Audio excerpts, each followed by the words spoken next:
like stoic, like just like move, stone face or whatever. I just don't want to get into it. That's all right. Yeah, this is very well written. I think yeah.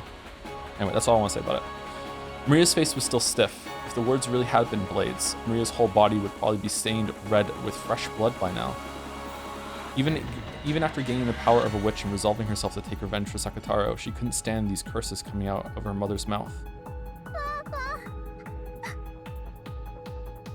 Mama. Ooh-ah. Ooh. Ooh. Holy shit, man.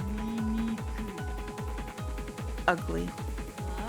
Ugh, how ugly is a woman drowning in lust? Now you see this woman's true nature. Even I, as a witch who has explored the depths of evil, find this most difficult to watch. Maria, now is the time to part from her. Smash the ugly lump of meat that calls herself your mother. It would be pointless for your pure soul to be bound by the chains between mother and daughter any longer. With your own hand, release your own soul now.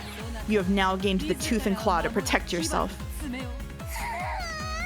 Ooh, okay. Sorry, it was that unique art for this one. Now you'll taste the pain I have to go through. Now I'll take revenge for those days of suffering.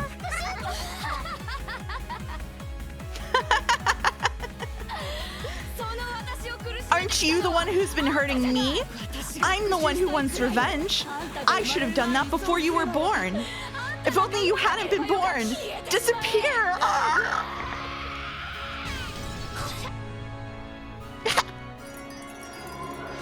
As Rosa howled in a way that could only be described by the word splat.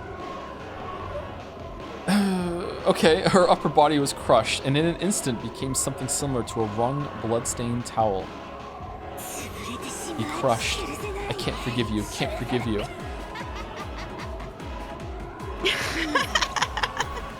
What filth. That form suits you. Even though Rose's waist and below was standing normally, just the upper half of her body had been pinched, and that extreme contrast was bizarre. Then she fell over, but the instant she fell, her body was restored.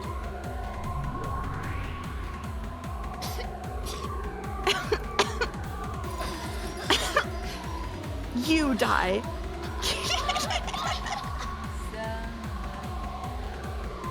Come, Maria. Is this the limit of your anger and sadness? Now is the time for revenge. Time for the settlement of anger and sadness. Hit her, spit it out.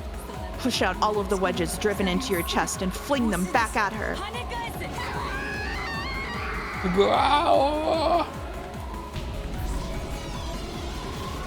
Maria's howl was adorned with the ugly sound of flesh and bone being crushed at the same time.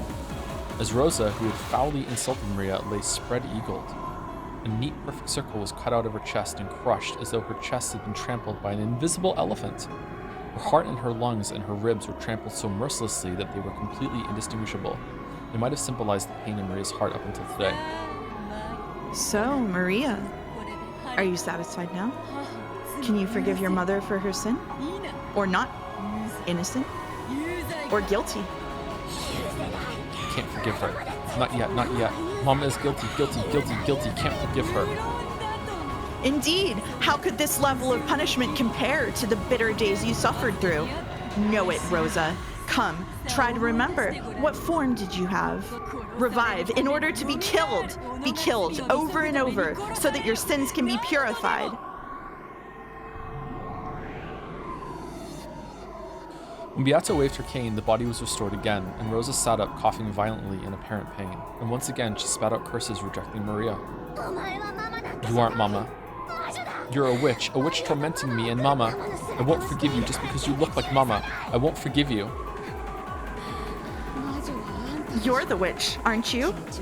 Always reading creepy books and pretending to play with witches. You're the one who should disappear. Because of you, even I'm treated like a freak. Because of you. Because of you. If only you hadn't been born. Don't be born.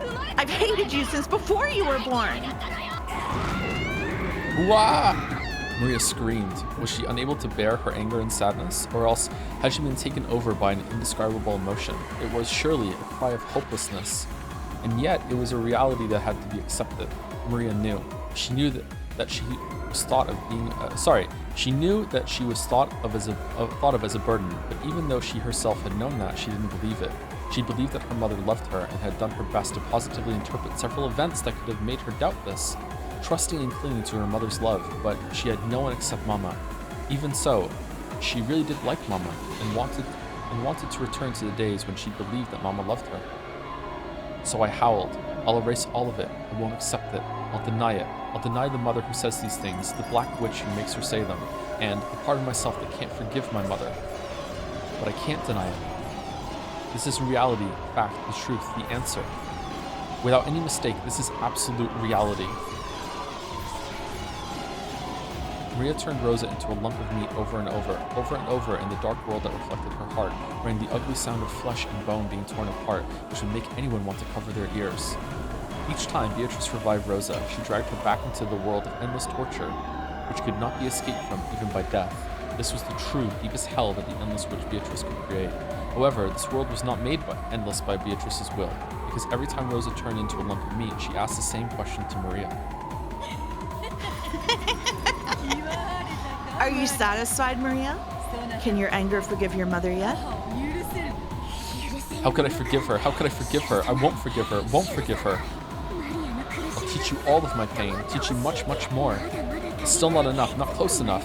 Since I was born, since before I was born, I can't get rid of the anger and sadness of being neglected so long.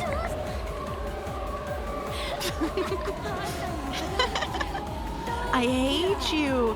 Hate you. Wah!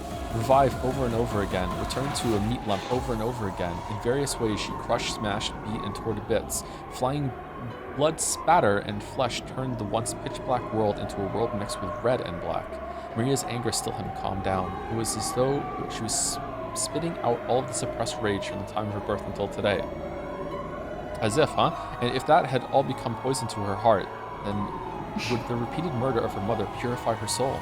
Would even this wasteful murder save her soul at least a little bit? This endless torture might have become a slight diversion from her sad, unrewarding life. After all, it seemed that she'd finally been able to regain her smile. Learn it! You, the source of my unhappiness, learn it! Learn that what you're feeling is nothing compared to my pain. Hee hee hee hee hee. What's wrong?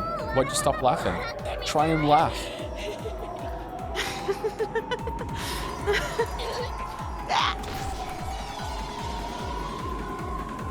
Half of her skull collapsed. Eyeballs flew out and black cranial fluid gushed. Fragments of teeth scattered. Come on, revive. Try and laugh. Come on, come on.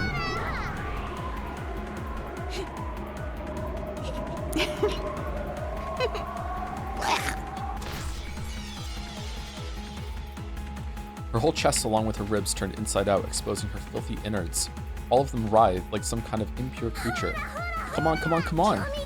Revive. Can you still laugh? Can you still laugh? Hee hee hee hee hee. Rosa couldn't laugh anymore, but her face was laughing. It was filled with a twisted laugh and covered with a malice that rejected her unwanted daughter. I erased that laughing voice. Next, I'll erase that laughing face. I'll erase it, I'll crush it, I'll tear it to bits. Oh shit. Laugh. Try and laugh, Mama. What's wrong, Mama? Let's wake up, read a picture book, and go take a walk. Let's say we love each other, make a promise for next Sunday. Let's go shopping, let's go to the movies. And of course you'll break that promise. Hee hee hee hee. Isn't it fun, Mama? Isn't it fun, Mama? I'm playing with Mama now, right? Wahahaha. That's right. You're now playing with your mother, having fun with her. Tell me how you feel right now. I don't believe it's anger or sadness or pain. Yeah, that's right. I get it, Beatrice. I'm having a lot of fun now. I'm playing with Mama, so it's tons of fun. And even though I'm killing Mama over and over again, she can be revived with just a single bit of magic. I took care of my toys because I couldn't fix them if they broke, but if the toy could be fixed, I want to break it over and over again. Hee hee hee hee hee.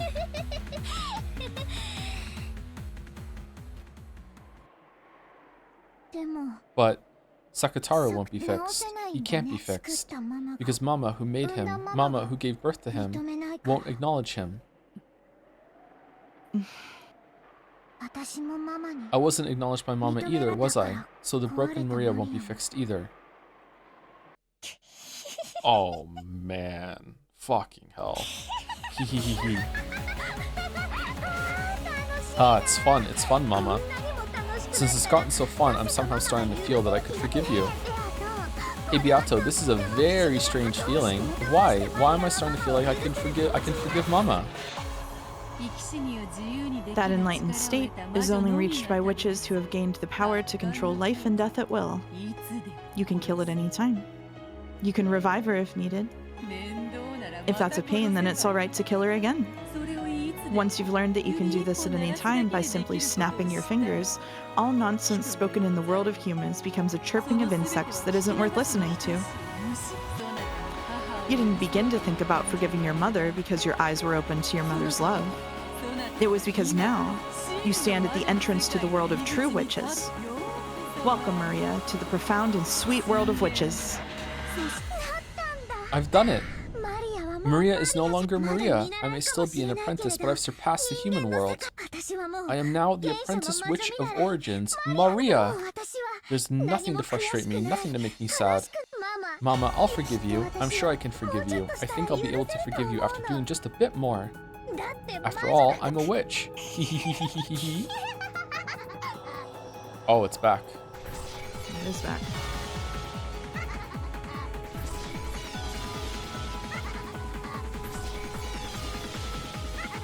I like this part.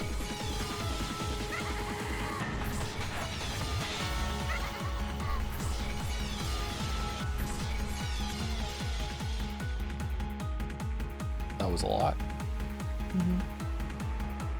Maria would probably forgive her mother eventually, after brutally murdering her countless times, graciously.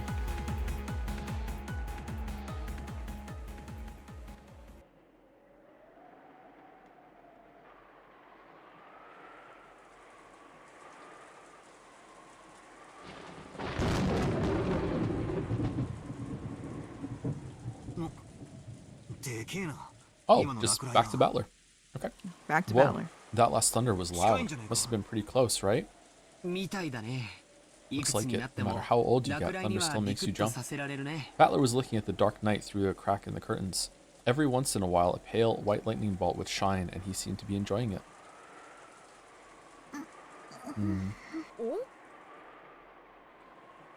Oh? Look, you were so noisy you woke Maria up. Sorry, Maria. Sorry, Battler's so freaking loud. What the hell, so it's my fault? Sorry, Maria. It's okay to go back to sleep. Good night. Maria was a bit hazy with drowsy eyes. She was probably half asleep and couldn't think straight. Ooh, that's okay. I won't sleep. Now go ahead and sleep. You're still half asleep, aren't you? Hehehe. I'm not half asleep. Ooh. Come on, you're totally half asleep, aren't you? Sleep, sleep. I'm not half asleep. Not half asleep. Ooh, ooh. Ooh, ooh, ooh, ooh. Quit it, stupid Battler. Ah, sheesh. What are you thinking, getting a kid who's just woken up into a bad mood? I'm not half asleep. Not half asleep. Ooh, ooh, ooh, ooh, ooh, ooh, ooh, ooh, ooh. I understand, Maria-chan. You aren't half asleep, so calm down. Not half asleep. Not half asleep. Ooh. Ooh, ooh, ooh, ooh, ooh, ooh. Maybe it was because of her delicate mental state after waking up, but Maria suddenly threw a tantrum. Battler had only been trying to tease her a bit, so he was confused by this extreme overreaction. George held her head, trying to calm her down, but Maria's tantrum wasn't going to be quelled easily. Battler and Jessica were trying to push the blame on each other, saying, it's your fault too. Hey, be quiet, you two. Jessica-chan, there was still some hot water in the pot, right? Did you make some tea for her? Did you calm down, Maria-chan? Ooh. It looked like her tantrum was dying down bit by bit, but she still glared at Battler, who had made fun of her with sharp eyes. Battler-kun was just kidding around. He doesn't really think you're half asleep, so calm down, okay?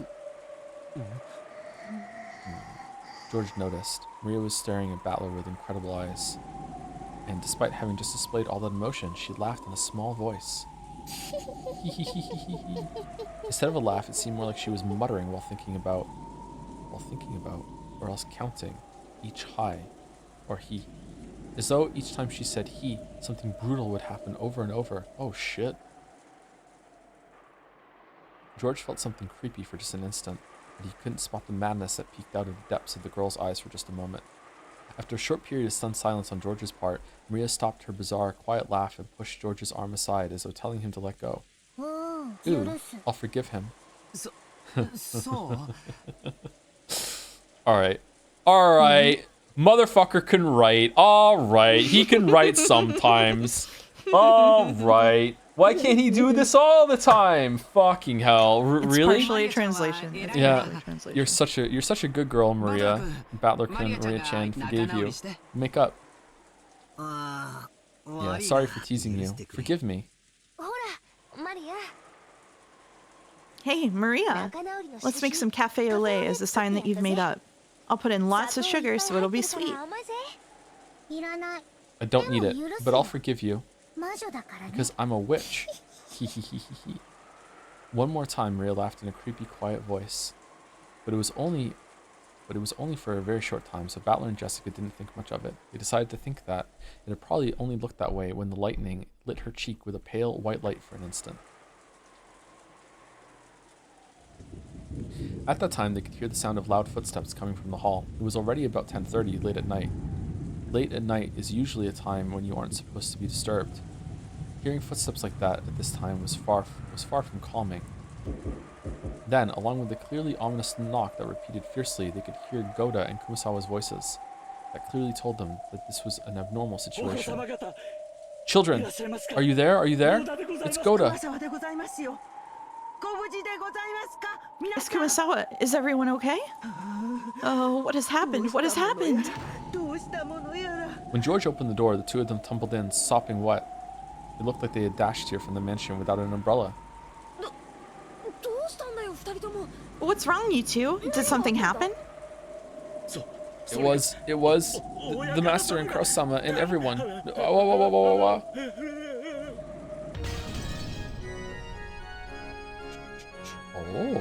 Oh, no shatter this time? No shatter. No shatter. All right. You want to take a break and do one more chapter, or you want to call it there? How long is the next chapter going to be?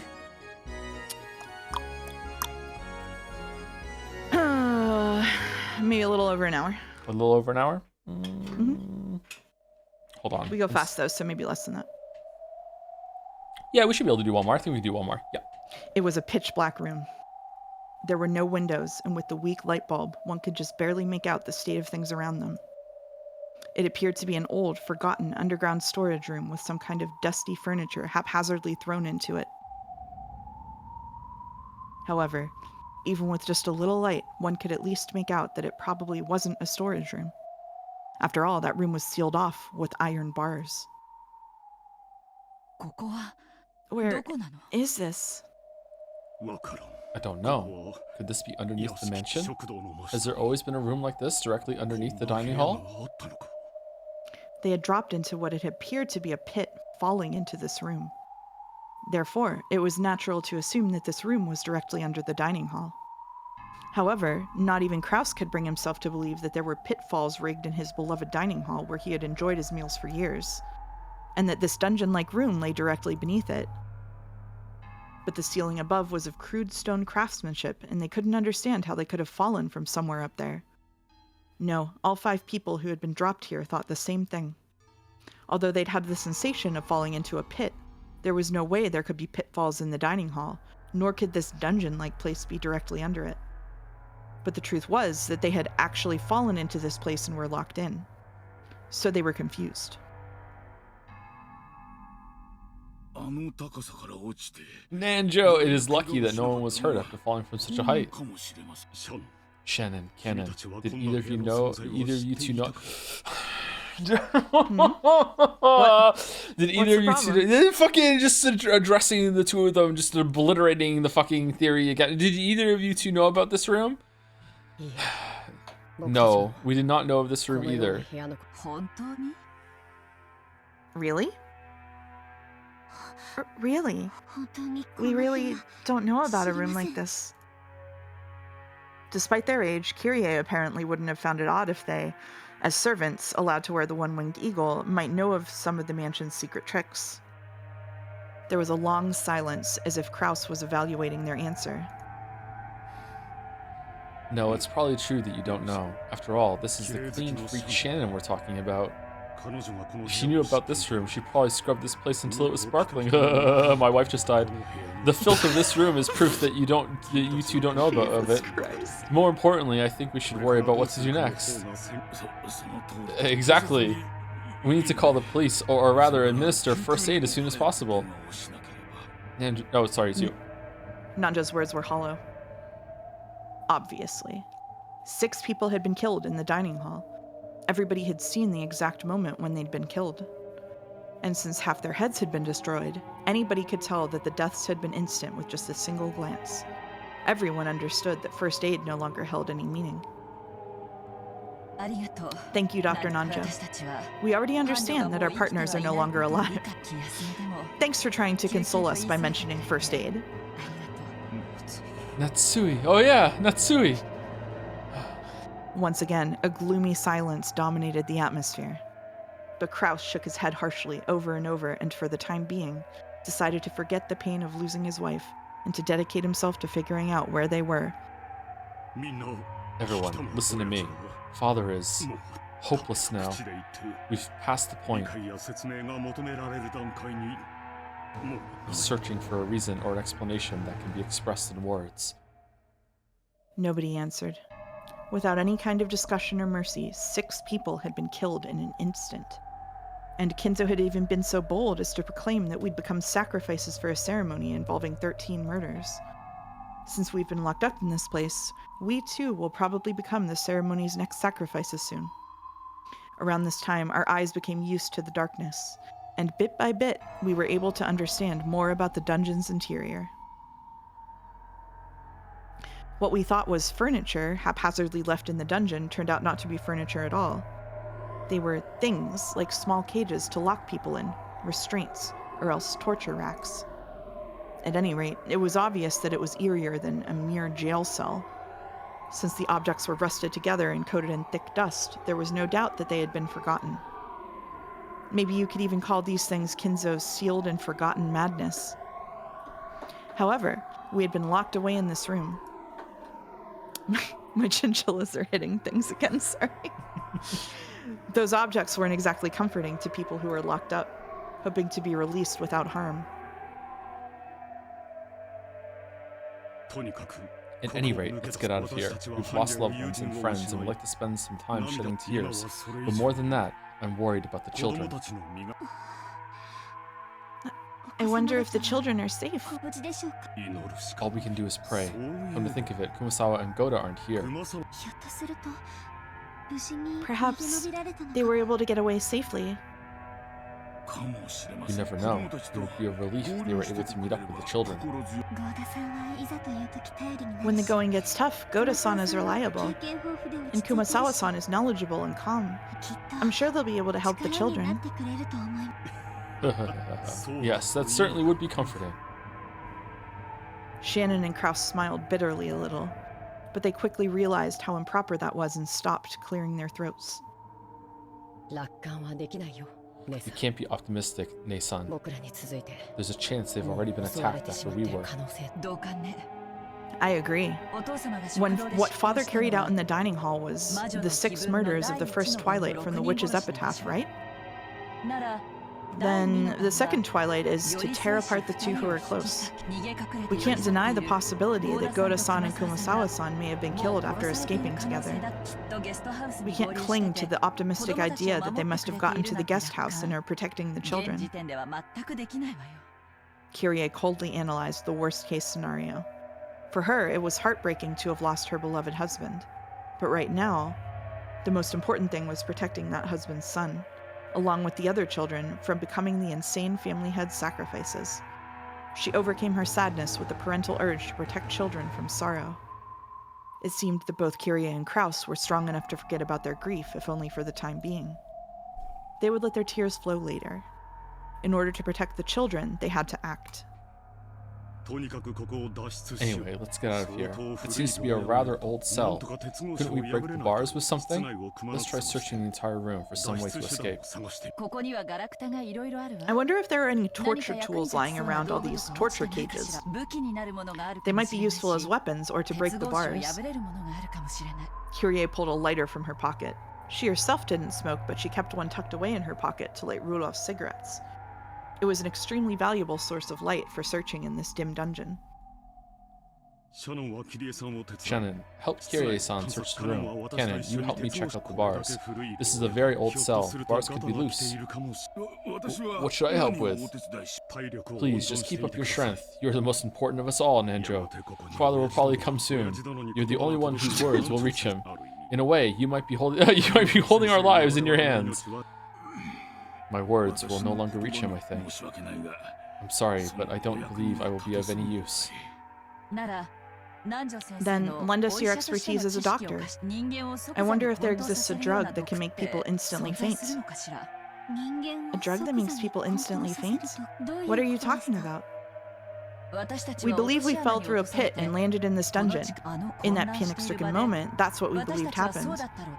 But I measured the breadth of this room and came to a realization. This dungeon can't be underneath the dining hall. Why do you say that? You're an idiot, Nason. Compared to the dining hall, this dungeon is too cramped. Exactly. The first person to fall was Kraus-Nissan. The second was myself. When you fell into this room, did you move from that spot, Kraus-Nissan? It's embarrassing to say, but the landing hurt and I lay there groaning in pain. Immediately after that, Kyrie-san came crashing down next to me. The distance between where we were standing and the places where we landed is clearly off. Certainly, when you put it that way, I was the next to fall, so I remember fairly well where you two were standing. The distance between you two in the dining hall might have been greater than this entire room. We fell into a pit and directly dropped down here. It's not like we fell into multiple interlocking pipes and we're all collected here like Mario characters. The fall was instant, wasn't it? I don't remember rolling around in some sort of elaborate water pipe system. Yeah, but it was magic. Maybe it just works that way. True, we can't explain it with a pitfall. What a strange tale. What does that have to do with a drug that makes people instantly faint, like Kyrie-sama was talking about? Kyrie-sama is probably thinking that there were no pitfalls in the dining hall, correct? But in reality, we did fall. More accurately, we felt as though we fell into pits. That was only natural. After all, we experienced something that couldn't be described any other way. I see. In other words, Sumari. This is what you want to say. We did not fall into pits. We were attacked with something like a blow dart, for example, and lost consciousness instantly. It could be that we just remembered the instant we fell to the floor as though we were falling through a pit. I see. It's a much more persuasive argument than there being numerous pitfall traps in the dining hall that we've never noticed, even after decades eating there. Some of the sentences in this story, man. Nason, do you have a watch? Huh? Yes. I have a pocket watch. It's about 10:40. Yes, my watch says the same. In short, it's only been a bit more than 10 minutes since that uproar in the dining hall at most. That says Sumari, by the way. I missed a Sumari, I'm sorry. My watch has the same time. That's much too short a time to knock us out and carry us somewhere. Judging only from the time, it's reasonable to assume that we did fall through a hole leading directly underneath the dining hall. They could have tampered with the watch hands as much as they wanted. While we were passed out, they may have wound everyone's watches back. We're incapable of proving that this possibility doesn't exist. Whether it was a pitfall, Ace Attorney-ass bullshit, by the way. or a drug that induces fainting. Have you played all those? Ace Attorney? Yes. Yeah? Or which one's your favorite?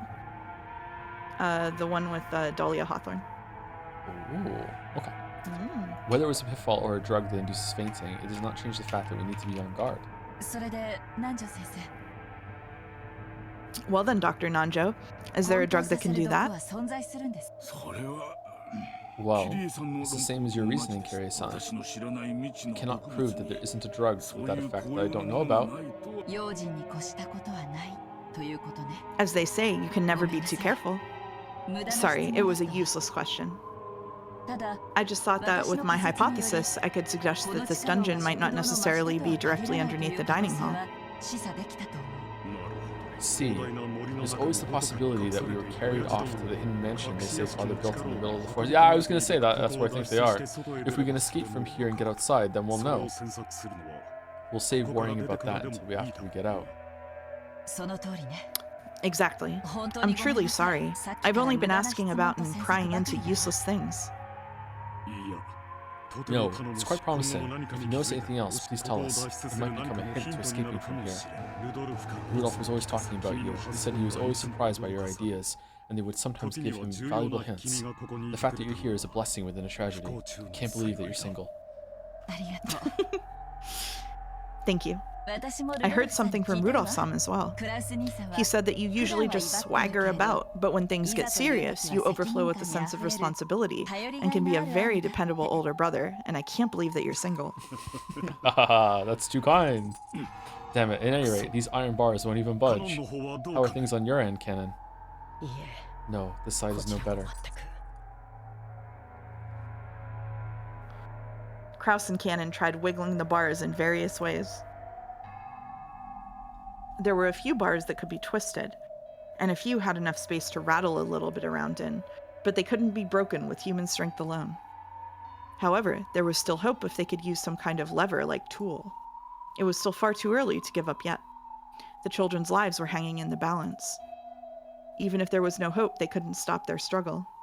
And it was better for them to act this way. If they were to stop, there's no doubt they'd once again be overcome by the grief of losing their loved ones and curl up, clutching their knees.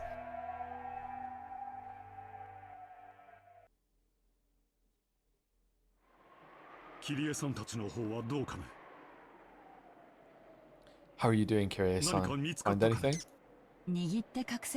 I found some small stones that we could hold onto and hide.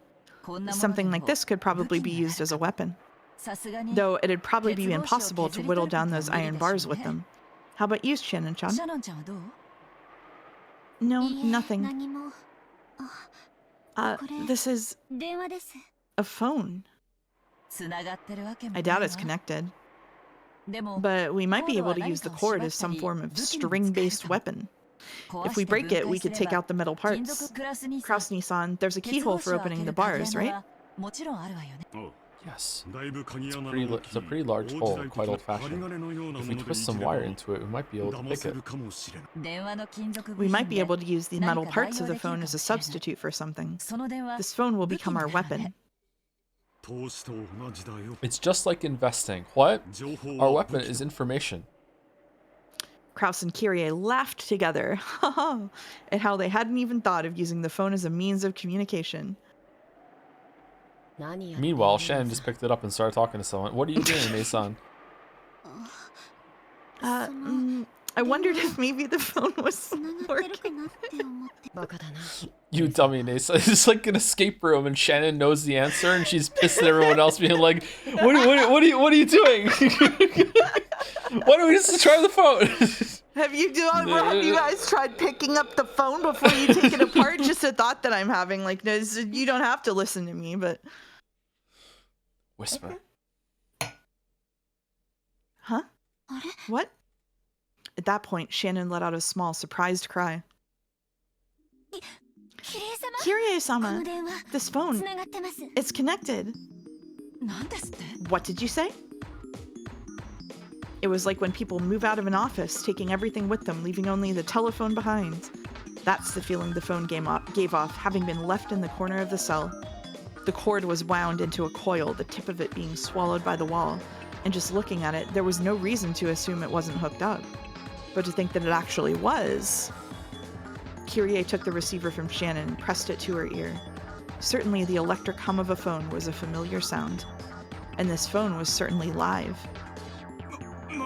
Why does the prison cell have a phone? What good luck. Let's contact the police. One call.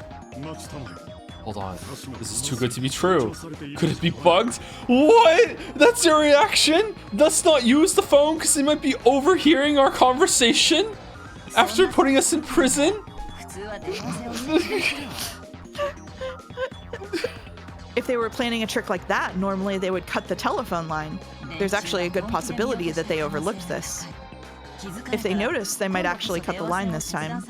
There's nothing we could tell the police that would be problematic for us if they overheard. Surely that was true. The point of a wiretap is to overhear some important piece of information, but the way things were right then, she couldn't think of a single thing that would come up in a conversation to the outside world that might be troublesome to have overheard. Kyrie instantly concluded that it was more likely to be a mistake on Kinzo's part than a trap. You do have a point. I believe you start with 0 to make calls through the external line.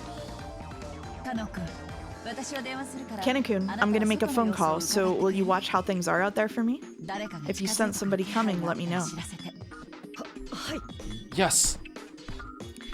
Cannon raced off toward the iron bars, silenced his breathing, and strained his ears.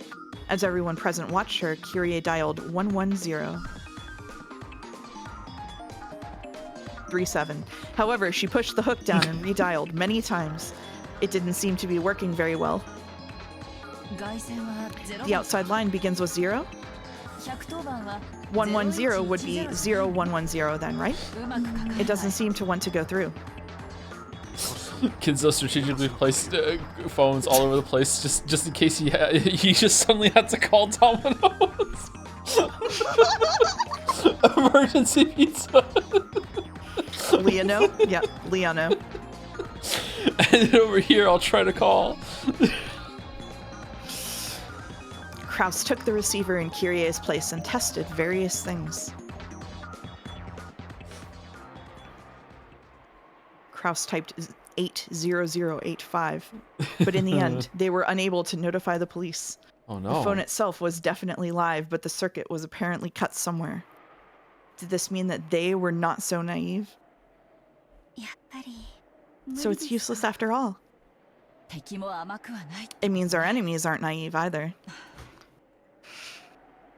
What was the point of this then? What?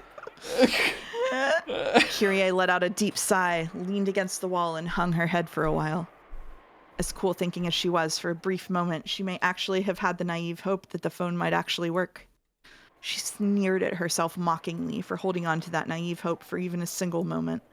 Then, she remembered just what was happening here, because apparently she knows.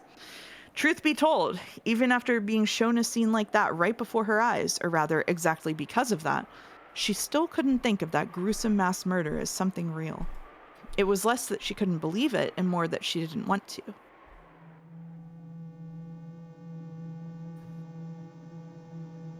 This is black and white, so it's a flashback, okay? Oh, thank you so much. Thank you. Ushiromiya Kinzo killed 6 family members. He summoned strange witch-like demon people right out of thin air, and with something like magic, began to kill people one after another. It's just all so screwed up. Even though she definitely saw it, there was no way she could accept that spectacle. There's no way that's what happened. Those were obviously father's friends or something. They just hid somewhere in the dining hall beforehand and used some tricks to appear suddenly and fool us. There's no other way to explain something as screwed up as that. But when those 6 had had their heads blown apart, a golden arrow had flown around and around the room. That had truly looked like magic. Was that another thing we just saw wrong? There's no way it was magic. It was definitely some kind of setup. Since those heads were smashed, there's no doubt it was some kind of explosive. Is yours bugged For example, yeah, mine is bugged too. It's like differently bugged, it's funny. For example, a styrene toy plane like they sell at candy stores painted gold, and with a powerful explosive loaded onto the end of it. Okay, Kyrie, okay. This is where Battler gets his inspiration. You gotta remember, this is the number one intellectual fucking influence, okay? However, though it had seemed to be flying about at random, Kiria couldn't imagine that after being fired 6 times, each time it perfectly hit the victim square in the head, one after the other. It couldn't be that there was a computer control system for finding and hitting targets, making it a high-tech styrene plane on the same level as a guided missile, right? Would he invest such a large amount of money into developing some stupid trick like that? For that insane sideshow? Yes. Does this take us yes? Does this take us back to the old I wouldn't put it past father? A number of mysterious people appeared out of thin air. 6 people had had their head demolished by a mysterious golden flying object, and the 5 of us were locked away in a mysterious dungeon by a mysterious set of pitfalls, or else put to sleep by some fainting poison dart. The family conference started a bit after 10. It's only been a bit more than 30 minutes since then. Most likely, even though I witnessed it myself, that event took place in such a short period of time, so I still can't understand it, and I still can't come to grips with it. For argument's sake, even if we did get a hold of the police, it would probably be impossible for anyone to accurately explain what we saw. Even though I saw it just now, my brain's fried, and I have no confidence in what I saw myself. Kiria tried her hardest to cheer herself out of her overwhelming confusion, to just hold on to her sanity. Damn it, what's going on here? Damn it. Kraus started to become desperate, hitting the hook multiple times and resetting the dial. Kraus had also been feigning composure, but he was unable to hide his panic. The more he retried the dial, the more the pretense of serenity peeled away. I don't know what's going on anymore. Kiria couldn't help but pray that the events that had just occurred were a dream. At that time, the look on Kraus's face changed. Oh? I got through. It's ringing. Really, Kraus-san? No, I see. How shallow, old man. Since we can't contact the police, the external line has probably been cut, but he failed to sever the internal line. The internal line? Kraus-san, where did you call? The guest house. I'm calling the room where Jessica and the rest are staying. Hello? Hello? It's me. You're... Goda? Is Jessica there? Is she safe? Kraus-sama! I'm so glad you're safe. Yes. Lead Jessica and the other children are here as well, safe and unharmed. Dad? Is it Dad? I'm so glad you're okay. Is Mom okay? Is she there? You're... Kraus choked on his words. Kraus had clearly seen Natsuki's head crushed, had seen her killed right before his eyes. Eventually, he was going to have to tell that to Jessica. However, Kraus began to fret over whether he should tell her now or not, and lost his words. But even that was an answer under these circumstances. I don't know about your mother. Let's pray for her safety. For now, I'm just glad you're safe. Yeah, I understand. I'm sorry for asking. Jessica's voice was filled with tears. Kraus was certain now. Jessica and the rest had heard everything, start to finish, after meeting up with Goda and Kumasawa at the guest house.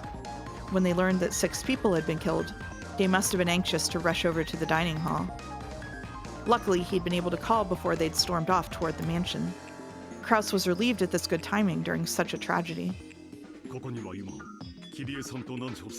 have Kirie-san and Dr. Nanjo, as well as Shannon and Cannon here. We've been locked in a place that's like a dungeon, but don't worry. We'll figure something out. A dungeon? Where? We'll come and save you. Unfortunately, we can't figure out where this is either. We think it may be under the dining hall, but that might not be true. Anyway, Jessica, you must stay where you are. You've heard about what happened from Goda and Kumasawa, yes? Yeah. Grandfather.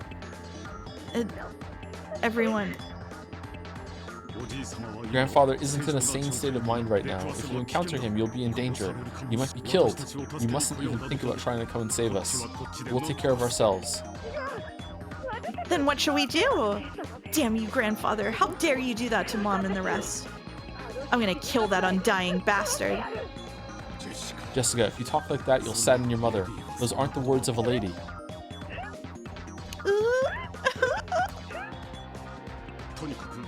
Anyway, put your own safety first. Lock all the guest house doors, but you mustn't overestimate how safe that will make you. The large window in the first floor lounge might get broken. Stay in your room and use a bed to make a barricade.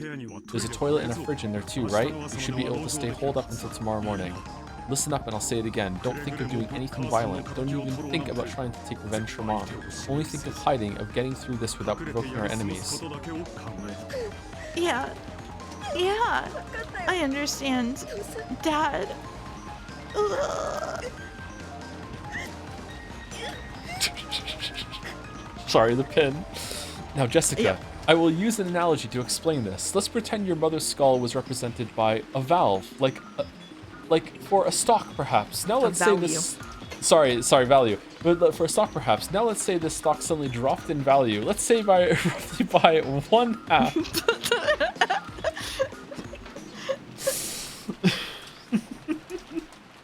Sorry, go ahead. After that, Goda took the phone and was firmly told to supervise the kids well as an adult. Goda, with his face covered in a cold sweat, repeatedly replied, yes sir, in an excessively tense voice. From there, Kyrie took the receiver and spoke with Battler, and when Shannon and Cannon got their turns, George and Jessica answered. Following that pattern, Nanjo and Kumasawa picked up as well, so that all members of both sides took the receiver in turn, confirming that everyone was safe for now, even if their location was unknown, and encouraging each other, coming to an understanding on the current situation for both sides. They wanted to talk forever, but now was not the time to chat. Kraus explained that they would be hanging up for now, and those in the guest house consented. Fuck are Nanjo and Kumasawa talking about? If anything happens, we'll call. Wait by the phone so you can pick it up quickly. Again, be careful. You mustn't do anything rash. Mackerel. Yeah, I understand. As long as you and Cannon-kun and the others are okay, then that's good enough for me. We'll do our best. Stay safe. This is episode 4. Why didn't we get like a 5-minute conversation between every single of those pairings that they just went through? They're fucking like they're really losing their shit in this one. Yes, of course. Well then, I'm hanging up for now. Be on your guard. With that, the phone call ended.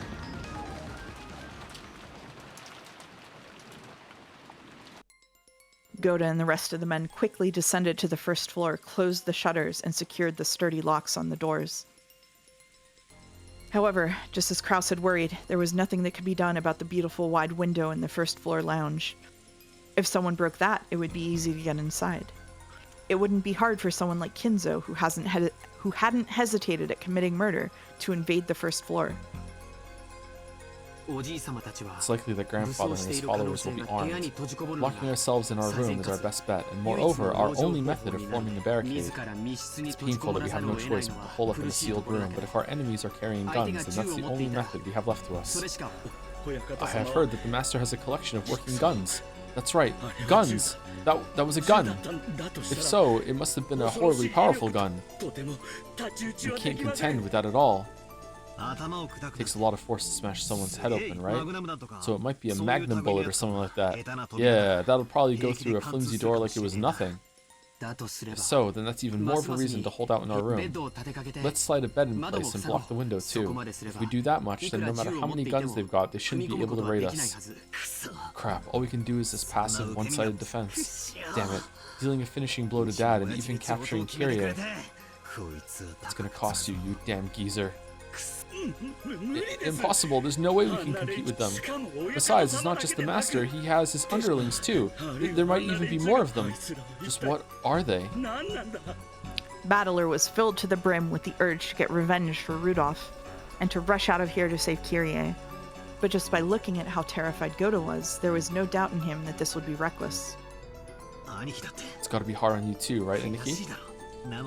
Yeah, you've got to stay holed up here, damn it. Of course, I'm torn up about it too. It's not like I can remain calm with both my parents murdered. But specifically because of that, I have to remain calm. Do you think our dead parents would want us to die in vain? There's no way they would. They'd want for at least their children to escape. So I will survive, and I'll report this to the police and uncover everything. I'll leave my enemies to the courts. That is my revenge. I fucking hate George so much. There's no way our parents would want us to die taking revenge for them. Right? You're right. It's just as you say. Damn it, you old bastard. What's this about a ceremony? If we're supposed to be sacrifices or something like that, then we'll escape no matter what it takes, ruining this precious ritual of yours. That's right. Besides, you still have Kyrie-san, Battler-kun, and I still have Shannon. Anyway, let's be cautious and wait for our chance. Any careless actions on our part might just end up causing harm to those who have been captured. Hostages, huh? But grandfather captured them so he could use them as sacrifices, right? If we don't go and save them, then are we just waiting for them to get killed? We don't even know where the dungeon they're being held is. Shannon and Ken and Ken-kun didn't know about it, and of course Goda-san and Kumasawa-san didn't know either. The possibility that they're in a secret location that only grandfather knows of is incredibly high. Under these circumstances, aimlessly wandering about would be practically suicidal. I wonder if they check what time it is about the watches being rolled back when they're on the phone. I understand, but still, damn it, are you saying the only thing we can do is stay confined here until something happens? Because that would narrow it down, like, how carrying the amount of people far, you did in 10 minutes, it has to be in the mansion at that time, right? Battler-sama, yeah, they might not know that they're in a murder mystery, though. Oh, that's true, yeah. I would know. You would know? Okay. I would know. Cool. No, Kyrie-san knows she's in a murder mystery. Battler-sama, I understand how you feel, but let's put safety first. From what Kraus-sama said, they seem to be in a fairly old cell, and they may be able to break the bars somehow. The wise choice of action now is to believe in them and wait. Grandfather has a number of subordinates, and they're all armed, correct? Yes, he does, and they're probably all armed.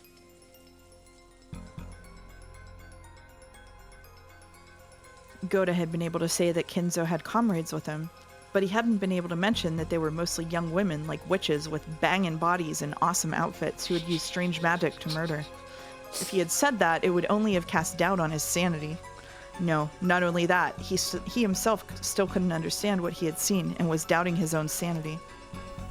But regardless of sex or appearance, regardless of whether it was done with magic or a gun, the fact that those girls had followed Kinzo's orders and killed 6 people in an instant was an unshakable truth. If that group came to attack the guest house as well, what would happen? Just closing the doors and windows like this was surely meaningless.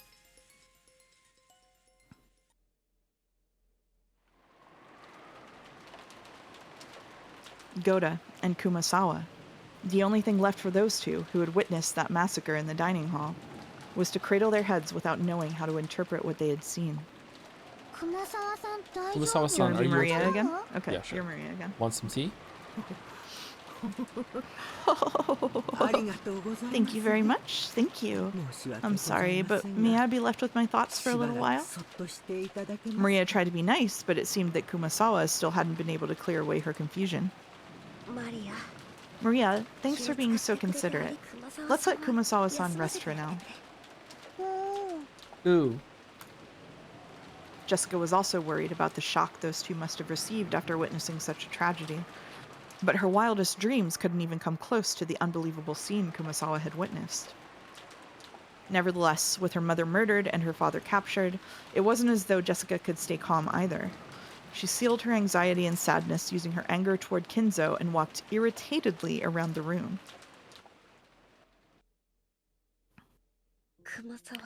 Kumasawa-san, is Mom really dead? Yes. I've never seen such a horrible way to die before. Is it possible that she's still alive? And that if we fix her up, we could save her? It's not possible for a person to have something like that done to their head and live. Yeah, you're right. There's no need for first aid. Once your head's smashed, usually... When Goda had come flying into the guest house, he had, overcome with agitation, told about the massacre in the dining hall without concealing anything. Except for the part about witches and magic, which they themselves still couldn't believe. In other words, Tsumari. He hadn't even sugarcoated the cold-blooded way in which Natsuhi and the others had died. It was too late now, but Kumasawa regretted the fact that they'd obviously said so much. Too much. However, while lightly shaking her head and with a slightly painful laugh, Jessica spoke. Actually, thanks to what you told us, I was able to stay level-headed. If you'd avoided mentioning the part about her head being smashed, I would have thought she might still be alive. Then I would have run off toward the mansion, met grandfather, and I might have gotten killed. That sliver of hope could have been fatal in the end. So I'm grateful. I'm truly sorry. I'm so sorry we didn't choose our words more carefully. Don't worry about that now. There's nothing we can do for Mom, but Dad's still alive. Canon-kun and Shannon, and Aunt Kyrie and Dr. Nanjo too. I want to save them somehow, so we shouldn't do anything unnecessary that might make things worse for them. The most helpful thing we can do right now might be to wait by the phone. They might receive a phone call asking them to create a diversion while the others escaped. Or the others might discover their location and call for rescue. Jessica understood that in order to act promptly when that time came, the only thing they could do for the time being was to wait in this room.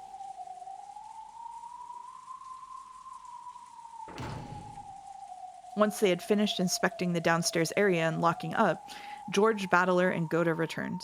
Each was holding various objects. George had things like drinks, canned food, crackers, and other types of snacks he had found in the lounge in a storage room, as well as a first aid kit. They were all consumables that would be essential during a siege. Goda had a large folding ladder and carpentry tools. Those were to seal the door from the inside, just in case. If it came to it, the ladder was for escaping out the window. Battler brought the portrait of the witch. No, Battler had brought up objects that could be used as edged weapons or poles. In addition to the obvious kitchen knife, there was a disassembled table leg that could be used as a club, and a pole roughly the size of a person, which he'd apparently made by taking apart a hat stand. Even though the pole had no point, it could surely be used like a spear. There was a good chance that their enemies had guns, so it was dubious whether these would be of any use. But it was still better than not having them, and if having these could give them at least a little peace of mind, then they'd be useful for their calming effect. Then the bed and the sofa were placed up against the door, barricading it. They didn't go so far as to seal it up with nails.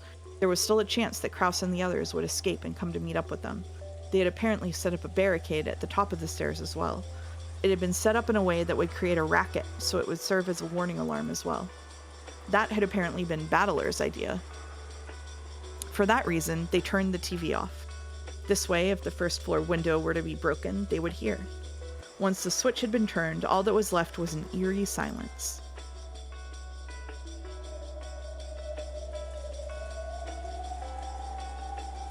The sound of violent wind and rain. Were they going to have to spend the whole night being crushed by such suspense? The boat would come tomorrow morning.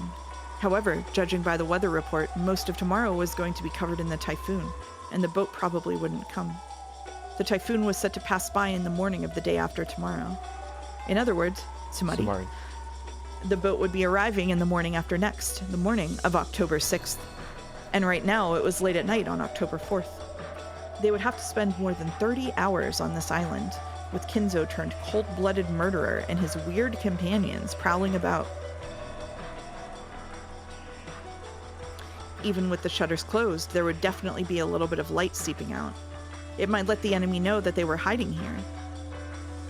Battler suggested that it might be best to turn off the lights, but they had already been overwhelmed by a ghastly feeling just from turning the TV off.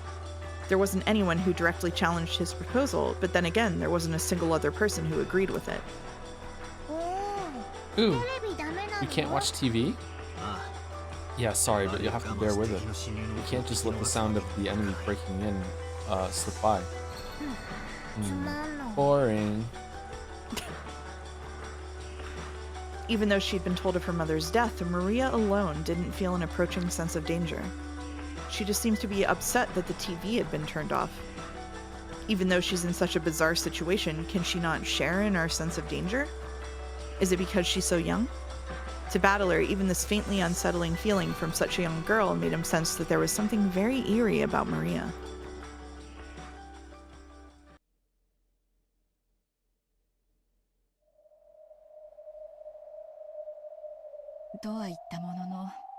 That said, we've already done all we can. Do you think you'll be able to do anything about the bars? Unfortunately, they're tougher than expected. I don't know when these were made, but there's no problem with their lifetime guarantee. These truly were built rather well. I'll invest in the company that made them after we get out of here. Kyrie chuckled softly. They had no moves they could make, but she had calmed just a little. This place is just like the capture pile of a chess game. So are there no remaining moves left to us? Not yet. It's still too early to give up. If we stop thinking, we might as well stop breathing, right? Exactly. Chess pieces in the capture pile may serve no purpose, but in shogi they can be quite significant. Just one captured pawn should be able to put pressure on the opponent. I see. But still, there's nothing that can be done about these bars. For us, maybe. But if we can figure out where this is and contact Goda-san, he might be able to come and save us. I see, but that would mean putting Goda-san in danger. And if that happens, I would also be worried about the children in the guest house alone without a full-grown adult male. Whoa, when you're afraid of risk, it's all about... It's alright to bide your time until the price starts to go up. What about Goda? However, if you're too afraid to cut your losses, you might end up with just a scrap of paper. Fucking hell, Kraus. Though in this case, that represents our lives. And our dignity as parents, right? After talking big like that during the telephone call, telling them that they should behave just because we'll manage something on our own, we can't just start asking for help right away. That would be very uncool. By this point, I've long since thrown out such useless pride. Why don't we put our heads together? Where is this? Is it really underneath the dining hall? Or else, is it a different place separate from the mansion? Kraus, Kirie, and Nanjo began to discuss this further.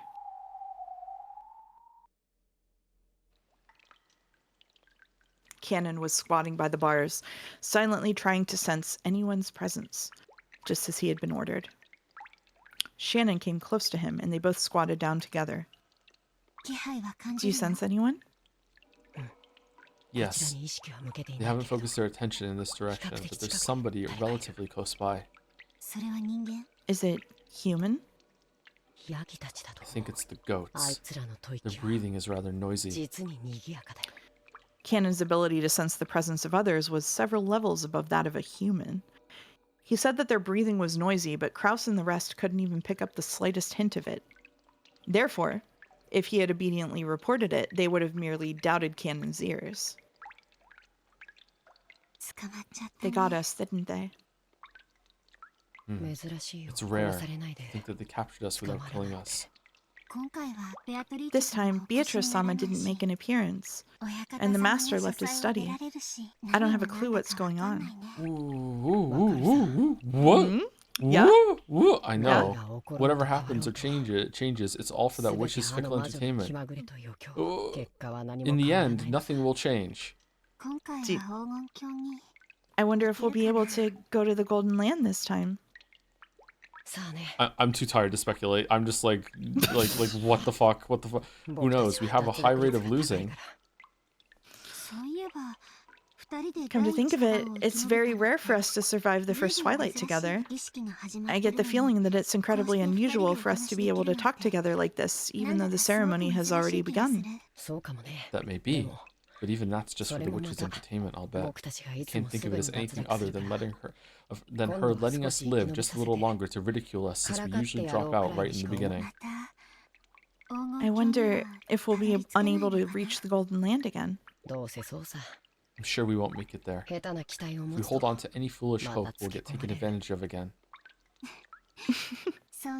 That's right. Last time you got taken advantage of, didn't you? I'm an idiot. Cannon made a sour look and turned his head. Shannon laughed softly and apologetically leaned toward his shoulder. But I'm glad Milady is safe. She's only escaped from the first twilight. She might just be waiting for an even crueler death later on. What about you, Ne-san? Aren't you glad George-sama's safe? Oh, they're talking about Jessica! I thought they were talking about fucking Beatrice. It'd be nice if you two could reach the Golden Land together. Thank you. I wish the same for you and Milady as well. I wasn't hoping for anything like that. It's just as you say. That witch is only having fun, dangling prizes in front of people and watching them vainly try to get them.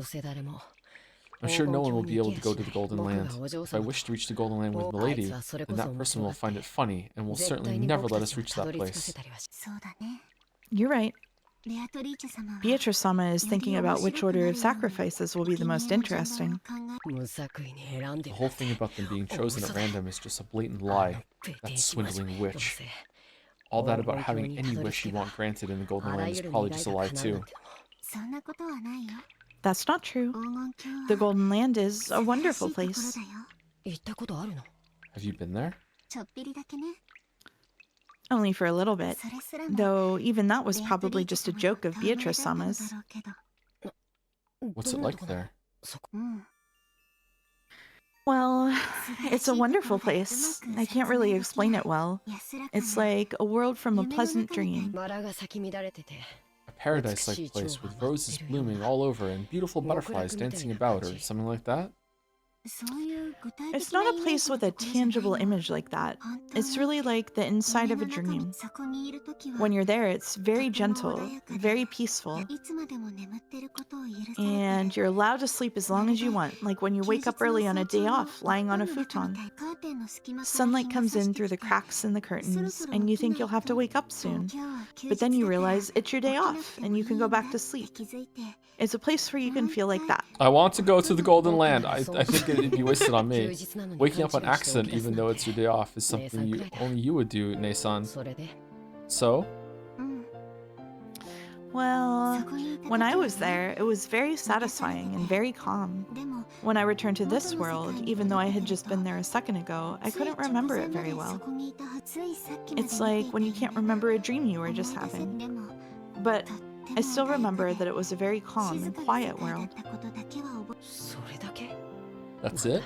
The heck, that Golden Land she's always bragging about isn't anything great at all. I thought it was a place where all your wishes come true. That's right. It's a place where all your wishes will be granted. Well, maybe that's not quite it. It might be better to say it's a place where you won't wish for anything. For example, Canon-kun, if you were cold and wished you had a jacket, you'd be happy to be given one. But if you were in a warm room to begin with, there wouldn't even be a reason to want a jacket, right? That's what the Golden Land is like. There's no need to even wish for most wishes. It's a world where everything is calm. You could even say it's a place that transcends the concept that having your wishes granted will bring happiness. A world released from everything. It sounds somewhat like a religious world. And there, everything is equal. Anything that can think is equal. There are no humans, furniture, nor witches. There, I was equal to everyone. There was no longer any need to feel ashamed that I was furniture. It was honestly a happy world, where all humans and even witches were equal. I can't really remember it well, but I have the feeling that when I was there, I was equal even to Beatrice-sama, and we were good friends. If that witch is there, it can't be much of a paradise. So, you want to go to that Golden Land with George-sama. How strange. The Golden Land is a utopia where you can be pleased with everything, right? Wouldn't you be content even if George-sama wasn't there? Good question. The Golden Land is very calm, peaceful, and everything is equal. But actually, happiness alone is left out. It isn't a happy world? Of course, just by being peaceful, calm, and equal, it's an incredibly happy world. But I guess you could say that it's a world of zero, where you're released from all negative worries. The human world is filled with negatives, so of course a zero world is incredibly happy, but it's still zero. What a luxurious problem to have. It's something like this. When you're nodding off on your quiet holiday morning, if the person you love the most is next to you and holding your hand, then it can become an even greater, more wonderful happiness. Something like that. Sorry, your Ne-san is too dumb to be any good at analogies. In other words, Sumari, to you, the greatest happiness would be reaching that world together with George-sama. Yes. And surely for you, it would be reaching that world together with Milady. Would be released from our worries in a fair world? it's like some kind of strange religion.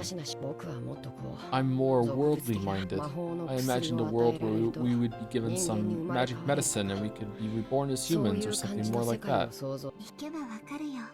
If you go, you'll understand. If Beatrice-sama really is a fickle person, then surely someday she'll let you get a glimpse of it too. If so, then you'll be able to understand my analogy. Well, I'm not holding my breath. At any rate, it seems like a game over for us this time already. I'll hope for another chance. You're right. If we cling to any overambitious hopes, Beatrice-sama will take advantage of us. It might be best to just stop thinking and let fate take care of us. We can just be simple chess pieces. No matter what we think or don't think, we can't escape from the witch's chessboard. Our role is now just to wait and see how we'll be tortured to death. For us, the dream of the Golden Land is too empty. You're right. Sorry. Cannon shrugged his shoulders, and then... it's you, sorry. Cannon shrugged his shoulders, then told Shannon to leave him alone because she was in the way of his duty, distancing himself from her. Realizing her thoughtlessness in bringing up such an inappropriate topic and instead hurting Cannon, Shannon bit her lower lip and stared at the ground. Shannon wouldn't bother him anymore. She went off and crouched down in a corner by herself.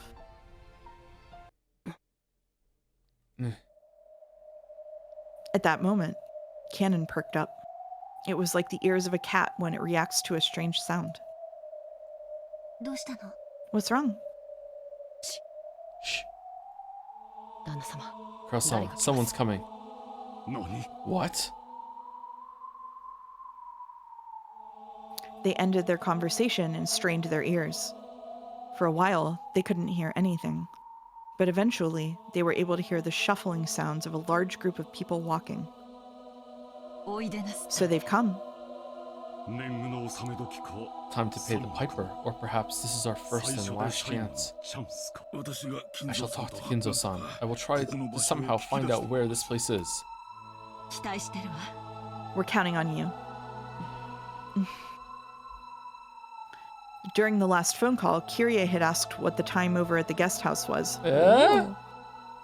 By doing that, Kiria had learned that it was the same as her watch, and she had learned that their watches hadn't been set back. It wasn't just the clocks on the walls in the guest house. Several people's watches, including George and Goda's, had matched. If that was the case, then it had only been a few minutes between the time of the massacre in the dining hall and the time they had been transported to the dungeon. Not enough time had passed for them to be knocked out and carried away. Then were those really pitfalls, meaning that this was the area directly under the dining hall? All that they could do was pray that Nanja could find out where this was. Coming. There's probably 4 people. The master and 3 of those who appeared in the dining hall. That's enough. We'll come back here as well. We'll deal with the rest. Shannon-chan, sorry, but can I have you sit by the phone? Hide it with your skirt. Yes? The shuffling came close, and there was the sound of a large door being opened in the hallway. The light they were apparently carrying illuminated the hall, stroking the walls with sharp, razor-like shadows. And then, the light from the lantern they held illuminated the prisoners through the bars. The bars' sharp shadows divided them up lengthwise. There were 4 silhouettes. It was Kinzo, Ronove, Virgilia, and Gap. Silence, everyone. Please welcome the head of the Ushiromiya family, Lord Goldsmith. Goldsmith? His father's pen name. It seems he always signs with it when writing those bizarre grimoires. Kinzo made English style? Shouldn't that be Gold Warehouse? Fuck you, I'll call myself whatever I want. What more is a warehouse than a place to keep things in? However, I give birth to gold and use my craftsmanship to further increase its worth. Don't you think Smith is much more fitting? Sorry. True enough. What are you apologizing for? I apologize for butting in. Kinzo-san, just what is going on? Where in the world is this? Oh, my friend, can't you remember? True, you may have never entered the prison, but you should remember walking through this corridor. Huh? Huh? You don't mean... Do you have an idea? But, well, it is unthinkable. Firstly, we fell through a pitfall and were locked up in here after only a few minutes. Not only is the distance too great, that's physically impossible. For a human, right? Father, is this the mansion? I think that the mansion had a basement like this.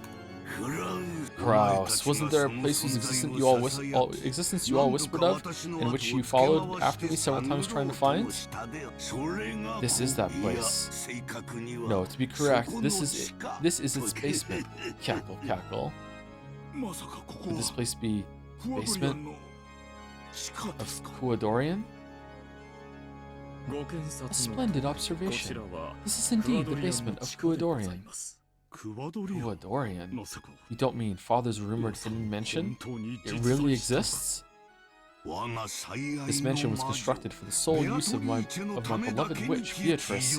It's truly a shame that I cannot guide you to the above ground sections, as it is such a beautiful and elegant mansion. How lovely. Just the two of them alone in a mansion with a prison like this. I guess Father's tastes are a bit more than I can stomach. Kirie-san, perhaps it would be wiser to refrain from such rude comments. But I agree. If a mansion I was given had this kind of dungeon in it, that'd shake me out of even a century-long love, and I'd take anything of value and run. Oh my, so you don't have an interest in this kind of thing. And here I was thinking you went head over heels for it.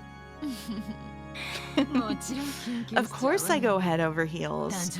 Like if I get a collar or something for a birthday present. But only if he's hot.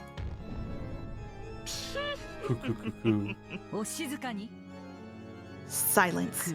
Perhaps you could use a gag more than a collar right now. Oh, you have an interest in that too? You sure aren't picky, Leah. Don't go around shortening people's names on your own. Enough, you noisy women. Are you telling me you'd like to be locked up in the same cell? I apologize, Master. This old body of mine would not be able to stand such a cold prison. Virgilia quickly apologized, but Gap and Ronove merely laughed together. It was like they thought they alone couldn't be imprisoned, or else that even if someone tried to imprison them, it would be pointless. Prison is a place from which the captured cannot escape. That implies a strong will and love to not let them go for a lifetime. It's not even worth speaking of love to a woman you could give up on if she ran away. What the fuck, dude? A woman who makes you so insane that you don't want to let her escape to the point of binding her in chains because she was worthy of that. She was a love worth sacrificing my life for. I will not ask you to understand. No one can bind me. I will not be bound. I don't want to be loved. I want to love. I feel the same as Goldsmith. That's why I understand the madness of your love. Love and madness are two sides of the same coin, or so they say. Always bring it back to money. How bothersome. But learning where we are so easily was a big step. We'll ask details later, but it seems you know about this place. Right, Dr. Nanjo? Yes, if that hallway is the underground passage beneath Kuadorian, then if we go straight down it, it becomes a long tunnel. And if we stay on that, we should be able to return to the mansion. There's a tunnel connecting them? Then if we could just do something about these bars, we could go home. Father, what do you plan to do with us? As I've already declared, you will become sacrifices for the later twilights. There are conveniently 5 people here. Exactly enough hostages for 5 gougings. I see. Then it's time for us to pay the piper? Eventually. That's not why I've come to visit you this time, so relax. Besides, I believe I've said it already. If one of my grandchildren is deemed suitable to inherit everything from me, then the ceremony will be called off. In other words, Sumari, your lives will be spared. What do you plan to do to the children? I shall give them a test to see if they are suitable to be the successor or not. If even one of them can surprise me, I'll call the ceremony off. And if there isn't anyone suitable, what are you planning on doing with the children? There's no need to worry about that. After all, you all will be sacrificed first. How could anything that happens after that concern you? Entrust your fates to your own children. Your children, the embodiment of what you've been born, taught, and raised. They should be the most suitable ones for you to entrust with your fate. Uh-oh, cackle cackle. Don't look so worried, Kraus. Believe in the daughter that you brag is worth 10 billion yen.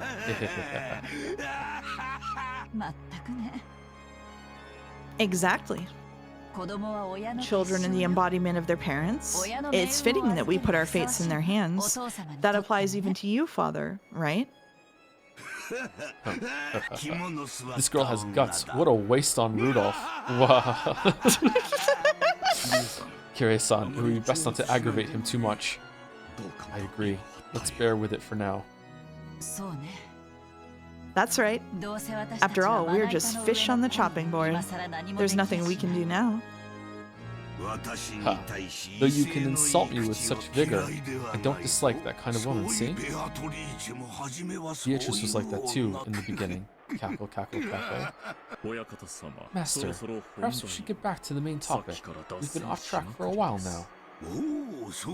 Ah yes, there was that. Sorry, my friend. Well then, back to the main event. For that, I've prepared a phone.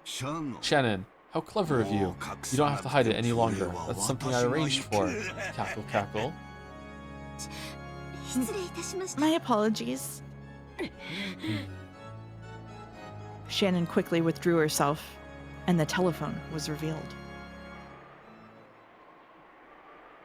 Kraus, call the grandchildren in the guest house. Tell them of the test and of the start of my trial. Ronove motioned for Kraus to pick up the receiver. And if I say no? Oh, and why do you think you're in a position to negotiate? If you don't make the call, then the grandchildren won't even be given a chance. The Ushiromia family will end here, and I'll sacrifice you all right away. You'd be lucky to become sacrifices right away. Don't you think it'd be more painful to watch the children get sacrificed first before your very eyes? But the master is the one who decides the sacrifice order. Don't say things on your own. Leah, you just tried to shorten my name, didn't you? I did not. And I told you not to shorten other people's names on your own. Women truly are noisy, cuckoo. That's it. That's it. Oh, that's the end. Oh, That's it. No! Oh. Women truly are noisy. Happy International Women's Month. Evil ending. Evil ending. The world 12 years Umineko later. is a feminist text. October 1998. Okay, I saw it, chat. I saw it. Although that screen was black and white, so it's a flashback, right? So what year is it really now? The clinic that Nanjo had opened and later passed on to his son still existed on Nijima. This aged doctor was Nanjo's son, but the atmosphere about him was very different. Holy shit. Masayuki Nanjo. I'm truly sorry to say this after you have come all this way, but I have nothing in particular to tell you. Nanjo's son said that very indifferently. After the accident on that island was taken up by the broadcasts in a most indiscreet manner, even my father, who was Mr. Ushiramiya's doctor and friend, was focused upon by many with a wholly regrettable interest. All of it was without proof, and they even managed to defile all of my father's previous achievements. I still feel a great deal of resentment because of that. I think that's understandable. The same thing happened to me. I had to put up with it constantly since I was 6. True. My apologies. The doctor finally remembered that Angie was also a victim who had been exposed to the same curious eyes as he had been. In that case, you can probably understand why I don't want to have anything to do with that incident. That was an unfortunate accident. The only ones who want to make a fuss about it being a crime are those irresponsible TV shows and magazines. I am more than fed up with their attitude. Nanjo had been bathed with attention for being one of Ushiromiya Kinzo's few friends. Because of that, there was probably an aggressive and persistent rush among the witch hunters and the press to use Nanjo's son as well, a surviving relative, as a source of information. The doctor went on, criticizing the press indignantly. I really understand how you feel. For a person like me, who was observed even in her personal life, and whose privacy, likeness, and even human rights might have been violated, it's really easy to pick up on the anger of someone in your position. And for that very reason, I want to know, more than anything else, what in the world happened in the incident that so thoroughly ruined my life. So I came here. I'm a related party just like you, not a magazine columnist or an interviewer. That's hard to say for me for some reason. Please don't get the wrong idea. I didn't come to do this for fun. Quit looking down on me. If we're gonna argue over whose life was most screwed up by the incident, you're no match for me. Okay, you are not very nice to people. Angie spoke sharply. The doctor, who hadn't imagined that he would be talked back to in such a forceful manner, couldn't help but fall silent. From Angie's perspective, the doctor really was whining over nothing. She really didn't want to be looked down upon. I put a slice of pizza in the microwave during break, by the way. I think it might be ready to eat by now. I'm not sure. Might need another hour, I'm not sure. It was about time to let him understand how many days had passed for her before arriving on this island. The doctor realized that he'd said something wrong and remained silent for a while, looking uncomfortable. I know it's probably painful to remember what happened at the time, but if there's anything you do know, please tell me no matter what it is. Of course, I'll keep quiet about it. I visited here today to bring some resolution to my life. I'm 18. That incident took away 12 years of my life, and it'll probably keep on taking. Since that day when I was 6 years old, I've remained shut away in darkness. Are you saying that despite that, I still don't have a right to know? No, how rude of me. It seems that since all the others who came here were ill-natured folk, I instinctively put up my guard. I apologize for my rudeness. I understand. If you'll swear not to breathe a word of this to anyone, I'll tell you everything. Thanks, Doctor. Then, if you would, please tell me anything you can.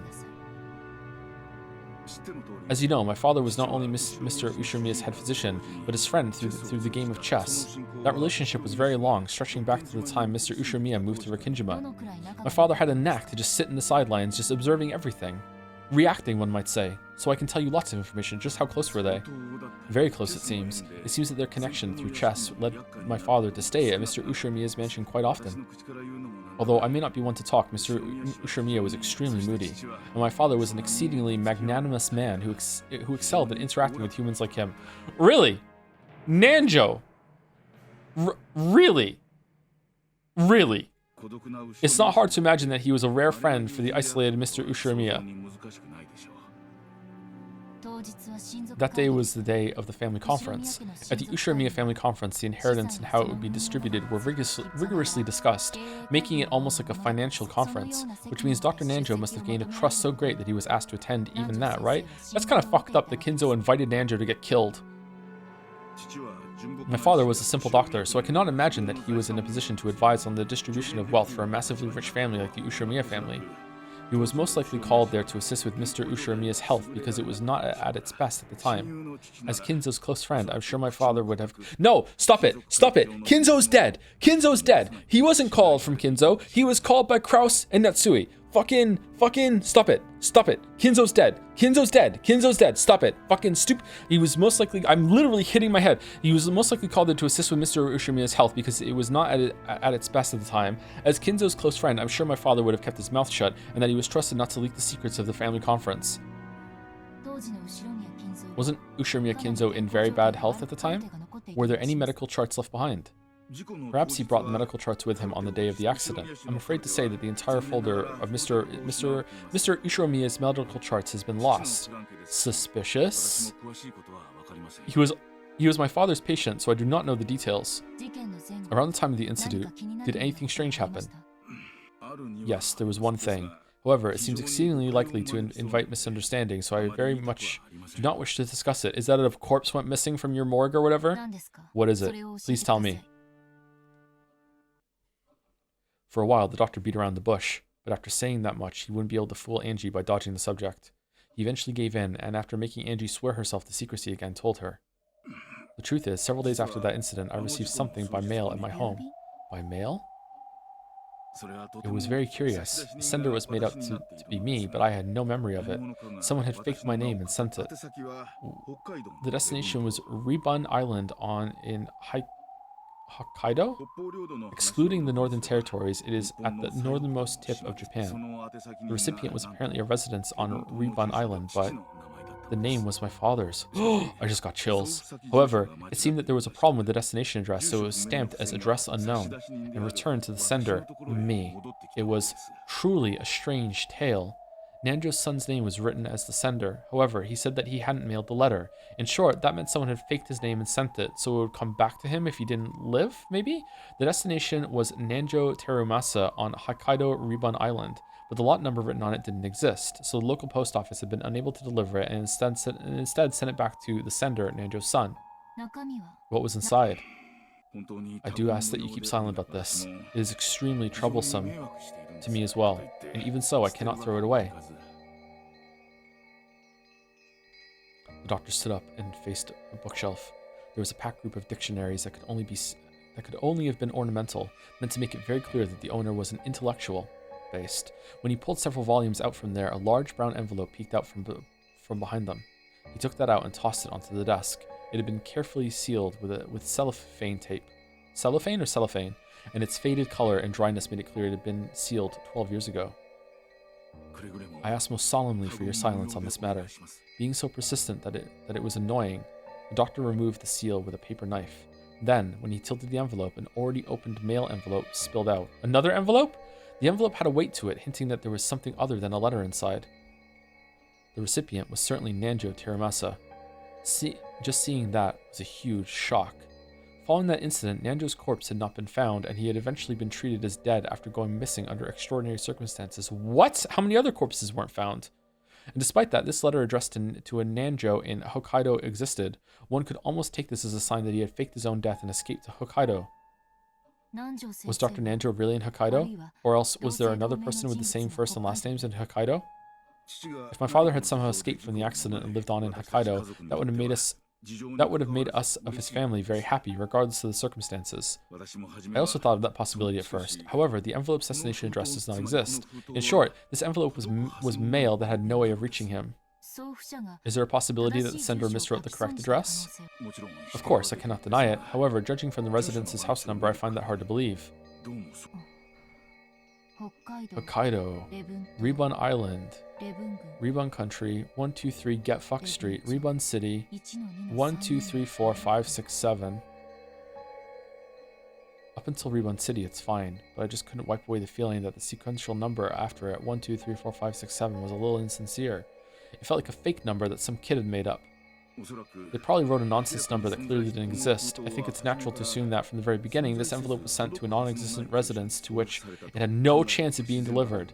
If the destination address doesn't exist, mail is generally returned to the sender. But even in the case of an incomplete address, the local post office will often courteously, and to the best of its ability, research to find whether the sender's intended destination exists. When they still can't find it, the mail is sometimes returned after an investigation of several days. It seemed that the same thing had happened with this, and yet, fucking the sticks of memory that I've ordered from Amazon are they're just gone. They're just gone. I can't even get a refund. They're just gone. Just like, are they ever coming? No. The Amazon even, like, when I go on the order, it just says this is lost. We don't know if it's gonna get to you. Do you want to request a refund? And then when I say hit yes, they say get fucked. I can't do it. It seemed that the same thing had happened with this envelope, and the timestamp was postmarked on October 3rd.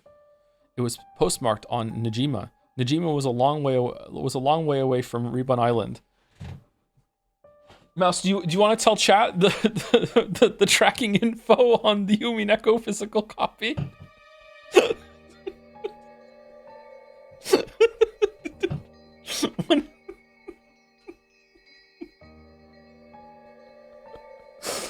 Oh, man.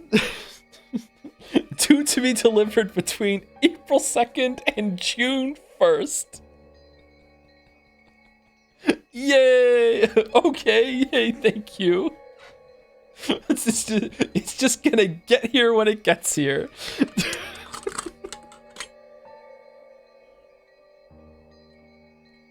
Could be April 2nd. It could be April 2nd. Yeah, it could be. Oh, man. On top of that, the destination was also nonsensical. It had taken more than a week for the mail to be returned.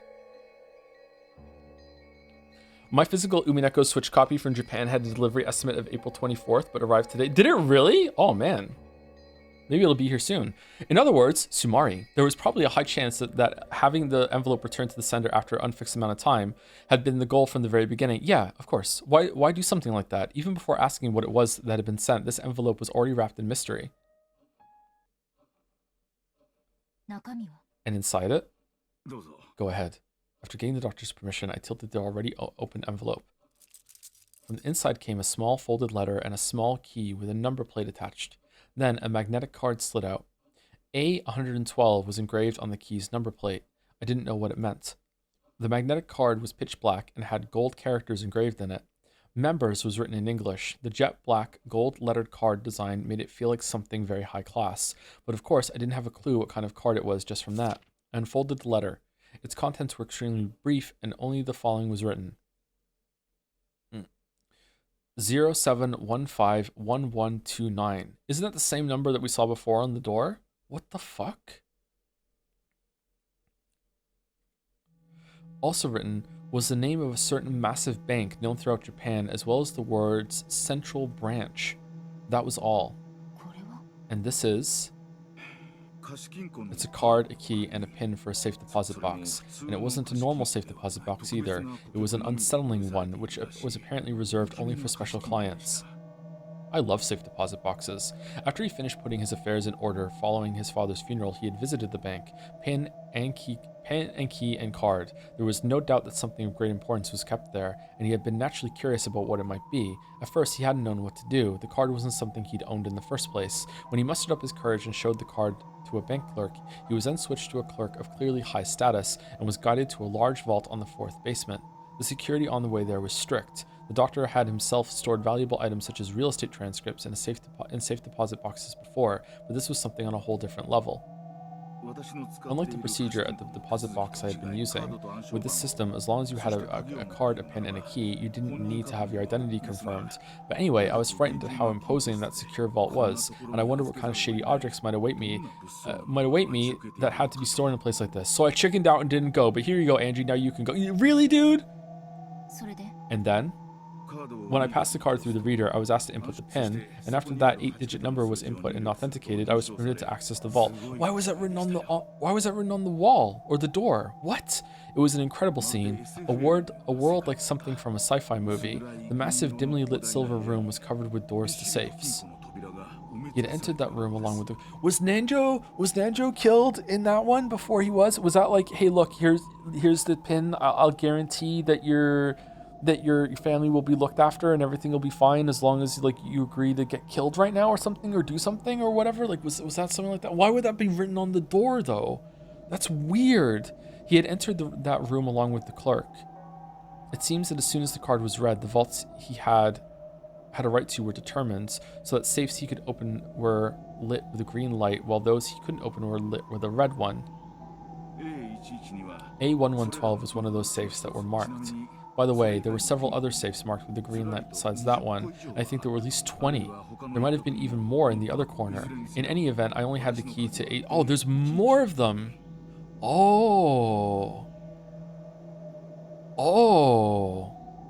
shit. Okay. So the pin was for someone. Everyone uses the same pin to get there, and they need a different key. Okay. Huh. I know of checking the contents of the other safes. As the clerk watched, the doctor had unlocked and opened the safe. Don't we have a right to that then as Angie? Because like we inherited everything? Or maybe Ava cleared it out. When he did, a safe drawer like a large cabinet had opened, and an expensive looking Duralumin case peeked out. Duralumin? Like aluminum? Like that was carried into a separate room where for the first time the clerk left and he was introduced to the contents. And the contents were cash. Cash? How much? I have heard that a pack of 1 million yen in fresh banknotes is precisely 1 centimeter thick. Since those were packed tightly into a Duralumin case of such a size, there was probably 100 million in total. I don't know because I didn't count. I didn't even touch it with my hands. I realized at once this was dangerous money. It isn't normal to store a whole 100 million yen in cash in a case in a safe like that. It's much easier to deal with if you put it into an account and turn it into numbers. When someone is unable to do that, then it's clear that there's something wrong with that cash.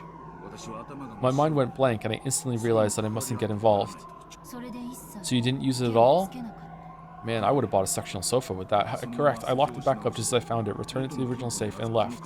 I've thought about throwing away that key and card, but I don't know what will happen. For that reason, I have been hiding it in the back of this bookcase for a full 12 years. I still do not know what kind of money that was. It was blood money. Could I borrow this envelope and the key card? No, please just view it here. Understood. Then, if you'll excuse me, there's something I want to investigate. I took Oni-chan's grimoire from the knapsack I had set down. Then I opened to the page with the paragraph Beatrice had written to Oni-chan and compared the handwriting on both. There was no mistake about the characteristic handwriting. The one who had sent this 100 million yen in cash was Beatrice herself. But what is it? Something's bugging me. What is it? What could it be? Humst? Yeah, I'm pretty sure I got something like that in the mail. Hey Ma, where'd you put that? Hey Ma! The same envelope and contents had been sent to Kumasawa's son, who had once lived with her. But he had been very busy in the days since and seemed to have forgotten about it while running around all over the place. However, its strange contents had apparently stayed in his memory, and he remembered as soon as Angie mentioned it to him. After a bit of a wait, his thin-lipped wife... What's she catching strays for? Found the envelope, complaining that he always forgot where he put things right away. The modus operandi for the sender and the recipient was the same as Nanjo's son's. The sender was made out to be Kumasawa's son, and the recipient was Kumasawa Chiyo. And the destination address was in the Okinawa Prefecture, Ieiyama County, Yonaguni City, 1, 2, 3, 4, 5, 6, 7. Yonaguni Island was at the westernmost tip of Japan, and the northernmost and westernmost. And the lot. Okay, what is Gouda? Also had one on the easternmost, and Genji in the south. Were all the servants like paid off to be a part of it, and they knew? And the lot name was the exact same sequential number that had apparently been chosen without much care. Now it was certain. This envelope was definitely sent with the goal of having it be returned to the sender. Its contents were exactly the same: a letter with a pin and the bank's main branch written on it, a magnetic card, a key with an attached number plate. The inscription on the number plate was A113, the number right after the one on the key that had been sent to Nanjo. Most likely, inside the vault was the same kind of Duralumin case, packed with 100 million yen in cash.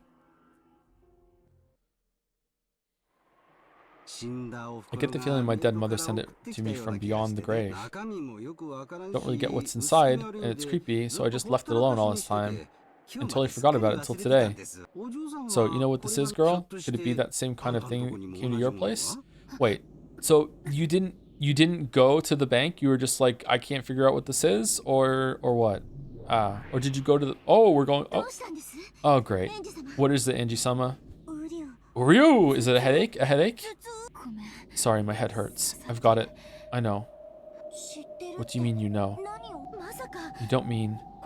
This envelope came to your place too, Angie-sama? I've remembered. A strange envelope was also sent to me 12 years ago.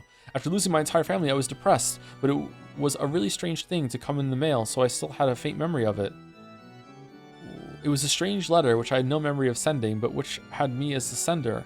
I forget the destination address, but the named recipient had been Ushiromiya Rudolph, my father. I remember how disturbed I was when I got a letter I thought was from father, opened it up, and found a key and a card that I didn't really understand. I felt let down and threw it away somewhere, I think. Where did I put that envelope? Probably lost it somewhere in the chaos that followed. By now, I have no way of checking its contents. However, I have a general idea. I'm sure the contents were the same. Without a doubt, there had been a key, a card, and a note with a pin inside the envelope. Beatrice. What was she trying to do here? So did she hand out the stupid money to all the surviving relatives? I won't forgive her for mocking them even after their deaths.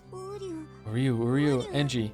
Sugitaro acted nervously. As I looked at his worrying face, my agitation began to cool off bit by bit. I'm sorry, my hatred of Beatrice isn't anything new. I was just surprised and angry to find out that I had a connection with the witch already at the age of 6 on that day. For the past 12 years, you've been constantly enslaved by Beatrice-sama's curse. This might be proof of that. This might be proof of that a curse. This might be proof of that a curse.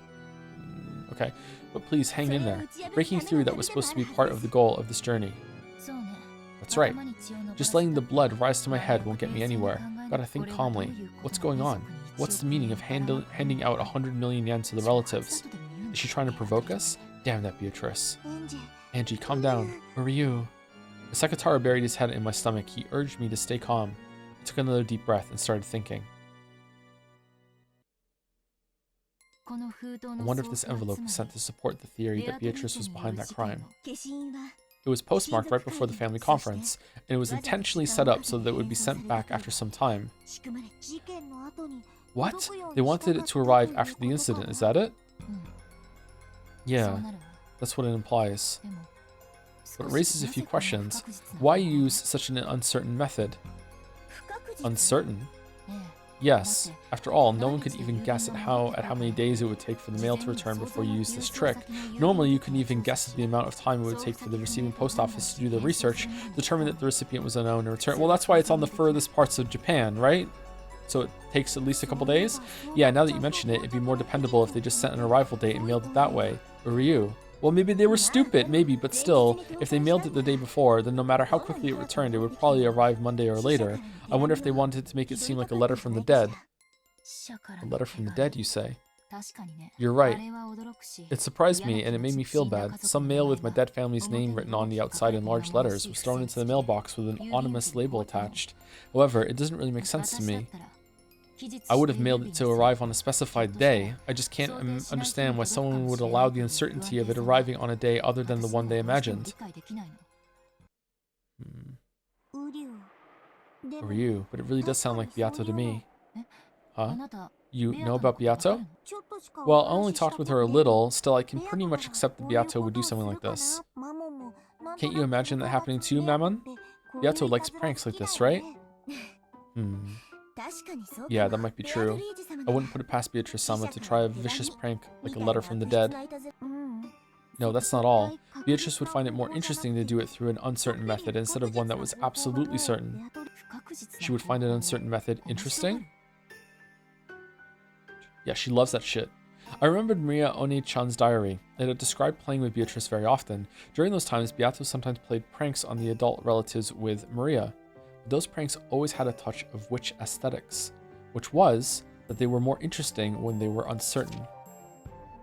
One day, Maria One-chan and Beato decided to use a wind-up mini car she had brought for a prank. It was a popular toy at the time, and if you made the mini car back up, it would wind up the spring in the tires, and when you let go, it would race forward. I hate these things.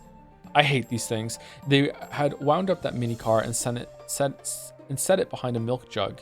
In other words, Sumari, the prank was that if you lifted the milk jug, the mini car would jump forwards and surprise whoever did it. Hoping that someone would get caught in this prank, One-chan and Beato had watched the adults from the shadows for their whole tea time. They were looking forward to seeing someone get caught by it, but no one moved the trap milk jug, and the trap ended in a misfire. When One-chan had then muttered, "We should have put it somewhere where it would have definitely caught someone," Beato apparently said this. The most interesting and thrilling traps are those where you don't know who will get caught, or even if anyone will get caught at all.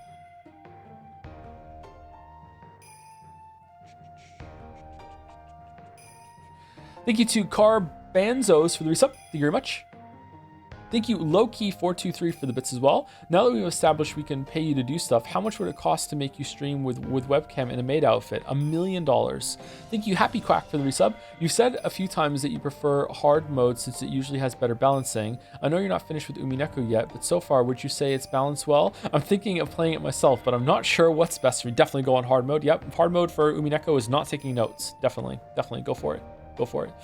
Thank you, SkinP94 for the resub as well. Just tuned in and gotta say this new Nanjo design is nice and all, but it has lost the raw sex appeal from the original. Thank you, Zephyr Morality for the resub. Wanted to resub on Umi Day. Thanks for all the streams. Thank you very much. Thank you. Thank you, Terraflop, for 5 gift subs as well. Thank you, Terraflop. A lot of gift subs from Terraflop. Thank you. And thank you, Rex Yaldaboth, for the resub. Last on my list. Glad you've been so much happier recently, Joe. Been loving the recent streams. I've come across as happier. That's good. All right. That's good. I am happier. Thank you, Rex. I also got some sleep this week, or last week. I got some sleep.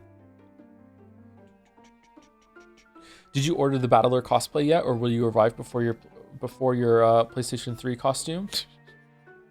Or the copy? I should get a Battler costume, yeah, for sure.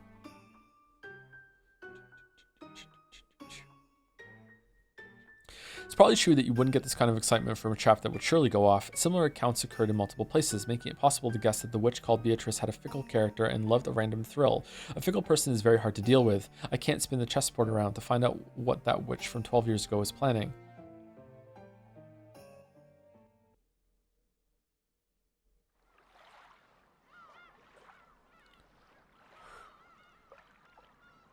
As Angie examined these, her gaze darted from place to place. Then she suddenly showed interest in the wall. There, several framed pictures were hung. Many of them were commemorative photos from when the relatives of the Kumasawa family gathered or went somewhere to play, and Kumasawa was in several. And she still wore a smile that made it so you could almost hear her lighthearted ho laugh. It's part of my distant memory, but I definitely remember that she was this sort of cheerful old lady. Did you notice anything different about Kumasawa-san in the days leading up to the incident? Nope, she looked the same as ever. Family conference put her on edge, so she was always grumbling about how tough it was. What's this? Among the several frames, there was one that had something other than a picture of people in it. It was a picture of an enlarged relief of a door from a Western style house or something. You couldn't see any interesting subject in particular, which actually bugged me a bit as I wondered why anyone had gone to all the trouble of taking it. As I got closer, I realized that some characters had been written with a pen. It's the chapel, isn't it? Oh yeah, that's a photo I got when Mother's belongings were distributed. I think it probably has something to do with that legend of the gold thing. The witch's epitaph, you mean? It was whispered that it pointed out the location of the hidden 10 tons of gold. So Kumasawa-san tried to solve it too. But this isn't the epitaph, it's the first time I've seen it. There was an arch above the Western-style door, and that's where the relief was. English words were engraved there, and that seemed to be what the picture was focused on. The pen writing appeared to be a translation into Japanese. This door is opened only at a probability of a quadrillion to 1. You will be blessed only at a probability of a quadrillion to 1. I don't recognize it. Nothing like this ever showed up in the epitaph or One-chan's diary. In Mother's belongings, there were quite a few photos and notes that looked like her trying to solve the riddle of the epitaph. Mother was actually surprisingly fond of that kind of thing, and there was that rumor of that 10 tons of gold bars were hidden somewhere. It's no surprise she got so absorbed by it. In both Maria One-chan's diary and her grimoire, there was a description of the witch's epitaph. It had talked about how it was a ceremony to open the door to the Golden Land, Beatrice's resurrection ceremony, Beatrice's succession ceremony, on and on. Maybe the most interesting one was the last part about it being a succession ceremony. According to Beatrice, if you were able to solve the witch's epitaph, you would receive not only the 10 tons of gold in the Ushimiya family inheritance, you'd stream it, but her own magical power and name, as well as the title of Golden Witch. Among the Ushimiya family household at the time, the witch's epitaph was thought of as a difficult quiz which the family head, Kinzo, had arranged for to choose his successor. But with the Mirage Sorcière interpretation, the questioner was Beatrice herself, and she had posed the question in part to choose her successor. There were slight discrepancies in the details of the two interpretations. Either way, its ominous contents brought to mind a bloody serial murder, and both of the message bottles drew a tale of a crime following that pattern. If I could solve the witch's epitaph now, 12 years later, I wonder if I could expose some plot made back then. I tried to solve it many times myself, but I never did have a clue what it meant. It seems that many witch hunters tried as well. I also found theories like the La Plata theory and the Inora theory in certain books. However, neither of these theories were conclusive. Are there any other materials? I think so, but they were all split up between my siblings. I don't have a clue who has what. Sorry. Just reading this English text that Kumasawa-san took a picture of, it gives the impression that this was a forbidden door that was rarely opened. But where in the mansion is it, I wonder? Judging by the lighting, it looks like it's outside. I wonder if Kumasawa-san thought that the gold might be hidden in there. Who knows? Either way, I do wonder where in the Rikinjima mansion it was. I hate to say it, but there wasn't enough money in Mother's bank account to make me think she found the gold. Okay, so is it in the chapel? And when Beatrice took the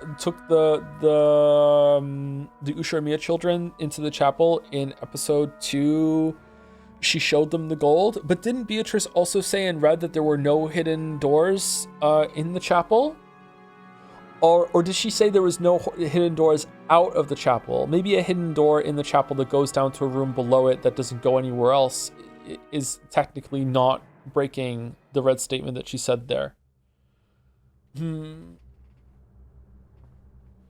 Assuming that even is the chapel. I think that was the chapel because I think that inscription was there about it being opened for Kinzo to marry Beatrice if Beatrice was to come back to life, I think. Well, she probably didn't find it after all. The Golden Witch Beatrice gave 10 tons of gold to Kinzo, which meant that the witch was a true owner of the gold. Beatrice was the owner of all the vast fortune of the Ushiromiya family. The witch holding this vast wealth had massacred the humans on Rikinjima on that day, sending large amounts of money to the surviving relatives like it was a game. Like hell, it's a letter from the dead. This is a desecration of the dead. I was once again convinced. When my family died on that island that day, they didn't go to heaven. They're being trapped by the witch even now and are being desecrated and tormented for all eternity. Not very magical toxin of you, Angie.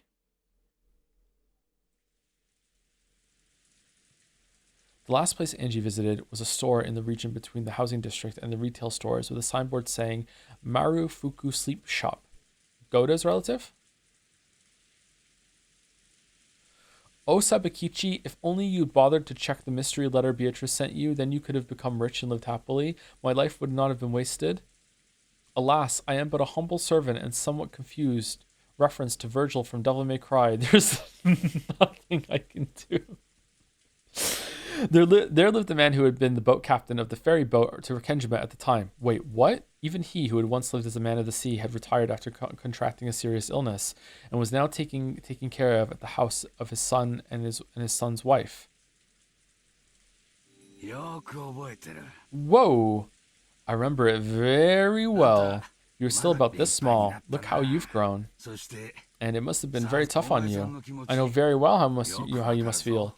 The former boat captain was in such high spirits that you couldn't really tell why he'd retired in the first place. All right, Ryukushi, all right, how do we make this guy have a distinct dialogue? We're just going to make him say very well a lot. There you go, nailed it. All right, job's done. Time to have a break. His memory seemed clear too, and he could remember the events of more than a decade ago, apparently even about how Angie had been at the time. The way he chatted on was very helpful for Angie. But at the same time, he also remembered the final family conference very well. And the fact that he remembered even details like Battler's fall madness on the boat was actually painful for her. It had been so back then as well. Very well, but even now, there was no public way to cross to Rikinjima. What? It was necessary to make an individual request to an owner of a boat to make the voyage. I've been unable to arrange for a boat to Rikinjima, so if you refused me, such a voyage would probably become hopeless. I get you. It won't be easy to find a boat eager to go to the island. By now, there are even some who call it by its old name, Akujikishima instead of Rikinjima. It's understandable why the sailors around here would turn down your request. From the start, fishermen had feared Rikinjima as an island of misfortune, and because of that incident 12 years ago, this fear had reached a peak. They respected the sea, feared it, and revered it. There were almost no sailors who would try to take a boat to the cursed island. Because of that, most of the witch hunters were unable to cross over to Rikinjima and were limited to taking a trip around the island. Ironically, this had caused the sense of mystery surrounding Rikinjima to increase even more. I mean, it doesn't seem that ironic to me, which had resulted in the propagation of the bizarre witch stories they love so much. Would you take me in your boat? Yep. You're supposed to give it back to me just for tomorrow. Though it seems this engine had been in a pretty bad mood lately. I'll knock it into shape. The former boat captain promised that tomorrow he would go back to his previous job and take his boat out to Rikinjima. Oh, that was easy. Now my method of transport to Rikinjima is ensured. This is probably all I can do on Nijima. All that's left is tomorrow. On Rikinjima, I'll reach the final destination of a journey that stretches back 12 years.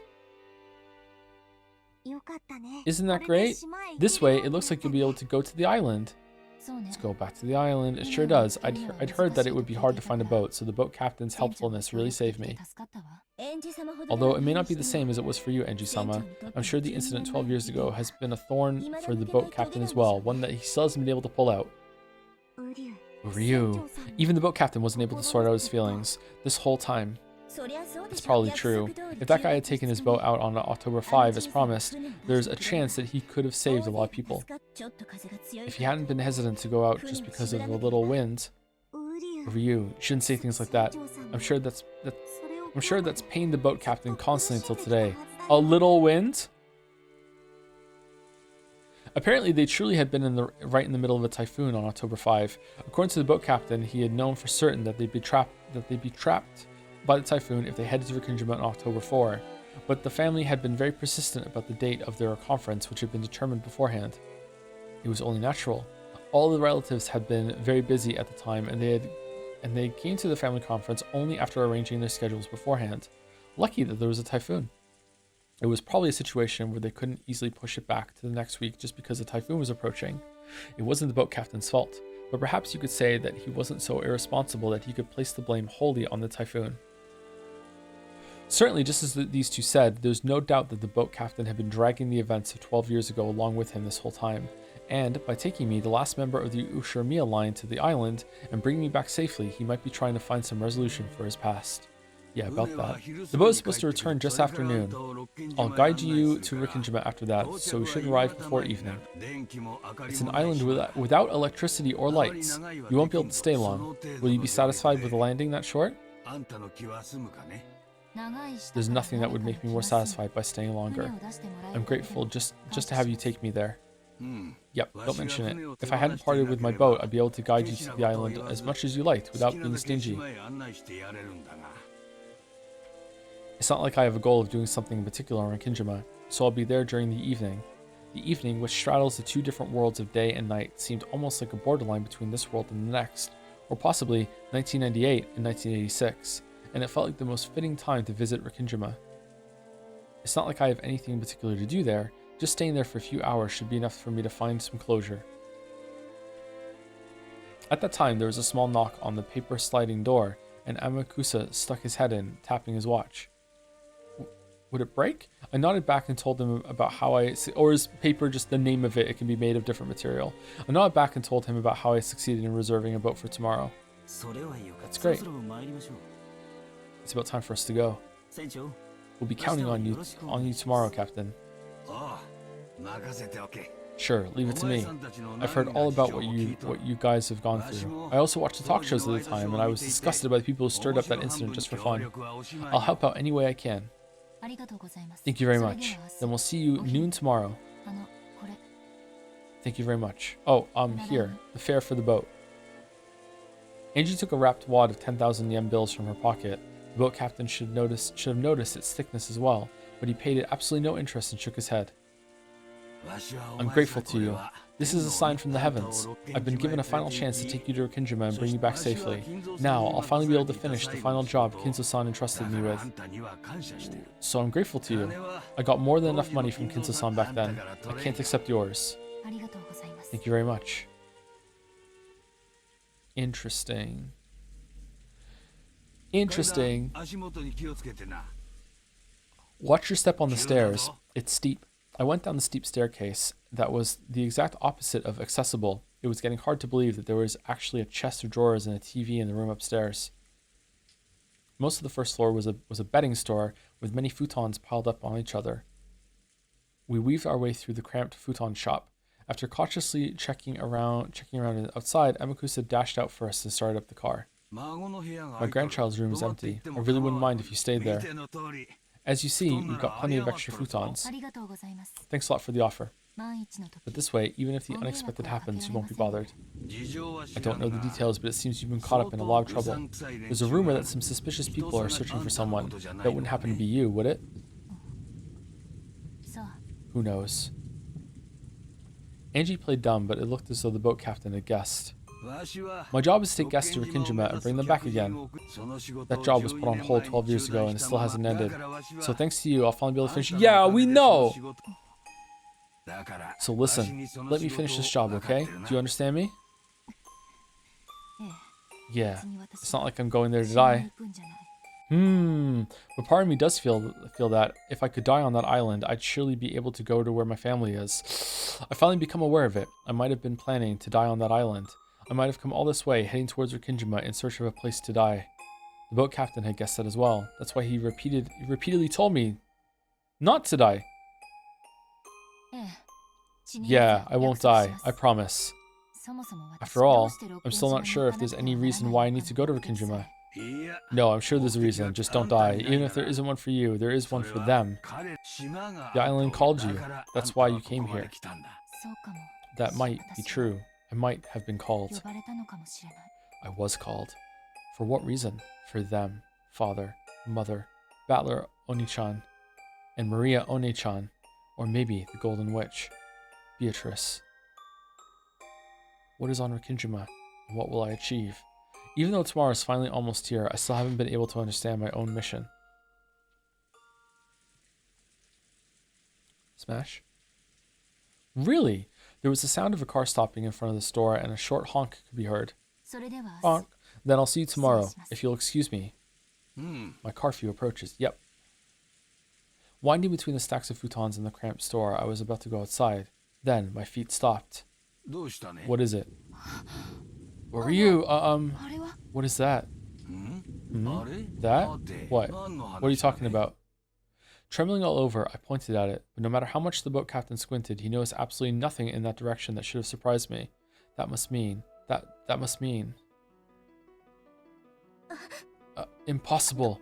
Why? Ryu! Angie, what does it mean? What's going on here? I don't have a clue either. There's no way something that ridiculous. Is this magic? Is it a sectional sofa? A miracle? Yes, this is probably fate. Now I understand. This was my mission. Ryu.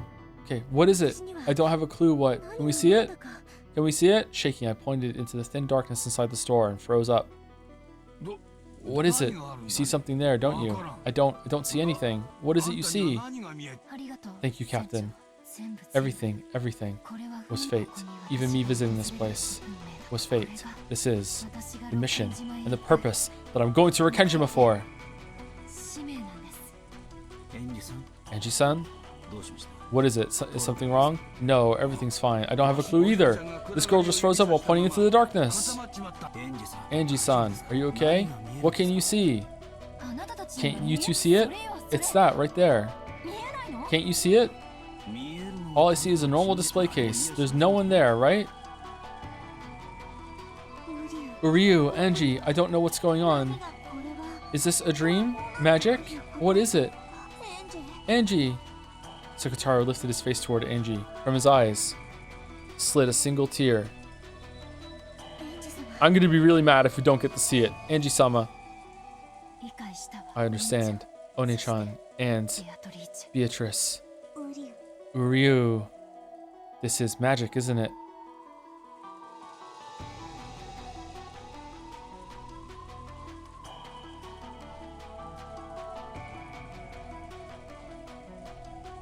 Mouse, we're having a fight later. Mouse, we're having a fight later. Mouse. Mouse. Mouse. Mouse. Would... Oh, did I skip something?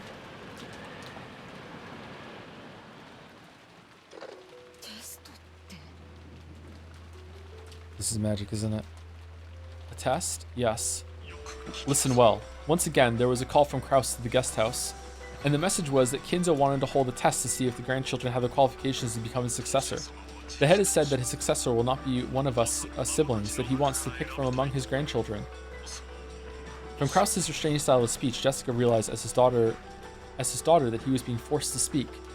And she was forced to realize that the hostages were being exposed to danger even now.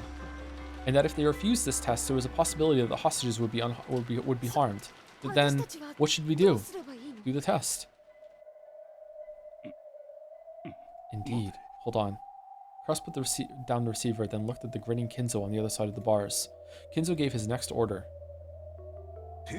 Before the test, those not involved must be removed. Goda and Kumasawa are there, I believe. It will be a problem if they interfere with the test. Banish them from the guest house. Vanish, you say? Shreds, you say? There should be a gardening storehouse in the Rose Garden. Lock Goda and Kumasawa in there. We'll begin from there. Tell them to do it immediately. My weapons will be watching. If they happen to do anything questionable, I'll instantly stop the test and execute all of you as sacrifices. I understand. Hello, Jessica? Listen closely to what I say. Press relay the orders to lock up Goda and Kumasawa. What kind of test are you planning? It truly is a simple test. I only want my grandchildren to show me their resolve. Well then, I wonder what kind of results they'll show me. Fucking Jigsaw? Like, kill the other grandchildren? Rip and tear? Cackle. Break? We took break a little late. I don't know if it's been 2 hours yet. Has it?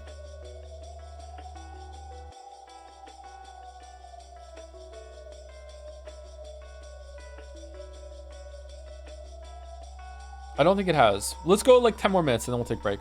Looking disgusted, Kirei watched Kraus, who was talking with someone. Talking with the children. I hate it, but for now, we cannot refuse orders. In this dungeon, a feeble resistance won't amount to anything. If we provoke him too much and drive him into a position where he might kill us, there will no longer be any way to stop this murderer.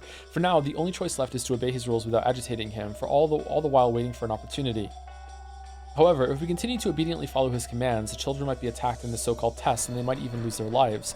Whether we feign obedience or try to resist, nothing will cause the situation to improve. Anyway, straining our eyes so that we don't let a single chance escape until the very end is the only resistance possible now. While telling herself this, Kirei watched over Kraus as he delivered Kinzo's orders. Just grab him by his tie and smash his face into the bars. What are you doing, Kirei? Kirei-san, let us be patient. No, you're a doctor. I understand. It's unfortunate, but all we can do right now is wait. If only we could do something about these bars, we'd be able to return to the mansion. If only we could somehow get out of here. I'll try something. Kinzo-san, I have a request. How about we play some chess? You love chess with me, huh? It's your old pal Nanjo. I'd, elbow you inside if these bars weren't in the way. What is it, my friend? We understand well that you want to test the children. It is fine for you to do as you desire.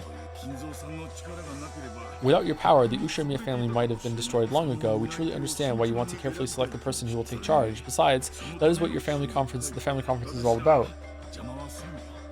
We won't get in your way. Your insight is useful. That's right, this is the family conference, the final family conference where I will select my successor. Whoa! And yet, Kinzo-san, it is far too cold here. Since we won't interfere with your test, can you take us to a slightly warmer place? At Nanjo's words, the slight signs that Kinzo's mood had been improving were blown away. Nanjo was struck with a moment of silence as Kinzo gazed at him with dangerous eyes as though appraising him. Certainly, this place is cold. It's tough on an old body. Master, wouldn't it be alright if we moved them upstairs? I cannot do that. Are you naive, Nanjo? So, by acting as though you'll skip this turn, you truly and splendidly advance your strategy? I'm not falling for that, you see? If you're freezing, then why don't I line the floor with red-hot coals? My apologies. Virgilia tried to help out, but in the end, Kinzo would not comply.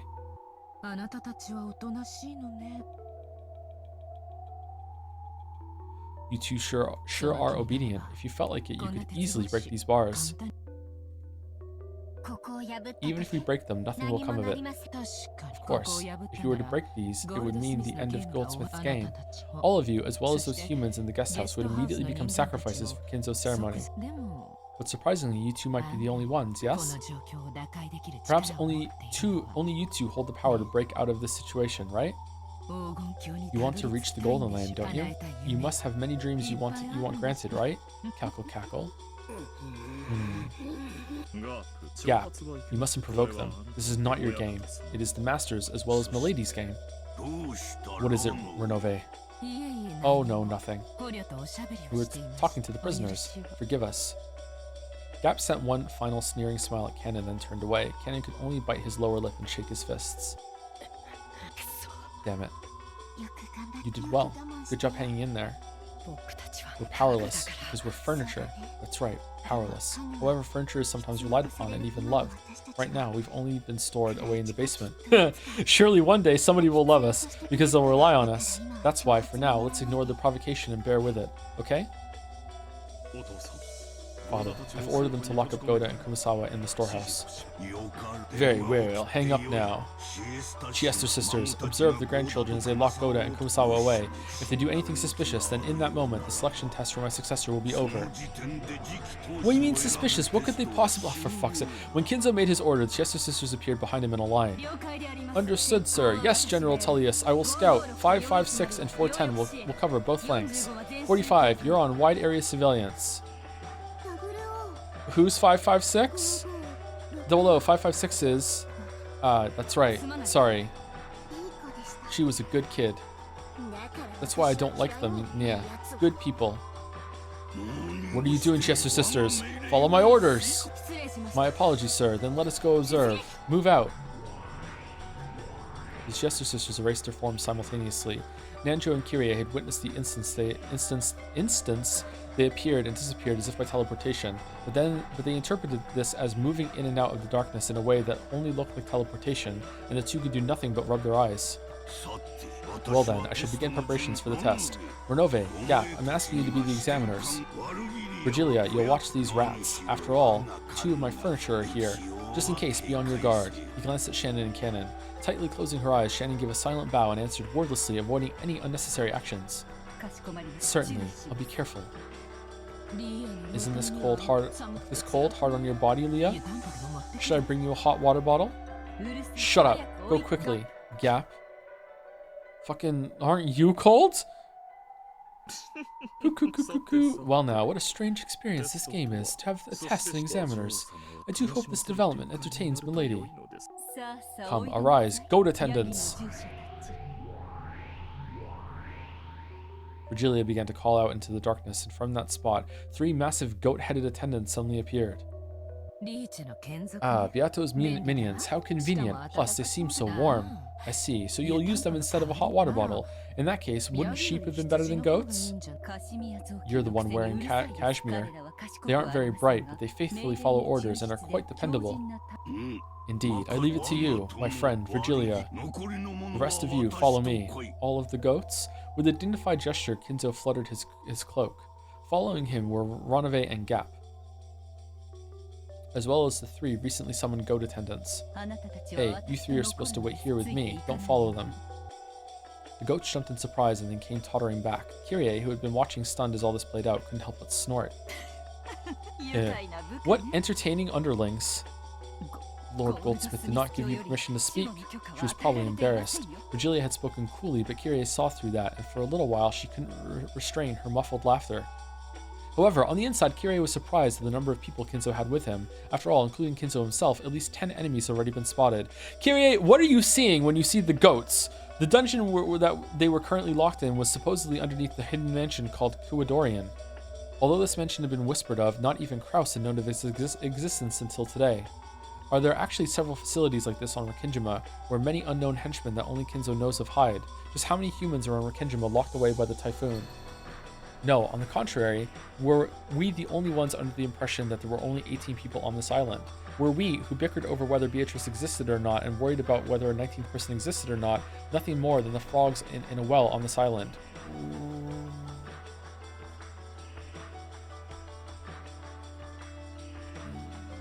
When did this happen?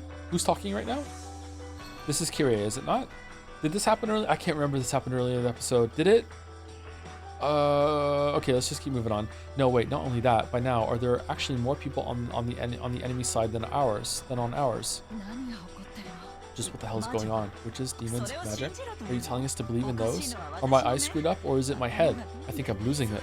A mass murder by magic, demons forming and disappearing into thin air. Setting aside the enemy's numbers, how should we interpret the various things thrust before our eyes that cannot be explained with the common sense of our world? Kirie started to feel like she didn't know what was going on anymore, and while desperately battling the urge to abandon everything and give up, she grit her teeth and tried to hold on to her sanity.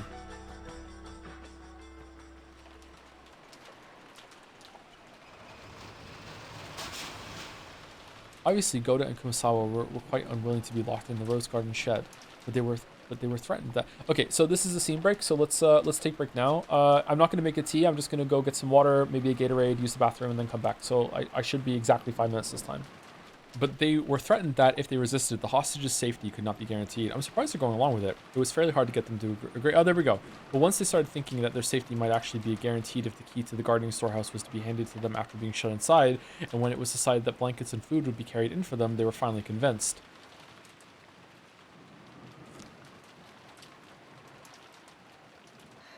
This place is pretty chilly. I wonder how long we'll have to stay locked in here. As long as we have some canned mackerel. It could be as late as Monday morning at the worst, so a full day and night. I really feel bad about doing this to you two. George and Battler cleared a space on the floor, then spread the blankets there. They also left the canned food, crackers, and other light snacks they had brought. It'll be hard for you guys to go until Monday with just this. If only we can make a trip to the kitchen. They said not to go anywhere we weren't told to. It sounds like we were being watched. Damn. I'm honestly sorry that we cannot be of any use, and these are the times that we are truly supposed to be at your sides. It can't be helped.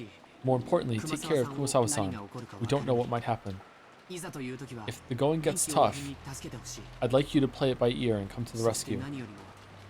And more than anything, I want you to be safe. Yes, I understand. Please be careful, everyone. Right now, the master is taking human lives like they're pieces on a chessboard. Please look out for yourselves. Goda stared at the floor, even now unable to believe what had happened as he remembered that atrocity in the dining hall, and he hung his head in shame at his failure to fully describe that terror. Thank you. Make sure you stay on your guard.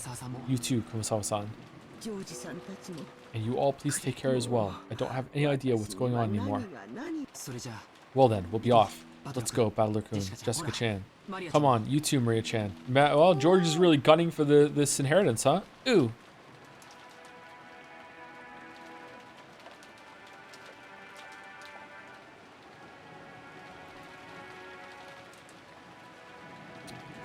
Looking at the pitiful expressions on the imprisoned pair's faces, it got really hard to close the shutter. But we can't disobey. We're being watched. The shutter was brought down and locked. and inside, fucking like Demon Shannon just rip and tear. The shutter was brought down and locked. Then George walked toward the small window on the side of the storehouse. At that side, there was a small lattice window that could only emit light and ventilation. It looked like something from a jail, making the two of them seem even more pitiable. But on the other hand, it would hopefully protect them from Kinzo and his subordinates.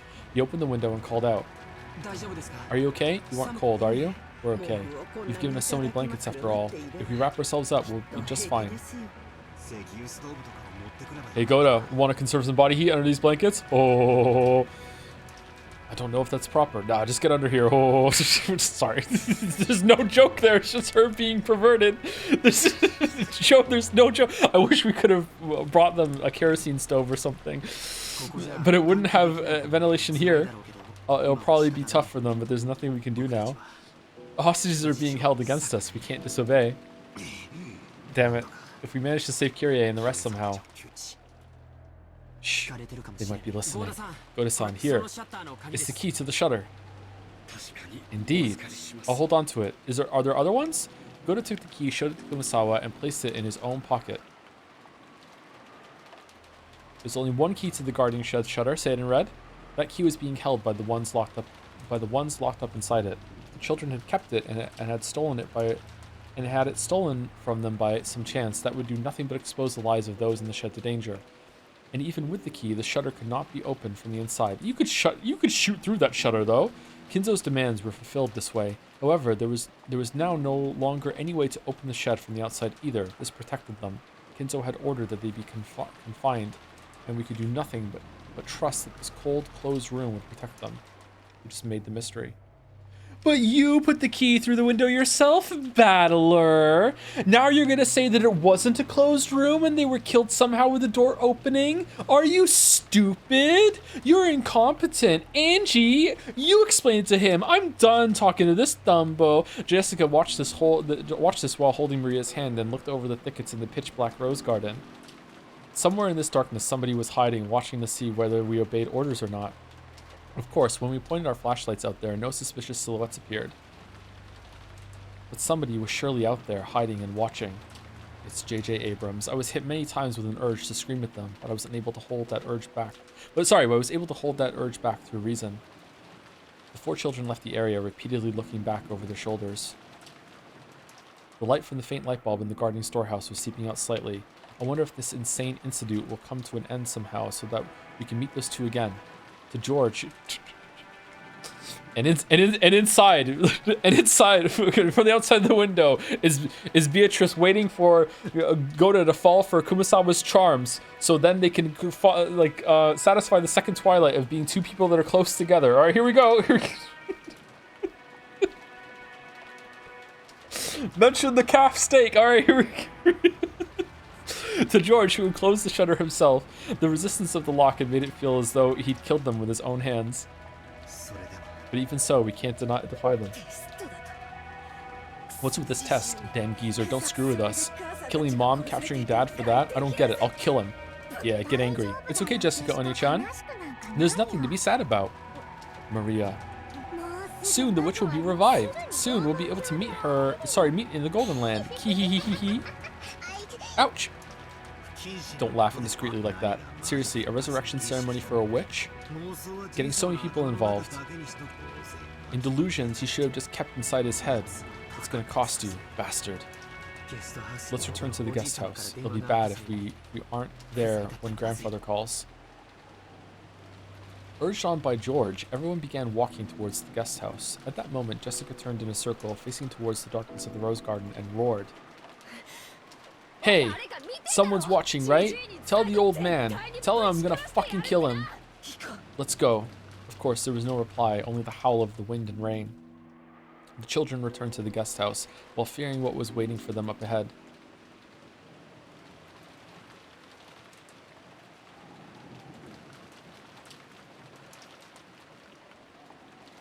Thank you, Sweeroy, for the resub. Thank you very much. And thank you, Shino PJ, the new sub. Welcome, Shino PJ. Thank you. After they left, from the exact point in the darkness that Jessica had yelled at, 2 rabbit ears sprung up. So sorry. They found me out. It's because you're too slow, Nya. Mihihihi, Pendragon-sama's going to scold you.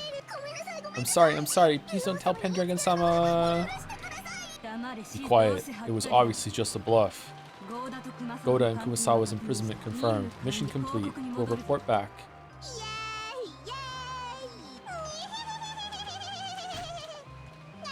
Ouch. Do you want us all stuck on nothing but carrots and water because of collective responsibility? Let's go.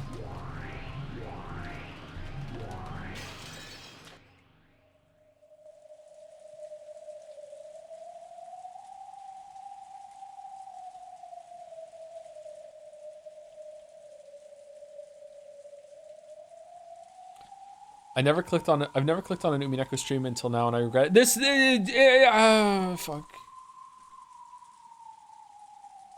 Do you know when you're watching a movie and there's a sex scene out of nowhere, and that's when your parents walk in, and then they look at you and are like, "What the fuck are you watching?" It's like that, except there's a lot of sex scenes.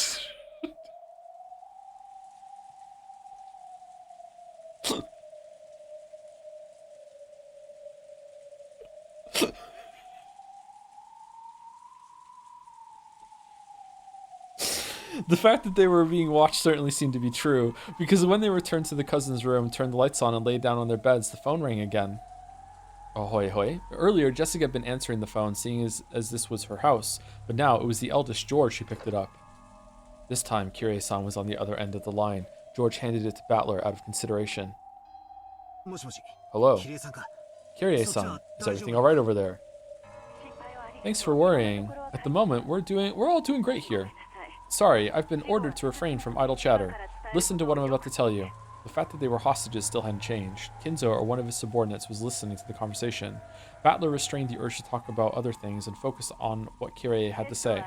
The test will be carried out by Jessica-chan, George-kun, Battler-kun, and Maria-chan, in that order. You'll each be summoned in turn, so until then, do not leave the room. When someone's called out, they'll head to their designated location alone. Are we gonna do a Hunger Game? Like what? Sorry, a battle royale? What are we doing? Battler repeated it out loud so that the cousins listening in around him could hear. So it'll be Jessica and Nikki, me, Maria, in that order, and we've got to stay in the room until we're called, right? Got it. Maria too? Even a 9-year-old girl. What's the damn geezer trying to force us to do, that bastard? The fate of the Ushiromiya family rests in all of your hands. Do your best. Yeah, sure.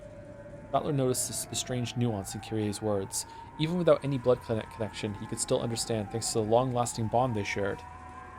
At this point, it doesn't make sense to worry about the Ushiromiya family itself. That probably wasn't the message Kyrie wanted to send. She probably meant there's no way for us to escape from this dungeon, so we can only wait to be rescued. Our lives are in your hands. Something like that. Yeah, leave it to me. We don't know what kind of test it is, but no problem. I'll take it gladly. It's going to be a serious test, right? Should we really go all out? Yes, it's a serious test. Grandfather truly does intend to test you all. It's useless. It's all useless.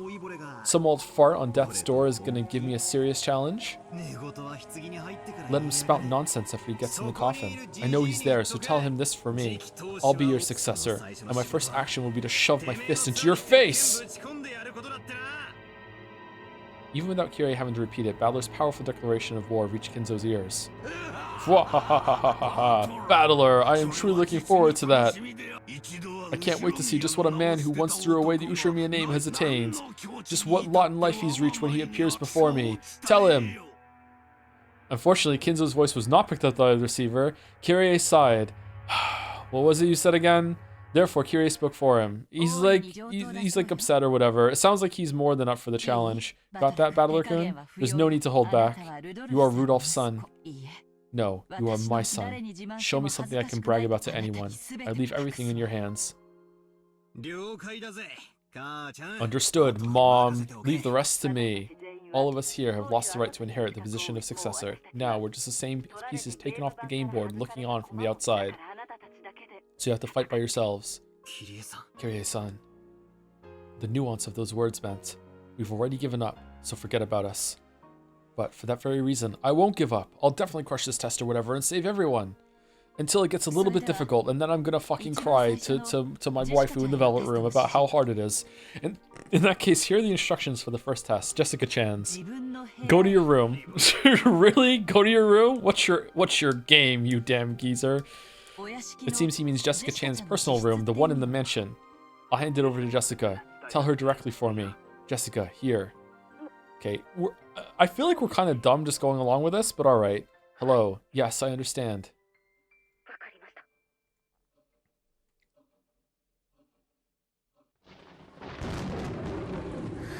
Starting with me, huh? Well, I've been ready. See you later. Even Jessica was probably tempted to succumb to the fear of a girl her age, but she crushed those feelings and strengthened her resolve. Be careful, okay? We're probably being watched, right? We can't do anything we aren't told. All we can do is exactly what they say.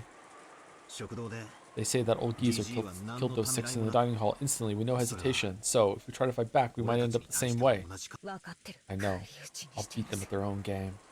Don't do anything reckless. If you think you're in any danger, your own safety comes first. If Uncle Kraus finds out that his daughter sacrificed herself for him, there's no doubt it'll tear his heart apart. It goes the other way too. If Mom and Dad are both killed and I'm the only one left, my heart will rip itself to pieces. Oh, shit. Battler-kun, what you said earlier is true, right? Yeah. Kyrie-san and the others are already prepared for what will happen.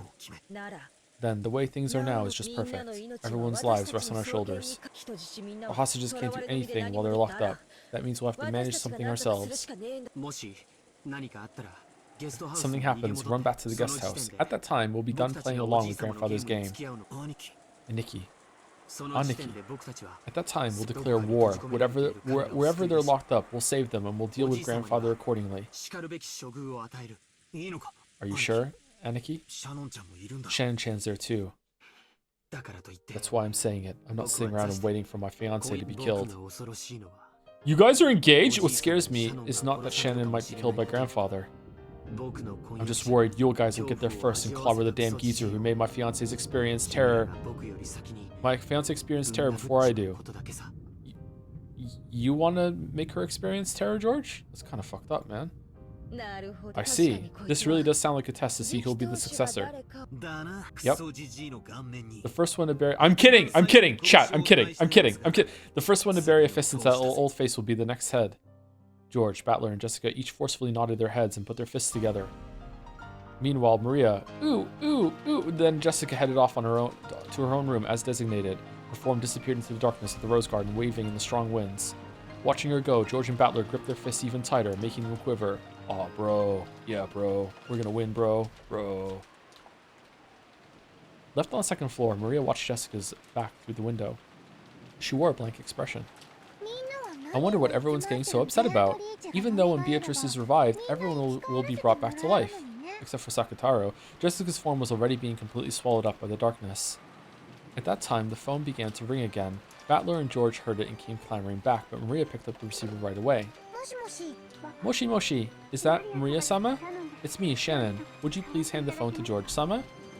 This time, it was Shannon on the phone. Yeah, I know. This time, the message was to tell the next person, George, where he was to go. Yeah, I know.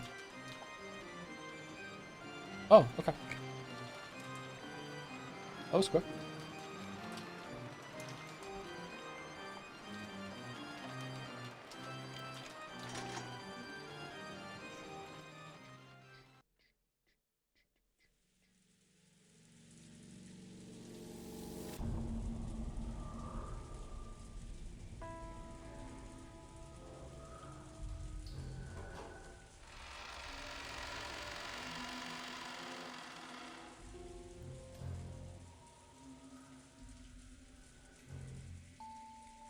Thank you, 1SEP for the resub. Are there any plans for a theorizing stream with Jelly after episode 4? I remember you saying you both could probably solve the whole game if you theorize for a few hours. Game? I would personally love to see that, and I'm sure chat would too. Don't underestimate the not a game. Umineko very clearly challenges the reader to try and solve the mystery. Channel your inner stubborn streamer mode and try to solve it, and finish the password game already, or no balls. Thank you, 1SEP. I don't think a full-on theorizing stream would be that entertaining. Sorry, I don't know if we could fill a whole thing.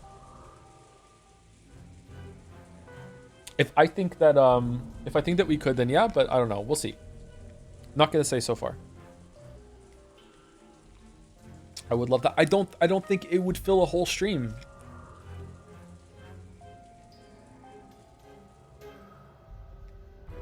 Short one maybe? Chat doesn't like short streams. They like long streams.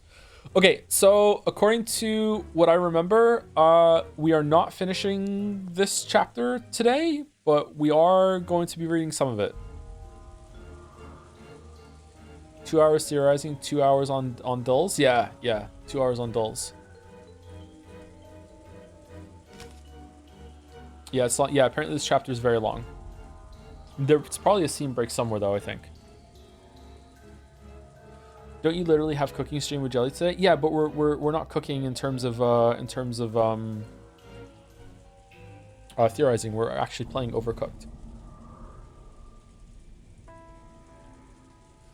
Anyway, let's continue. Here we go. Strap in. Of course, since the time of her birth, Jessica had been raised in this mansion. The atrophied Western-style house that the cousins called a mansion was her home, and yet she had never understood her cousin's feelings as much as she did today. At the same time, she had never felt her own home, which she knew well to be as alien as it seemed now. Her own room. This had once been her hideaway, the only place in this vast mansion where she could feel at peace. However, she had never felt as much pressure coming from that door as she did now. Because it was locked. A test, Titch, what the hell could be waiting in there? I'm not going to find my desk and stuff dragged around all over the place, right? She acted tough, trying to deceive herself, trying to make herself believe that she wasn't scared of anything. Readying herself, she opened the door to her room. Now let's go to George.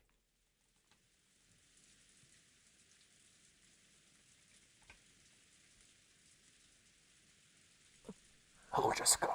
I want to play a game. Inside Cannon's head is a bomb. The key is in his stomach. There's no scalpels in here. Fucking good luck. When she saw that, fortunately, the room didn't appear to be messed up. She relaxed. No one was there. Of course. There was nowhere for anyone to hide here. Right away, Jessica locked the door behind her. This way, the room was safe. She peeked under the bed and in the closet, but of course, no one was hiding. What the hell? She looked at the clock. It was just past 11:10. I don't like that they mixed 24-hour and 12-hour clock in this. As her tension lessened and fatigue came back to her entire body, she realized how messed up this whole day had been. It was still about 11.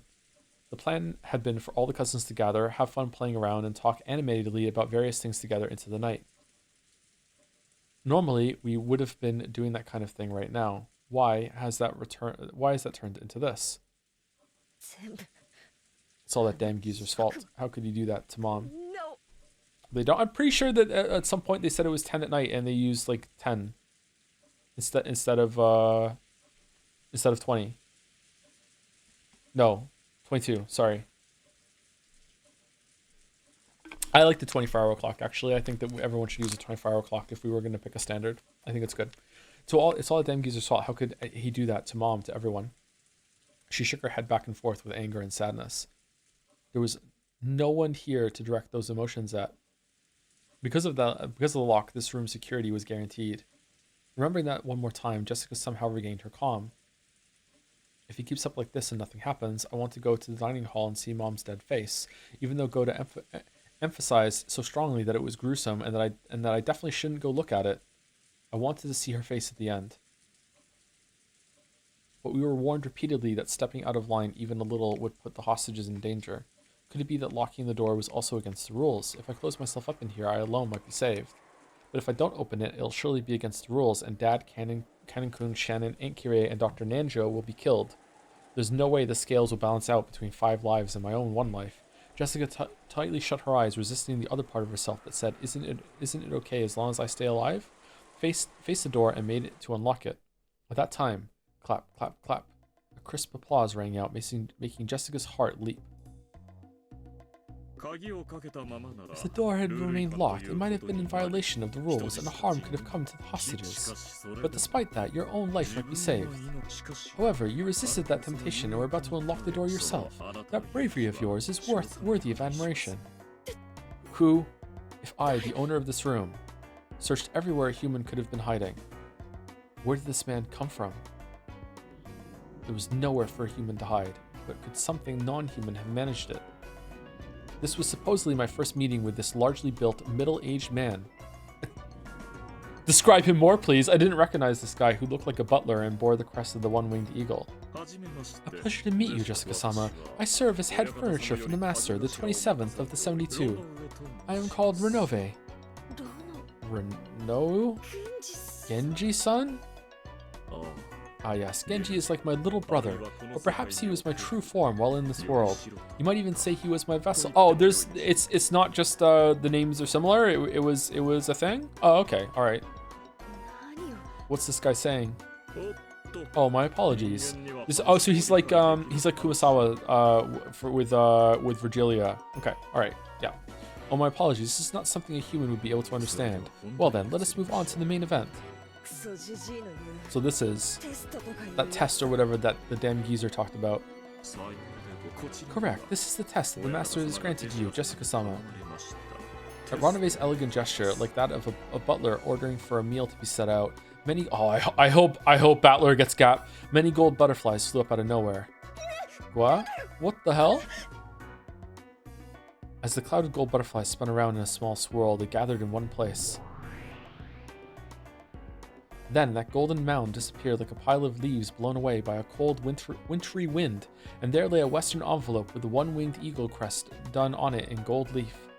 With a gesture, Renove urged her to pick it up. Jessica timidly did so and opened the letter inside. What's this? It is an exceedingly simple test to determine whether one is qualified to become the successor. Please attend to the question written there with a fitting attitude for the successor who is to support the Ushiromiya family. And tell me your answer, as well as the thoughts that led you to it. Dumbass. Shaking, Jessica looked between the paper and Ranove's face several times. Is it like who should die of the other children, or who should die of the hostages, or At that time, George, who had been called out after Jessica, could be seen in the arbor of the rose garden. If things had gone normally, he had planned to give Shannon the ring that would be proof of their engagement here at this time on this day. Why are you calling her your fiancée then? But the woman in front of George now was not Shannon. God damn it. Read it. That is Goldsmith's test for you. George picked up the Western envelope, which was on the table where he'd once had tea with Excuse me. This is episode 4. Why are we not having each of them arrive and have that preamble at their location, and then everyone's checked out, and then have them appear, and then repeat that they checked everywhere a human could have checked, and then have the gold butterflies appear, and then have the envelope do it, and then pick it up, and then read it? Like, what are we doing? It's episode and read its contents. Perhaps this message was short. After glancing at it, George's eyes grew sharp. What's this supposed to be? It is as you see. This is the test given to you to see if you're qualified to be the successor. As you ask yourself whether you truly are so qualified, answer that question. What a stupid question. That's right. It really is a stupid question. Doesn't that mean the Ushiromiya family inheritance is also something on that level in Goldsmith's eyes? George lowered his eyes to the surface of the letter once again, examining its contents. George and Jessica. While the tests given to them were slightly different, they were almost exactly the same. Meanwhile, Battler's going to be like, this is a really hard question. What am I supposed to do?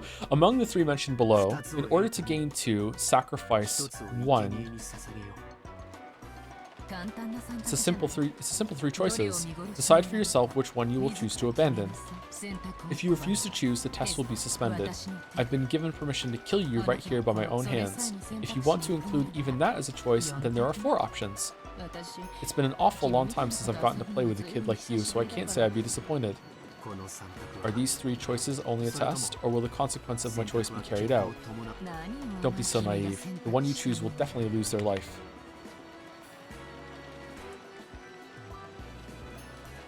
Among the 3 mentioned below, in order to gain 2, sacrifice 1. Your life, Shannon's life, everyone else's life. That's bullshit! If you do not choose 1, all of the above will be lost. Why is Shannon's name here? The second choice is the name of the one most needed and most loved by the test taker. I believe Cannon's name is written second on Jessica's test. You gave the stupid question to Jessica too? Giggle, giggle. You shouldn't be worrying about Jessica, right? Right now, you are the one being tested. It really is a simple 3-choice test. Which can you throw away for the sake of the other 2? That was close. Isn't that simple? If you still can't decide, would you like me to lend you a coin? A coin? How would you choose between 3 options with something that only has 2 sides? No one would throw away their own life. So there remain 2 choices that will leave you standing. Will you give up on everyone for the sake of the one you love? Or will you give up on one person you love so that you can save as many people as possible? Either way, you should be able to find a fitting just cause. After all, this Rikinjima is now a demon island. The sentimental relationships of the human world aren't necessary here. No one will blame you. Do as your heart desires, and ask yourself whether you're qualified to succeed the Ushiromiya family headship. Or rather, make your decision as if you truly were the Ushiromiya family head, okay?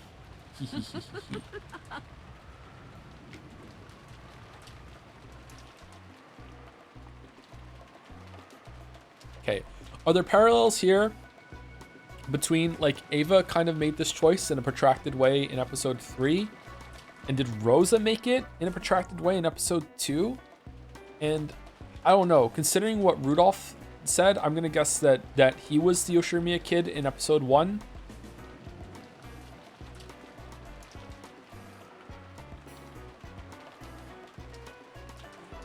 Probably.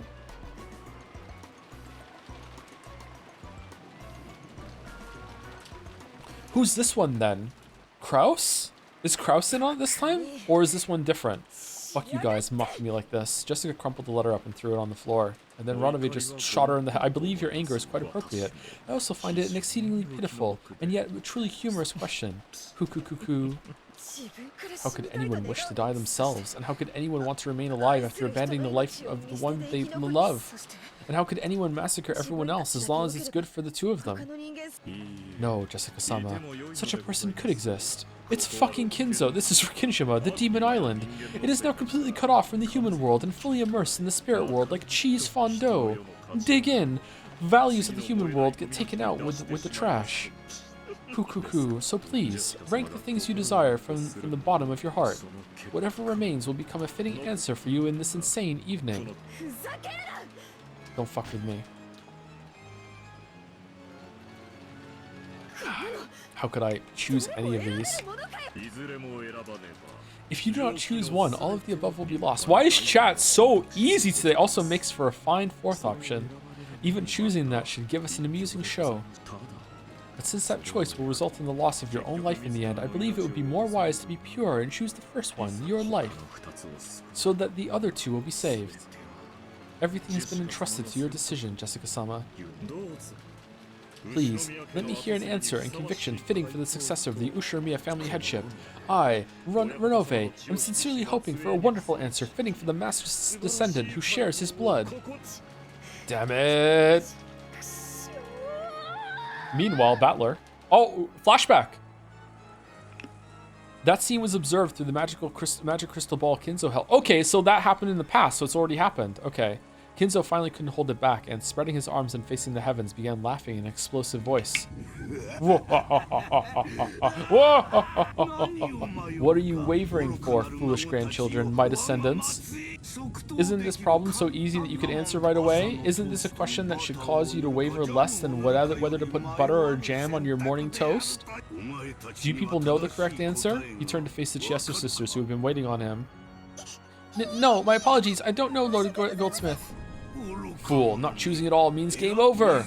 You foolish rabbit who cannot even choose a reason or a goal for your own life. You aren't worth a single ant that anyone might step upon without even noticing. Die, be crushed, disappear faster than I can blink. And what of you? I would sacrifice the first one, your own life, sir. Weapons fight and die in battle, and weapons exist to destroy enemies and protect allies. Being able to protect those we love and then die is our satisfaction, sir. Oh, a truly splendid model answer for a weapon. The immediate reply is very nice. So, have you been raised to think you'll be given an extra carrot for answering that way? That's wrong, see? Even that is wrong, see?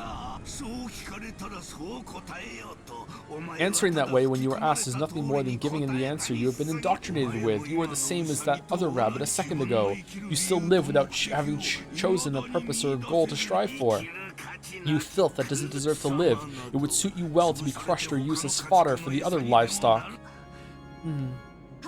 Yes, sir. Animal fodder would be an honor. That's wrong, right? You don't want to see anyone else die anymore, right? Why can't you accept that? Accept that the depths of your old wound are still festering and rotting. Yes, the rotting stench would make the nose wrinkle, you foolish rotten rabbit. Those are words of praise for you. Man, he hates his bunny girls. Thank you very much, sir. Well then, what about you, the last one? Which of the three choices would you choose? Nihi? Without wavering, I choose the second one. Oh, the second. There are not many who could stick their chest out and choose to offer the one they love as a sacrifice. That's because I don't love anyone, sir. Be gone, you don't fucking understand. Number 3 is the right one. Tell me your reason. Because the one you love will be lost eventually. If you don't love anyone, you won't get hurt, and if you lose someone, you might still be able to love again. So, the person you love right now isn't worth that much at all, Nia. Nihi. Cackle, cackle, cackle. I see. So is that why you reached such an answer, you rabbit who has become cowardly from pain caused by love? What? I have heard that rabbits can die from loneliness, but just when was it that your heart was killed? Then, rabbit, I shall alter the question. Why don't I change the second option to not the one you love, but the memories of the one you loved? Oh, how is that? Can you still select that one? What's this about the one you love not being worth much at all, foolish rabbit? Filth who cannot even face up to the depths of her own love. Try and choose it. Try and choose to have the one you love forgotten. You can do it, right? I'll bet you can, right? Come on, try saying that you can, okay? Yes, I can choose it. I can choose it. Nee. Lord Goldsmith, please stop this. Oh shit. Enough, rabbit filth. Go to Virgilia and help keep watch on the dungeon. Disappear. Hates Rabbi Ribby. He hates Rabbi Ribby. The Chiesto sisters, with their respective old wounds of the heart gouged out, escaped by disappearing. After that, even though there was no one to hear, Kinzo continued talking by himself as though in a play.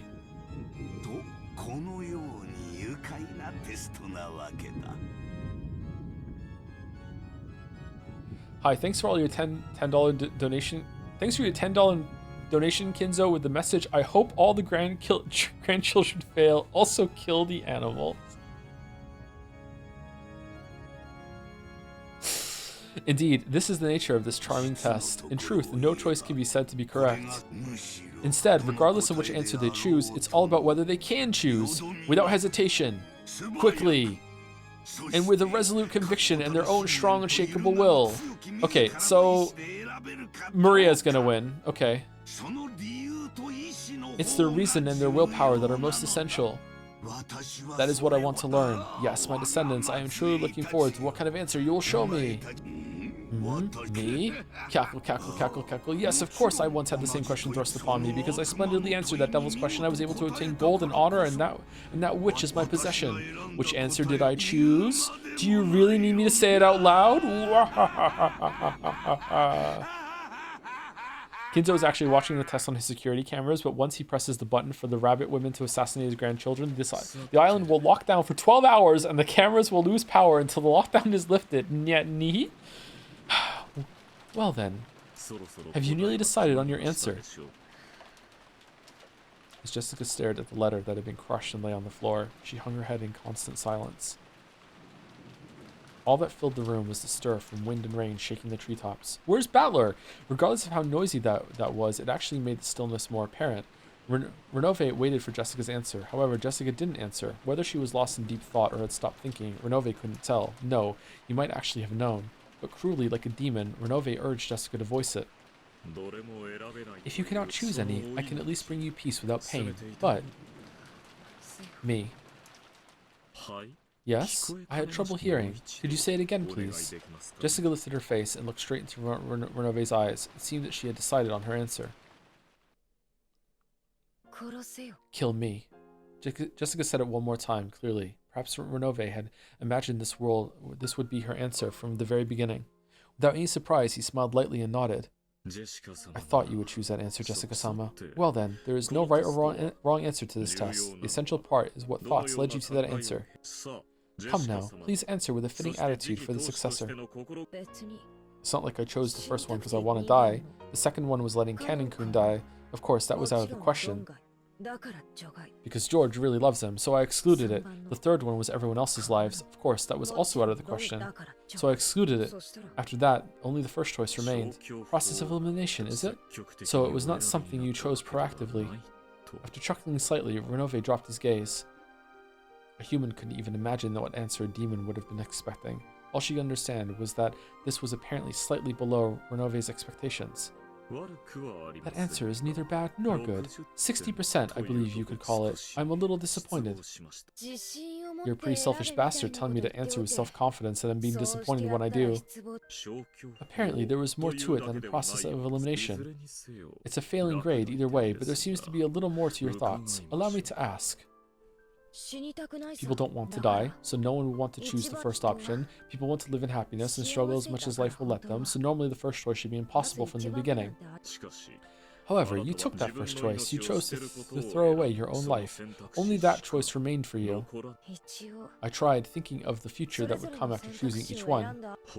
Oh, and what did you see? First, I tried letting Canon-kun die. I tried to imagine the rest of my life after having abandoned the one I love. What kind of life was it?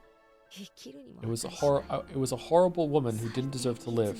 A shabby woman who always lamented her own decision and lived only to regret. I could never forgive a horrible woman who chose to live and abandon the person she loved. I put an end to her myself. Yee, how brave. So did you also consider the third option? Yeah, I tried letting everyone but me and Canon-kun die. There's no way Canon-kun would like me if I did that. So again, even with Canon-kun, I was forced to bear the cross of abandoning so many people. Okay, so I guess what you need to do is to find someone in your life that would want you to pick the third option. That's the goal.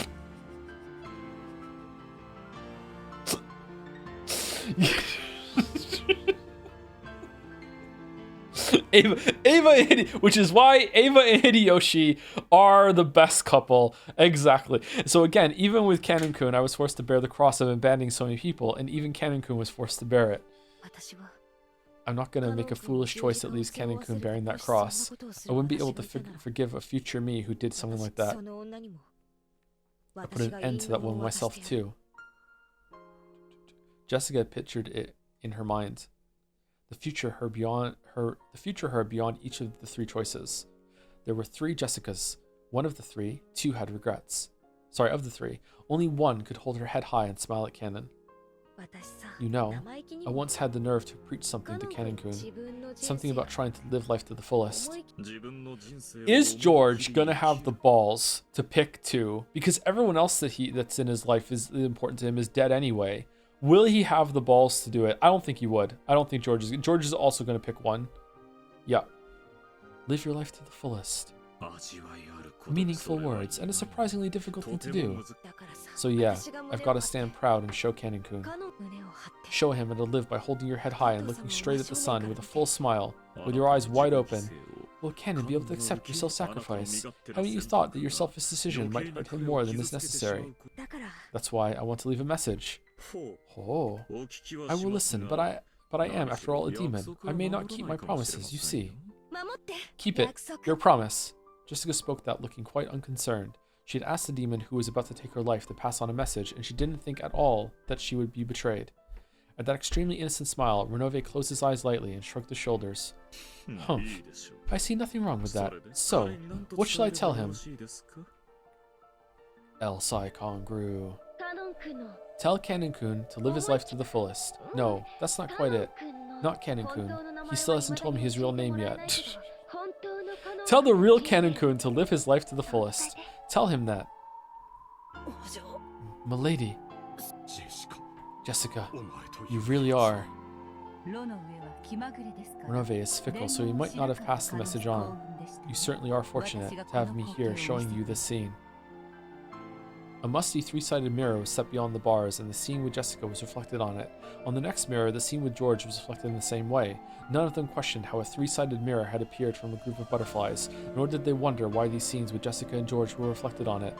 Because the reflected scenes themselves were more important. Are you so prepared to throw your life away? For his sake? My apologies. Kraus looked at Canon with a complicated expression mixed in with a bitter smile, and then decided to kill him himself.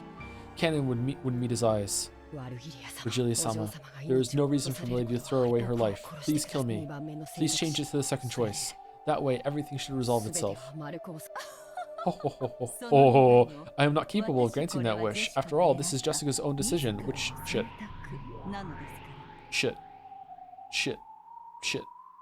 Which she herself chose. At that time, suddenly the air split and the Chester sisters appeared, flying into Virgilia's chest. Virgilia-sama! Kinzo was mean to us! So mean, Lord Goldsmith is so mean! I'm doing the best I can, crushing me for animal fodder, that's just too much! Ooh! Virgilia, who still didn't have a clue what was going on, was mobbed by the sobbing Chester sisters. There, everything's alright, don't cry, have some mackerel, I'll make you some delicious tea. I'm leaving it up to you all to guard this place.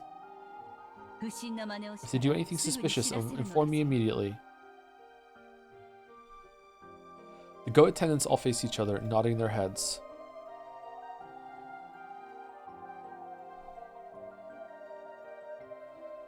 Virgilia took the Chester sisters and left.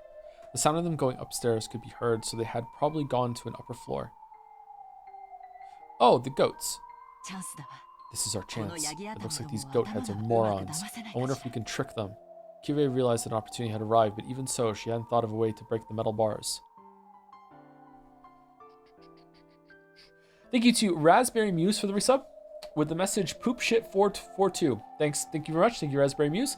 Thank you, Sergeant Snuggle 18 with the message, what is this? It's Umineko. How do you not know? Thank you, Shoe Plastic for the resub. Golden Kit for the resub as well. Kinzo, I choose Dominoes. And thank you, Annie, for Prez for the bits. Kinzo is the type of motherfucker to show you 3 doors, ask you to choose, show one door has a goat, ask you to choose again, then reveal that they're all goats and you're a failure and should die. Beat Torichi. Alright. Thank you, Annie, for Prez. The Jessica reflected on the three-sided mirror had closed her eyes as though in contemplation. The way she had both hands stuck into her pockets, wanting to be defiant until the very end, might have been her own aesthetic stance. That's all I have to say. Kill me. Understood. Well then, fear not, for I shall make your death more gentle and merciful than any sleep. As Ranabe raised his palm, he slowly approached Jessica. Damn it! Realizing that his daughter was about to be killed, Kraus went half mad and repeatedly body slammed the metal bars. The goats looked like they were sneering at how a mere human didn't stand a chance at breaking those bars. Kraus's pointless efforts certainly may have been comical, but Kraus was giving it everything he had. He was now living with all he had as Jessica's father so he could save her. Kennen made tight fists with both hands. If he used his cursed power, he might be able to cut through even metal bars. But there were full 3 goats. There was no way he could defeat 3 of them in an instant. It would instantly be reported, and then even Virgilia and the Chester sisters would probably dash in. Even if he could break the bars, that would be the end of it. It was useless. Where's Shannon? Kennen already knew that the witch sneered at useless efforts like that, so he could do nothing but stare at Kraus's repeated body slams. Oh, George-sama. Shannon, who had been looking at the three-sided mirror, raised her voice. When they looked, they could see George, who had been silent the whole time, lift his face. It seemed that George had also decided on an answer. This is not a bad scene, with the back and forth, with how they're watching it. Too bad Battler's not here, so it's all bullshit. Have you decided on your answer? Yeah, I've decided.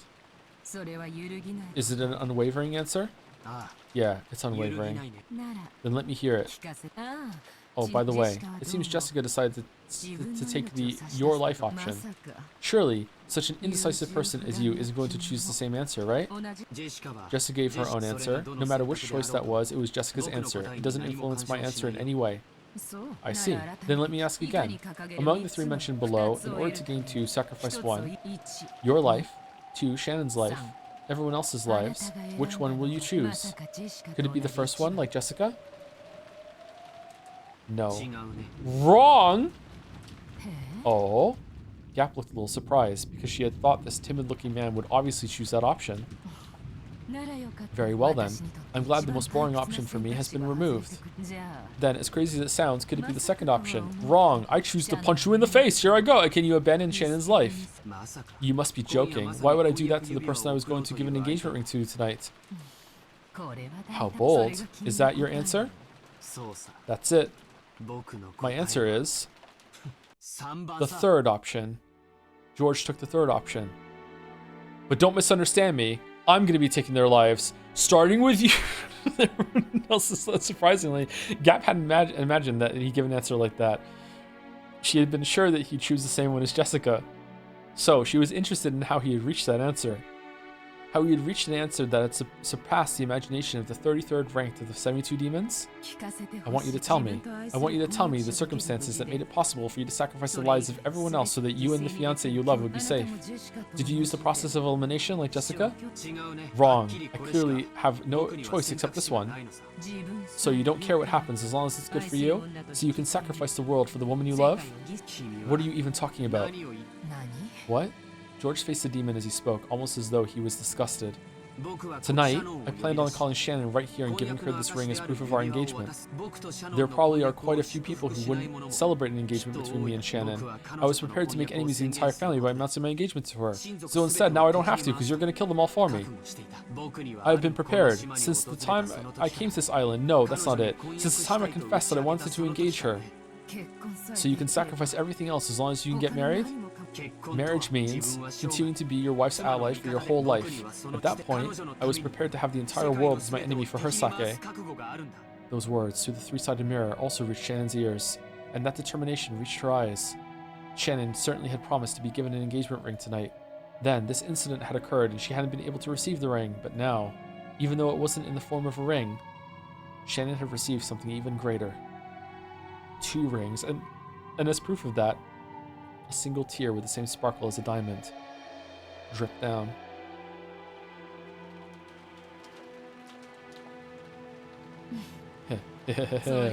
What a courageous answer. I see. If I really think about it, this was an easy decision for you.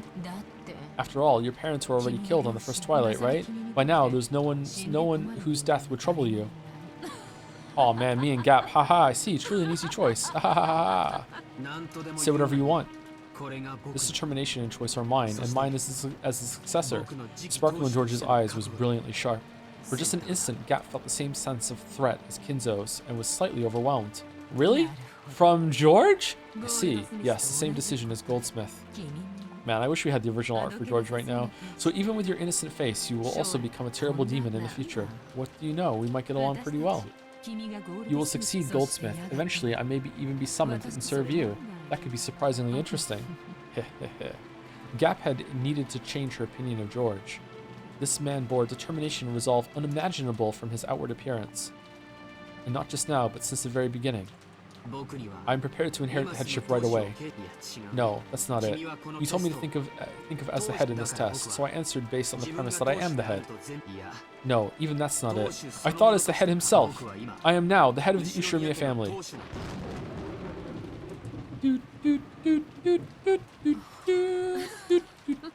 Splendid to think that you'd be able to go so far.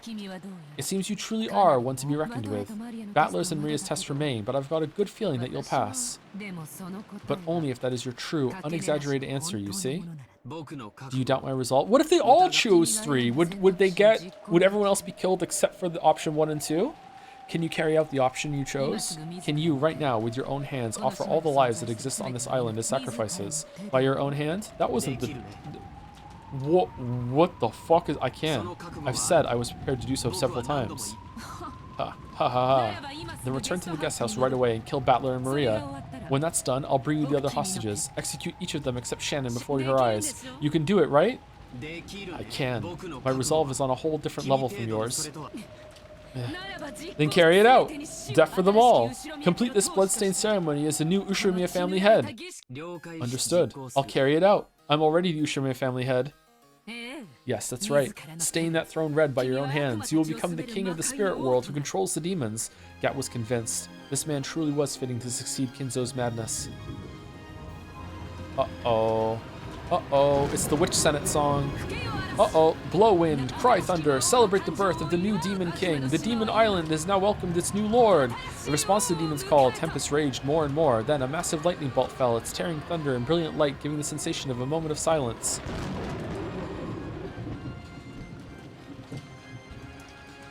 So, about the order of the murders, I get to choose that, right? Please, as you wish, your majesty, the new demon king of Rikinjima. As your heart desires, I start with Kinzo. Well then, to start, bring me Kinzo. That means the first one's gonna be you. Got a problem with that? Huh? A gust of wind blew, stirring up George's jacket as if it were a cloak. It was very much like the cloak worn by the head. It definitely carried that impression of dignity. At that time, Gap truly did see the storm wiped away and the star covered with a pure white and vast full moon. The man who called himself the new head bore the full moon on his back. You hate to see it? Your least favorite character is having a good moment in the story and sneered at the demon. Even the lives of the entire Ushirimiya family are now part of my fortune. Reparations will be made for the damage that's been done, and it won't come cheap. You didn't seriously think you could take my parents, Aunt Natsui, Uncle Rudolph, Aunt Rosa, and Genji-san's lives and expect me to overlook it, right? Ho. Ho ho ho. Impertinence.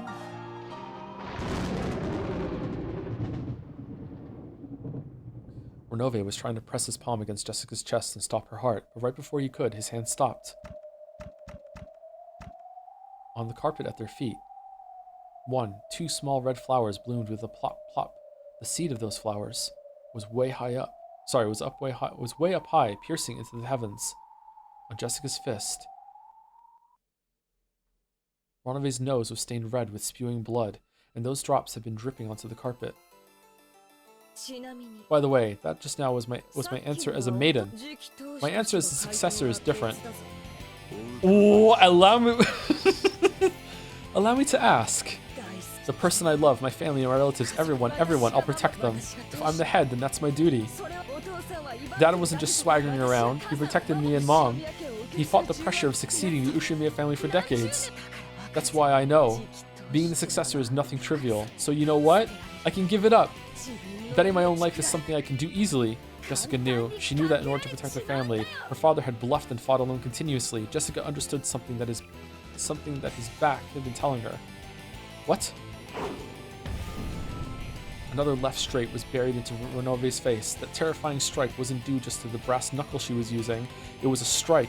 When'd she get those? Of a person, a family head who could throw away everything in order to protect. If Dad's lost his qualifications to be the successor, then I, the next in line, will succeed the headship. Which means I'm fucking crazy! Here I go, head of the Ushiramiya family. Ushiramiya Jessica!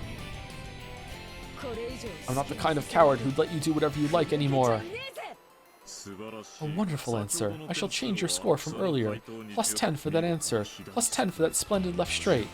Give me plus 2, which means that plus 20 more will make for a perfect 100, yeah? As Renove jumped backwards, somersaulting in midair, he violently wiped away the blood pouring from his nose. It had become not blood, but petals of a red rose.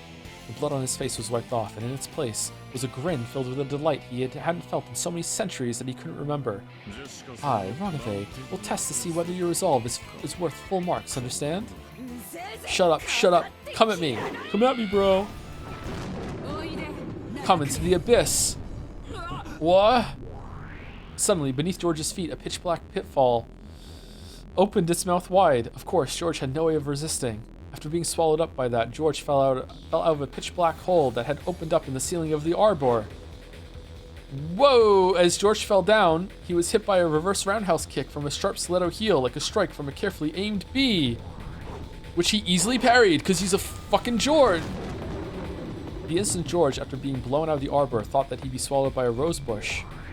Another pitch-black hole opened there and swallowed George up. And this time, a pitch-black hole opened at Gap's feet before her eyes, spitting a defenseless George out of it. At that time, Gap had already finished the preparatory motions for the next reverse roundhouse kick. Sorry, hold on. Holy shit. Yeah, what is this? Welcome back, Giggle.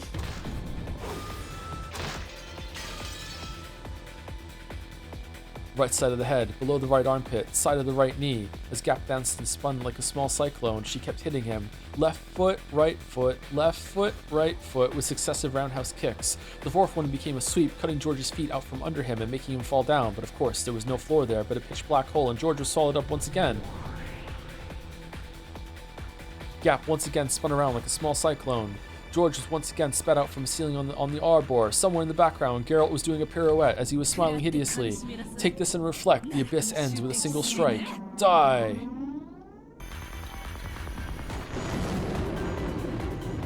You think you can kick me when my mother was Ava, the master of kicking, who did kicking fucking exercises all around the house all my years? You have no idea. The sharp strike of the queen bee pierced the heavens like a rising cyclone. It kicked through George's lower chest as he fell from the ceiling. And then, time froze. George was pinned in midair by Gap's raised leg.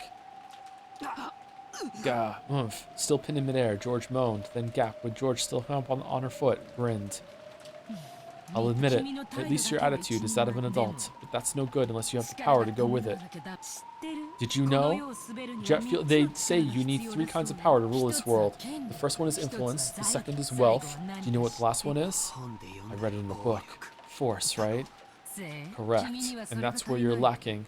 Gap finally released George. She kicked upward one more time, changing into another roundhouse kick and knocking him into a pillar. No one will fear a monarch without influence, without wealth, or without force. Kinzo possessed all 3 of those. That's why he reigned as a tyrant. If you're going to call yourself Kinzo's successor, try showing me a bit of that majesty, okay? Come on, how long are you going to sleep there?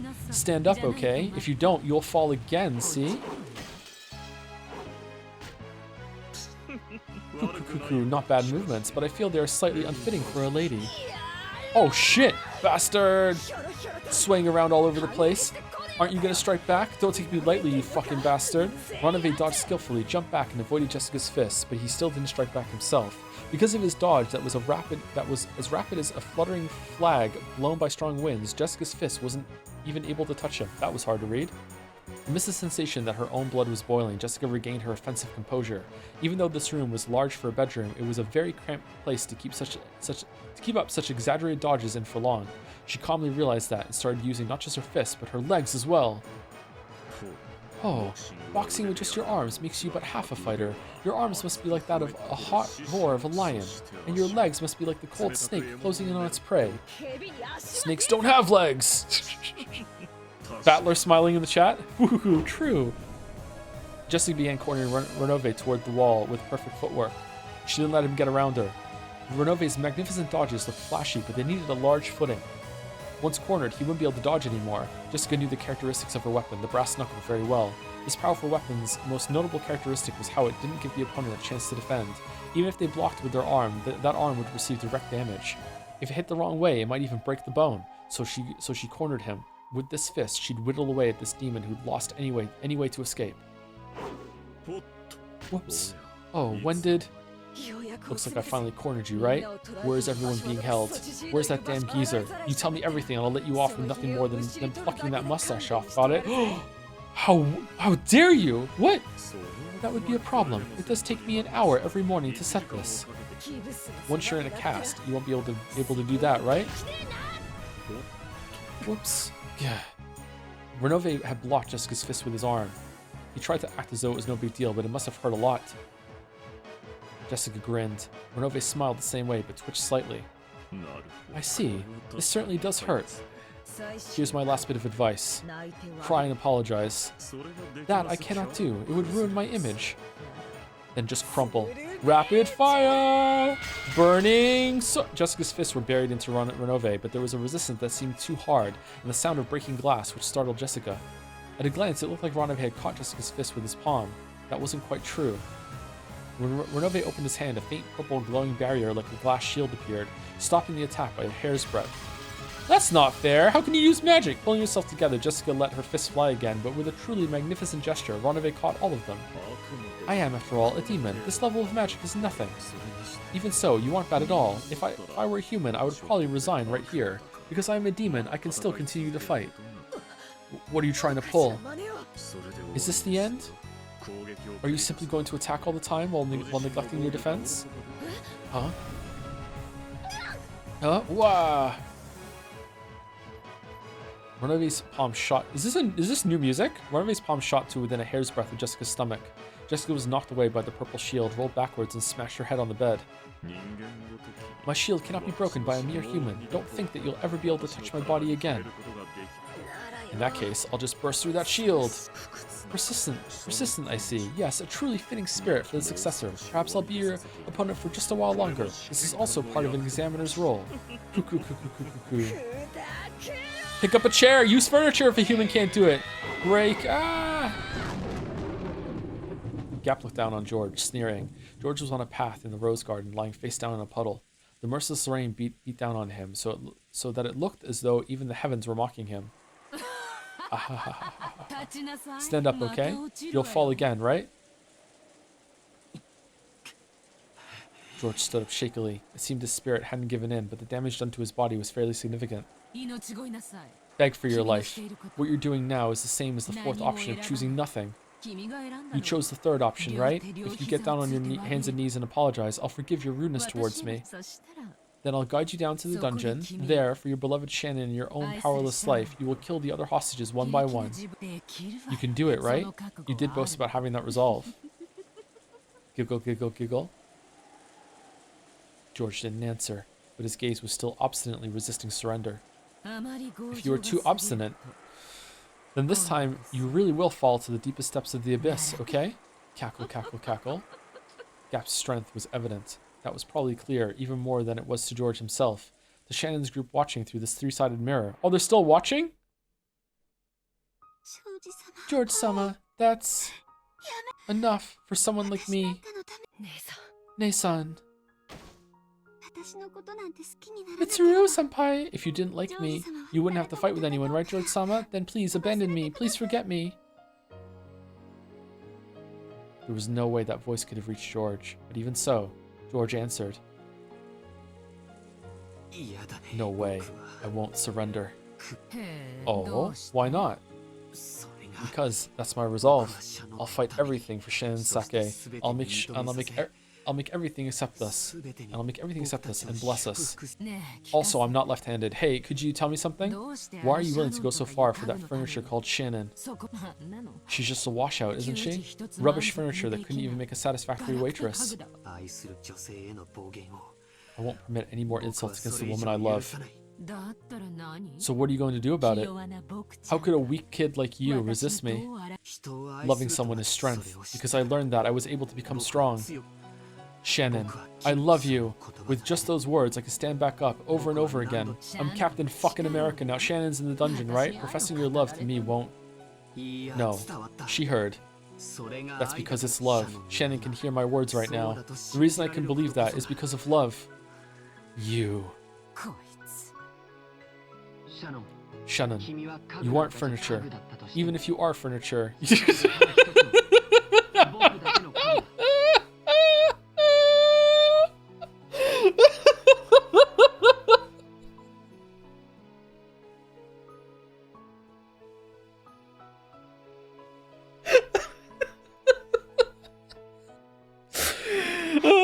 Shannon, you aren't furniture, but even if you are furniture, you're my furniture and the only one for me in the world. I want you to be close to me as long as we live. I need you for all eternity. To George-sama. I'm jealous. He surpassed my husband in smooth talking. Has he? That's youth for our non-Joes here still. Yeah, okay. Nanjo looking through the mirror at Maria, whose number 2 was kill Nanjo. Ooh, I would never sacrifice Nanjo. Never ever. The strength of love? Then why are you so weak, boy? Does that weakness mean your love is also that weak? Giggle, giggle. Even your love for your fiancé is weak. The way your parents died so quickly was weak. Everything about your life is weak. Shannon taught me about love and strength. If you're trying to measure my love towards Shannon by my strength alone, let me teach you about my love. Giggle. So you say, I get it now. You're saying that the way you can still stand up after being kicked down so many times is the strength you received from Shannon. In that case, what did you receive from your parents who got killed way too easily? The ability to do these kicks! At that time, there was a blackout. Even though they were outside? No. This is... the thing blocking Cap's vision was the bottom of George's shoe. Sidekick. Nasal bone fractured. Solar plexus discombobulate. It had stopped right in front of the tip of Gap's nose. The thing I got from Mom was this kick. Okay, this is not that high, bro. What are you doing? By the way, just pick a vibe-space stopping point and say something like, what will be the outcome of the battle for the next Ushiromiya successor? Will the cousins defeat the corrupted magical forces encroaching on the island? Can love truly win? Tune in to find out Saturday on the next episode of Umineko Nanaku Koru ni. Several moments later, Gap jumped back. Of course, that was too late. If George hadn't stopped, he would probably have caused the damage he denounced. And what I got from Dad is fortitude. Anger with a low boiling point isn't something to be truly feared. True anger is disciplined by fortitude. I recognize your violent method of declaring your intentions. I also see that you slandered my fiancé and my parents' honor. And you have no intention of taking back what you said, yes? Take it back. You... I now understand your attacks more than enough. So maybe it's about time. Time to start fighting back. Quit prattling, foolish boy. Pitch black hole opened its mouth at George's feet. George rapidly opened his legs, straddling the hole. Excuse me? The same move won't work again. It was an extremely smooth dodge, and the upper part of his body didn't even quiver. Okay, alright. I hate him. Fortitude means calmly analyzing how your opponent will act, instead of losing your cool. Why? Isn't it obvious? Can't you guess? No, I can't. It's to counter, to give back exactly what you got, to make them not want to take another pass at you, to make them cover their face in tears and snot and forget to wash it off, to make them want to rub their forehead on the ground and apologize over and over, to completely, perfectly, and thoroughly beat them up until they can't get up. George dashed. pitfalls opened one after another, but George didn't step in them again. And because he was persistent, he was able to reach Gap a second time. He's able to close the gap. Reverse roundhouse. Jaw fractured. So much. It was stretched out more forcefully and beautifully than Gap's had been. Of course, while it centered directly on Gap's face, it stopped a hair's breadth away. Perhaps she couldn't rely on pitfalls at this close range. Gap kicked at George's shins as a diversion, and in the instant of weakness when he tried to deal with that, she aimed a kick at his stomach. It was a bee-like stab by her stiletto heel, but it sliced through the air where George no longer was. High axe kick. Collarbone fractured.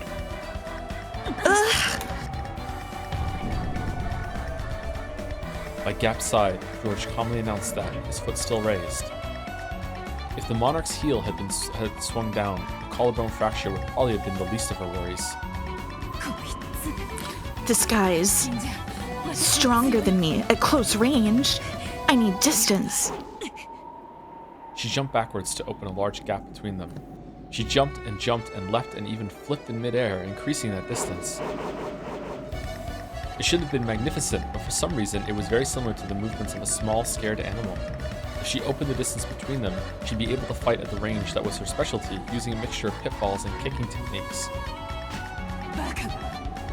You fool. You'll regret the pride that made you let 3 chances of defeating me slide as you fall into the depths of the abyss.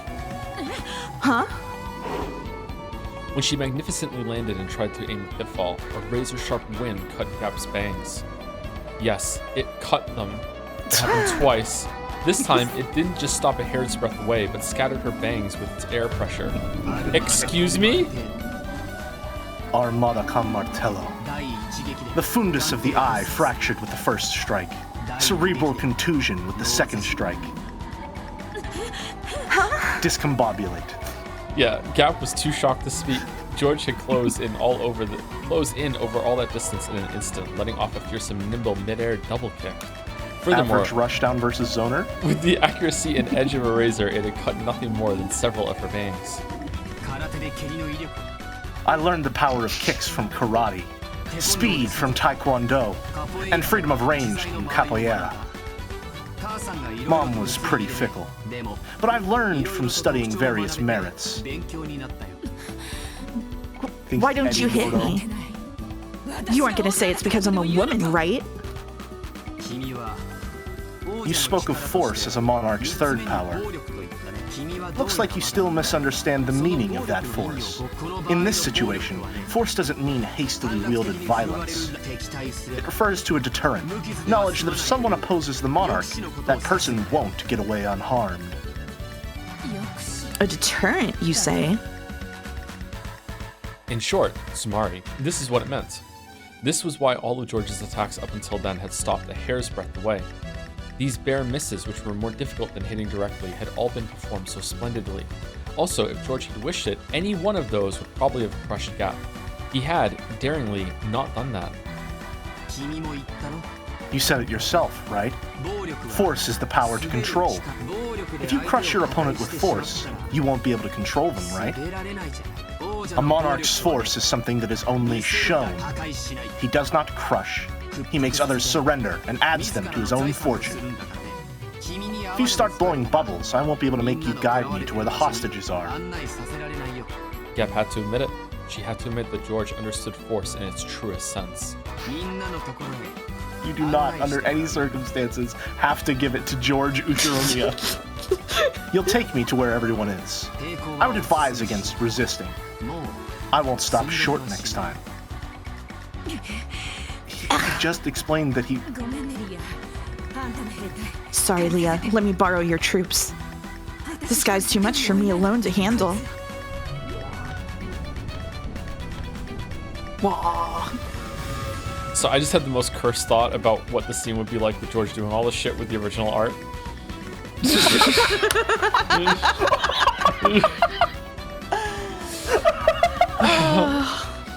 As a large pitch black hole opened in the sky, thunk, thunk, thunk, 3 muscular goat attendants fell out. They surrounded George. Complete misplay to not bring in the Chiesters. What a blunder. Reinforcements? Should I take this to mean that you take back all that about me being weak? I admit it. I made light of your human power. That's wrong. This is the strength of a man who's experienced love. How can you say stuff like that with a straight face? Come, goats. Crush this man and turn him into meatballs. These goats are stupid, but it looks like they at least have power. I'll turn you into a corpse that even your fiancé won't be able to recognize. You refuse to surrender and intend to continue fighting. Understood. Know that from now on, you will receive real harm proportional to your own attacks. If you still plan on attacking me, prepare to sustain a great deal of damage. When George proclaimed that, a faint red magic circle rose up around him. It seemed that George couldn't see it. However, Gap, being a demon, could. Magic? Why does this guy have a defensive barrier?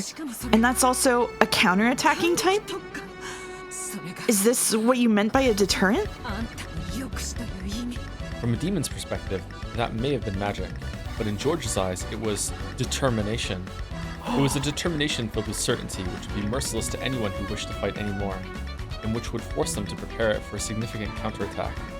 Determination with certainty becomes magic.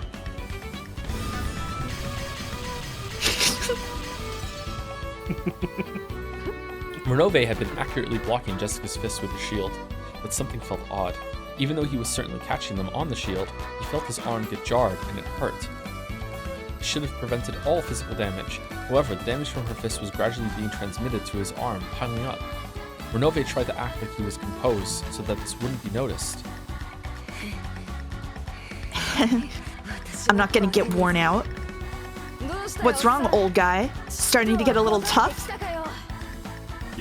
No matter how much you attack it, it is useless. Why can't you understand that you cannot break my shield? I'm not gonna stop hitting you just because it won't break. No matter how hard someone's heart is, if you keep on talking to them little by little, it'll eventually start to crack. I believe it. I believe that useless effort doesn't exist in this world. That's why I can live to the fullest. If words will eventually make it through, then the same goes for fists. Give up isn't written anywhere in my dictionary. That's not a word. That's why. Those words were probably aimed at Cannon, who had seemed to reject Jessica's words. But Jessica knew that, no matter how stubborn his heart was, those words would eventually soak through. She believed that they would surely reach his heart, that the day would come when he would stop calling himself furniture and disparaging himself, and that he'd step out into a new life. So Jessica didn't give up. She didn't lose heart. It's stupid, right? I'll bet a guy couldn't understand, right? A girl in love doesn't even think about giving up just because it's useless. At that time, Renove certainly saw. He saw the reddish glow of light that encircled Jessica's fists. This is not good. An enchantment, is it? This permeating upgrade will be troublesome. 1 second. While they're saying quick sound check, Umineko is still a bit loud compared to you and Jelly. It Mouse is slightly louder. So what do I need to do? I need to turn Umineko down a little bit and turn Mouse down a little bit.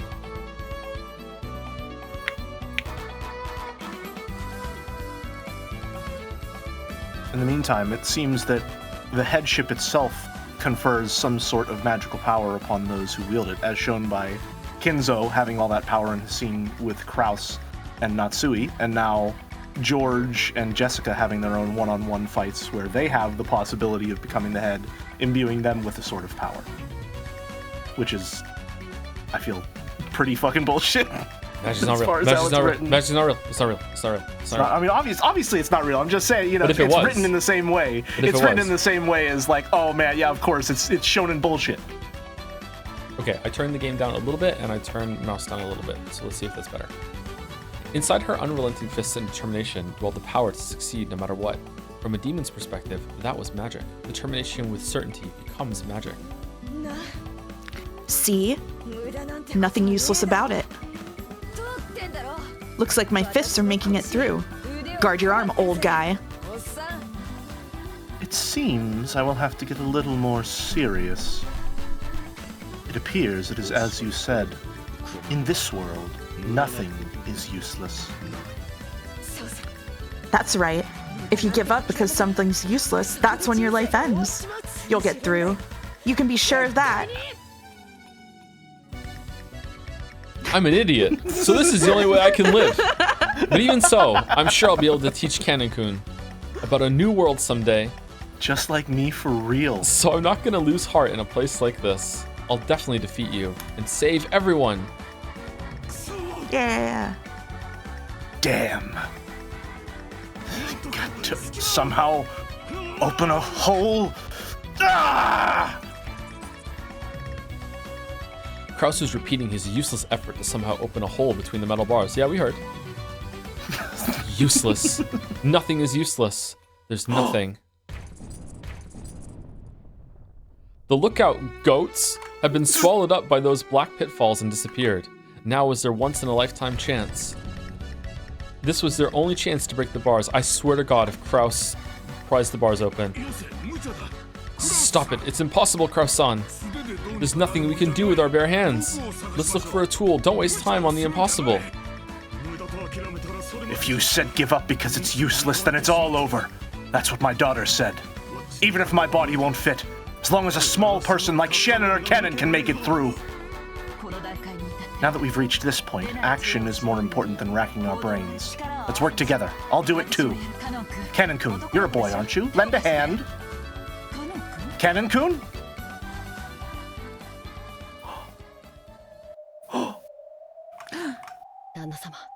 Kraus-sama, please stand back.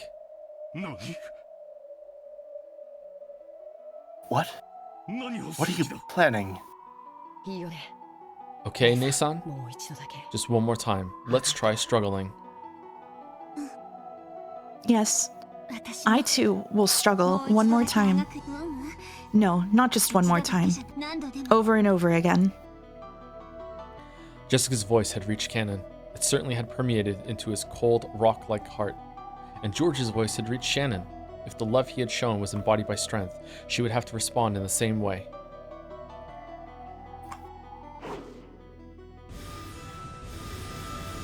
Oh yeah.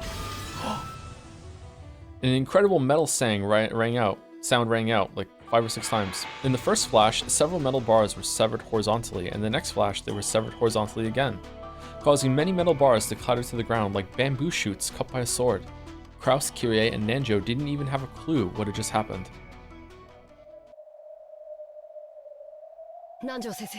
Dr. Nanjo, which way down the corridor goes to the mansion? Oh, it's me! Oh, of course. In and to the left. In and to the left. Let's go, Kraus-sama. Virgilia-sama will notice us at any moment now. What in the world are you guys? We're furniture. We are. When Kanon hung his head a little and faltered, Shannon slapped his shoulder, smiled, and spoke. We're human. Virgilia-sama! Response from the lookout web. It's a jailbreak. The goat guards aren't there for some reason. What? Why? It's Gap, isn't it? Taking someone else's summonings without asking. Gap! Gap. Confirming battle regulations. Requesting permission to fire at the escapees. Do it! Kill them! Key! Gap! What the fuck? Gap! Gap! What is she doing? Understood. 45-410, prepare for sniping pursuit combat. Ammo type, guided cluster rounds. Virgilia-sama, an escape prevention barrier if you would. Ow. Yes, you're right. Oh, I will let you escape from here. Ow. Bit my tongue saying gap. How? Is she okay? Like, what's going on with her? The tongue isn't even involved in any of those sounds. The underground passage in front of them was once again blocked by metal bars. The door was, of course, locked. However, that was no problem for them now. Kennen, it's those metal bars again. We're counting on you. Yes, Cross-sama. Still, that's incredible. I wonder what kind of principle it works on. I'm not interested in principles. All that matters is that he can sever the metal bars, and that we can escape from here. Don't worry, Kennen. Do it! Leave it to me. Kennen sliced the metal bars again with his red curved blade. What is this Final Fantasy XIV music? But there was a harsh, strange noise, and the metal bars only had a slight scratch. Oh, what's this? That's because Kyrie doesn't believe. These are sturdy. Oh no. Wrong. They're enchanted. It's one of Virgilia Sama's magic locks. Oh shit. Can you cut through it? Of course, but it will take time. We'll take 3 minutes. Or we'll wait 3 minutes. Just 3 minutes? After taking a deep breath and concentrating his mind, Kennen extended a red curved sword again. When he pressed it hard against the metal bars, sparks sprayed, almost as though he was melting through it with a burner. Looks like we'll be able to cut it, but it'll be tough. Kraus-sama, you've been targeted by the enemy. Please move back. Huh? Pursuers? There's no one coming. Please get behind me. They're aiming for you. 45, data received. Target lock acquired. Commencing terrain calculation error correction. Formulating firing curves. Supplemental control point calculations complete. Data linked to 410. 410, data received. Checking hazard zone, no problems. 00, loading 48 sub-rounds. Individual homing, F&F. Guided cluster rounds preparations complete. 45, firing preparations concluded. Loading guided cluster rounds.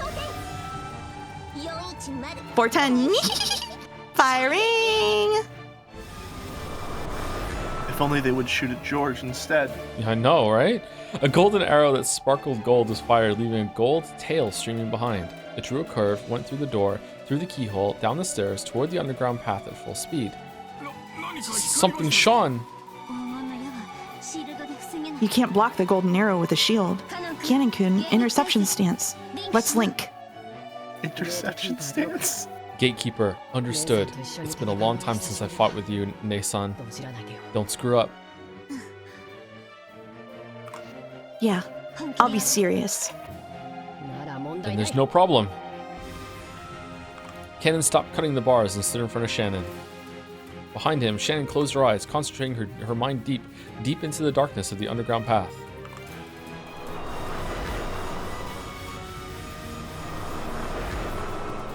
A guided cluster round is a special kind of arrow made up of 48 sub-rounds bound together. It explodes mid-flight and divides into 48 mini arrows. Of course it does. The strength of each individual one is low, but they pierce through all shields and possess of perfect wounding and killing power against personnel. And on top of that, each one of the 48 possesses autonomous guidance towards their individual targets. It's shone. It's divided. Confirming guided cluster round division. 46, 7, 8, 48 sub-rounds, all rounds locked onto interception control. Data linked to cannon. Cannon, data received. You're incredible, Nei-san. You can actually see all 48. Concentrate on interception prioritization. Trust your Nei-san. Of course, you winked. I don't even need to open my eyes.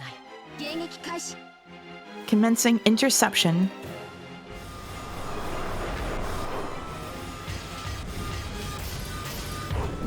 Oh, it's Beat Saber. Target unharmed. It was intercepted. Yeah? All 48 of them?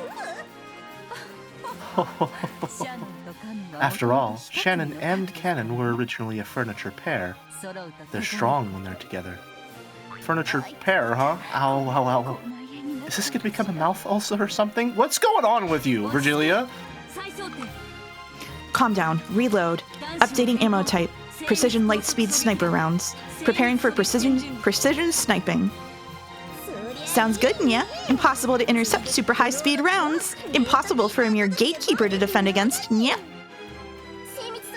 Precision sniping, roger that. Commencing collection of precision firing use data. What in the really is world was that like just now that I'm playground reacting logic. to? It is playground LARPing, yeah, it Playground is. logic. Yeah. So stupid, I love it. Don't worry, I don't have a clue either. All I know is that we would have died if not for these two. She's just humoring them. Canon-kun, thanks. Go back to the metal bars. The next shot will probably be one we can't intercept. How can we defend against such an attack?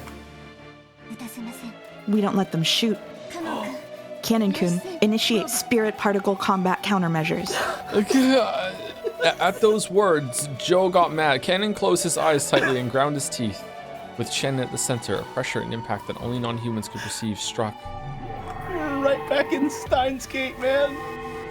We're back in Steins Gate with the shitty bullshit. Oh, the flashing. Holy shit. Huh?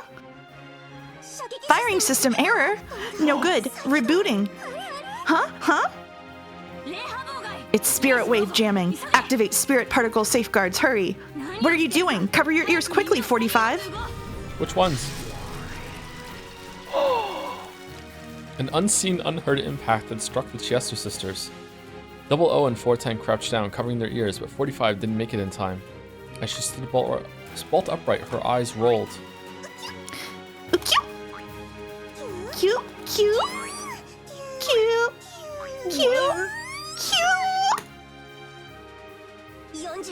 What? 45 got damaged. Her IMU's busted. Yeah, the noise is also horrible for me. Yeah. 45, 410, and 00. Damaged. Abandoning sniping posture. It came straight through the link. If we don't reboot...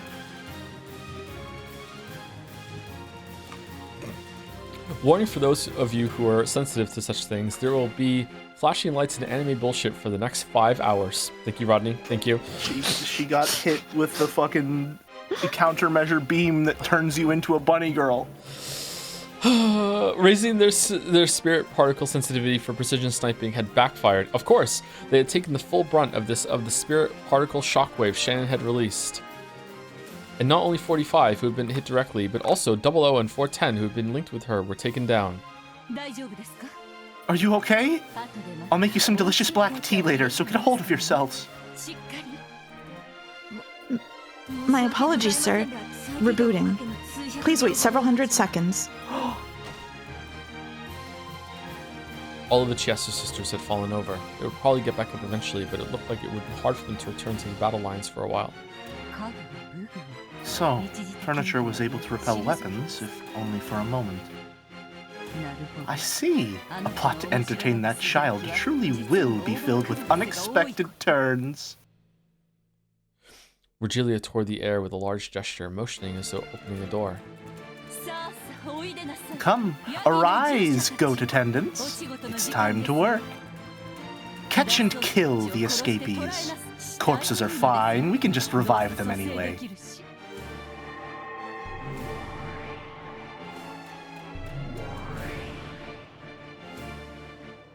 A gold-colored door opened in the air, and countless giant goats with muscular bodies peeked their faces out.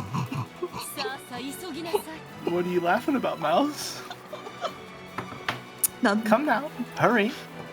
There are 5 escapees, so the fastest 5 of you win. There will be a wonderful prize, so give it your all. Give it your all. Virgilia clapped her hands, urging them on. Oh, the most ornate one yet.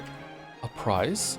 After facing each other those words, the goats all rushed to the door at once, trying to get out, making the exit as packed as the Tuzai or the Yamanoti rail lines in the morning. Each wanted to get out first, so none of them could get out. Virgilia held her head in frustration. What the Three Stooges bullshit's this? By that time, Cannon had managed to cut enough bars to make a crack that could be slipped through. It had been a bit of work for Kraus, large as he was, and Nanjo with his lethal waist. Lethal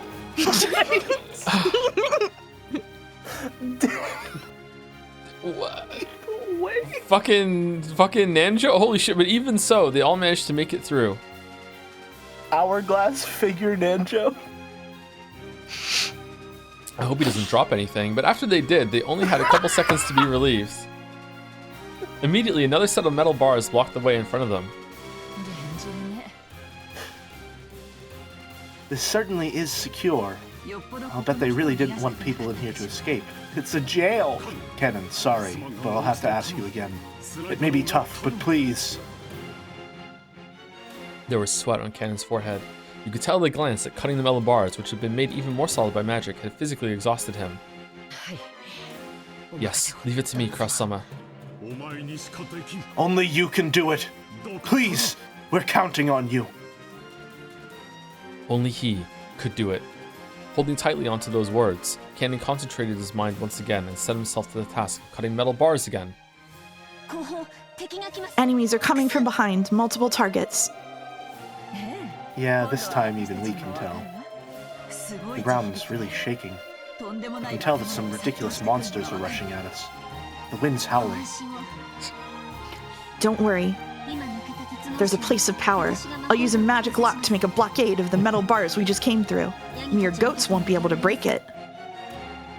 Shen held her hands out toward the metal bars they had gone through, and in the background, Nanjo was rolling up his sleeve, saying, "Don't worry if they do get through, though. I'll fight them and hold them back." Are we gonna see Nanjo throw hands? I would like that, actually, but she stopped right away. There we go. What is it? Virgilia-sama has started neutralizing the spirit wave jamming. It'll be bad if it's broken, and we'll lose the initiative once the Chester sisters are rebooted. I'll make you pay in full for bullying those cute bunnies. If you're trying to gain the advantage with those clever spirit particles of yours, I'll tear all that away and rob you of them. Nasen, concentrate on the spirit wave jamming. The gap in those metal bars is too narrow for those goats. It should hold them back for a while. I don't have a clue what you're saying, but we know it's something pretty bad. Kyrie picked up a metal bar that Kennen had just cut. Kraus had no weapon, but he rubbed his fists. His fists. What? And the two of them glared into the depths of the underground passage where the shaking was coming from. Meanwhile, Nanjo, I believe these are the final metal bars blocking the way. Reacting to the gate? Okay, yep. Great commentary. How far is it to the mansion from here? Quite a walk. The path is even, but I seem to remember walking for 30 minutes. So if we run all out, it'll be half that time. They couldn't tell for sure, since they didn't have the three-sided mirror, but there was no guarantee that George and Jessica would still be alright against demon opponents after all this time. If we run at twice the speed of walking, it'll be 15 minutes. Good Twice math. that speed would make it 8 minutes. And if we sprint all out at double that speed, it won't even take... Yeah, man! I guess if we just fucking teleport too, we'll be there instantly! No problem. What an unreasonable calculation, but that's how you calculate in a fire. What are you talking about? My sincere apologies, everyone. Shut the fuck up, I'm trying to concentrate. Please watch my back. Leave it to us. Kennen, you cut the bars as fast as you can.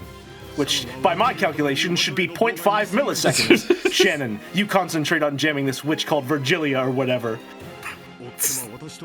Kyrie-san and I will defend against our pursuers.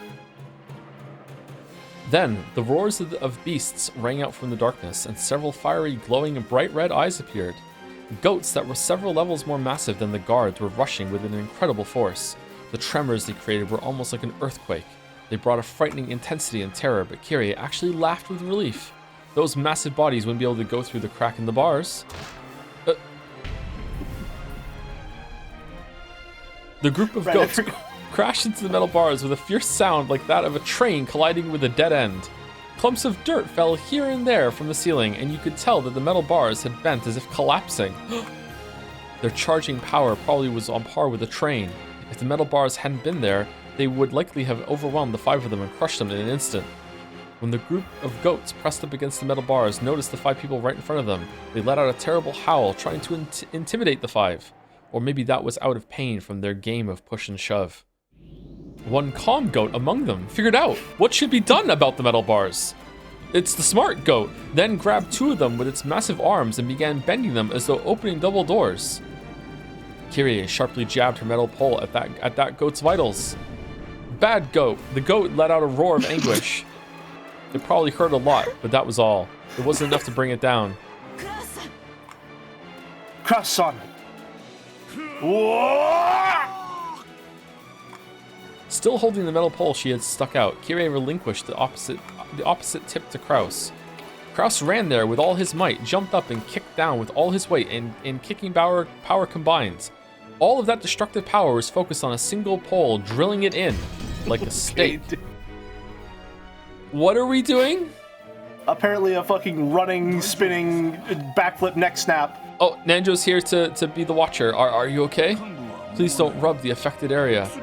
I'll prescribe some medicine later. Take care. Is he talking to the goat? Yeah. As the goat who'd taken a pile bunker to its vitals writhed with teary eyes. It nodded its head. Thank you, Nanjo. Are the goats just all of the Ushiromiya servants who weren't quote-unquote on duty that day? And they're being helicoptered in? No, because we know there's not more than 18. Well, if we don't consider furniture people... That was episode 3. Episode 4 might have different rules. We don't know. That's true.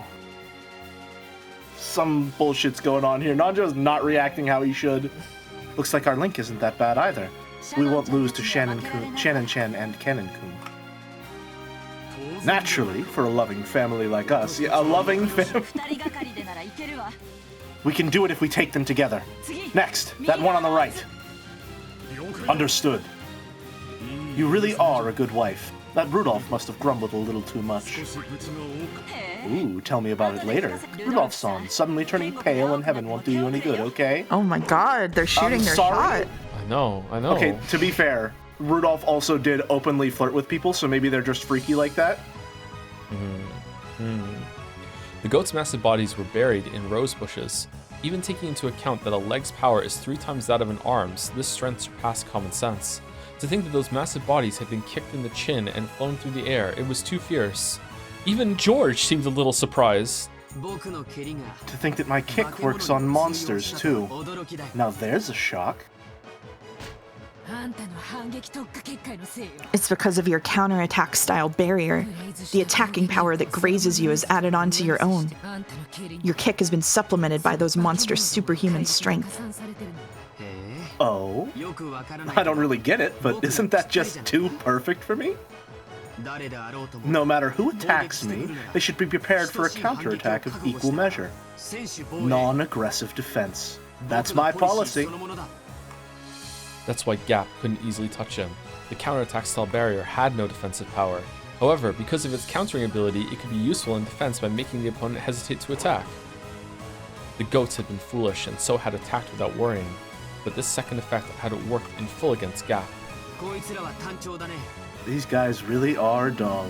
When your power's even, it's always an advantage to have a smaller build. He lightly dodged the log-like arms. When those arms touched the barrier that protected George, they let out a strong red light. The tip of the counter-attacking foot would then gain the same sparkle, and the superhuman power of the goat added to its own. The second goat fell forward and floated in the air for a second, really cool-like so we could see it. Then, George's next roundhouse kick missed right over the falling goat's head, but did it. For an instant, the goat hoped it might get away with its life. Oh, but like the wind pressure from the kick killed it or something. But no! A heel was dropped onto the back of its head and it was forced to kiss the ground. Going from a high roundhouse kick into a neri shagi is pretty basic, right? Works pretty well every now and then. This guy's a problem. Seriously, a problem. What do you mean, demons? What do you mean, witches? The rulers of Rakenjima are the Ushiromiya family. I'll make you physically aware of that. You...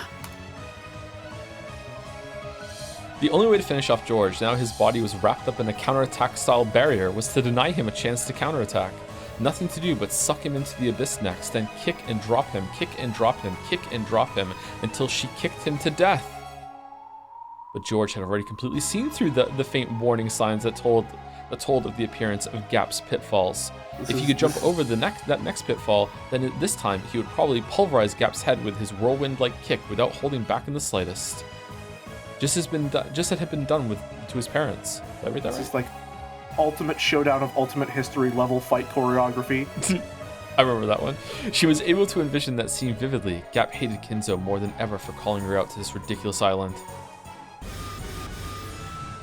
Even though Ranove held out a shield, he had finally started using his hands. Without a more powerful shield, he wouldn't be able to block Jessica's fists anymore. The enchantment on Jessica's fists grew the more she fought. The permeating upgrade had already grown several times, and those fists had also been given an impact upgrade, a piercing upgrade, and a speed upgrade, making them fists worthy to fight on par with the demon. Alright, Jessica's over here playing a fucking roguelike, I guess. What's wrong? Starting to get tired?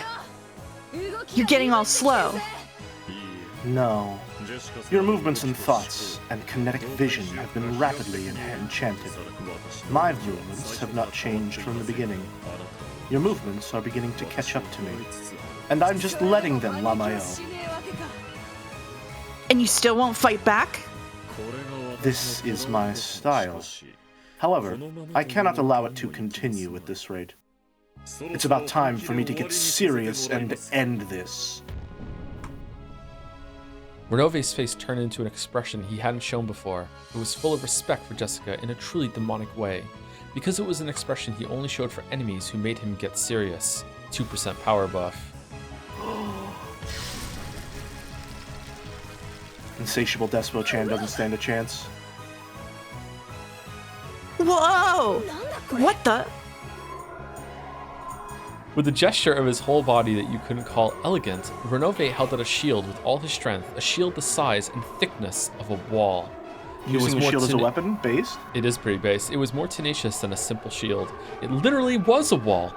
And on top of that, with all of Renove's magical power, it pushed Jessica back bit by bit. Did he plan on pushing her back against the wall and crushing her to death? It's going for a corner combo. Jessica tried to break through the wall chat room. with both fists, and it was solid. Without any exaggeration, it was solid. Is this what you call serious? No problem, I'll break right through it. I will not let you this time. This wall is somewhat different. Here, allow me to enchant it as well. When Renove made a magic sign, almost like a ninja, the wall So cool. glowed red for just an instant, and some kind of ominous power dwelt within it. Jessica was able to recognize it almost immediately with her body. He's activated everything-proof armor. Every time her fist hit the wall, pain as though glass fragments had scattered and hit all over her body rebounded against her. I upgraded it with an attack reactive barrier, with an attack reactive armor. An exceptional item that will decrease the force of your attacks by counterbalancing them, and which can even counterattack with reactive fragments. It's perfectly fine to keep punching it, but doing so will damage you as well.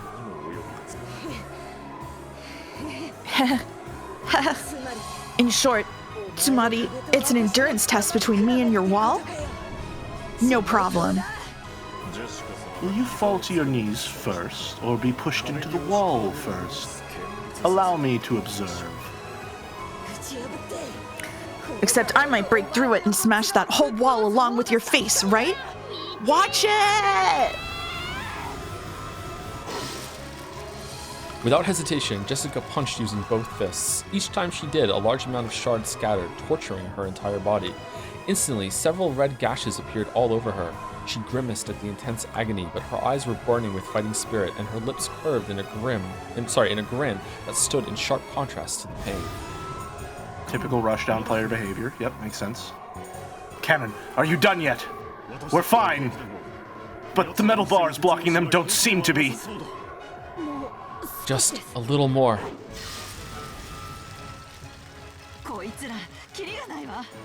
There's no stopping these guys. These metal bars might break just from them shoving each other. The group of goats made the metal bars creak. Several arms grabbed the bars, twisting them with superhuman strength.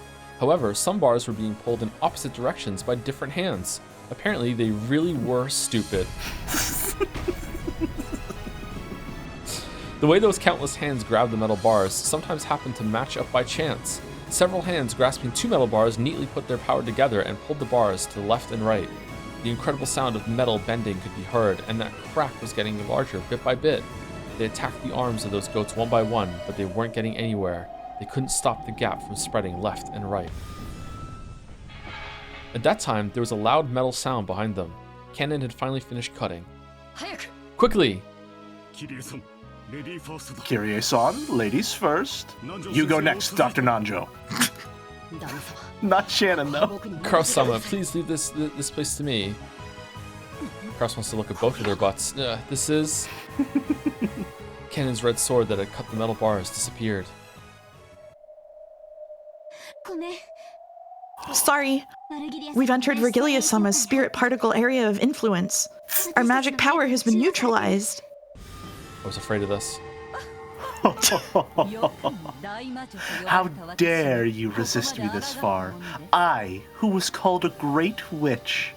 You can no longer use your magic in that underground passage.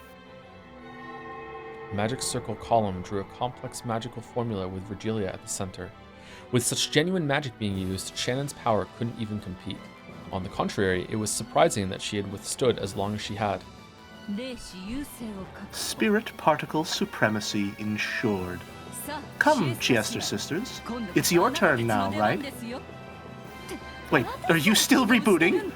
Why are kids these days so bad at waking up? My apologies. We're all different versions.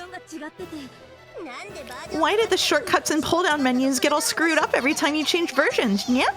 You did not shut down correctly last time. Administrator privileges? What's going on? I don't know! Average Twitch streamer navigating OBS.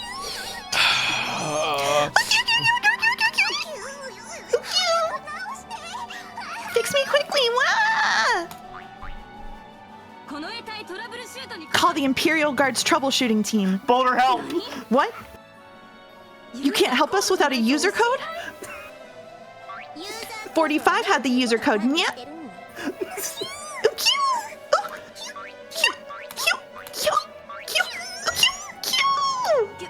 Mickey Mouse. It just sounds like QQQQ in Japanese to me. Have her write it on some paper. She can't reinstall her IMU, so she can't write characters, yeah? Of course. Yeah. Of course. You take your time fixing yourselves. I'm going... Sorry! The narrow underground passage was packed with goats, truly like a commuter train in the morning. Virgilia was again shocked by this congestion. What are you doing? Huh? You want to go first because you want the prize? You're getting in each other's way because you don't want the other goats to steal the prize from you? You stupid goats! I'm going, so make way! What? You don't want to? Virgilia-sama is trying to steal your prize? Why are you all standing arm in arm? They're unionizing! Oh no! Ah, tight! Cramped! When did this become a goat's only car? What's happening? You! That kid who just touched my butt! Get off at the next station! I love anime. What's with you? Come this way, you say? What the fuck is happening? What the fuck is happening? Virgilia got a goat friend. She got a goat friend. She got a grope friend, it seems like. Oh goat god. friend. Oh god. The 5 in Krause's group dashed through the passageway with all their strength. They couldn't dawdle around in an underground place like this. They had to quickly join up with the children on the surface. If they could meet up there would no longer be any more sorrow. At that time, a terrible rumble started chasing them. Had their pursuers finally made it through the metal bars, but they couldn't see anyone when they turned around. However, that rumble and the dirt that fell here and there from the ceiling grew closer and closer, finally catching up with them and even going past them. It felt almost like being chased by goats. That's a couple letters ghosts. off, but close. Ghosts. Sorry. Ghosts. For a second, they thought they'd gotten away until the ceiling in front of them fell in and a single goat stood in their path. And that goat's name, Virgilia, was sitting on its shoulder. This wise child knew a shortcut. What a good kid. You get first prize. Later, you can have some homemade mackerel curry. Oh. Maybe it really was happy about that dubious prize. The massive goat showed its joy by putting its hands together and writhing. Virgilia leapt down, laughing that this time it was finally checkmate. And then Nanjo rolled up his sleeves. Damn, it's no use. She opened both eyes. Our magic has been completely killed. Not yet. Even without magic, we still have these bodies. Don't be ridiculous. There's no way you could fight a monster like that without that strange power. Stay back, children. I'll do something about this. So escape past the sides of that monster while I distract them. I won't let you.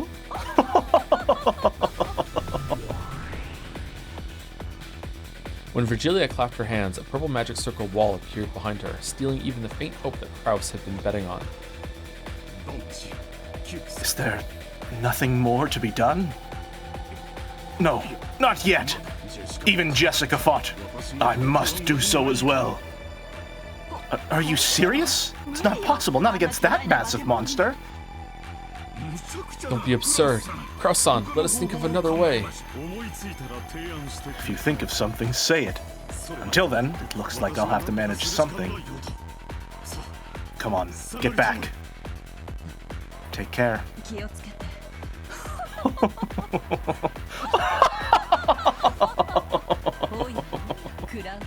My, Kraus. You intend to fight this child alone? Sorry. You never know. In a fight, it's always possible to get in a lucky shot.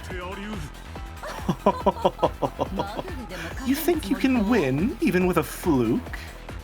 Allow me to explain so that even one who is so blissfully unaware of his place can understand. What? If you were to wield 100% of your strength, your power level is at most 6. You are mid-tier. In comparison, this child has a power level of 1,000. In short, even if there were 100 of you, you definitely couldn't win. This is... What? Why is there a 1? Why is there a 1? Mouse, explain? Mouse, explain? Why is there I will explain at the conclusion of the numbers. Well, it's true that there are uncertain elements in a fight. Let us admit that your power level has a slight scaling factor to it. It's going to be a fucking fraction by the end of this. But even so, your chances of defeating this child are at perhaps 0.00001%. Do you understand? You don't even have a 1 in 10,000 chance of victory. Virgilia and the goat guffawed together. Damn it. If I've got a 1 in 10,000 chance, that means the payoff will be 10,000 times greater, right? A splendid dark horse. Seeing a ticket like that makes you want to buy it right away. Surely these apes are secure. But the coin to buy it is your life, and you've only one of those, yes? However, I can understand why you'd still want to entrust that miracle to fate. Therefore, I shall praise your courage for standing against us without fear, and give you a bit of a handicap. Oh, it's Beatrice for sure. Will fight with only his left arm. Well, even so, I have absolutely no intention of losing to you. Come to think of it, what's that bing bong noise I keep hearing? Very well. I'll take that challenge. Whether it uses its left arm or not, I'm sure I'll be killed with a single strike. I also only have a single chance to strike. I can only bet everything on that. That's absurd, Crow-san. I know you used to do boxing. Oh, we're bringing this up right before he's about to have a fight. I know you used to do boxing. He learned it. Jessica learned it from him, maybe. But wasn't that as far back as your college days? No. Even if you were a pro boxer, there's no way you could defeat a monster like that with one strike.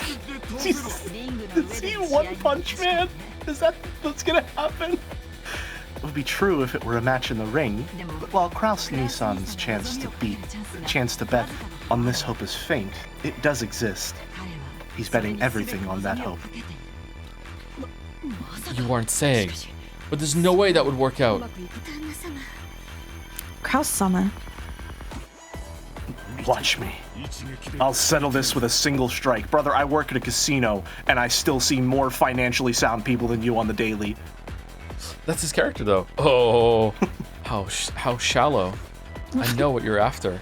The distance between the two of them is more than 10 meters. If the goat and Kraus both step in with all their strength to settle the fight with a single blow, their power will be double what is normal. Both will crash together, so it's a relative 4 times normal. But even if, on top of that, the strike lands on a weak point for a critical hit, that will only double the power again. In short, Sumari, Kraus's maximum power level of 6 times 8 would be 48 at the most. He might or might not be able to win if he repeated that lucky shot a full 20 times. Ho ho ho! If you killed all the way down. If you're killed every time you take a hit and your damage still accumulates, let us see. Perhaps you might finally win when we get to episode 24. Yeah, episode 24.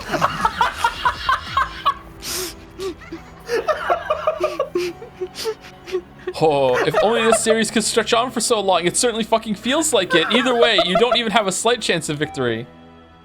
It's just straight up referencing how many are in a season. Is that the episode? No. Hey, please, seriously. if that's the episode number, I swear to God. Hey, seriously, what is that bing bong sound? Let me bet everything on a single strike. You have no reason to hold back either, Goat-kun. Why are you? Come at me seriously.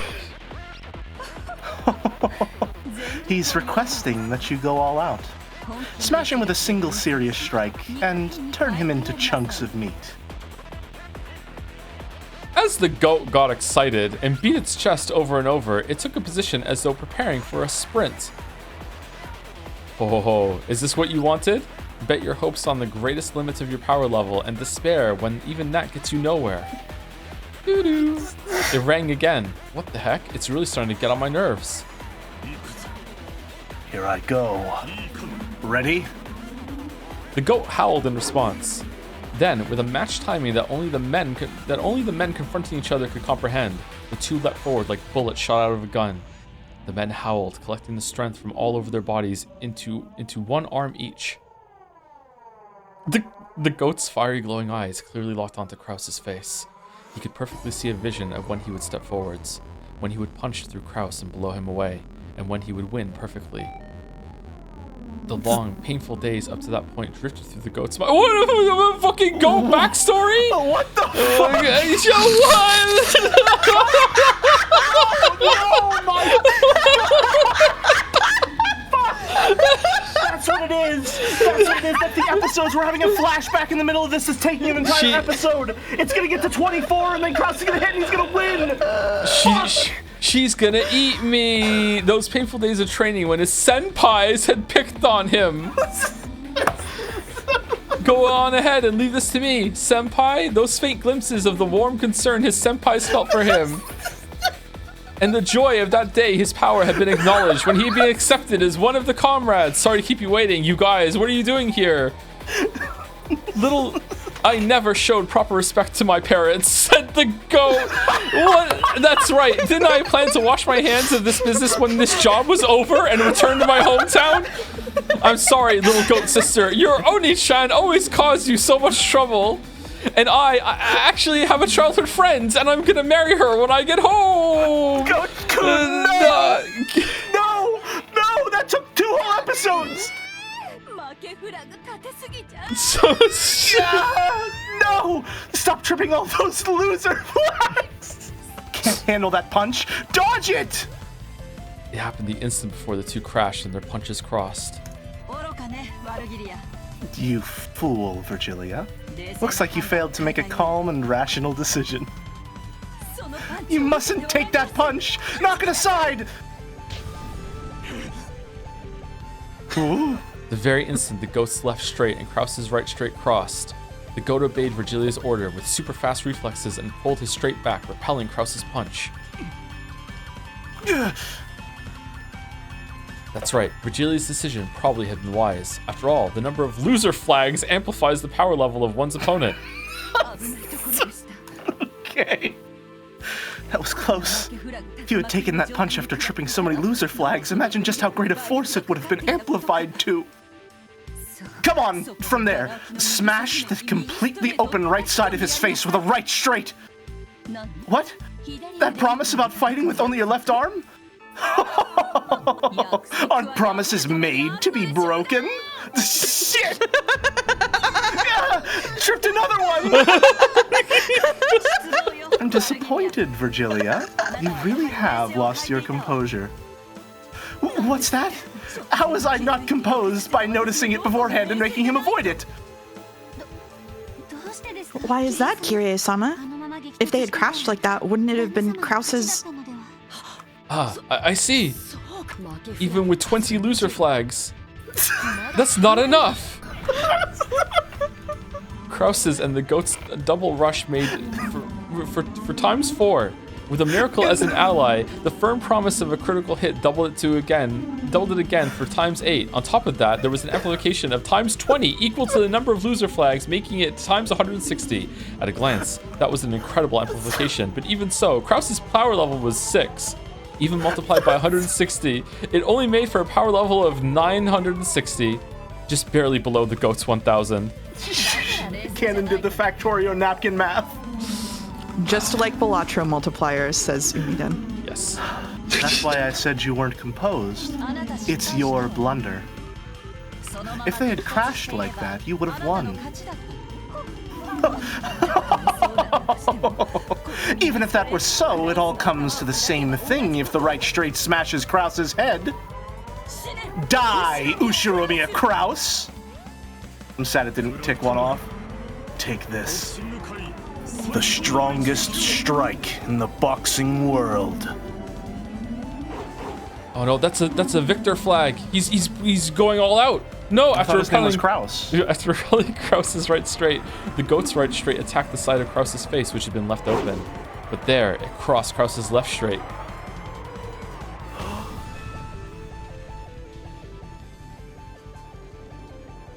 The two punches crossed, and time stopped as each aimed for the face of the other. It's just like Tekken.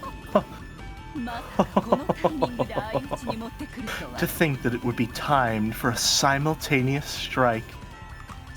But his power level stops at times 160, making it 960. It doesn't reach up to my child's 1000, unless we do some Krause math real quick. No, Virgilia-san, it's your loss. Why? You made him repel the first cross counter. Certainly, if another right straight after that were to hit, Krause-san would probably be in pieces. However, that was crossed. That's no good. Sorry, but this is a complete loss for you and this goat. My goat is washed. A cross counter has 4 times the destructive power of a normal punch. Of course it does. This is common knowledge in the boxing world. And if it's We've all blocked, played Dudley in Street Fighter. yeah, Come on. and if it's blocked and the right straight hits, then it's a double cross counter with 8 times the destructive power. This is also common knowledge in the boxing world. And if that is crossed, then by the principle of leverage, the triple cross would multiply the destructive power by 12. This is also And if we painfully cross common our knowledge. hearts and hope to die, then it gets even stronger. This is also painfully common knowledge in the boxing world. It's even written in Min Mishobu book.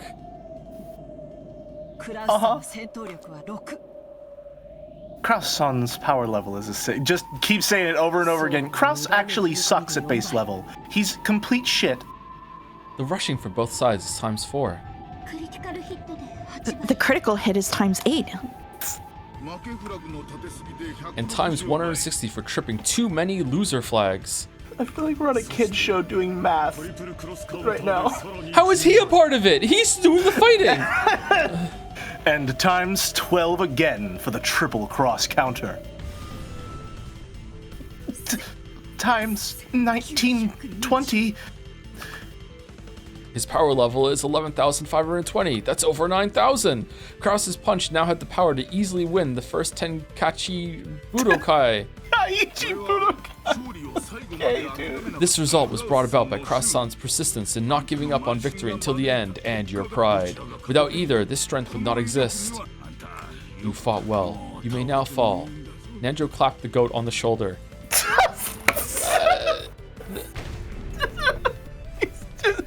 Your Oni-chan gave it his all. As the sparkling drops from the goat's eyes scattered, he bent backwards and fell on Virgilia. Heavy! Get off me! This is a Team Rocket bit. The goat's massive body was too heavy for the slender Virgilia. She wriggled around with it on top of her, but it didn't look like she'd be able to escape. In that instant, the barrier Virgilia had sealed broke. We turned the turtle on its back and won. Don't take it personally. Kid. It was the principle of leverage that led to your defeat. I'm lightheaded. I'm actually getting a little dizzy. I wonder how the principle of leverage applied to that counter. It's an eternal mystery. Let's escape while we can. You take care too, Goat-san. Well then, excuse us, Virgilia-sama. Didn't they pile bunker a goat in the chest earlier? Wow. Yeah. Wait! Wait up! Get this off of me! Gap! Why is she saying that? After that, there was nothing to block their way. They ran intently through the underground passage. They did a whole bit earlier where Gap said Leah, and Virgilia said Gap. They're being all gay together. Come on. Gotcha. I'm sorry. Give the ladies their sapphic moment. I'm sorry. I missed it. I'm sorry. Jessica had finally been cornered with the wall at her back.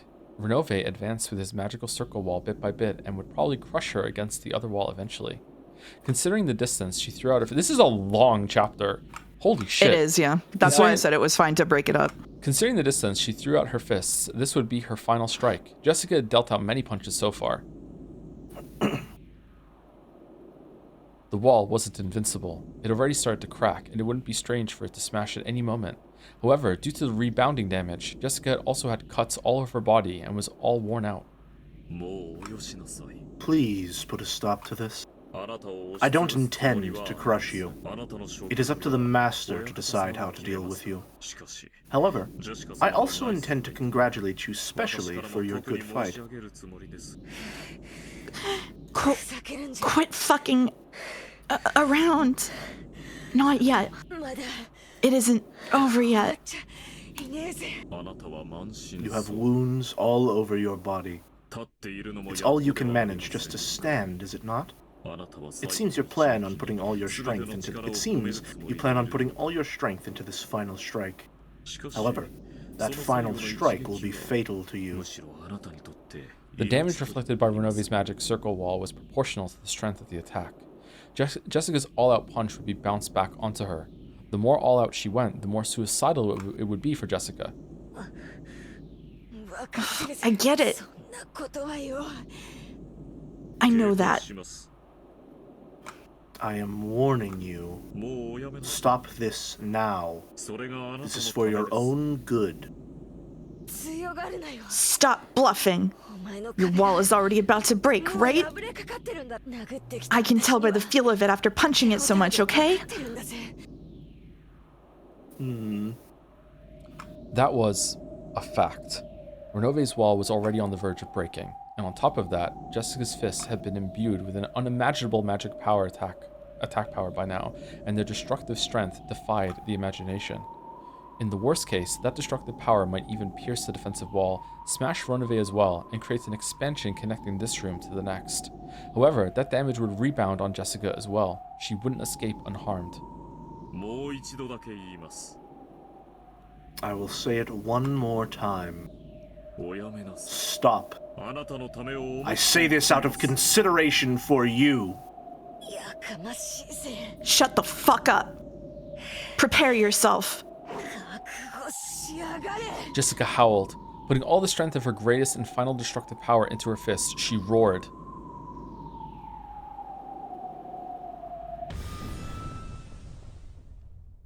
I was gonna say she's going Super Saiyan, but she already has blonde hair and blue eyes. Fuck, this guy's back. The three goats had been beaten down long ago. Without straining to breathe in the slightest, George cautiously closed the distance between him and Gap. He was after her. He was planning on bringing her down with a single strike. Gap was also aiming for a single strike. If she let that chance slide, she would be killed this time. Aren't you going to use your pitfalls? Even the tiny opening during the time it took to open the hole would prove fatal with George as an opponent right now. Gap cautiously calculated the distance and timing, but even as she did, George closed the gap between them. If you won't come, I will. Go ahead. There's no point in cheap tricks anymore. I'll settle it. With this kick of mine. For an instant, she thought George's body blurred, and then only his jacket was floating in the air. The moment she thought, darkness covered Gap, George, with his heel swung up high, was attacking from the sky like a massive dragon. Maybe Joe should be voicing him then. Maybe. It worked. This is my victory, Ushiromi and George. What? Gap opened a vast pitfall with her in the center, swallowing up George along with herself. The two were swallowed up by the pitfall and spat out from the ceiling of the arbor. But that was what Gap had been after, so she alone landed lightly. However, there was another pitfall on George's landing spot.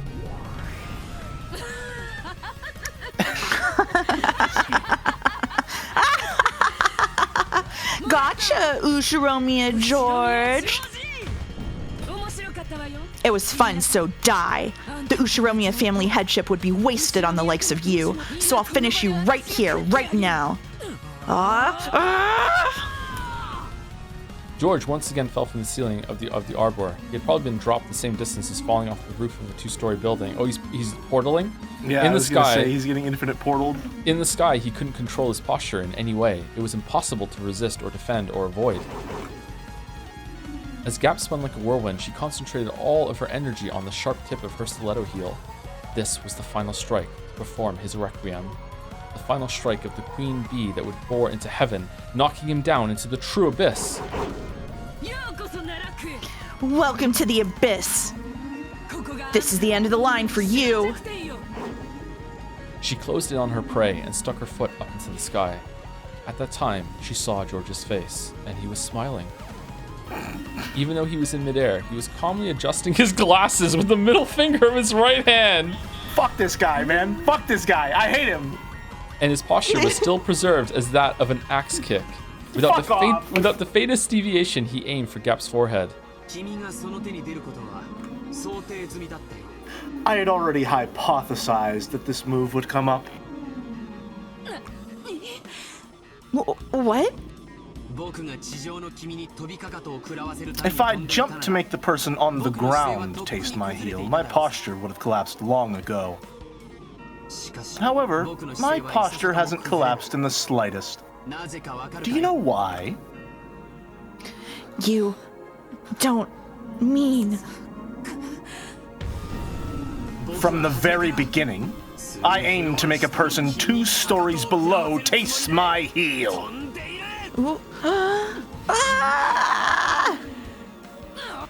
It's your loss, miss.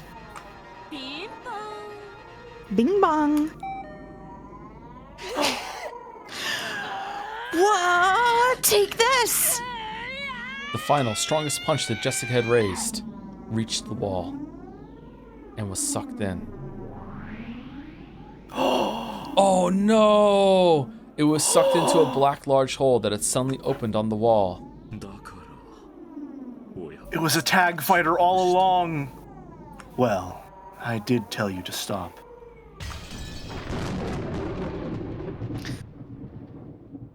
Jessica is now my favorite Ushiromiya character. She has the honor of killing George. This is...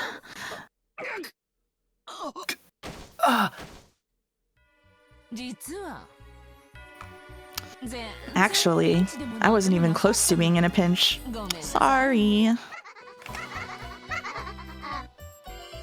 Jessica's fist had gone into for George's stomach, and George's axe kick had lined up on Jessica's head. The shocking destructive power imbued in Jessica's fist crushed George's organs and scattered his abdomen. The same destructive power in George's axe kick smashed half of Jessica's head and scattered its contents in the same manner. Jesus! Didn't I tell you about a witch's acting prowess? Hey, Beato, what do you think? Were you watching?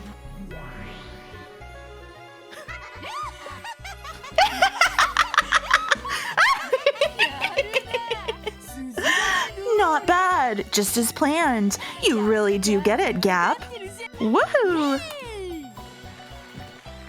Is there applause? Beato and Gap casually high-fived each other. Yeah. Wow!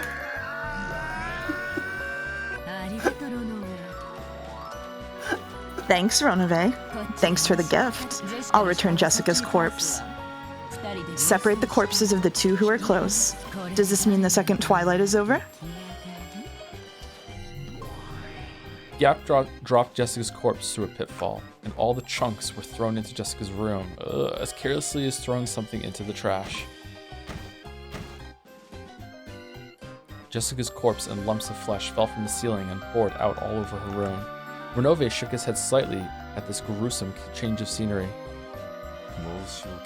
My apologies, Jessica-sama. I did warn you. However, the true art of us demons, that is, foreseeing this conclusion and giving you advice I knew you would listen to, really isn't something a human could understand. Very Faustian in that way.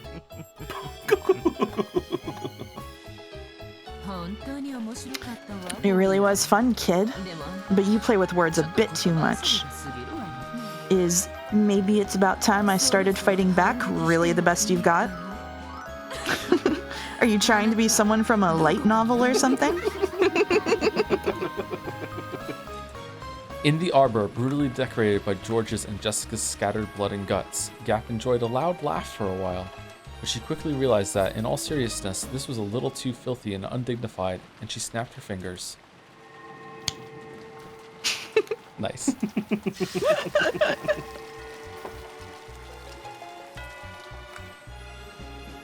As she did, a cloud of gold butterflies rose up around her, stuck to each of the bits and bloodstains, and dropped them. Then, George's corpse returned bit by bit, and the brutal corpse with its guts torn out was repaired into a clean corpse that looked like it was sleeping.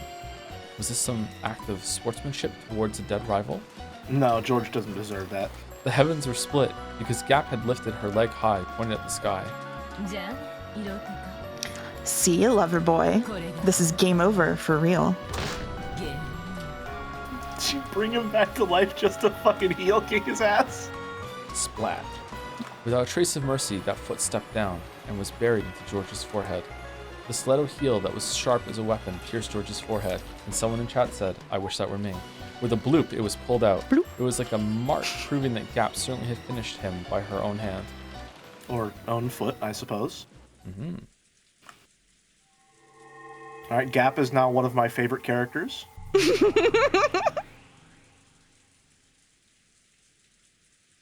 Renove also returned Jessica's corpse to its original form, and unlike how it had been with George, he restored Jessica's life. What? Huh?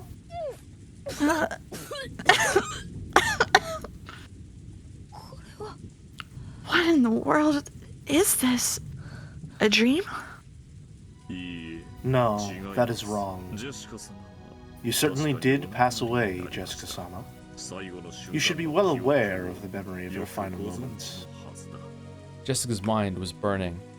For some reason, she remembered being thrown somewhere and having George's heel smash her head. Am I alive? No, you are dead. With my magic, that will only be postponed for a scant 3 minutes. After 3 minutes, the magic will end, and you will return to being a tragic corpse with half of its head crushed. What did you say?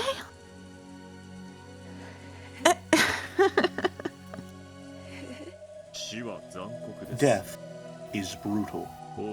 In most cases, you aren't given time to ready your heart. But to praise you for fighting so bravely, I've decided to give you this time. Perhaps you should sort out your regrets from this world in those 3 minutes. I could also decide to take you along with me during those 3 minutes. But the power that had burned through Jessica's body until a second ago had been completely lost. Jessica was aware of that herself. She was already dead. And that is all for me. If you would excuse me. It was fun, Jessica-sama. Oh, he just left! Renove turned his form into a cloud of gold butterflies and disappeared. All that remained was the sound of the wind and rain and the figure of Jessica as she crouched down, leaning against the wall. Jessica could tell. She probably really would revert to the corpse she had been after 3 minutes. Was there anything she could do in those 3 minutes? This reads to me more like Jessica killed George and is now went back to her room and is going to kill herself in shame about she can't live with it what she did, the choice that she made. She stood up and with a shaky gait took the phone that was on the desk. My reasoning for saying this, because I saw some people saying, oh, I'm coping because I want her to live. Partially, yes. However... Hello? Is that Jessica? Jessica? What is it? Are you okay?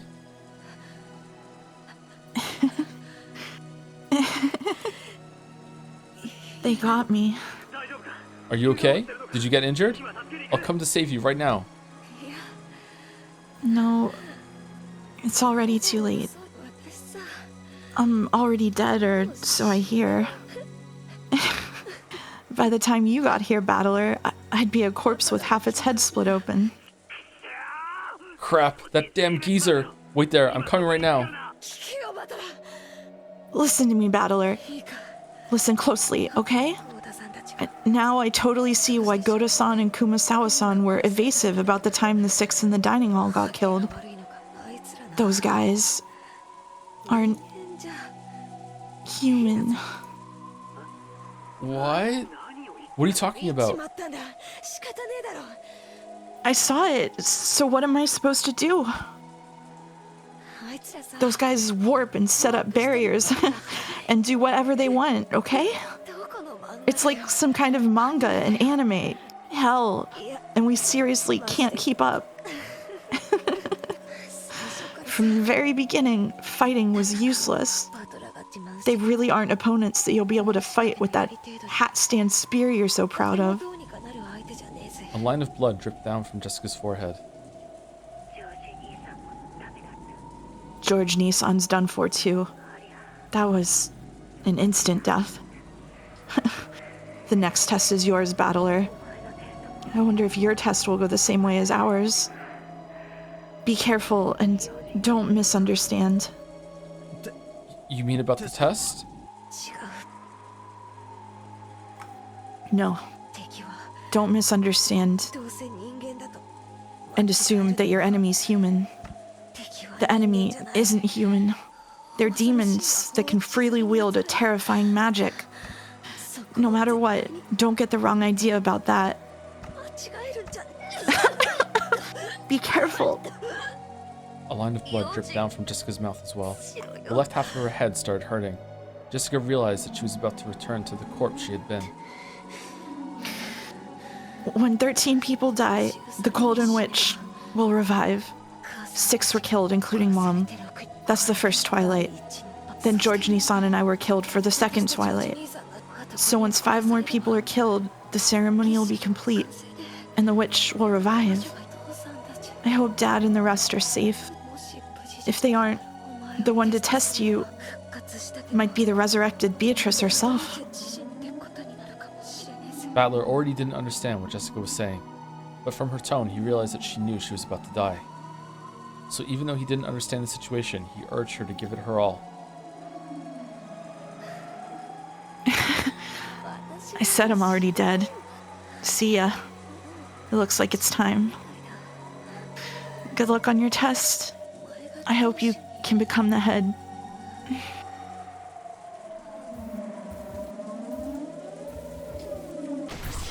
Looking pretty good for your theory, Jelly, with Battler. Get through. Jessica. Yep. Jessica. Hey, answer me. Jessica! Battler's sorrowful voice could be heard from the dangling receiver. As she leaned against the wall in that corner, crouched down, Jessica's head had been half smashed by a shot put ball rigged from the ceiling on the chandelier with a big long rope. Mm-hmm. This place is this a well? Where is this? Kyrie stuck her face out of the well, and then Kraus showed himself too. When he realized he could see the back of the mansion from beyond a grove of trees, Kraus knew more or less where they were. To think that here, in a certain well, there had been a hidden underground passage, which led to a hidden mansion. This really is tough on this old body. I usually came up from a different spot with real stairs, if you just unlock it. I will ask you to tell me about the layout of this place in detail later, Dr. Nanjo. Shannon, are you okay? Grab hold. I'm fine. Cannon-kun, quickly. Kennen climbed up a ladder out of the shaft that was disguised as a well. It was probably quite deep. When he looked down for the first time, he realized how far he'd come up. Firing.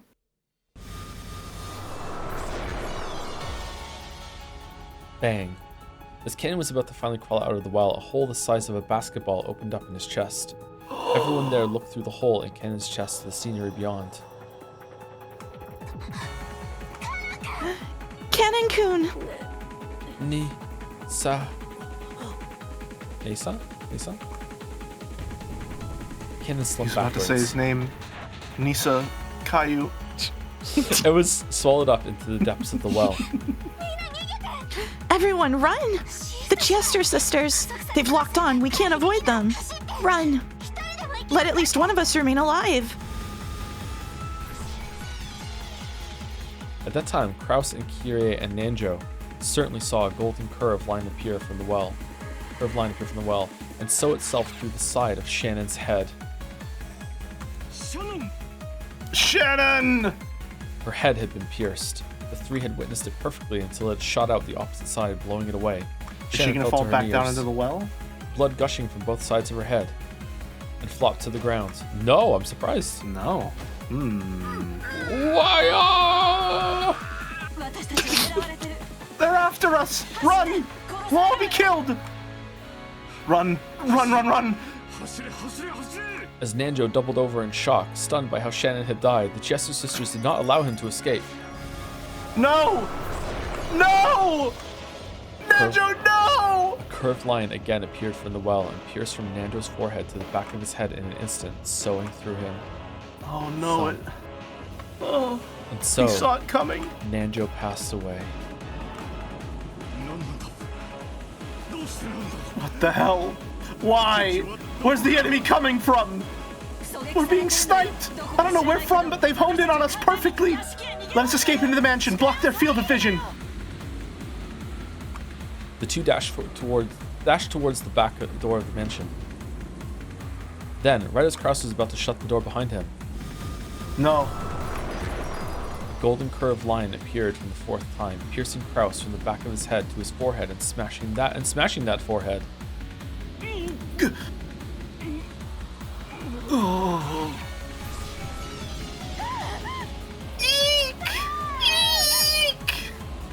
Kraus's body leaned over, fell down, and drew a neat radial pattern with the insides of his head.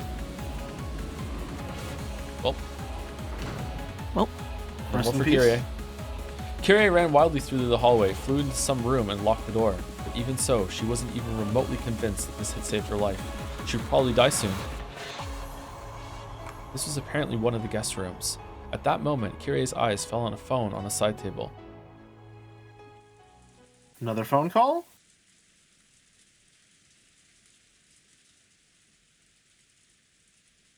After hanging up the call from Jessica, Battler had been about to dash out. In that instant, the phone rang again. God damn it, just off the hook tonight. Hello? Huh? Kyrie-san? Yes, Battler-kun. I got lucky. I managed to escape the dungeon somehow. I really did have luck on my side. Where are you? Is everyone okay? Over here, it looks like Jessica and George and Nikki are. Listen, I probably won't be alive for long. At that time, right after she thought the keyhole of the locked door might have glowed gold, a gold curved line drawing a helix. No, a golden sewing thread penetrated in from there at an incredible speed and bored a hole into the floor by Kyrie's feet. But talking is a free action. Oh, that's unusual. The enemy who sniped the other four one after another with extraordinary skill apparently really does have trouble shooting me between the eyes with a single shot while I'm holed up in this room. But the next strike will probably hit. At this point, Kyrie finally remembered the first massive killing in the dining hall. That's right. This is what killed Rudolph and the rest, all 6 of them. Listen, Battler-kun. I'm going to tell you everything exactly as I saw it. Okay, I think we're right, Joe. I think we're spot on. I'm sure you'll think there's something wrong with my head. Yes, it's okay for you to think that. Even I still haven't sorted out what it was I saw. Today, after you all returned to the guest house, the family conference began in the dining hall, and I'll tell you everything that happened next. Listen until the end without butting in. The call might be suddenly cut off partway through. If it does, at that time, I'll be dead. Kyrie-san. Then Kyrie spoke. About Kinzo appearing and the family conference starting. About the 6 being killed and the 5 of them being confined. About how she had escaped somehow and ran away to where she was now, and how everyone had finally been killed. It was all spoken dispassionately, with no dramatization, just as she'd seen it, with no confirmation of what we just went through being the version she's saying right now. She even spoke about how everyone except her had been killed, and how she had observed the moments of all their deaths, and how, even now, someone was trying to kill her. Actually, even while we've been talking, I've been attacked 3 times. Something like a strange gold thread keeps flying into the keyhole, spinning around and aiming for me. First, it was by my feet. Next, it was close to my shoulders. Just now, it grazed my ear. Its aim is getting more and more accurate. It's like it'll go right between my eyes pretty soon. Run, Kyrie-san! Run away! Where to? I've run this far. Shut myself into a room and even locked the door, right? Closed room? Now that I'm still being pursued, just where should I hide? Hey. Kyrie-san. Hey, Battler-kun. Are Jessica-chan and George-kun still alive? Not long ago, I got a phone call from Jessica. It kinda sounded like they were done for. Thought so. Yeah. When we were being killed one after another, I kind of had a premonition. Thought that perhaps the second twilight had been finished in the ceremony of killing 13 people, before our twilights had been reached. In short, Sumari. When I die, that's 13 people. This way, the ceremony is complete. The Golden Witch Beatrice will resurrect. I wonder what in the world will happen. On this island filled with demons and witches, and swarming with goat monsters. I wonder just what will happen. When even the leader of them all, the Golden Witch, appears. By now, I don't have a clue what's going on anymore. Kyrie-san's voice had completely given up on her own life, because Battler understood that he couldn't stop the tears.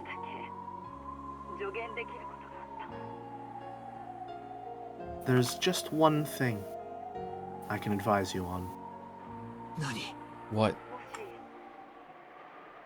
If a demon or a witch does appear in front of you, Yeah. there's no need whatsoever to doubt whether it's real or not. Understand that it is what it seems to be. You might think there must be some trick, or that there's some true nature hidden behind it. If you have the time to think of something like that, it'd be much more constructive to plan out how not to damage the mood of whatever you're facing. Even mistakenly, you must not say, "In that case, try showing me magic. Because to prove that, they'll probably use an even crueler method than before to show you. Oh, I can't believe it. Even if I hear something like that coming from your mouth, I can't believe it. I understand. I understand why you can't believe. So that's why I can give you this advice. Believe. Believe. You're telling me to believe in Beatrice and demons and witches and monsters. Even after being shown things not of this world so clearly, I think we still weren't able to believe any of it. I'm still like that now. The true form of this thing that keeps attacking me, trying to shoot through my forehead, is something I don't understand, and I can't believe it. So, I want you alone to believe, to understand, to accept the existence of what we couldn't accept. If you do that for me, our deaths won't be wasted. It'll also have been worth it for me to make this phone call. Ah.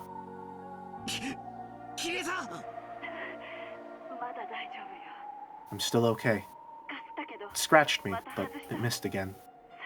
Looks like I probably won't get another chance. Except I'll probably get like 2 or 3 more, and they'll just keep getting closer and closer. Thank you. And goodbye, Battler-kun. I treated you coldly sometimes because you were Asumu-san's son. Forgive me for those days. What do you mean forgive you? Right now you are a mother to me, Kyrie-san. I felt as though I'd heard an incredible sound at the other end of the receiver. Then, a noisy clacking sound, as though the receiver had fallen to the floor. Why couldn't you hear the other shots then? Or did that shot hit the phone? Or was it like her... Sorry to be explicit. Was it like her skull shattering next to the phone and it was like a popping sound? Of Probably, yeah. probably. Kyrie-san. Kyrie-san. Ah! Oh, that's a new expression for him. Kyrie-san did not answer through the phone. Again. Ever. Chapter end. Smash. Meanwhile, Okay. Maria watching TV. Yeah. Okay. So I propose we take a break now because we have one more chapter to get through that's about an hour and a half, and that'll take us to Jelly's stopping time. How's that sound? Sounds good to me. Sounds good. Okay. Okay. All right. Before we do, is there anyone to say thank you to? Who's the last person I said thank you to? Oh, there are a lot. My bad. Boulder says, speaking of the sound of a train crashing to it, I don't know why you're mad, Battler. You don't? Everyone was killed by that damn geezer who was saying something crazy about Beatrice's resurrection ceremony or whatever. So, by now, 13 people have been offered as sacrifices. And it's already time for Beatrice to revive, right? Sure, that sounds great. I'll find Beatrice too and kill them both. You survived the ceremony, so we'll receive an invitation to the Golden Land from Beatrice. Over there, all wishes will be granted. If having your family killed is painful, then you just have to resurrect them. That's what I plan to do. I'll revive the real Mama, the one that isn't possessed by the Black Witch. So Mama will always be with me. There won't be any more overtime or working on days off. She'll always be with me, and then think only of me. And she'll always fight against fearsome enemies for my sake.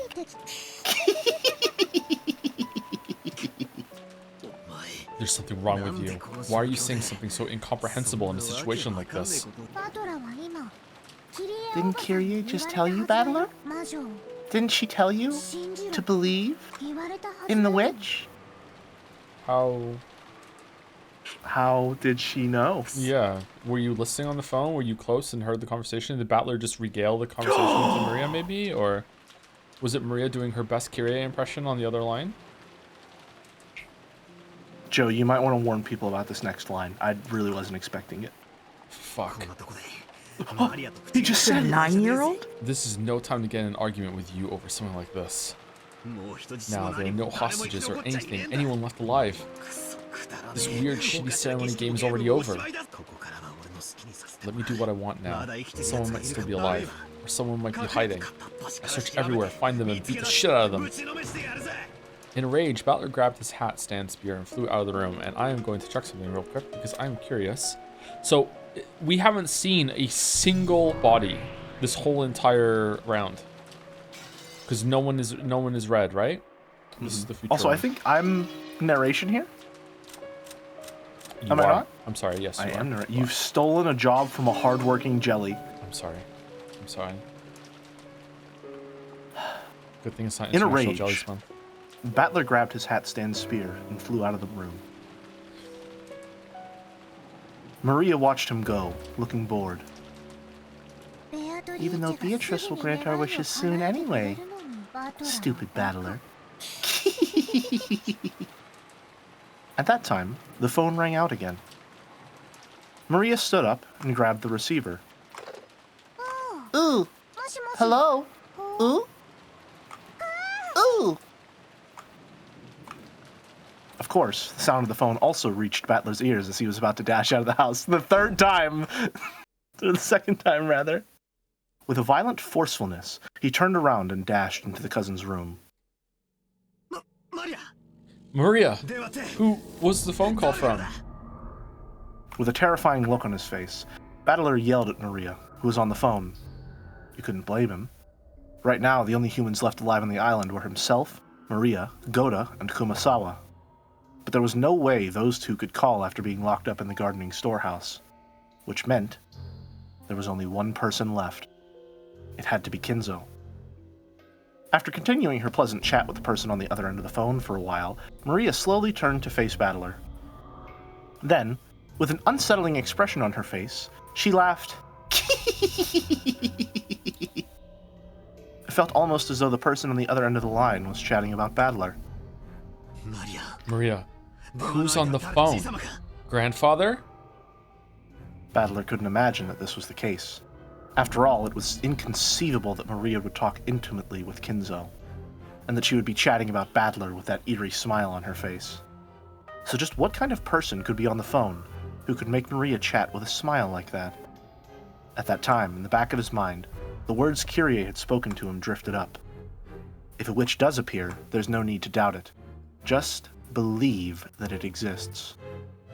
Yeah, Battler just came back. He sure is jumpy. Maria, who's on the phone? Who? Hand it over? Sure. Here, Battler. After getting the consent of the person on the other end, she held the receiver out to Battler.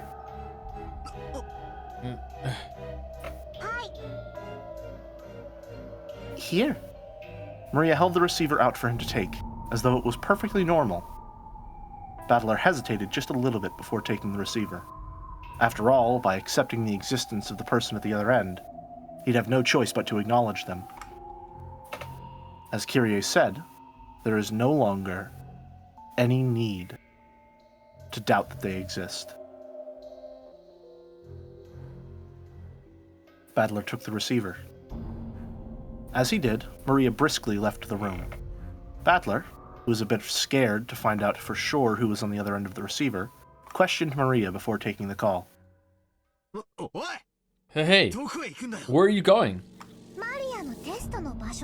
To where my test is. I wonder who the next Ushiromiya family head will be. Battler or me?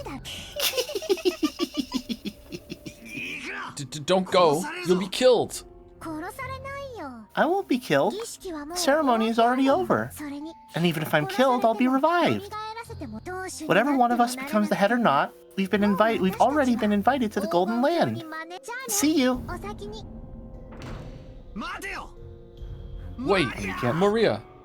Can't fault that logic. Battler stretched his hand out to Maria's back as she left, but the cord of the receiver that he was gripping stopped him, just like a chain. He readied himself. Battler put the receiver to his ear.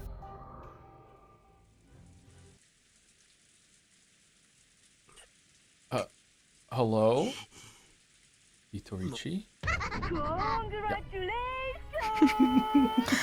Congratulations!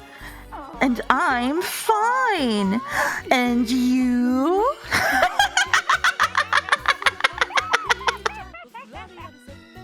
Sorry, are there lyrics in this song? Yes. Screwed up, mocking English filled his ears.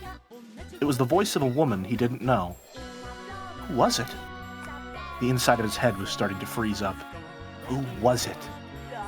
What do you mean, who is it? Ushiromi, a battler?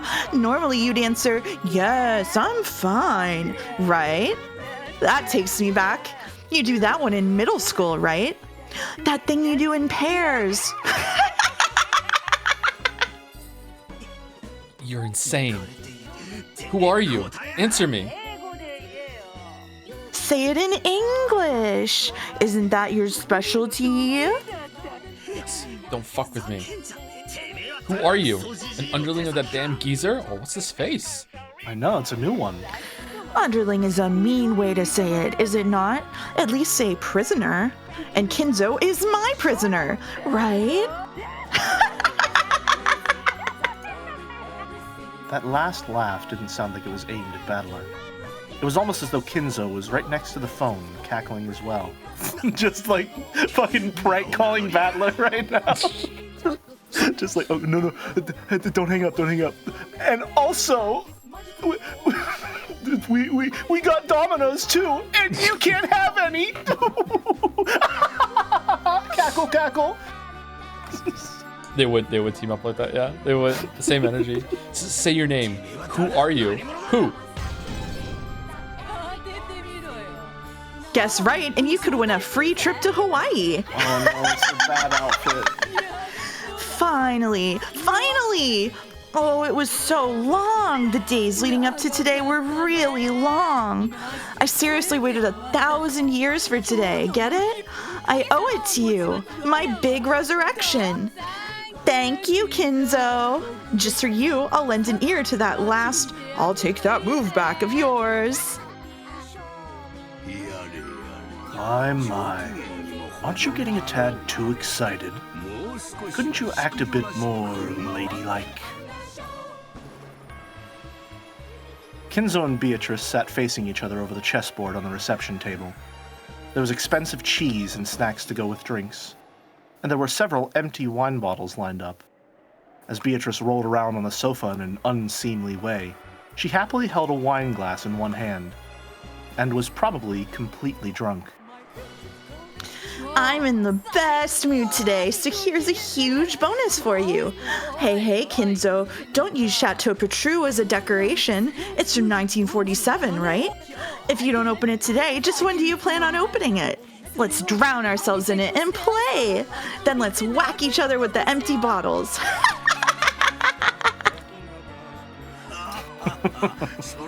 How amusing. You're too excited, and you're letting loose too much. And what about you, Kinzo? Aren't you happy to be reunited with me? Oh, it's the living world, the earthly world. Long live my flesh.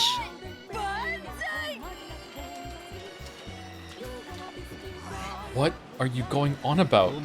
Are you saying that you're Beatrice or something? I'll just let her take that one. Okay. Thanks to Kinzo's 13-person murder ceremony, I've finally been resurrected. It's nice having a mouth. It's nice having a tongue. How fun it is to be able to talk to you like this. Come to think of it, even though we slapped each other with abuse so many times, over and over again, this is the first time we've had a conversation like this on the board during the game, isn't it? How very fresh. Did you hear that pop sound just now? He opened it. He seriously opened that Chateau Petrou. Do you know how much a single bottle costs? Almost as much as a whole 10-kilogram ingot, you see? Cut the crap. Beatrice? The golden witch, you say? Give it a rest. Where are you? Is that damn geezer with you too? I'll beat the shit out of both of you. Where are you now? Answer me. So you want to meet me? It's tough being such a popular woman, but please don't try to chat me up when Kinzo's around, okay? This guy gets seriously jealous, so he has a bad temper, you see? But when Kinzo isn't around and we're all alone, I'll love you all you want in secret, okay?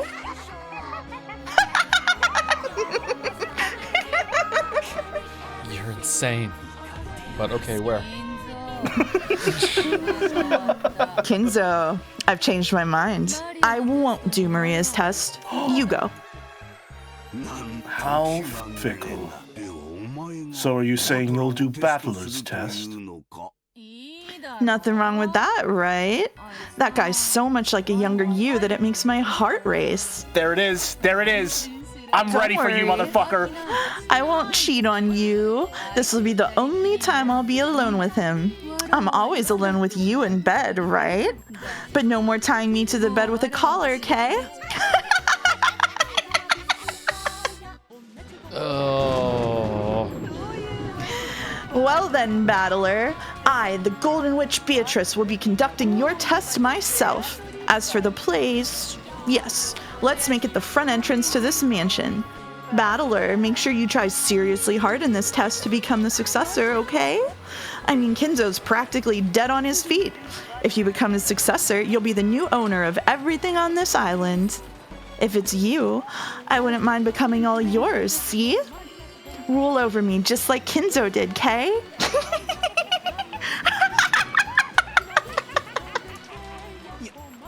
Front entrance of the mansion. Perfect. You drunk bastard. I'll sober you up. I'll fix that hangover with a burning punch. Prepare yourself. Battler impulsively slammed the receiver down. There was no need to talk through it anymore. I'll meet her face to face and settle this. Oh, I don't like any of the implications of anything that just happened there. I don't like them at all. Yup. Right back at the start of episode 3 where I don't want to be. I took the spear I'd made from the hat stand and went outside without even an umbrella. It's hard to imagine that the young woman calling herself Beatrice is waiting for me alone. I should probably assume that, as Goda-san and the rest said, she'll be waiting with support troops. Going alone would be too reckless.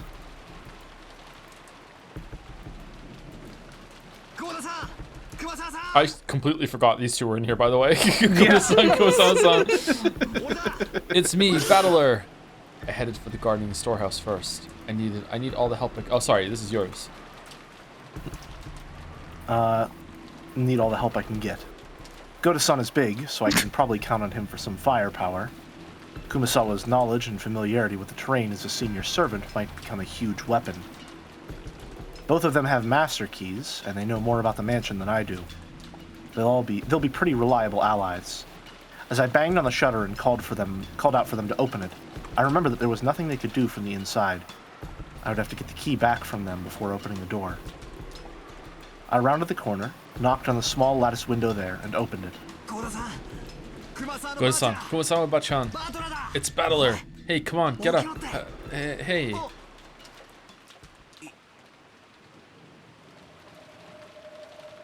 The scene in the shed, lit by a dim light bulb, was very strange. Goda? San? Kumasawa? San? From a low ceiling beam hung 2 thick ropes, and at the ends, Goda-san and Kumasawa-san were hanging by their necks. It was dim and cramped because of the various pieces of equipment strewn about, so I couldn't make out the situation clearly. You did not put the live chandelier reaction up for this fucking CG. Oh my fucking god. That's brutal. My finger slipped. Sorry, my finger slipped. I was sitting here like, man, all right, time to lock in. Got to be serious. No interruptions, no jokes, no goofs, no gaffes, no theories. And then I look 2 inches to my right. Okay. It was dim and cramped because of the various pieces of equipment strewn about, so I couldn't make out the situation clearly. But when they showed not even a tremor after I called out to them, and because of the way the loops around their necks seemed to carry the full weight of their bodies, I could sense no trace of life from them. You've got to be kidding me, right? Why? The shutter was still closed, and there was only a single key which had supposedly been given to Goda-san. So how had the culprit opened the shutter and killed both of them inside? No, wait. They weren't necessarily killed. If this is a suicide, that way this closed room makes sense, but I don't know why they would hang themselves and commit suicide. Feebly, I slumped down on the spot. Now the only humans alive on this island are me, Maria, and that damn geezer. No. There's also that insane woman calling herself Beatrice. There's Maria, who had acted like the witch's ally from the beginning, and that geezer, the ringleader who revived the witch, and the witch herself. What the hell? By now, I might as well be the only one on this island. Huh. Using my pole as a cane, I feebly rose. Damn, I can't do it like this. I've got to avenge everyone. Sorry, now it's my turn. I want to see. No, they haven't been updated yet. Okay. Damn it, it's useless this way. It's useless. It's all useless. Damn it. Might as well cry while I can. My frail emotions will be squeezed out with my tears. Then, I straightened up and gazed into the darkness in the direction of the mansion. At the entrance to the mansion, the witch is waiting. I'll go and settle this. I'll find the source of this weird, insane night and crush her with my own hands.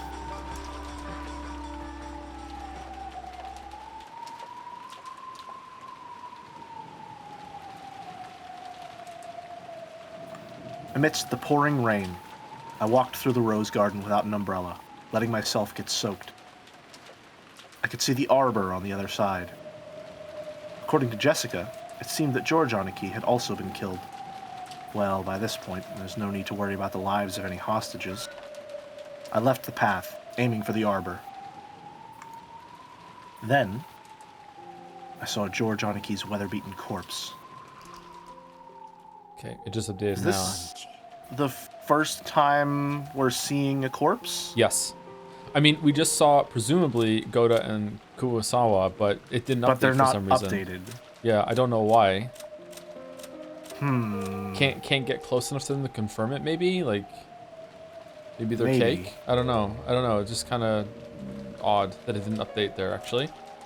Okay, Ushimiya George, his corpse was found in the Rose Garden Arbor. There was a single hole right in the center of his forehead. It's probably reasonable to assume he was shot with a gun or something similar. It's a brand of humiliation, marking his defeat to Gap. Let's see.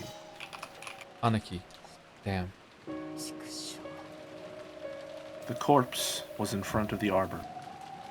If he had died under the arbor, he might have at least been spared being beaten down upon by the rain. Okay, so it's no accident he died where he proposed to Shannon, right? Absolutely not an accident. Not at all. No, Yeah, that has to okay. be purposeful. Yep. In Aniki's forehead was a gaping hole, as though he'd been shot with a gun. Perhaps because the rain had washed away everything, his face wasn't covered with blood, so he almost looked like he was sleeping. However, his clothes were stained a deep red, and there were still signs that a large amount of blood had flowed out. How happy I'd be if he were sleeping, or else pretending to be dead. But even though the rain sprayed against Aniki's eyes, they remained open. And the hole in his forehead was no joke. Absolutely real. There had been a faint chance that even Goda-san and Kumasawa-san, hanging by their necks in the gardening shed, had been them playing a bad joke. But that naive possibility had now been completely denied.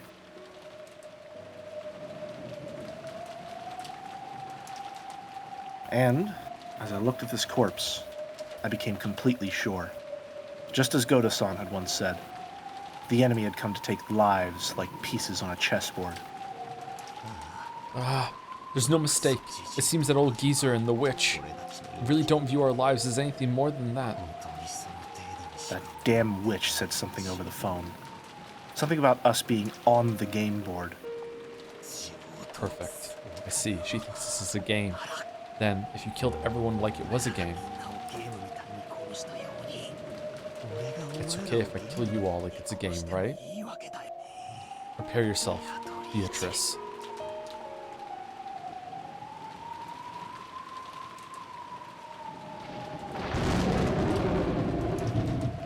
The lightning caused the mansion's vast shadow to rise up. Finally, the mansion. As the massive shape came into view, there was no silhouette of any person. It seemed like there weren't any underlings waiting for me in a pack, or anything like that. According to Kyrie-san, there were massive amounts of attendants with goat heads. At least for now, I couldn't sense a large group of them hiding and staring at me. What's this? Beneath the roof of the entrance, there's something set down. What is this? A box? Schrodinger's cat box. It looked like the kind of small box that girls often keep trinkets in. Or maybe it was the same kind of extravagant cigar case you'd find in the reception room. Either way, it didn't look like something that should be here. It clearly looked as though I was being told to open it. But for some reason, opening something being offered to me was irritating. However, it didn't look like we'd get anywhere if I didn't open it. Could it be that it was set up with some kind of trap to make it explode when opened? Thinking things like that, forgetting even to come under the overhang, I continued to glare at the box, still beaten down upon by the rain. Then, mixed in with the thunder, was some kind of music? It sounded like that. It was the tone of the big clock in the hall announcing 2400. It was also the sound announcing that this insane day, October 4th, had finally ended, and that the much more incredibly insane day of October 5th had begun. It sounded quiet, and I could hear an eerie laugh coming out of nowhere. I got the feeling that the voice was coming from the heavens, and I looked up to the sky. So just to clarify for myself, and maybe some people in chat, Was a woman I'd never seen before. No, it's not true that I never saw her before. I saw her once today. Yes, in the portrait inside the mansion. The clothes were different, but that face was just like the witch of the portrait. Ah, who am I kidding? I already know who this person is. are you Beatrice? Yoo-hoo, battler! From the second floor balcony, leaning out under an umbrella and waving high-spiritedly, was, without a doubt, the witch of the portrait, Beatrice. Was the plan of the boss to take a bird's-eye view and let the goat's underlings torture me to death? I adjusted my grip on the spear, and, imagining goats creeping out from the nearby shadows in the entrance and surrounding me, I raised my guard in all directions.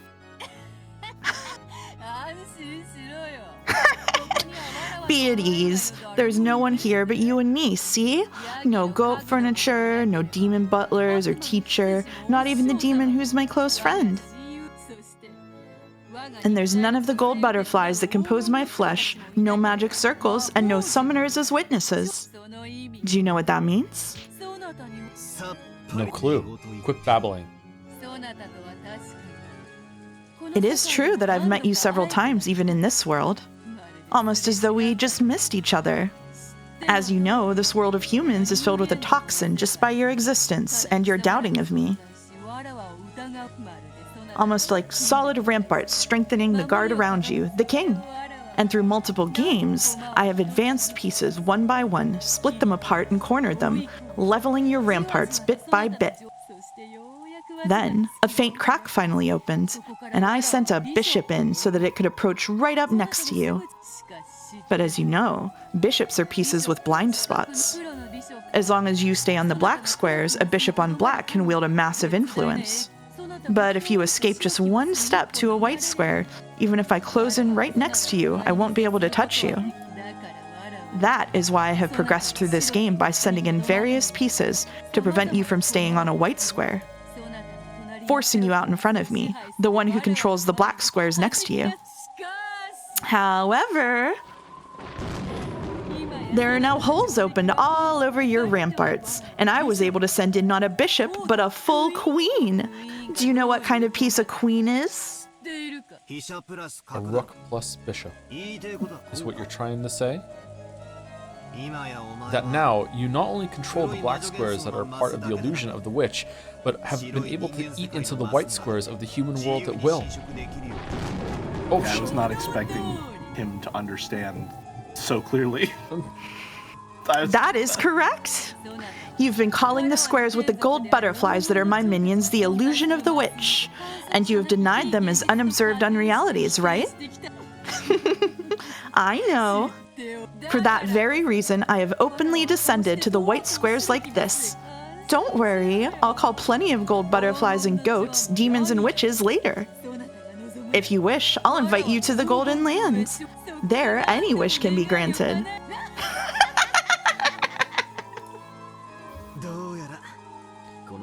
It's starting to look like someone knocked an ink bottle over the chessboard of this island. You have a bug sprite on your screen. I know, yeah. It's not there anymore, but... I see, a pleasant phrasing. Soon you'll be covered in ink as well. You will finally become covered with pitch black and will surely become a black king. You really are pitiful, drowning in a sea of ink right now, aren't you? No, that's wrong. I'll admit that the island has been stained completely black from your ink bottle, but there's still a white square left. Huh? Where? Under my feet. Right under my feet. Your ink of magic tried to cover the entire island, but it can't cover the ground my feet are standing on. Even this island seems to be stained pitch black at a glance. I am me. I'm here, stepping on a white square.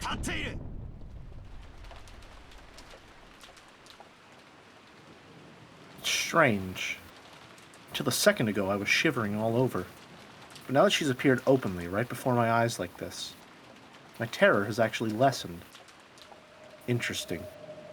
Ghosts are more terrifying when you can only sense them. When you can see them, and they have a face you can plant your fist into, there's nothing scary about it. However, she definitely isn't an interesting or friendly person. She can kill me instantly by snapping her fingers while rolling around giggling. Whether we interpret the result of her snapping her fingers as magic flying at me or underlings showing up to shoot me, it doesn't matter. Anyway, whether this is fantasy or mystery, that queen is in a position where she can kill me just by snapping her fingers. I see.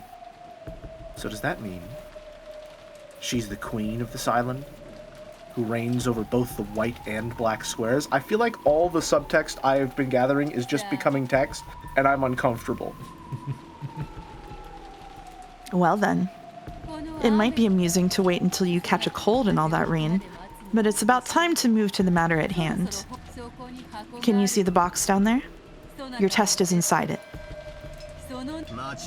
Wait, after all that's happened, I'm not interested in some stupid game about who will become the successor. My game is to take you and that damn geezer and all you guys who killed everyone and smack them with a Gyan punch? One of those face crushers.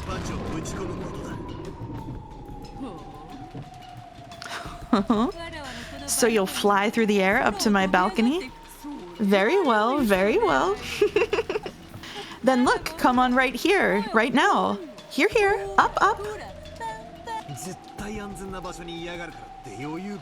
Damn you, acting so carefree just because you're in a completely safe place. I'm coming over there right now, so prepare yourself and wait for me. Oh, no, no. The door is locked. Of course, the shutters are down for all the windows. My castle isn't so fragile that a single knight like you could break in. Tried opening the door to the entrance anyway, but it really was locked. When I looked around, I noticed that the shutters were closed in the windows after all. Normally, those wouldn't be closed. Okay, Shh.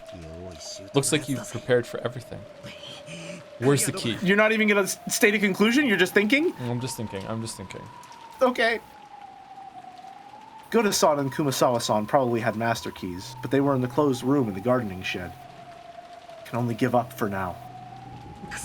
Walks. Damn. Guess she's no fool herself. Do you really want to be right beside me so much? All right, if you impressively pass your test, why don't I grant you an audience? If you pass, then you'll become the successor and my new master. My flesh and soul will be yours to do with as you please, for I am no more than the Ushiromiya family's furniture.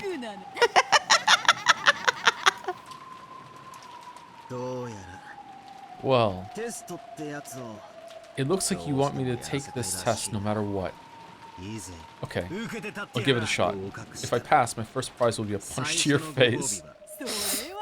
Scary, scary. But it's not like I mind being controlled by violence, you see? Grab onto my head, make my face twist in pain, tear me apart like a hawk does with its talons to its prey, scratch at me and trample upon me. Oh, remind me of Kinzo in his younger days once more. That single time in my 1,000-year life. Remind me of that day I was taught the joy of being controlled, surrendering, and being reduced to furniture.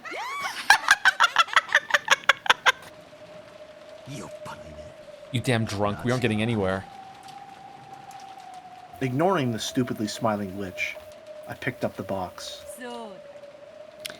Yes, open it. Inside is a letter. Read it. I opened it. There was a faint smell of cigarettes.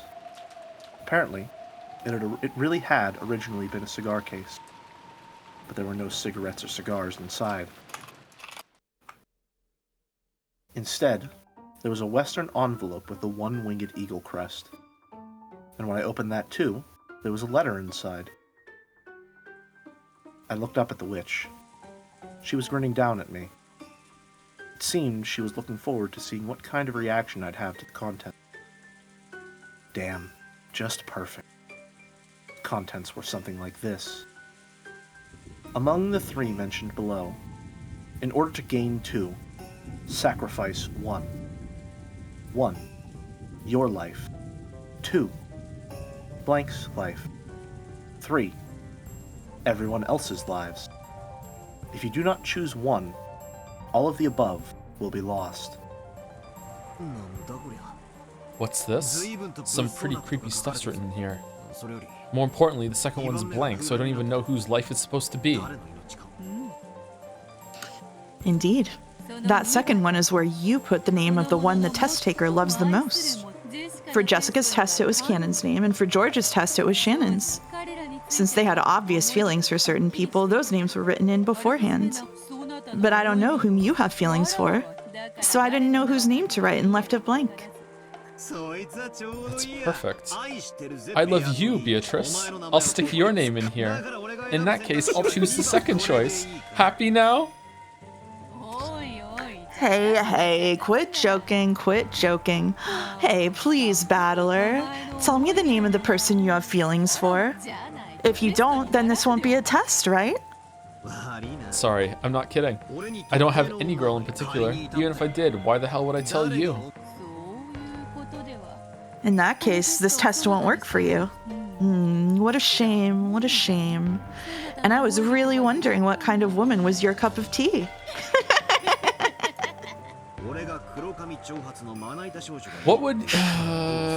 What would you do if I said I liked flat-chested lollies with long black hair? That wouldn't match you at all, right? Lies, you breast sommelier. Blonde and bouncy is best, right? Am I not truly the embodiment of your ideal?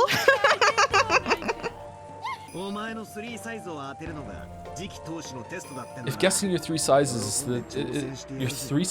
the test. Oh, okay, the measurements. The test to become the successor. I'll take it gladly.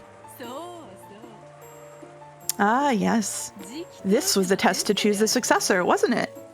It was so fun chatting with you that I've been getting a bit off topic. Then let us begin the test. I will question you to see whether you are qualified to be the successor to the Ushiromiya family headship. Answer with care. The witch, who had been joking around like she was drunk until a second ago, suddenly regained her dignity. She looked as though she had truly stepped out of that majestic portrait.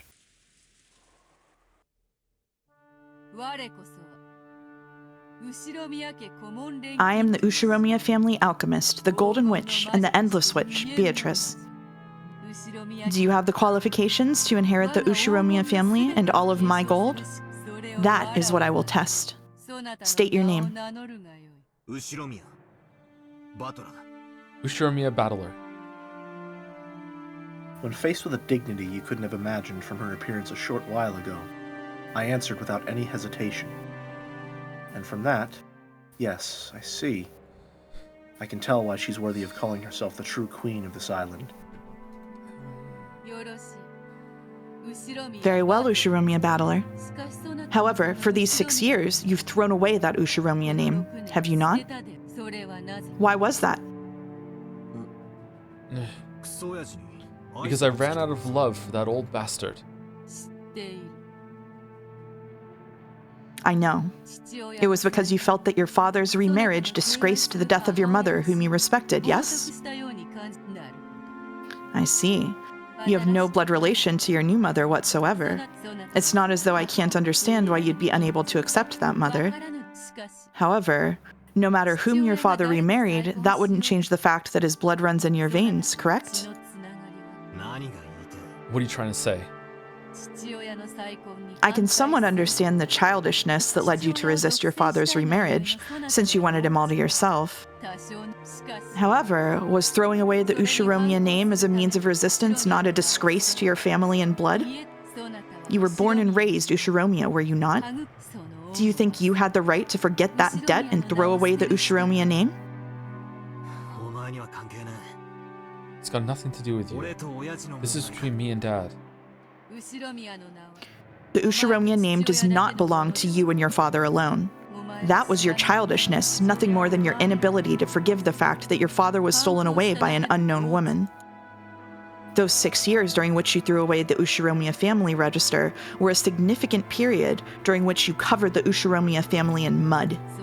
You know the depths of that sin. Well, sorry I'm so childish. However, even though it occurred around the time of the deaths of your grandparents, you did well to return to the Ushiromiya register. For that, let us give you a chance to purify that sin yourself. Now is the time to compensate for your sin of 6 years ago. Come, try to remember. Remember your own sin. Remember that, confess, and repent. That is the test I shall give you.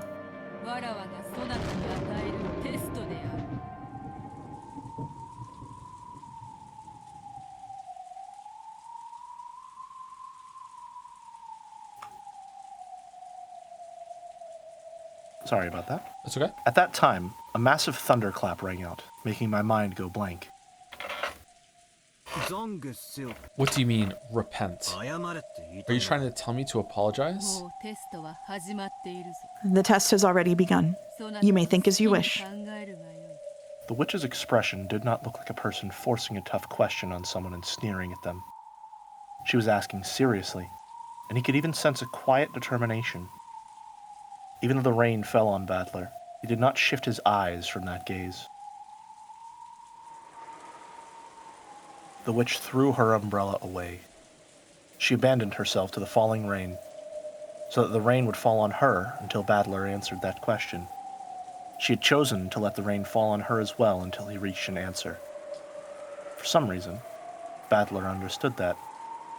And yet, he didn't understand. Well, if you put it that way, I do think I was being childish. All things considered, even Dad getting remarried didn't cancel out the debt I owed him for raising me. I hear that Dad always kept on paying for my living expenses, and that he even said he wanted to participate in school events. The only reason he couldn't come was because I told Grandpa and Grandma not to let him come, no matter what. It's true that I can't argue back if you want to call that my childish resistance.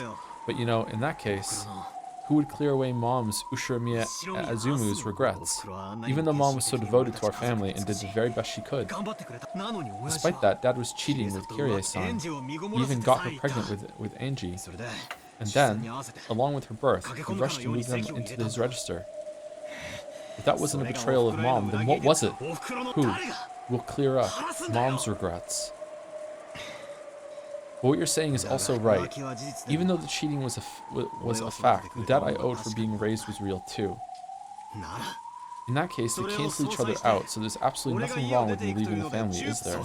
That's right, I had the right, no, the duty to smack Dad in Mom's place, didn't I? But I didn't do that. I left without saying anything, as though I hadn't been there in the first place. And Dad forgot all about me and started a new family with Kirie-san and Angie. Doesn't that settle everything? But since then, 6 years have passed. Time healed the anger. Kirie-san understood my anger. And even so, she tried to interact with me, even if it meant tearing her heart apart. Angie didn't know anything about the situation. And even though I lived in a separate house, she was raised believing that I was her real big brother and loved me as if it were true. Dad casually said to come home anytime I wanted. I started to feel more and more ridiculous. I thought it was about time for me to cool my head as well, so I said I'd put it all behind me as long as Dad apologized. Then came the day of Grandpa's funeral. Then he really did put his hands on the floor and apologize, looking unbelievably pathetic. Dad did that and seriously bowed his head to me, you see? When I saw that, it felt like it'd be stupid to keep it up any longer. I'm sure Mom felt the same thing. Every time Dad and I fought, Mom would always laugh and mediate for us. "Oh, were you fighting over something that silly?" is what she'd say. I could feel Mom saying that and laughing. So, though I couldn't actually say I'd forgive him, I thought it might be okay to start over again from square one. So I decided to wind everything back to how it was 6 years ago. Then I returned to the Ushiromiya family register. I'd also cried, raged, and worried for a whole 6 years. It might have been the same for Dad and for my dead Mom, maybe even for Kirie and Angie. So we went back to square one and I returned to being Ushiromiya battler. That's my immediate family's problem. It has nothing to do with the Ushiromiya family. You have no right to judge that as a sin, and I have no obligation to show repentance to you. If there was anyone I should have done that for, you've already killed them. So I won't apologize for anything. I won't repent. That's my answer for this test.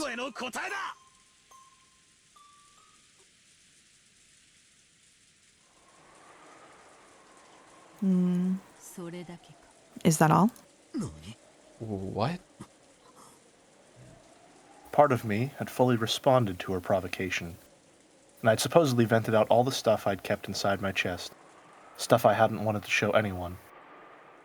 That was what the witch had supposedly been expecting. And yet, the witch's blank expression didn't change in the slightest.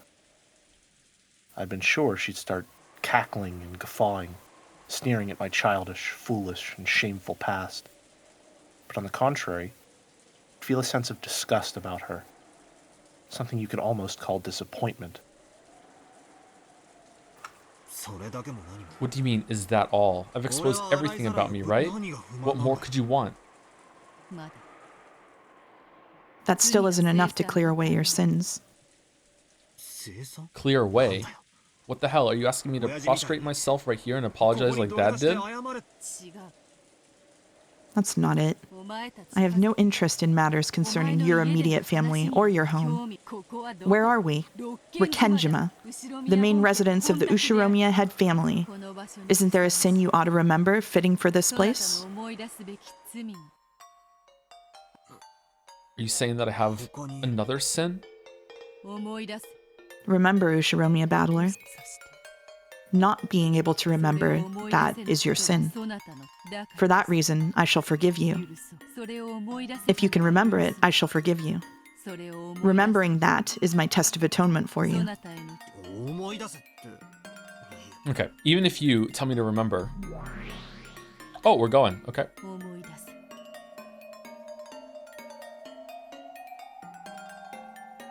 Remember, that's what makes it a sin. Sorry, Beato. I have absolutely no memory of it. You make it sound like I caused you trouble 6 years ago or something, but I supposedly met you for the first time at this family conference. It's true that your legend also existed 6 years ago, but I shouldn't have been acquainted with you. Naturally. On the Rekenjima of 6 years ago, I had not yet materialized. Then what kind of sin are you saying I have? Are you saying I've sinned against you somehow? Don't make me say the same thing twice. I had not materialized 6 years ago. There was no way for me to become acquainted with you. In the world that you are, it was as though I didn't exist. Bayato's cold eyes felt as though they were pursuing some kind of sin. At a glance, felt as though she still hated me for something I'd done to her, and that she blamed me for it. However, I naturally didn't have a clue, and Bayato had said it herself. 6 years ago, there was no link between us. 6 years ago, no person called Beatrice existed to me. Is he saying that in red?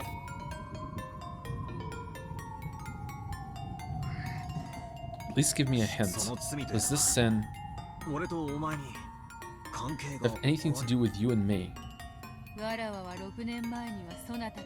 I had no connection to you 6 years ago. Remove me from your thoughts already. Why do you think it is a sin against me? Your eyes. My eyes? Oh.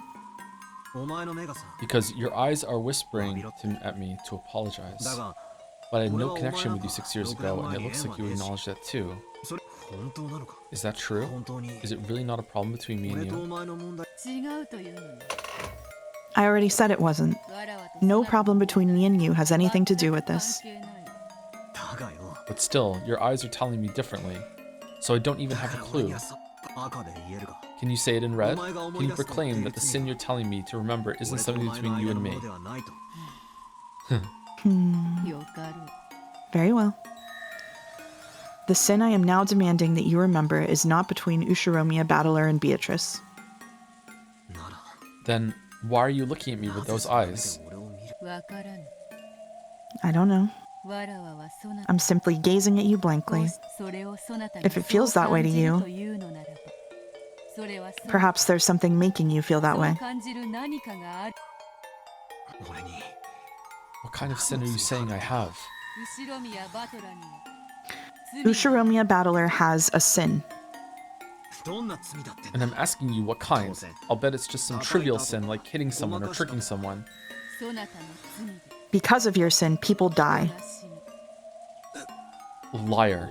I've never killed anyone. Then say it. Who did I kill? When? Who? How? Due to your sin, a great many humans of this island die. No one escapes. All die. What? What kind of incomprehensible thing are you saying? Are you saying I killed everyone? I'm a killer? It doesn't mean you carried it out directly. However, because you committed a sin, from an imperfection in the cogs that stretched back a full 6 years, a distortion was created. And tonight, this many lives are lost. You were one of the causes of this tragedy.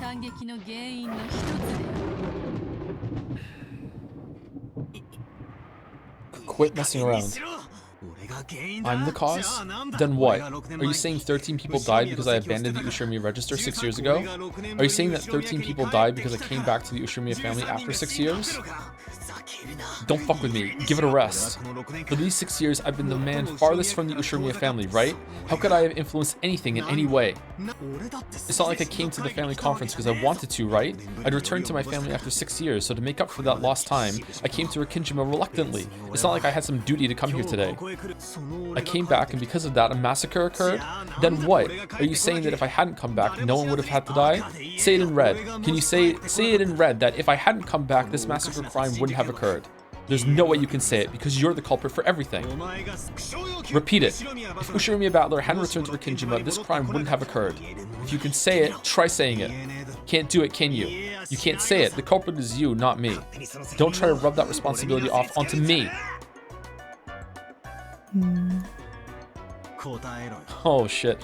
Answer in red. Try to repeat it. You can't. My existence has nothing to do with the crime. Quit saying incomprehensible stuff and trying to confuse me. I began to remember the coldness of the raindrops that kept pounding down.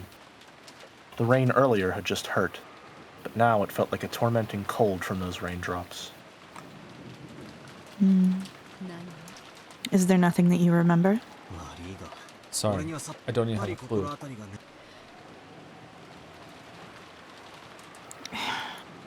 She's mad. Hey, I'm starting to get a little pissed off. If there's something you want to say, then say it. If you have a grudge against me, you just have to say it out loud. Don't do it in such a dirty way, forcing me to remember. I'll ask one more time. Can you remember any sin?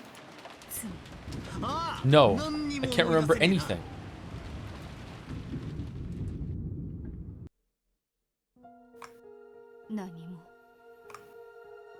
So, he says that he can remember nothing. With this, are your regrets at an end? Indeed. Even a hopeless bet can leave behind regrets if you do not take it. That's enough. The betting itself has meaning. That may be true. In that case, this is the end of my regrets and my game. What will you do? Who knows? I'm not interested at all anymore. Sorry, but I wish to leave the game board now. I see. I understand. I will take over for the rest of the game. You may rest. Indeed. All that remains, I will finish. You may forget everything and bury your head in your pillow. A feather futon should gently protect you from everything. I'll be counting on you to finish up the rest. Leave it to me. Leave everything else to me and sleep.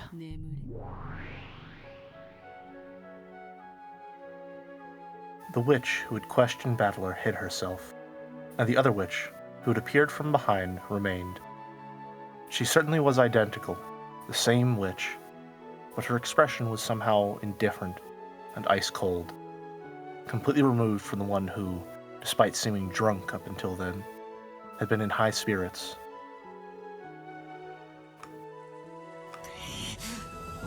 Hey, are you listening? Isn't this enough for that test thing? I don't care whether I pass or fail. I won't be satisfied until I can bash your face.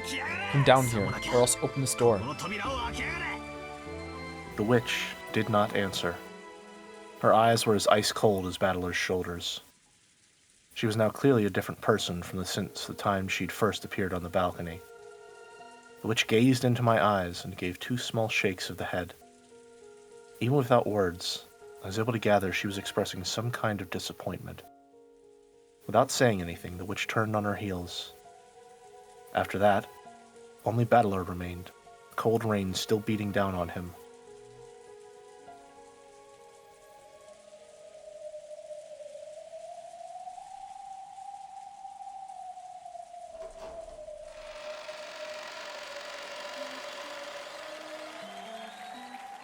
The study was in the middle of a lively party.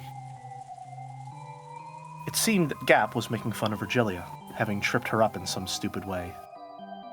They were spitting Leah, Leah, Leah and Gap, Gap, Gap at each other. With this as a sideshow, Kinzo and Renove had opened a new bottle. Oh, you're back! How were the results of Battler's test? Maria's test got passing marks with no complaints, you see? I've despised her as a little girl. But see, why, oh my, not bad, not bad.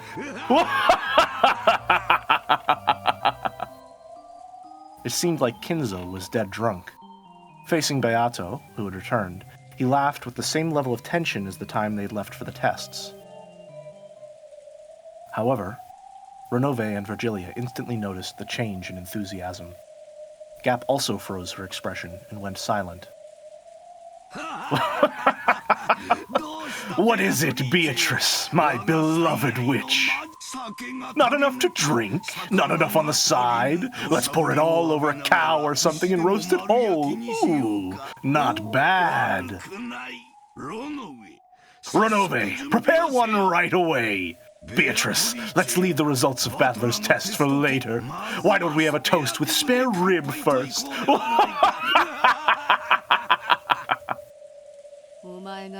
Roast yourself whole. What? The witch, who had spoken bluntly, coldly passed by Kinzo's side as he doubled over laughing in a great mood. Then, behind the witch's back, the old summoner's body suddenly went up in flames. Yep, that's to be expected.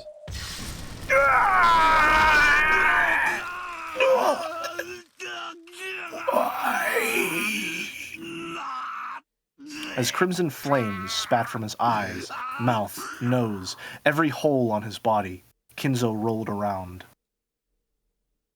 Even though it was a terrible hellfire, it didn't burn anything except Kinzo. Kinzo didn't have a clue what was going on.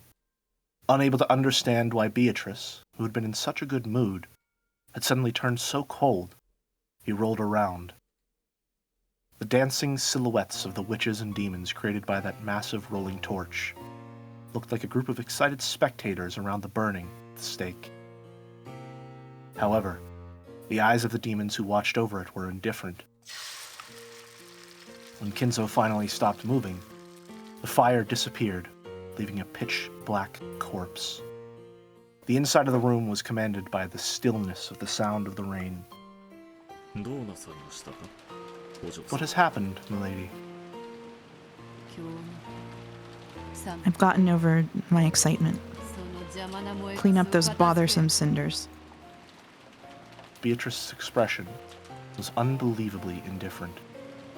There was an iciness that might easily bring the others to the same fate as Kinzo if they annoyed her.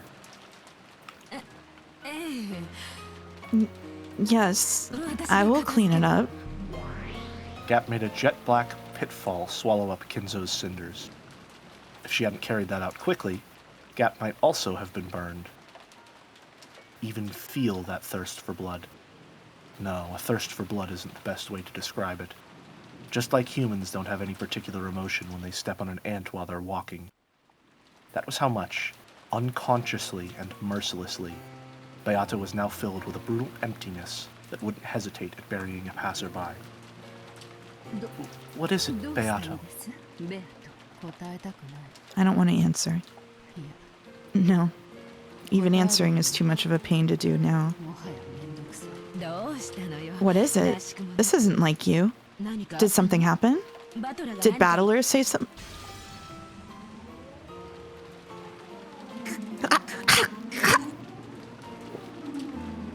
Beatrice didn't even answer. It seemed that she even ignored it. But there was a change in Gap. From her feet, a creaking, cracking sound rose, like thin ice breaking, and in an instant turned Gap into a glass sculpture. Gap! Disappear for a while. I'm in a very bad mood. Beatrice spoke that in a truly cold voice which could freeze the heart just by hearing it. Certainly. Then please allow us to retire. If you need anything, call at any time. After bowing, Renove turned into a cloud of gold butterflies and hid himself.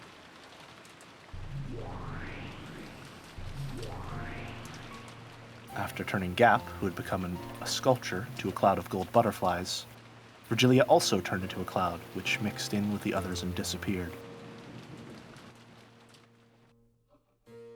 In the study made untidy by drinking, Beatrice stood alone, still. Since the time she had returned, her expression hadn't changed in the slightest.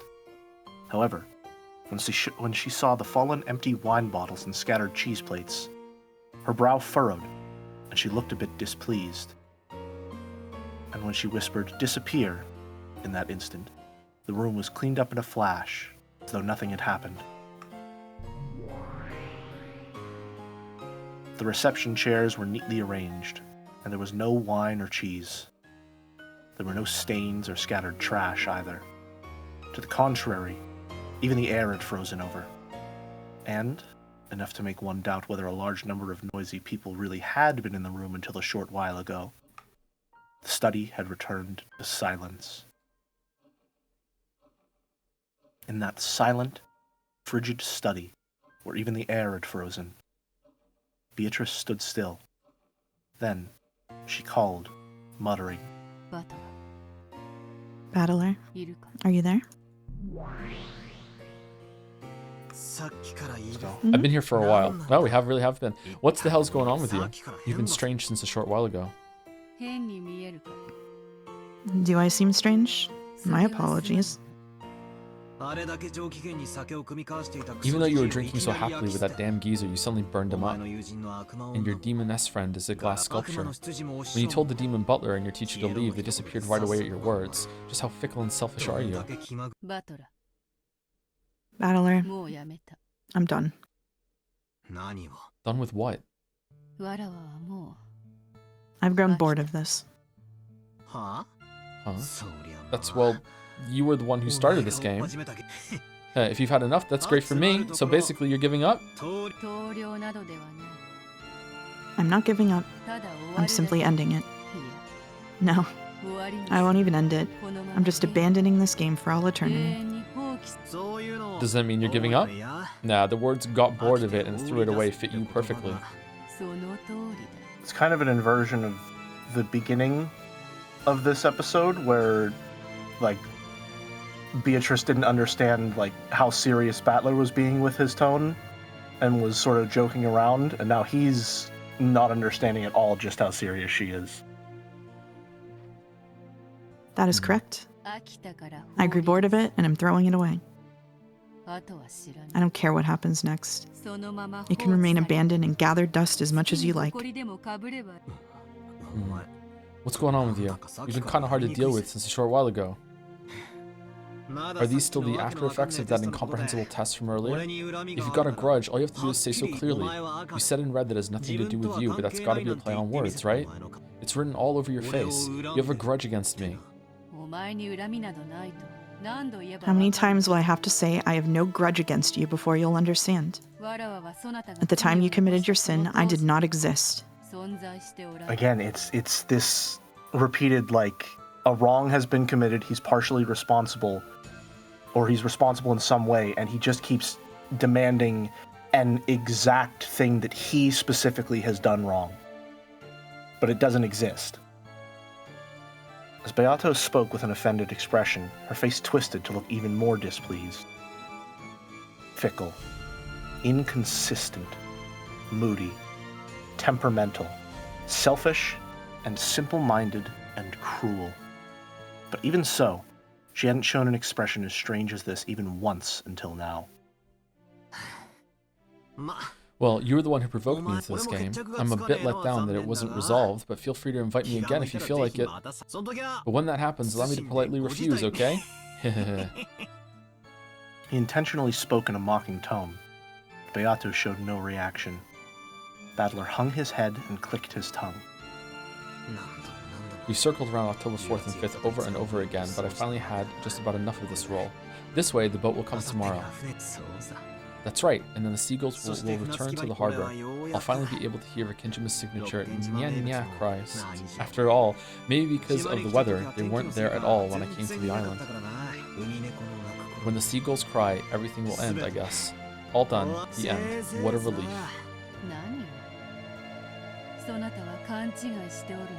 Exactly what is it you're misunderstanding? What'd you say? I said nothing would end. With this, everything will be abandoned. The game will be forgotten, and the pieces on the board will be abandoned as they lay. There will be no advancing or returning, no taking and being taken, no victory, no defeat, not even a tie. Just abandoned. Doesn't that mean it's over? Wrong. On my turn, the game will stop for all eternity. Your turn will not come. So there will be no victory, nor defeat, nor a tie. In the past, I couldn't let you do that. After all, one of my goals was winning against you. However, I've lost interest. So there is no longer any point in making moves any longer. What do you mean by my turn not coming? I thought that Beato getting tired of the game and I'd be released, and then I'd be able to escape Kenjima.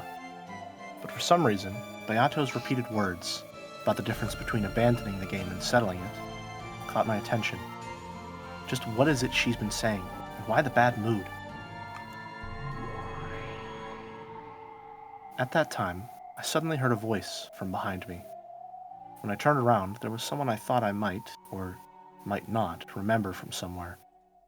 A mysterious girl with no light in her eyes was standing there. See, this is sorry, I don't want to speculate anymore. I want to get through it, but like just to real quick, just to acknowledge it. Like I like everything I think about the story right now doesn't even fucking factor in these two, like whatever the fuck they are. Yeah. They don't. I forget they exist when they're on the screen. Like that's how much they don't enter at all into what I think is going on. So like, Yeah, there must be something big that a missing piece that's missing that I don't have just yet. Like I don't get I it. fully agree with you. I do not know how Burn and Lambda factor in the slightest, and I'm still trying to figure that out. Maybe they don't. Maybe they're just like, maybe they are the mechanism through a lot of is explained and developed later on. Maybe. That's what I'm thinking too. They seem to represent concepts. Or What this kid's saying goes something like this. She means putting the lid on this game and leaving the pieces as they are. The game will be locked away for all eternity without ending. The only way for you to return to your original world is to win against Beato. So, if Beato abandons the game, get it? Suddenly, in a different place, was a girl wearing a bright pink dress. I had a feeling I'd met her somewhere too, but I couldn't remember. More important was the meaning of her words. If the game is abandoned, then... Huh? That's right. A match won't be resolved unless enemies and allies meet. It would mean that you'd never be able to win and escape from this world for all eternity. What it comes down to, I guess, is something like taking the key to the cage that you're locked in, fastening it to the collar of a pigeon or something, and letting it fly. This isn't funny, Beato. We didn't come this far to watch such a boring game. Calling it a day like this is no joke. I agree with Lambda. I came here to make Battler win and to make you writhe in defeat. I still haven't achieved that goal. I won't stand for you abandoning the game at a time like this and running away. I acknowledge that it would mean the curtain call for a game that disappoints you ladies. However, I, the host of this tea party, am fickle. Once it's lost its fun, I know no way of entertaining. I believe that's been my witch-like way of doing things from the very beginning. There are no problems, yes? Certainly. I won't go against your creed. I won't accept it. Quit fooling around. How much do you think I've supported you? You think I'd be okay with that after all this preparation? Don't mess with me. I am saying that I have tired of it. Nothing more, nothing less. That's not gonna fly. We'll have you continue this game. You want to win against Battler, right? You want to win and make him surrender, right? You're almost there, aren't you? Am I right? Don't ask me that. But I have an opinion too. Let me say it. No. No one asked, dude. Not the time, man. Not the time. What? This is a fight you picked. I'm prepared to settle this once and for all. I've come close to surrendering many times, but I've never had any intention of escaping partway through, leaving the match undecided. Since I'm here, showing the will to fight, you better not run away, Beatrice. I agree. Getting Battler involved and then leaving without giving him victory or defeat is just too irresponsible. Suddenly, even Gretel was there, And Nanjo. and everyone was calling Beato irresponsible. Huh? It seems I'm mostly being called irresponsible because Battler will, as my opponent, be stuck. In that case, Battler, Will you step down from being an opponent, as I shall? That way, I will have done nothing worthy of criticism. If I step down, will I be able to leave Rikinjima? There's no chance you'll be able to leave. Just be covered in dust and let it pile up on your shoulders. Quit fooling around. What an irresponsible person. You killed such a large number of people. On top of that, using a witch's power, you've done it over and over. Killing in gruesome ways. I definitely won't let you escape without taking responsibility. Responsibility? Oh, what is it I should do to take this so-called responsibility? Fight until a resolution is achieved. Reached. I don't know where achieved came from. Battler will sit in the chair across from you, never giving up and fighting until he beats you. So you too fight until you're defeated. If you don't like that, try and defeat Battler. I won't forgive you if you leave everything unresolved and abandon Battler in this chair, locking him up and never letting him return. I won't forgive you. Gretel. To be perfectly honest, I didn't really understand from what standpoint Gretel was trying to save me. But in her words, I could feel a strong determination to save me from this insane game world no matter what. So, I responded in kind. Beato, face me. I am here, across from you, in the seat of your rival. Get it? As long as I continue to sit here, I won't allow you to escape. So don't escape. Fight. Isn't this a fight you started? You did all that crap over and over, making a complete mess of things. How could I let you end it because you're tired after all this time? I am your opponent. As long as I'm here, I won't let you escape. Are you listening, you irresponsible witch? Try saying something. After I yelled at her, Beato went silent for a while. Whether my words had reached her or whether she was thinking about something completely different, I couldn't tell. But for a while, she was silent, gazing at me with an expression I could read no emotion from. And when she realized that I'd noticed, she averted her gaze. Then, she turned her back to me and said this. So, since Battler will not quit as my opponent, the ladies are saying that my abandonment of this game will not be acknowledged. In that case, let's ask. Let's see if the man over there was qualified to be my opponent in the first place. Qualified? The Henry VIII maneuver. Okay, alright then. Probably has something to do with that test or whatever just now. What are you planning to do? Don't tell me you're... I will now determine whether or not you are qualified to be my opponent.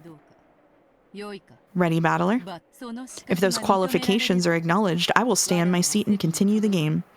And I shall promise to fight for all eternity until the outcome is decided. I was ready for that from the beginning. However, if you are not qualified, you must disappear. If the opponent disappears, there is no game. I can leave this place openly. Are the ladies satisfied? Interruptions will not be necessary. Go ahead. Do as you like. Battler, you make sure you answer well. The very reason I'm here is because I'm qualified, right? There's nothing to be scared of. Couldn't be. Gretel grew suddenly pale. I thought her to be the calm, collected type, so that expression surprised me. Well then, Battler, I shall have you repeat it in red. You're telling me to repeat something? Damn you, stealing my signature move. But can I use the red truth too? How? If you wish for it to be that way, you can do it. It's easy. Okay, is this whole thing just a really long trick to get him to use magic, and now you believe in magic because you're using magic? Haha, get fucked. What the fuck is going on? My name is Ushirmiya Battler. Whoa, pretty cool. Stop it. I know what you're after, but stop that. When Gretel yelled, Beato glared at her. Then, her form was wiped away in an instant. Shut up. Leave your seat for a while. You two ladies. If you interfere, I will not hold back. We won't get in the way. Go ahead, do as you like. Burn, this is bad. She's trying to erase Battler. What's that? What's she planning? Well then, I shall question your qualifications. Interesting. Attack and defense are reversed from a normal game. This is a very precious experience coming at the very, very end. Ready? Listen carefully. I will speak with the red first. I am the Golden Witch, Beatrice, and I opened this game in order to fight Ushiromiya Kinzo's grandchild, Ushiromiya Battler. I know that. Well, I didn't, unless, hold on, did the game start at the end of episode 1? Because if they started at the end of episode 1, then okay, that makes sense. But is that what she means? Because if not, that's new information to me. I know that. So what? Repeat it. Ushiromiya Battler's mother is Ushiromiya Asumu.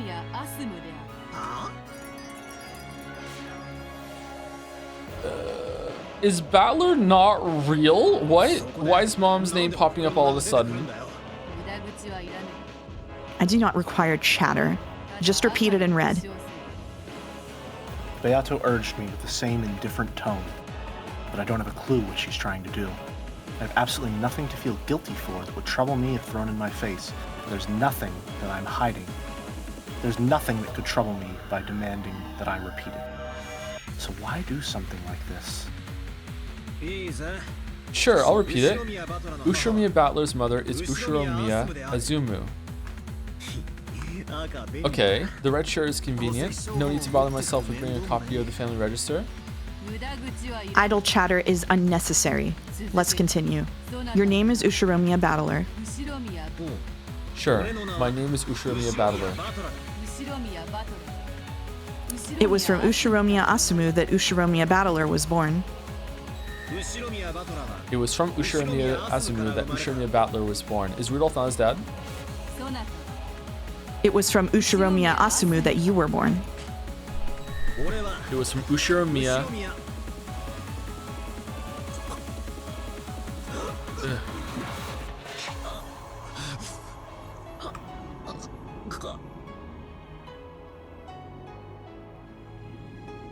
At that time, my throat suddenly closed.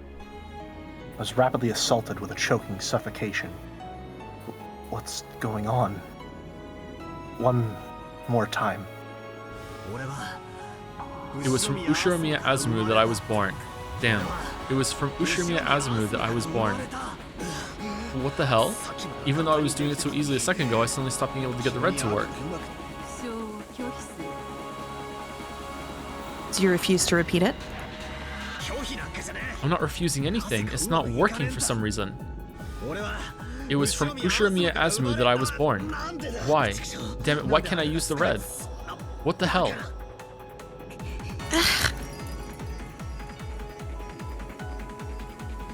My mom is Ushiromiya Asumu, right?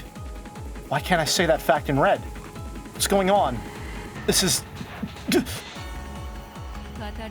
If you try to forcefully speak red that cannot be spoken, you choke. There's no need to strain yourself. Allow me to use the aforementioned fact to press you in blue. Do you remember? The blue is used to proclaim a theory for the opponent to deny. They are then burdened with the responsibility of denying that in red, and if they do not, it becomes your victory. Then let us begin. Due to my previous demand to repeat and your subsequent refusal, I proclaim that you are not qualified to be my opponent. After all, Beatrice opened this game in order to fight with Ushiromiya Kinzo's grandchild, Ushiromiya Battler. This gave you the responsibility, as my opponent, to declare in red that you are Ushiromiya Kinzo's grandchild, Ushiromiya Battler. You have refused to repeat that. This means the loss of your qualifications.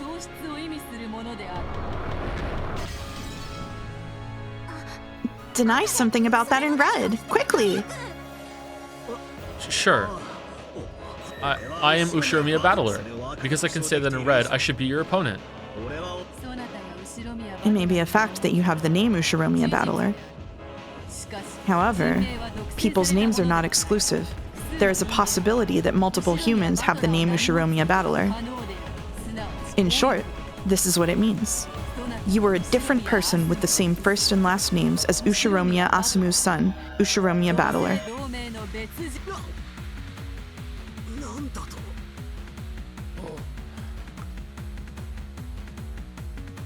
Is it some technicality that it's because he's in the Velvet Room right now that he's like some fucking unhinged version of him that's broken off from reality? What the fuck is this? What's going on here? What'd you say? Don't be so stupid. I'm Mom's child, Ushiromiya Asumu's child. It was from Ushiromiya Azumu. Okay, why can he say it a little bit, but he can't say all of it?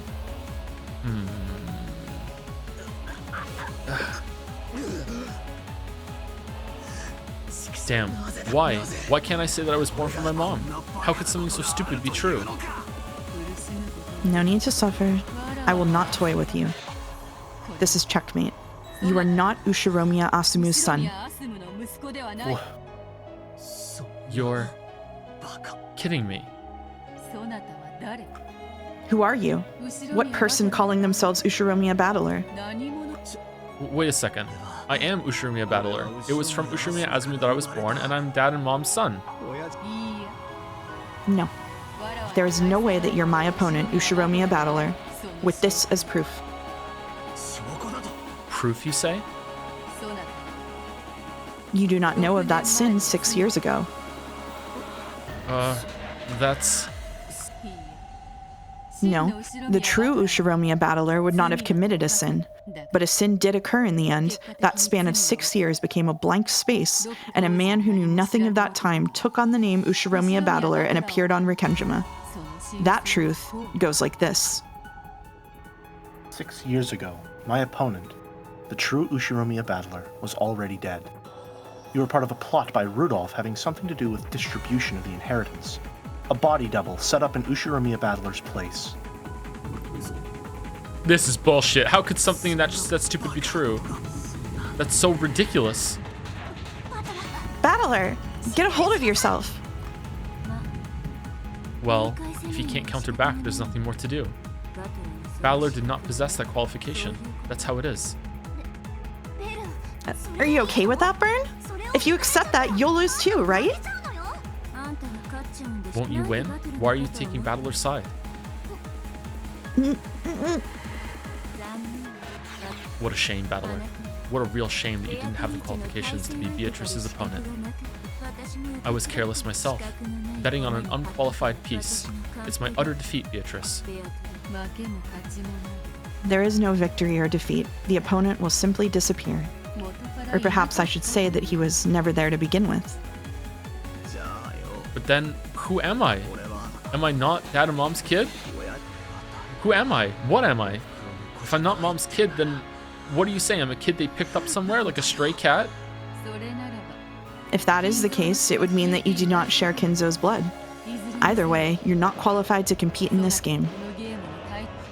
What is this fucking parallel that's being drawn here between like fucking Kinzo found someone and brainwashed them into Beatrice, and then like now proposing that Rudolph did the same thing to some kid, brainwashed him into being Battler? I don't believe this. This is not. I don't like this. I don't know.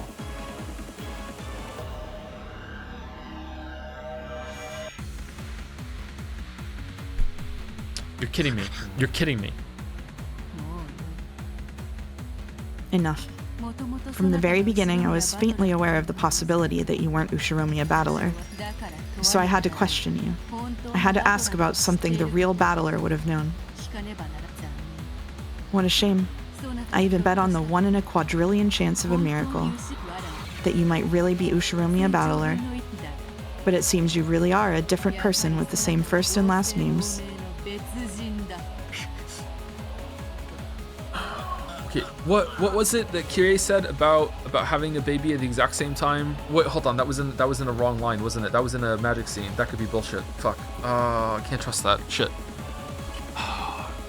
I'm annoyed at Battler not saying like, well, is Rudolph my dad? Like, why can't you do that? This is I'm not liking the scene. Oh no, I'm not liking the scene at all. Oh, fucking hell. I'm not liking this scene at all. Fucking Christ. Can you...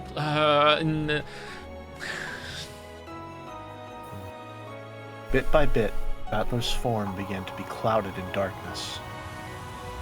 No, maybe it was the other way around. The whole world was clouded in darkness, leaving only Battler.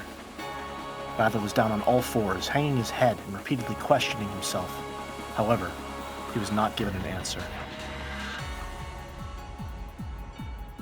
However, in a world stained with darkness, Beato spoke something, and Lambda Delta ran up to him, yelling something very quickly, but it already seemed very far away, and it didn't reach Battler's ears.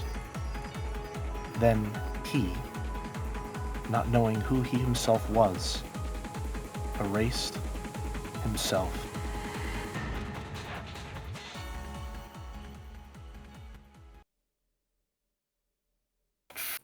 Now, if I had balls, I would just end the stream abruptly right now. Battler! Ah! Now my opponent has disappeared. Well then, if you'll excuse me. And ladies, you should get ready for your journey.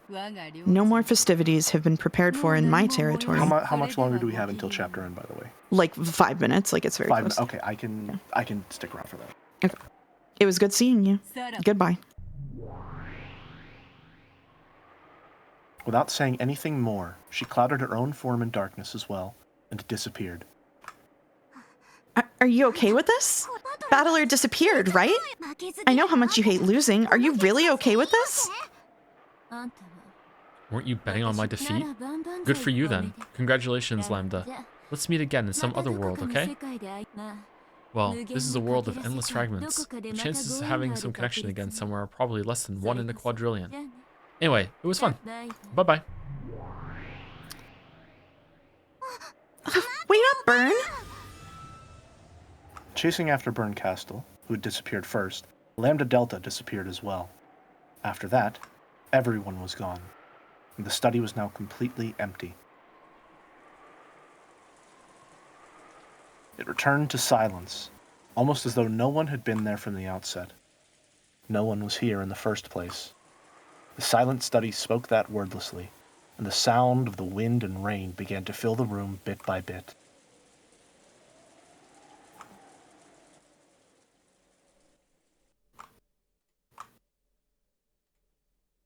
In a world where everything had sunk into darkness, Beato questioned herself. As I thought from the very beginning, magic should only have been used within Mariage Sorcière.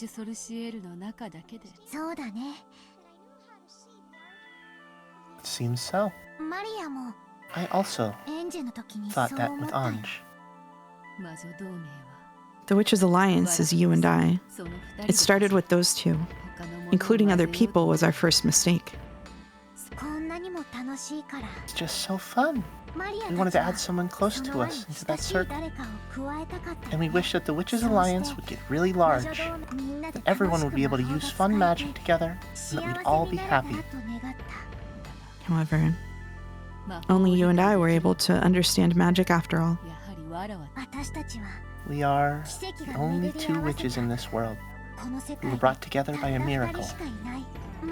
And now, as long as I have Beato, I don't need anyone else. Me too. As long as you're here, I don't need anyone else anymore. In the very first moment that Mariage Sorcière was formed, it was already complete. That is so. That is truly so.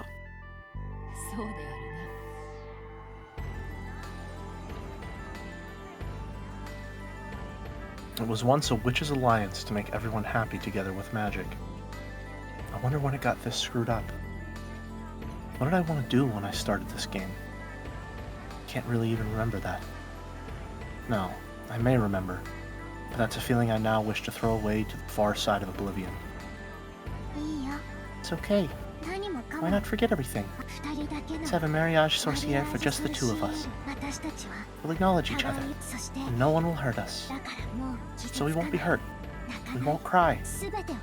Let's forget everything. Hey, Beato, we are eternal. Maria.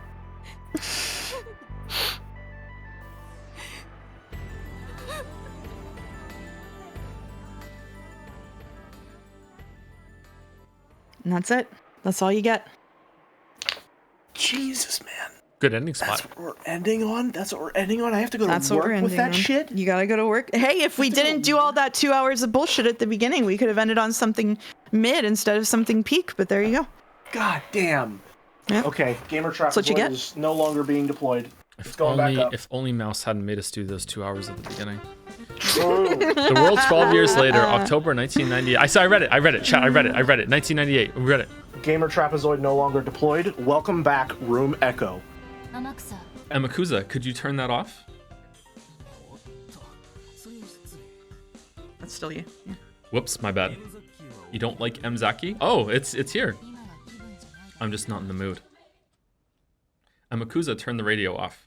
The world of cheery sounds was immediately swallowed up by the roar of the sea and blotted out by the ocean's gray. Voices are low? The world of cheery sounds was immediately swallowed up by the roar of the sea and blotted out by the ocean's gray. Can you see it?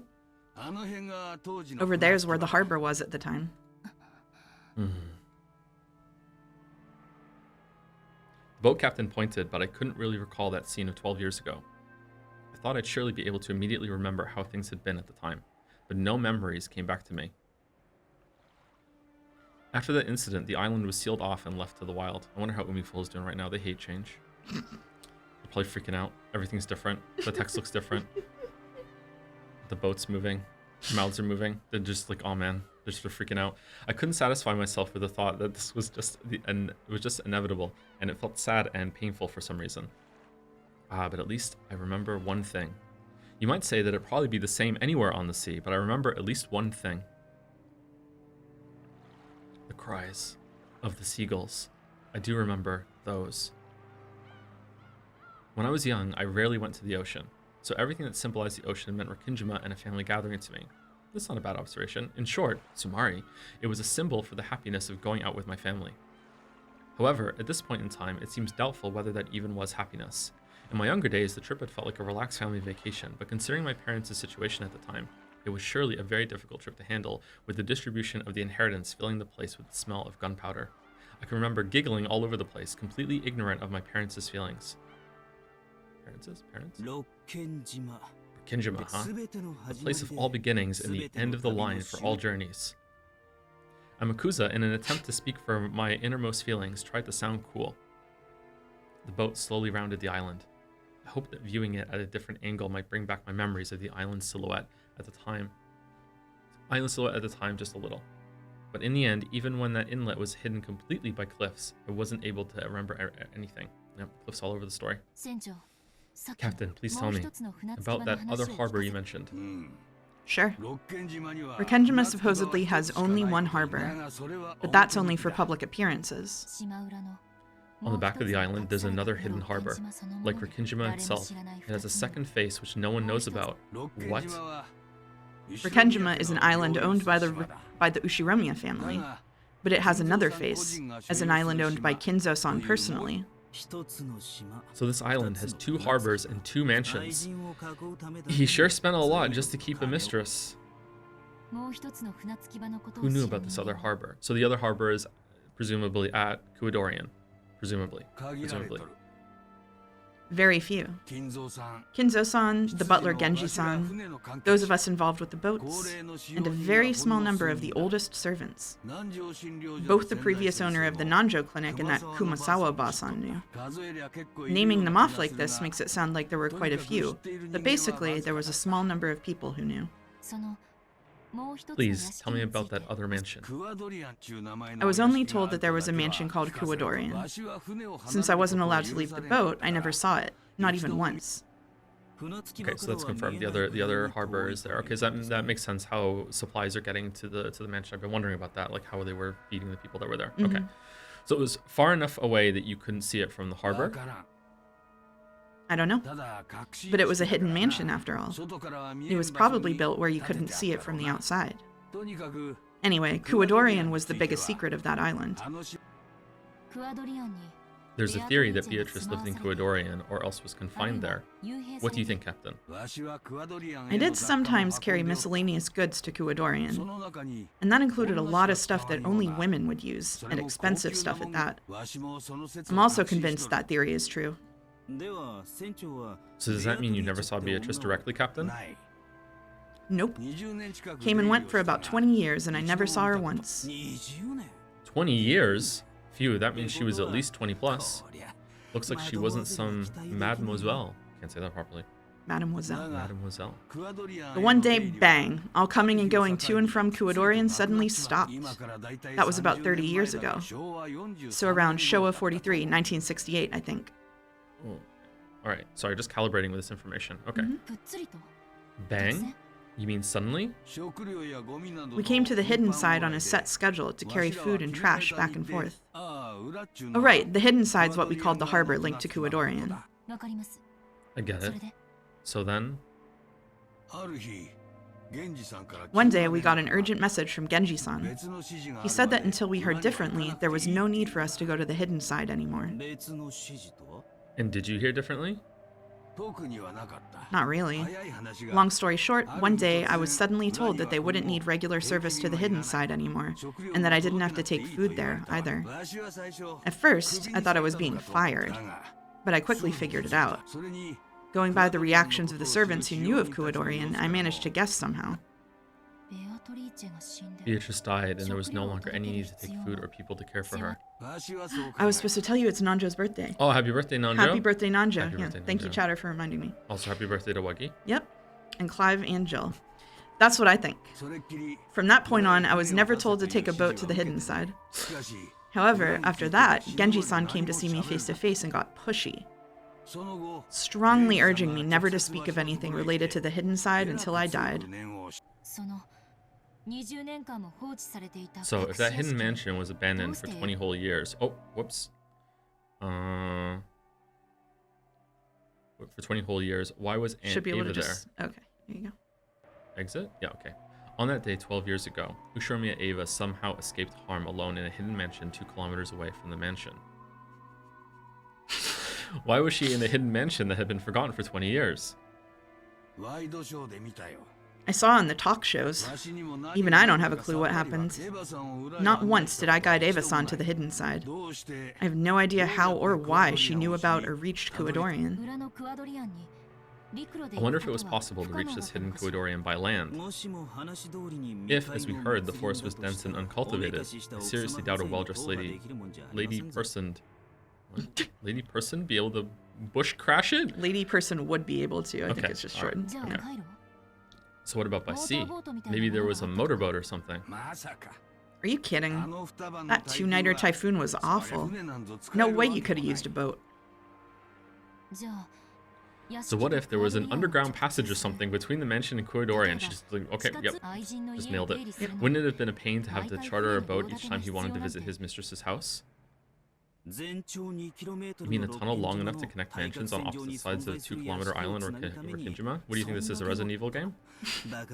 Well, I'd like to laugh at the thought, but this rich guy made a whole hidden mansion for his mistress. Guess I can't deny the possibility. If I was a multi-billionaire, I would absolutely have hidden tunnels everywhere. I would love it. What do you think, Captain? What about like fake doors? I would love to have fake doors. Fake doors, yeah, yeah, absolutely. Like door hidden in a bookcase. That would be great. I'm a man of the sea. I don't know about holes. But the Japanese military dug a 25-kilometer tunnel on Iwo Jima. Wouldn't surprise me if that Kinzo-san could dig at least 2 kilometers. He knows lots about holes. That man. There really is something wrong with this island. Even now, not one of us really knows a thing about it. I mean, I feel like we know a lot about it.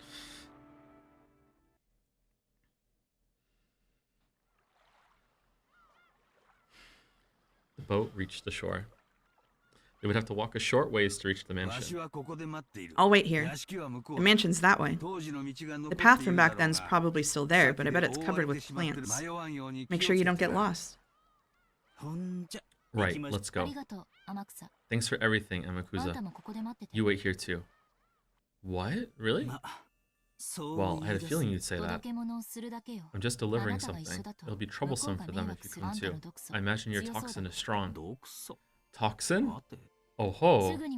I'll be back soon. Today, our main goal is Guadorian. After I deliver this, I'll come right back. Angie put on her knapsack, holding the flowers she would offer. Give her some space, youngin'. See you soon, little lady. Your family's waiting for you. I like the captain. Mm-hmm. Imagine the captain's ship has a leak and he can't fix it because he doesn't know shit about fixing holes. I had never been on a road like this, but I had no trouble finding my way. If I walked straight ahead, you would probably guide me to the final destination for everything. It was true that the vegetation was incredibly thick, and if I didn't pay attention, I would lose track of the path. But the road that was left was much clearer than I guessed it would be. Still, that didn't change the fact that it was a bad road. Contrary to the distance shown on the map, I was forced to walk a long way. Do you want to turn the logo off? Oh, did it win? The forest was deep and dark. At the time, I had been threatened into staying away from the forest because a witch lived there. Of course, that fear is gone now, but I feel it. Because I was me, I could feel the presence, like an aura, of the golden witch Beatrice. Here and there were massive fallen lumps of rock along with overgrown trees and ivy, and the voices of birds and bugs. Yeah, I feel it. I feel that the witch is here. Ahead, an ivy-covered construction site fence and warning sign stood. No entry, Tokyo Metropolis. That was written on it. Yeah, that's right. When you think Tokyo, you tend to think of a city. Yeah, but Rikkinjima is also located within the Tokyo Metropolis. Is it really? Apologizing to the sign for my rude mistake, I climbed the fence. When I crossed the steep slope beyond that, my field of vision rapidly expanded, and a fresh sea breeze blew through my hair.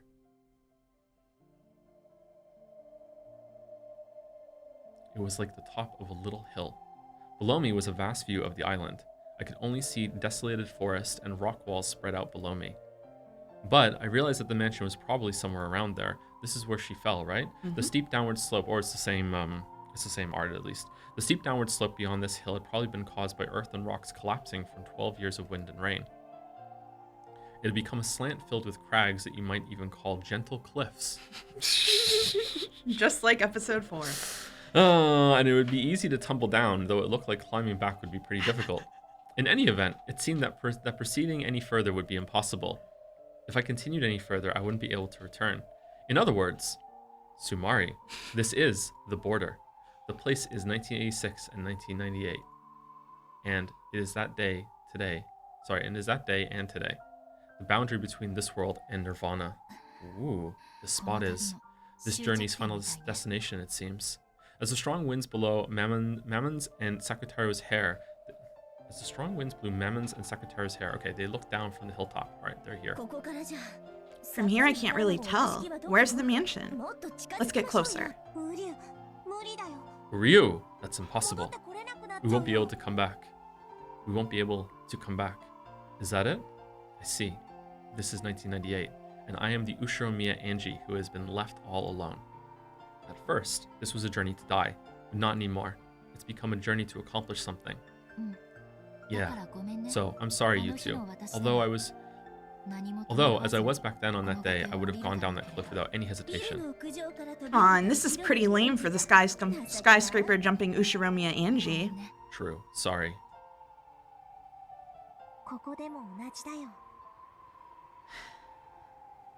This place is as good as any.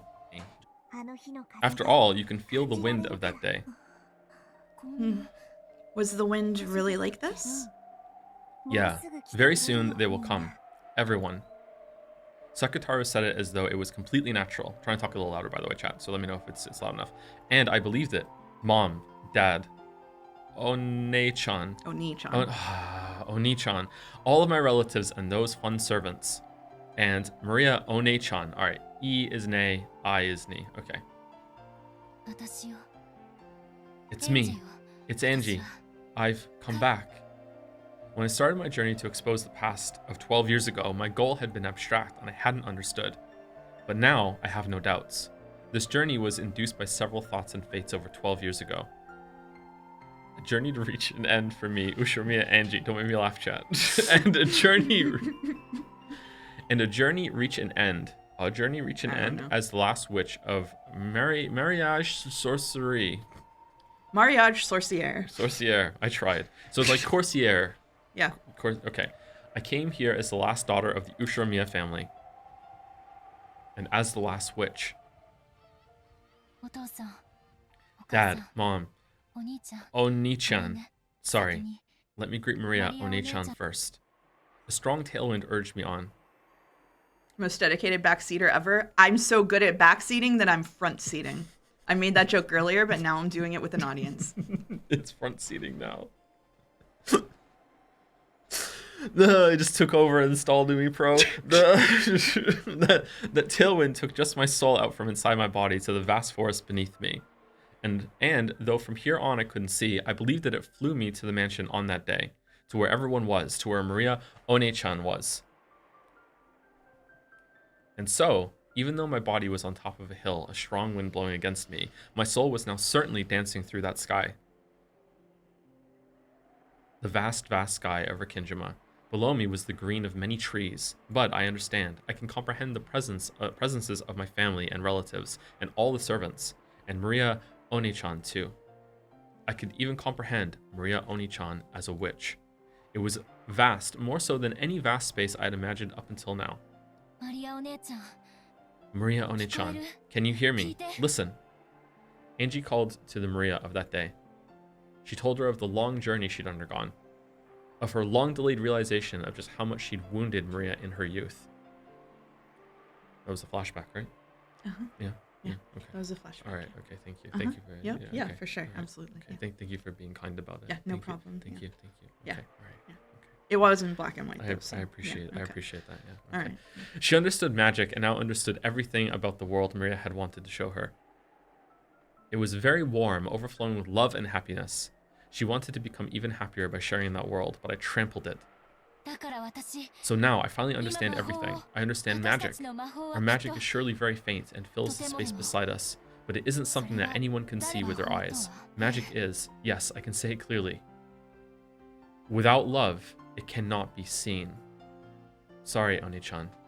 I've already been excommunicated from the Alliance of Witches, but now I understand how wonderful it is. And I know that after the day I wounded you, Mariage Sorcière was transfigured into something different from what you truly desired. Even the magic that spat anger by cursing people was probably important to One-chan in those days. One-chan's environment was sad enough to permit that. But now, those sad days are over. So, let's return One-chan's Alliance of Witches back to the original Mariage Sorcière. The grimoire was in my hands before I realized it. The strong winds were rapidly blowing its pages one after another. The world had been kind in the beginning. How could you give birth to magic that would make candy fall from the sky? How could you give birth to magic that would make tomorrow's dinner cream croquette? Croquette? How could you give birth to magic that would make the weather good when you went out the next day, making your whole day fun? New spells of happiness were created one after another, coloring her world with kindness. Those days were flipped through one after another, and months began to flash by. Pages with drawings that had once been colorful gradually began to change into the color of black ink. Eerie magic circles and demon summonings. Evil magic for harming people. How could you give birth to magic that would cause the class bully to catch a cold? How could you give birth to magic that would seriously injure someone in class so that they died? How could you give birth to magic that would cause a bus loaded with all the bullies to fall off a cliff? Malicious spells were created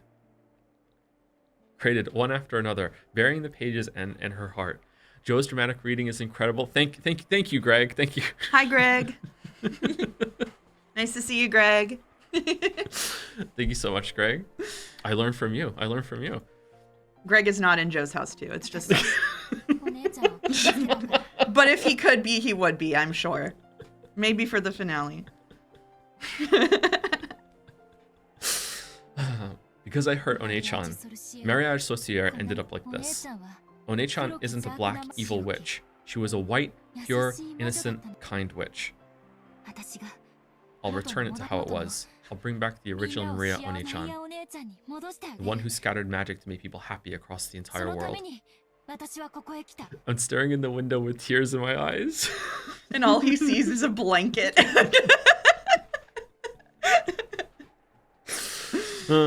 That's the reason I came here. I was guided by fate.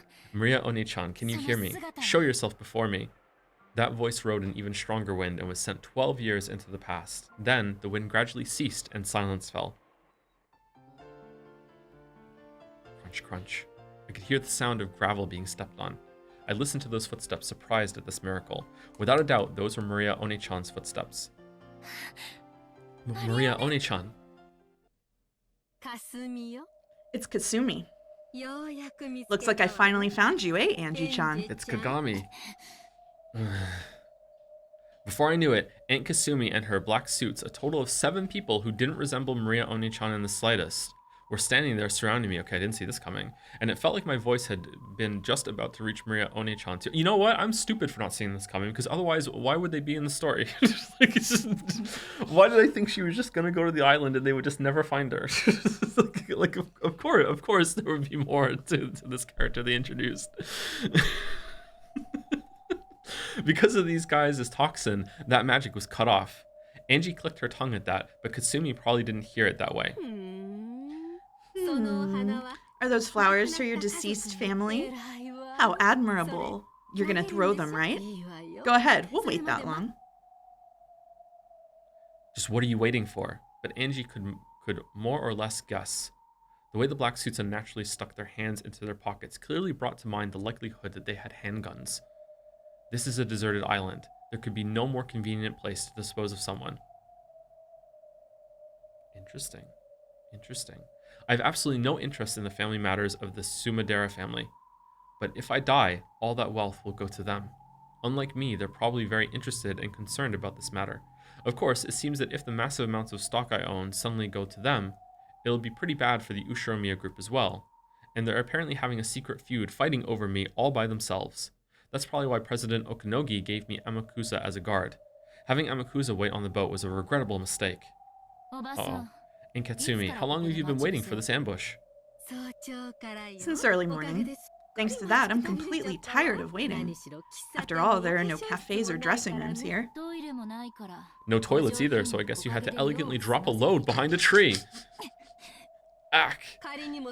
A lady with half Sumadera blood flowing through her veins will not use such filthy words.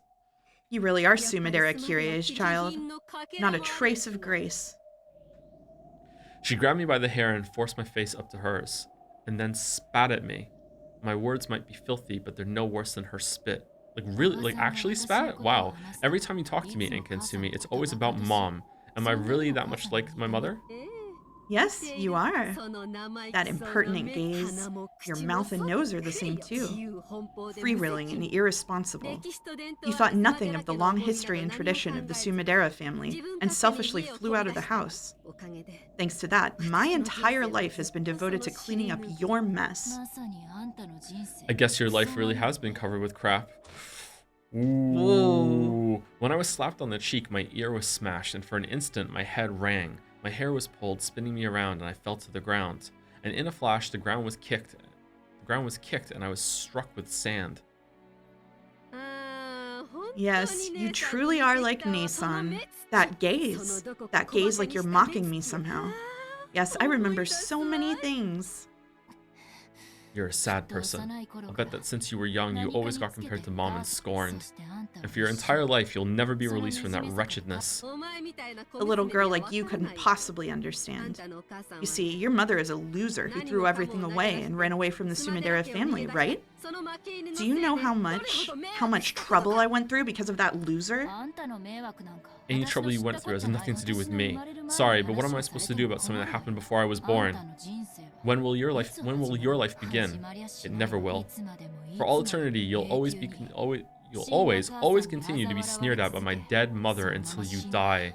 If only you just die. Why are you living? You little piss. You all make her some tea. Eyes are open. Leave it to us, you big-mouthed shitty brat. Let us teach you a little lesson. The black suit dashed up to me, violently grabbed me by the nape of the neck, and dragged me down. Do whatever you want to her till my break is over. Teach my cute niece her place. I'm starting to realize that Kasumi is not very nice. Sumadera Kasumi. When I think about it, she was a pitiable person. To the outside world, women of the Sumadera family were trained to be in a position that supported and deferred to men. But in actuality, strong leadership was required from them so that they could manage all the common people. The role demanded of them really was that of a female commander, like a literal reading of the word okami. Managing the Sumadera family with all its traditions was not something that could be accomplished with just an ordinary level of dignity. It was an unimaginably heavy responsibility. Normally, this would have been demanded of Kirie. Kirie had undergone that harsh training, and Kasumi, as the younger sister, should have been able to take it easy. No, on the contrary, she had lived like a lazy, selfish, and affluent princess, sneering at Kirie, who had been given the heavy responsibility. However, Kirie had suddenly been disinherited. She had refused the fiancé her parents had arranged and had gotten pregnant by her lover, Ushiromiya Rudolph. From the Sumadera's perspective, even though the Ushiromiya family held a vast fortune, it was a low-level family that had already collapsed. And to become not even a legal wife, but a mistress to the second son of that family. Normally, a daughter of the main family would be shown no mercy for such dishonor. They would wrap her up in a mat, place a pole on end, and throw her either into the Pacific Ocean if the pole fell to the right, or the Sea of Japan if it fell to the left. Holy shit. But Kirie's punishment ended with disinheritance and an unbelievably warm-hearted decision. That was hard to say. After that, the Sumadera family began receiving favorable treatment from a section of the Ushiromiya group. There must have been some kind of backroom deal. In other words, Sumari. Kirie openly left the Sumadera family under the pretense of gaining financial support from the Ushiromiya family. Kasumi had watched it happen in shock. No, she even disparaged her dishonorable sister as a loser. But, eventually, she realized that the heavy responsibilities Kirie had borne would be passed on to her. And then, for the first time, she saw that she'd been outwitted. Because of your mother, my life was ruined. No, you could even say she killed me once. On that day, I was killed once and thrown into a hellish life. So I don't know if you can tell me this or not, and if it's okay, I'm looking away. Okay, all right. So I don't even see a reaction. Okay, all right. You were gonna test my poker face. What do you mean? Go ahead. Okay, all right. Are the Sumaderas meant to be like a mafia gangster sort of organization, or is it just that they're like a very rich family that just has those resources if they need them? Not specified. Not specified? Okay. So far, at least. Okay, all right. I just wanted getting the feel of, is Kirie like born in that kind of rough kind of family life? Interesting reaction. Okay, all right. You know what? On behalf of Umiden, I just want to say I think you just showed too much.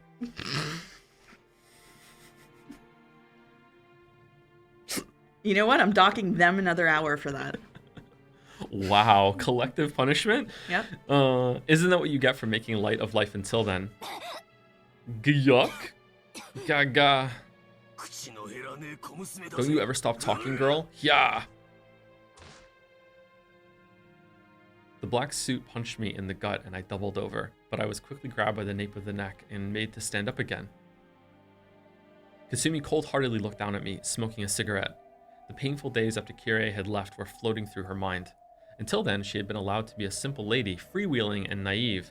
Only the older sister, Kirie, had been harshly trained, and she, the younger sister, had been able to live as nothing more than a princess. It's kind of repeating what they just said again. Then, suddenly, everything got flipped over and her life came crashing down.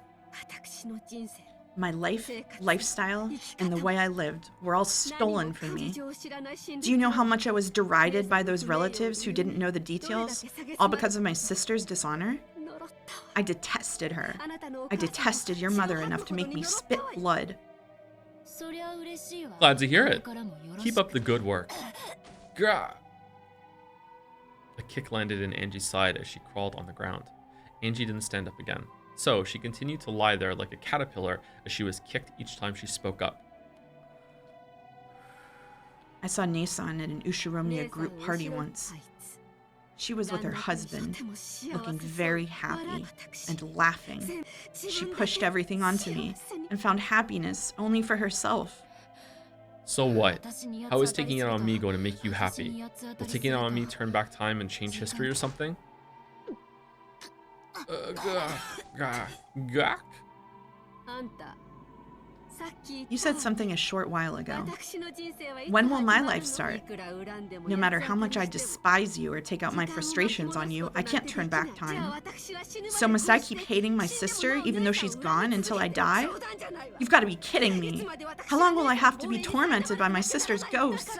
So I thought of something. If I could accomplish one thing, I'd be able to forget all of my hatred and start over. Angie was about to lash back out at her, but stopped, because she'd been kicked again if she responded. Even if Katsumi didn't say any more, Angie had a pretty good idea what she meant. Katsumi thought that by taking revenge against Kirei's daughter Angie, she'd be able to put an end to her hatred. Talk about pushing your problems onto other people. Come on, stand up. If you like this island that much, I'll bury you deep in it. You don't want to die at your age, right? Don't you feel like saying, sorry my mother caused you so much trouble or something? You say something like that? Wah. Ryu! Angie! Angie-sama, no! You mustn't provoke them. You should at least make it seem like you're going along with them so you can buy some time.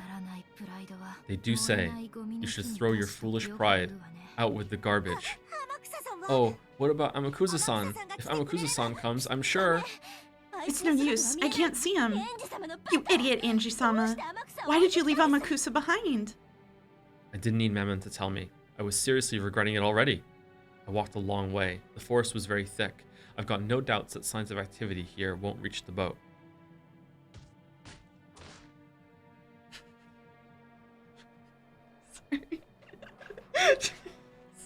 Was there a funny just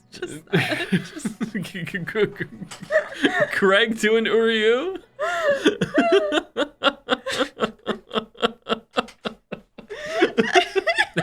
Thank you, Greg. Strong and powerful Uryu. During the time it took for Kasumi to finish casually smoking a whole cigarette, I was continuously tormented by the black suits as she had told them to.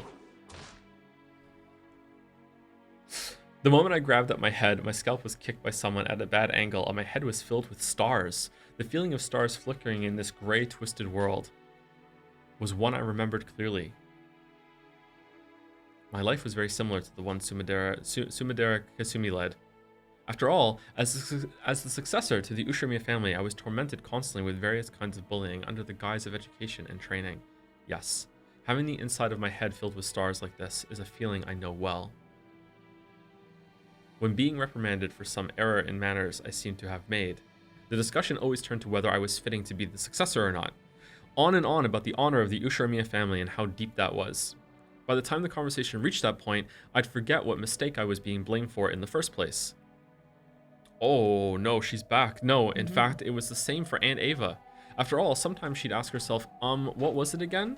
But in the end, she wouldn't be able to remember and would say something like, if I'm angry, it must be your fault, Angie. The fact that... Oh, sorry. The fact that you're at fault is what matters, so who cares if I can't remember what it was you did? Okay, so this is not black and white, this is Tepia. So what is this?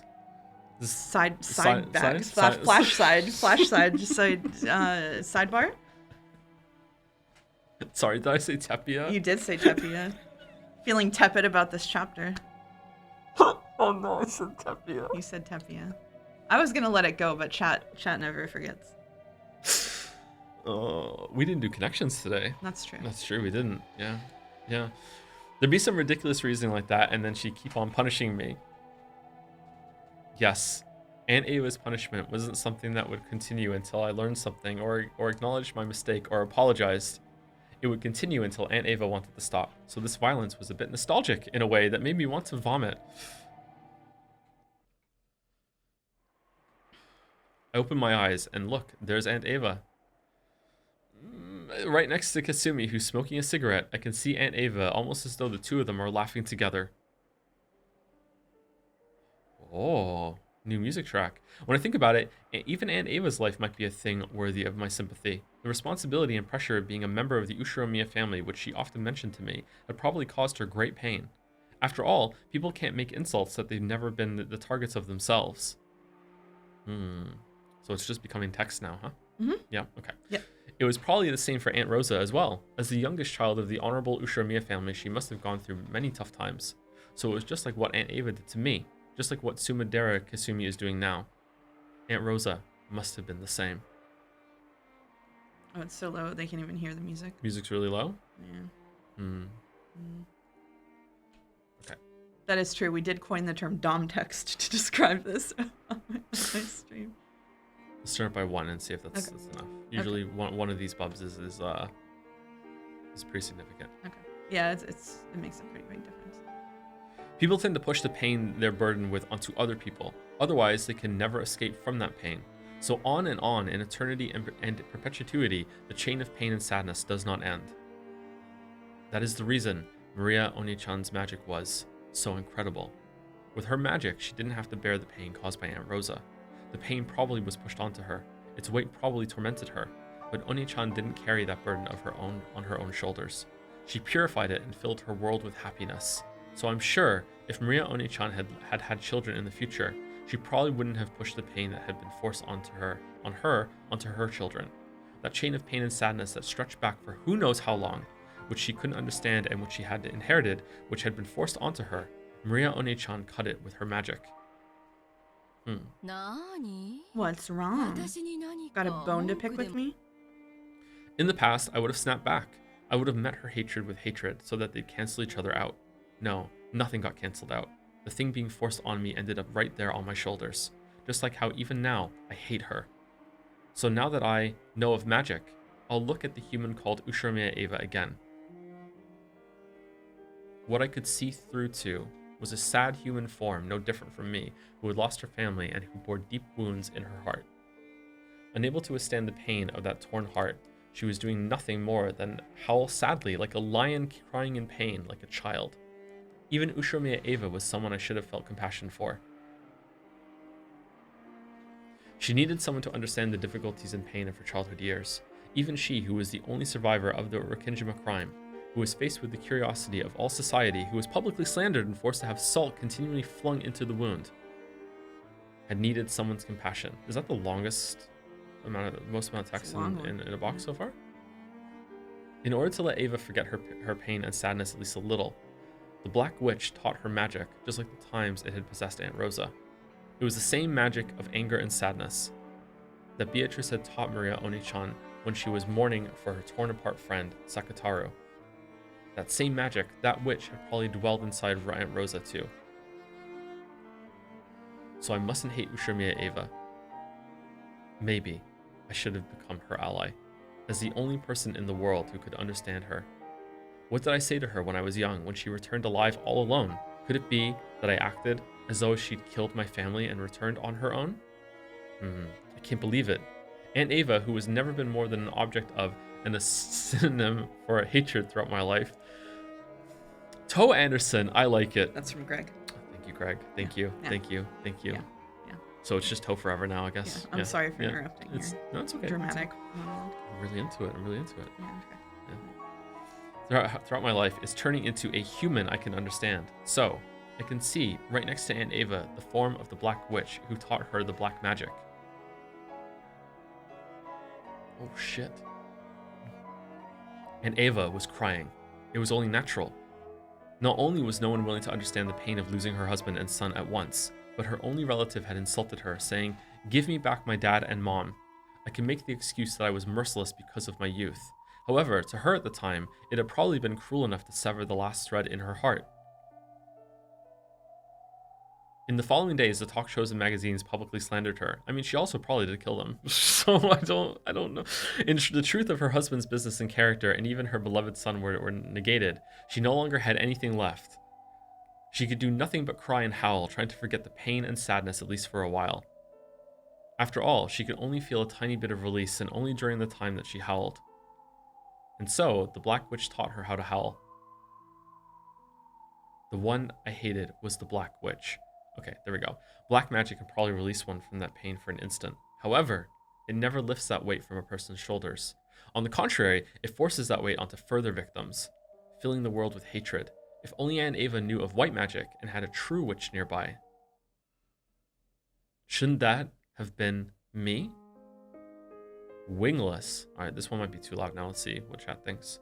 Didn't I learn the magic to create happiness from Maria One-chan? If I taught her with that magic, could we have built a future with a completely different relationship? Up until now, I've hated Aunt Ava constantly, so I didn't notice the Black Witch beside her. Without love, it could not be seen. I didn't have any love for her. So now, finally, I'll glare at the Black Witch, the one I truly should hate. Okay, that's very similar to what Maria said to Rosa when Rosa was hitting her on the subway. She's like, a witch just took over for a bit. Yeah, definitely link back. Okay.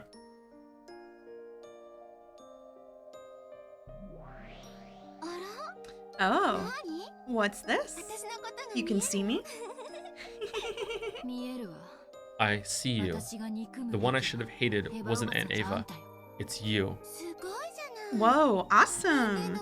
To think that a lowly human could see a witch like me. So, are you trying to say something with that glare? Do you hate me? Hate? Yes, I do. But that's not quite it.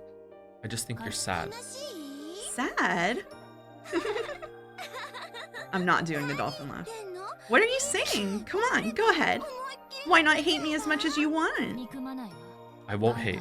Hating you means I'm doing nothing more than inheriting Aunt Ava's hatred. I'll put a stop to hatred. I'll accept Aunt Ava's pain, purify it, and throw it away. Do you know what doing a dolphin laugh in front of someone is like? Maybe if I were at home staring at nothing. Are you kidding me? Absolutely not. Anyway.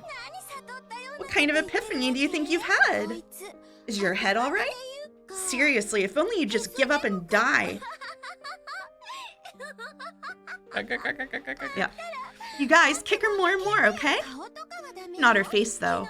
Because it'd be boring if her pitiful face got any better.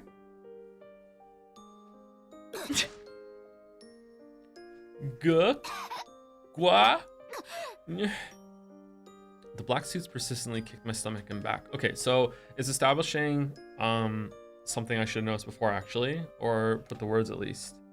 The idea of like the white magic and the black magic, and the white magic being something that Maria was using as a coping mechanism and an escape, like with Sakataro.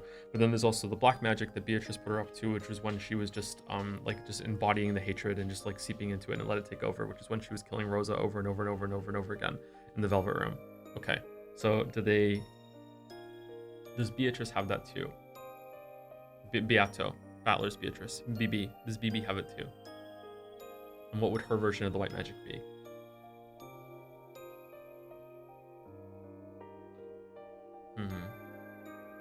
Okay, I want to talk more about that, but not just yet. Anyway, sorry. The black suits persistently kicked my stomach and back, as though they had been ordered to by the Black Witch. My, are you still not suffering after all that? You keep staring right at me. Do you hate me? I'll bet you do. Same here. Kasumi sneered at me, but for some reason I had the feeling that she was crying behind that expression. Just like me, the pain of being forced into an unreasonable life would never ever heal. The sad lion gasping in pain from the thorn he can't get out continues to howl. Hey, Sumidera Kasumi, take a look. Over there, it's you as you used to be. Don't you feel better now? You used to be standing there, but now you're on this side, right? Isn't it great? Don't you like having the roles switched? Yeah, it truly does feel great. How can you make that kind of face, Angie? Go on and cry. You want to, right?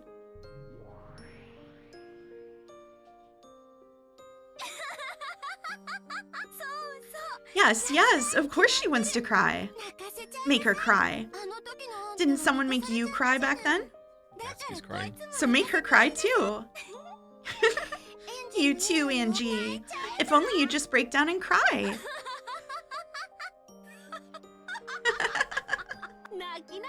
Cry, Angie.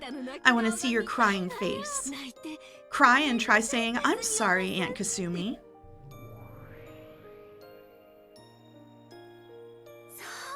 Yeah, make her say those words. Aren't those words painful?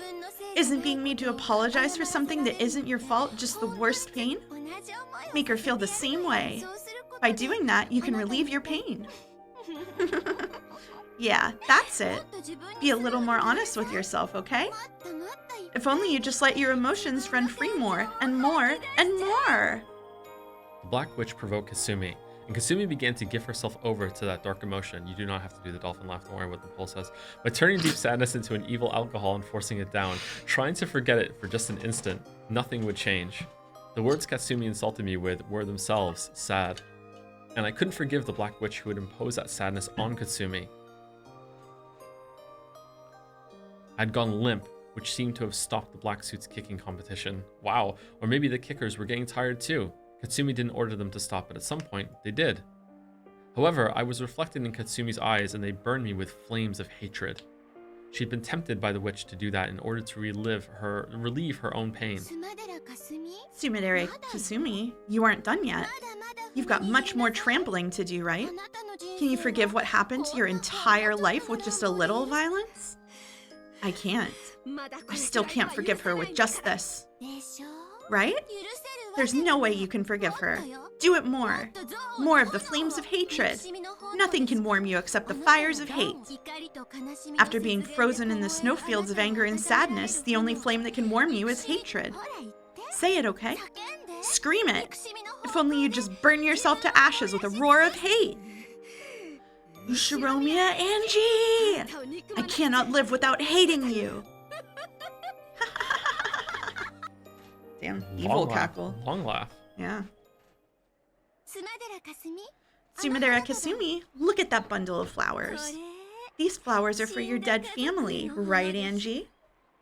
The Black Witch grinned at me unpleasantly, using her chin to signal Kasumi to pick it up.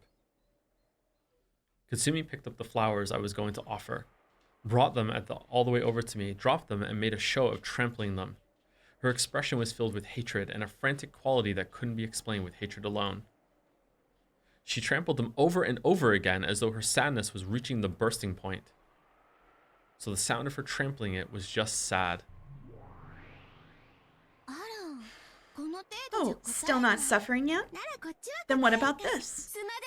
Tsumidere Kasumi, use this. No, not that. The object the Black Witch pointed at was Maria One-chan's grimoire. Kasumi also noticed it and picked up that book, which was heavier than it looked.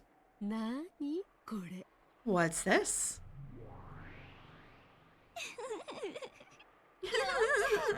Okay. Why not read it? You might fall over laughing, okay? Kasumi opened the grimoire, skimmed over the contents, and snorted derisively. Give it back. That's One-chan's. Of course, my hand couldn't reach. My stomach was once again kicked by the black suits and I doubled over. See? This book's really important to Angie, right? Gotta belittle the things that are important to her, okay? That'll work better than punching or kicking for a girl like her. You know that better than anyone, don't you? As though remembering something painful, Kasumi's face twisted for an instant, but that quickly disappeared, changing into a scornful smile directed at me. What a creepy book. Did you write this? Stop it. Give it back. Look at that face. Belittle it more. Belittle it more. Teach her the pain of having your dignity trampled. That's the only way to soften your own pain. What's with this embarrassing book? I'll admit, I did have a little interest in fortune telling as a girl. But isn't this going a bit too far? Magic? Ew. You're one of those, aren't you? It's like in those cartoons where a girl says that something spell and transforms into a witch, right? You like those, don't you? How pathetic. Cackling, Katsumi opened to a random page and showed it to the black suits. The black suits looked too and guffawed. That sneer didn't wound me, but I couldn't forgive it. After all, that sneer was ridiculing Maria One-chan. I don't hate Katsumi, but for forcing that unhealing anger and sadness on Katsumi, I cannot forgive the Black Witch. That black witch ate into Aunt Ava, Sumidera Kasumi, and Aunt Rosa, tormenting them for an eternity without letting their wounds be healed. I can't forgive her. I can't forgive the black witch. Wow, this is just great. Magic for making candy fall from the sky, you say? What's this? Sprinkle water cleansed by the sun with sugar? Stick the magic staff in, and then an incantation. What the hell? It hurts. Half of your reading of this is laughing. Yeah. Yeah. The black suits were also rolling around, guffawing. Then, grinning, the black witch whispered something into Kasumi's ear. After glaring at me with a grin, Kasumi took that page. Ah! Kasumi grabbed hold of that page, tore it off, crumpled it up, and threw it away. So cruel. That was Maria's magic. Oh, really? How sad. It was one of the spells to summon happiness that Maria had made with Sakutaro. Anyone knows that making sugar water, coloring it, and leaving it by the window isn't going to make candy fall from the sky. But after repeating that every day, one time on her way home from school, she had found several pieces of candy scattered around. How happy must that miracle have made Maria Oni-chan? Didn't she treasure that candy, eating it during her night alone with Sakutaro to distract herself from her loneliness? That magic which Oni-chan had created had been torn and thrown away and had disappeared. The whole miracle of happiness that magic had given birth to had been torn and thrown away. Oh, this part's great too. Magic to make tonight's dinner cream croquette. What's next? Magic to make bell peppers taste good? That's not bad either. So stupid. They already do taste good. Tear that too. If only you just tear it more and more. With a brutal loud laugh, the black witch made Maria Oni-chan's spells get torn out one after another. She sneered at that happy magic, tore it apart, and threw it away. Stop it! Stop it! Don't defile Lady Maria's magic. Don't defile it with your filthy toxin. Mammon cried and yelled, but she had no way of reaching Katsumi. Come on, why not defile it? Miracles of magic? Magic to bring happiness? No way, nothing like that exists. Don't you know that you can't heal pain and sadness without pushing it onto someone else? Hey, you also had those magic friend things, right? Sumidera Kasumi opened to that page. What's this? Magic friends? The Seven Sisters of Purgatory? What a creepy name. It says they can fly at awesome speeds and finish off the enemy. Angie, if you can use this kind of magic, shouldn't you use it right now? Foolish. The page that wrote of the Seven Sisters of Purgatory was also heartlessly torn away. The page itself was just paper. It wasn't Mammon's vessel or anything. Phew, yeah, we'd hate to lose her. But the denying toxin burned Mammon from the inside. Mammon's face twisted from that heat and pain. Are you okay, Mammon? Hold on. This much is no problem. It's not me, but Angie-sama who's in pain. However, Mammon's expression was twisted with unbearable anguish and humiliation. Stop it, Black Witch. Why are you doing something like this? Why can't you use magic for happiness? Oh, you're a magic friend too, right? I'll defile you too. Sumidera Kasumi, look for this guy's page too, okay? What's this one? What's with this crappy scribble of a lion? Sakutaro? What a weird name. My best friend, it says. Really? This is your friend? A close friend? This lion is? Is it? Is it? It really is a crappy scribble. This ugly lion is totally you. To think she had something like this as a friend. That Ushiromiya Maria kid's mind is so pathetic it's embarrassing. What a joke. She's like a moron. If only she'd just give up and die.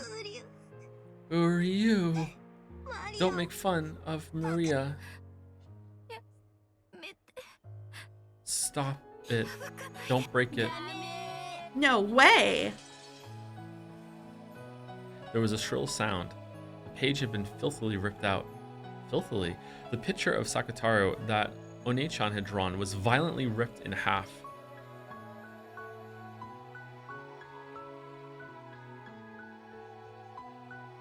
When did this happen?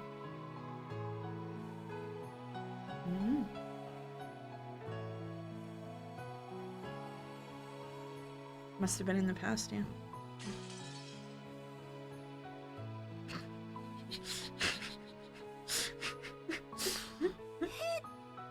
What a crappy picture. You all laugh too, okay? A pair of black suits laughed vulgarly and heartlessly trampled the two halves that had been torn and thrown. Really? Even the bodyguards are just stamping on pages, bullying this girl? What the hell? Ooh. Hick.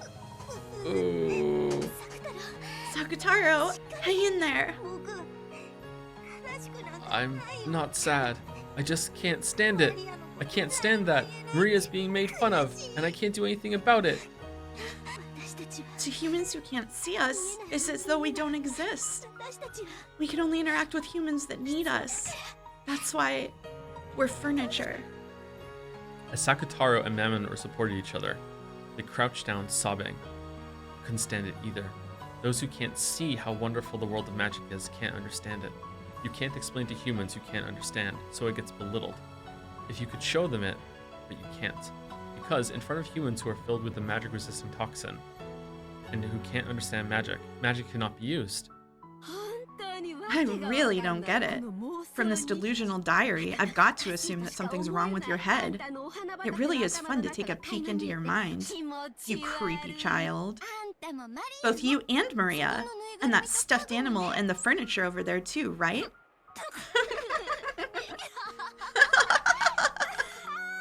Oh, I could laugh.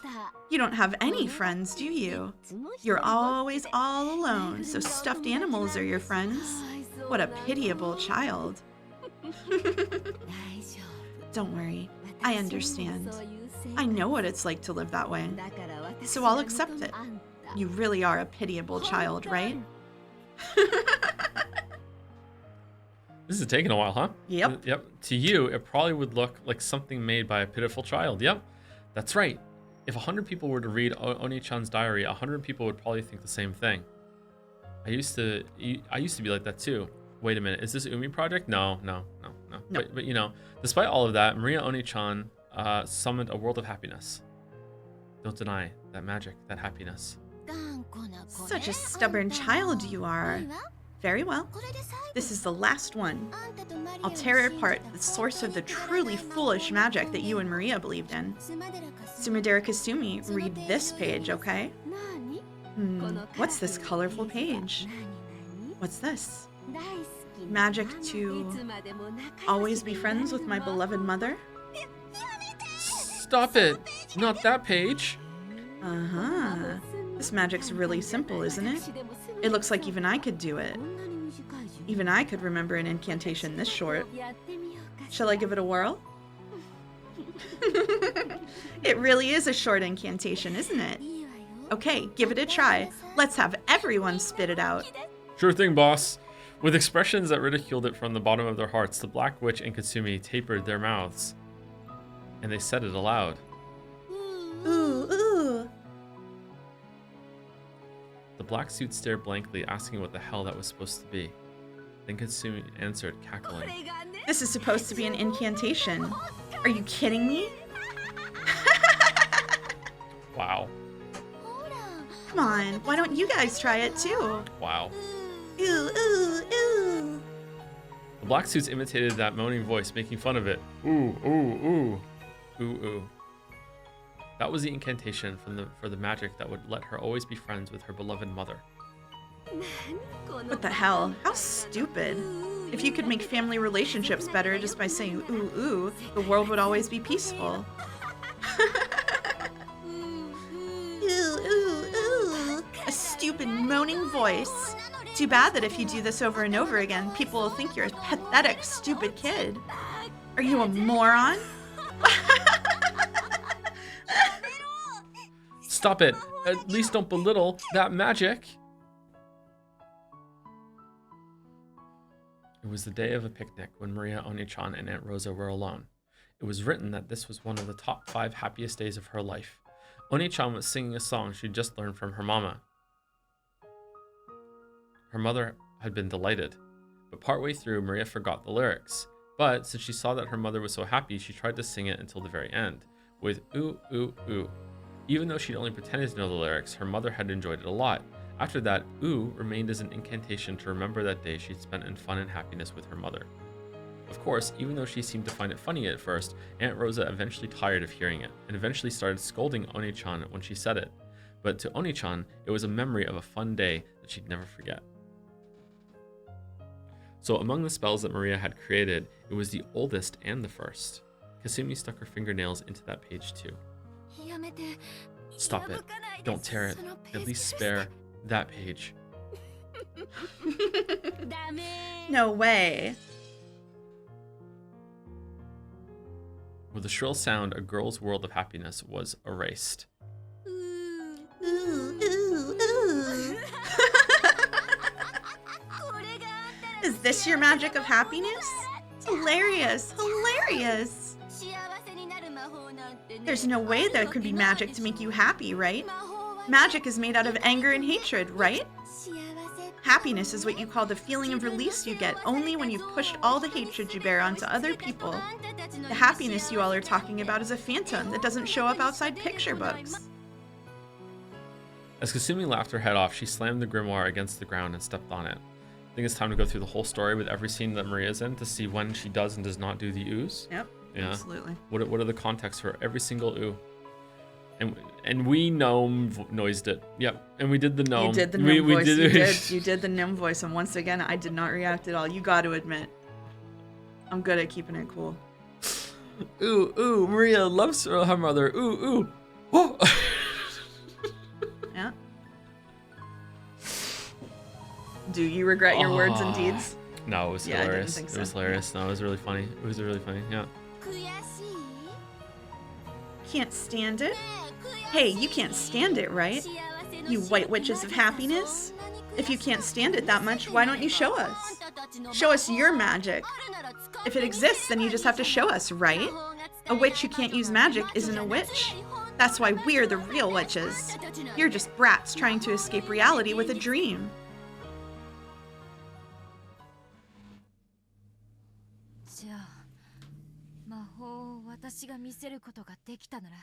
Then, if I can show you magic, will you believe in Oni-chan's magic? Huh?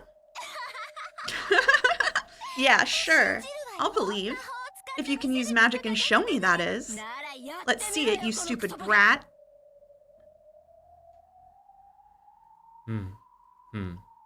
Silently, slowly, I stood up. Sensations of this cramped world, such as the pain in my body, felt truly trifling. Oh, looks like you've still got enough energy to stand up, Miss Great Witch. Now that you stood up, what are you going to show us? Show us some magic.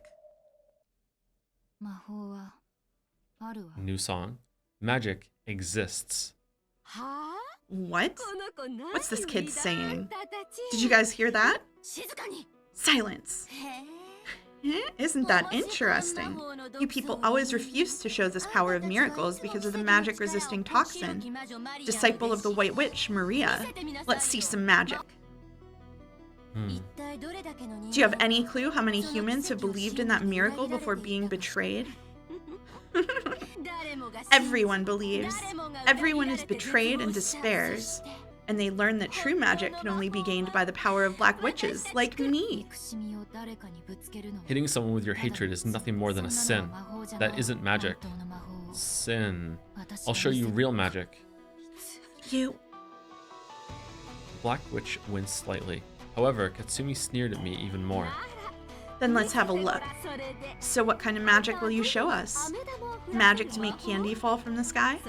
Or else magic to make cookies multiply? What?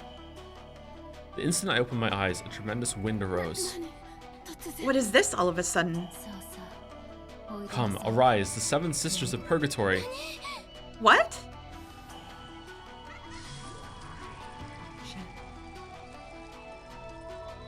There was a flash behind me, and in an instant, 7 pieces of high-level furniture were gathered there. It was a power that far surpassed the magical strength I'd had in my prime. It was a power that matched even Maria One-chan and Beatrice. 7 sisters of purgatory, right here. Angie-sama? You said it once. Because I lacked magical power and resolve, I couldn't use you or your sisters. This isn't some cheap emotion like wanting to get back at my bullying classmates. In order to protect Maria One-chan's mariage sorcière world, I now order you to show me the miracle of magic. It's impossible. No matter what you try before such a massive toxin. The 7 sisters also remembered what had happened in that classroom. If they could have obeyed Angie's order, they would have. However, surrounded by the toxin that runs thick in humans, they hadn't been able to display the miracle of magic, and they remembered very well how deeply that had hurt Angie. But Angie spoke very quietly. In that case, you all believe too. Huh? Mariage sorcière was created to bring people happiness, and also to fight the Black Witch. In order to show that miracle to the foolish Black Witch, who denies the world that one of the founders, the Witch of Origins, Lady Maria, gave birth to, and in order to protect that world, believe, that was a sentence, holy shit, believe in magic, in witches, in miracles, right now. When Katsumi gave an order to the black suits, one of them took out a gun and pointed at Angie. You'll show us magic, right? Then let's have it. Use magic to shoot this man down with a fireball or lightning or something. You get 1 chance. Show us before I count to 3, got it? If you can't, then you'd best prepare yourself, okay? Shoot. What's with this kid? She's lost it. The black suit pointing the gun laughed at Angie's detached attitude. Are you serious? This girl's lost her mind. In that case, get yourself shot, if only you just die. Angie, it's impossible. You can't block bullets with magic. No, there's nothing to be afraid of. Compared to my magic, to the 7 sisters of purgatory, bullets are nothing. Angie-sama? Mammon was perplexed by Angie's absolute trust. If she could comply, she would have, on that day as well. But because she had been unable to do anything, she had hurt Angie. You brat. If you can use magic, let us have a look right now. What's wrong? We're telling you to show us magic, right? Come on, bro. No need to hold back, okay? Boom. Show us some magic. The black suits jeered at her, but Angie simply concentrated her mind in silence. If only you just shoot. She's even telling you to try and shoot, you guys. This kid's already lost her mind from fear.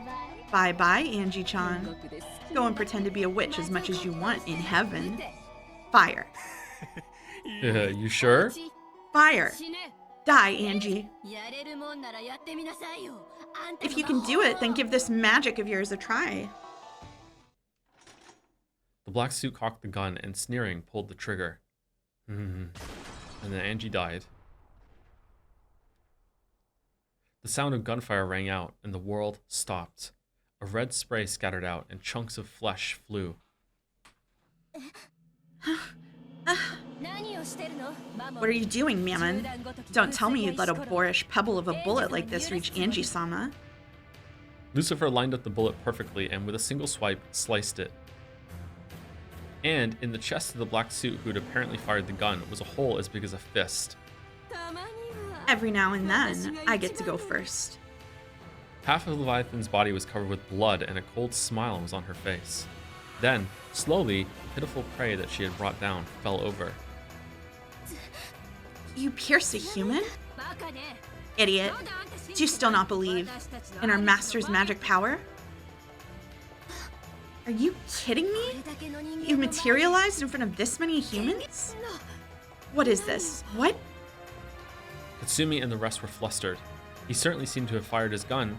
However, it hadn't hit Angie, and why was the person who fired it hurt instead?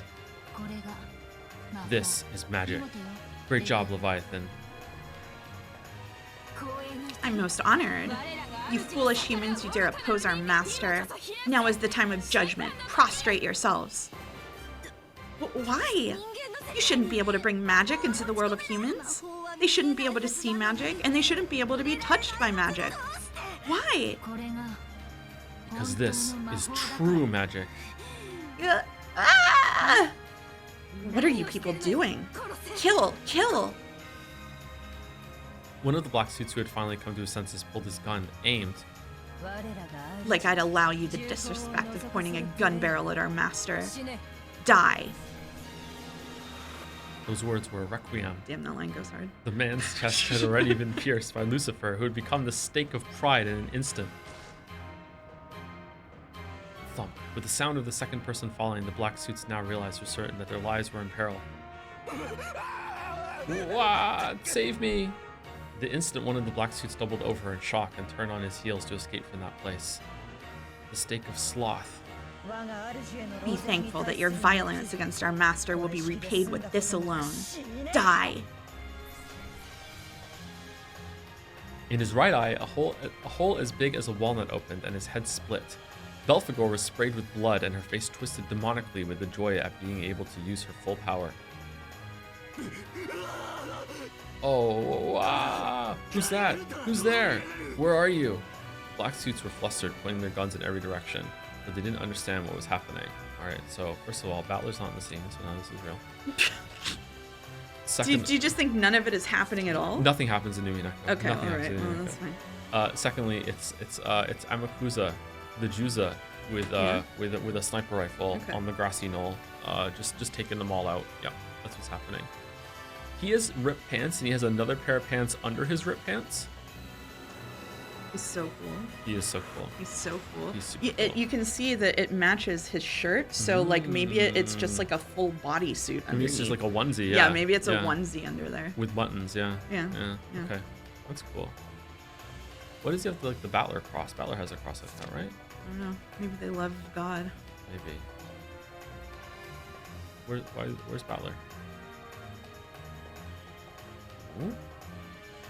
Am I blind? Is Battler not on here?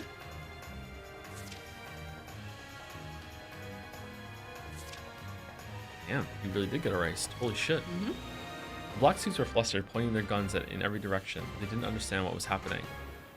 They knew that something terrifying was coming for them from somewhere, but they didn't know where. Dumbass! The enemy is right before your eyes. The witch's furniture is after you. But they couldn't see, because they didn't believe in magic. They could not see.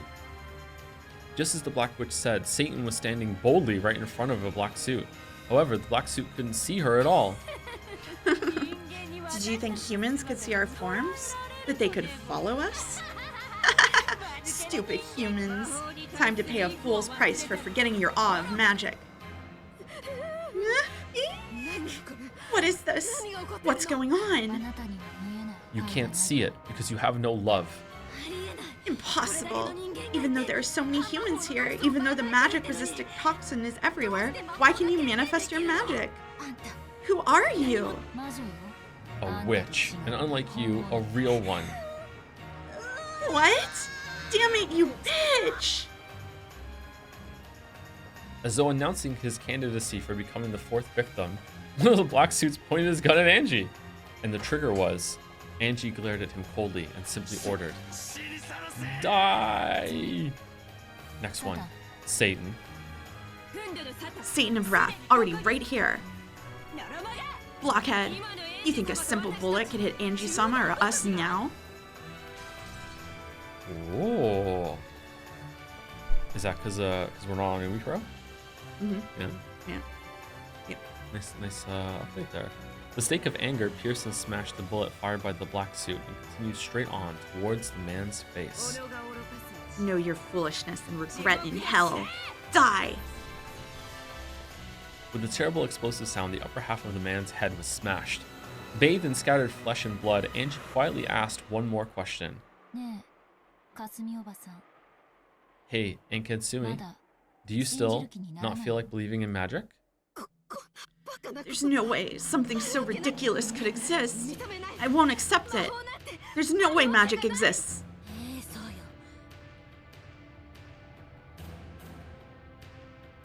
Yes, that's right. Sorry, I forgot what I'm doing for a minute. It's okay. There's no way magic exists. There's no way witches exist. Magic exists. Witches exist. Ryu. That's right. Magic exists. Witches exist. And in this world filled with anger and sadness, it can become the key that opens the door to the world of happiness. I won't let someone like you deny that. The key to a world of happiness lies in every person's hands. No one has any right to steal that away. You pitiful human who cannot understand this. If there had been magic in your life, it would probably have turned out differently, becoming much more peaceful. When I think that in your entire life you were never able to meet with a true witch, I pity you. Kasumi let out a piercing scream.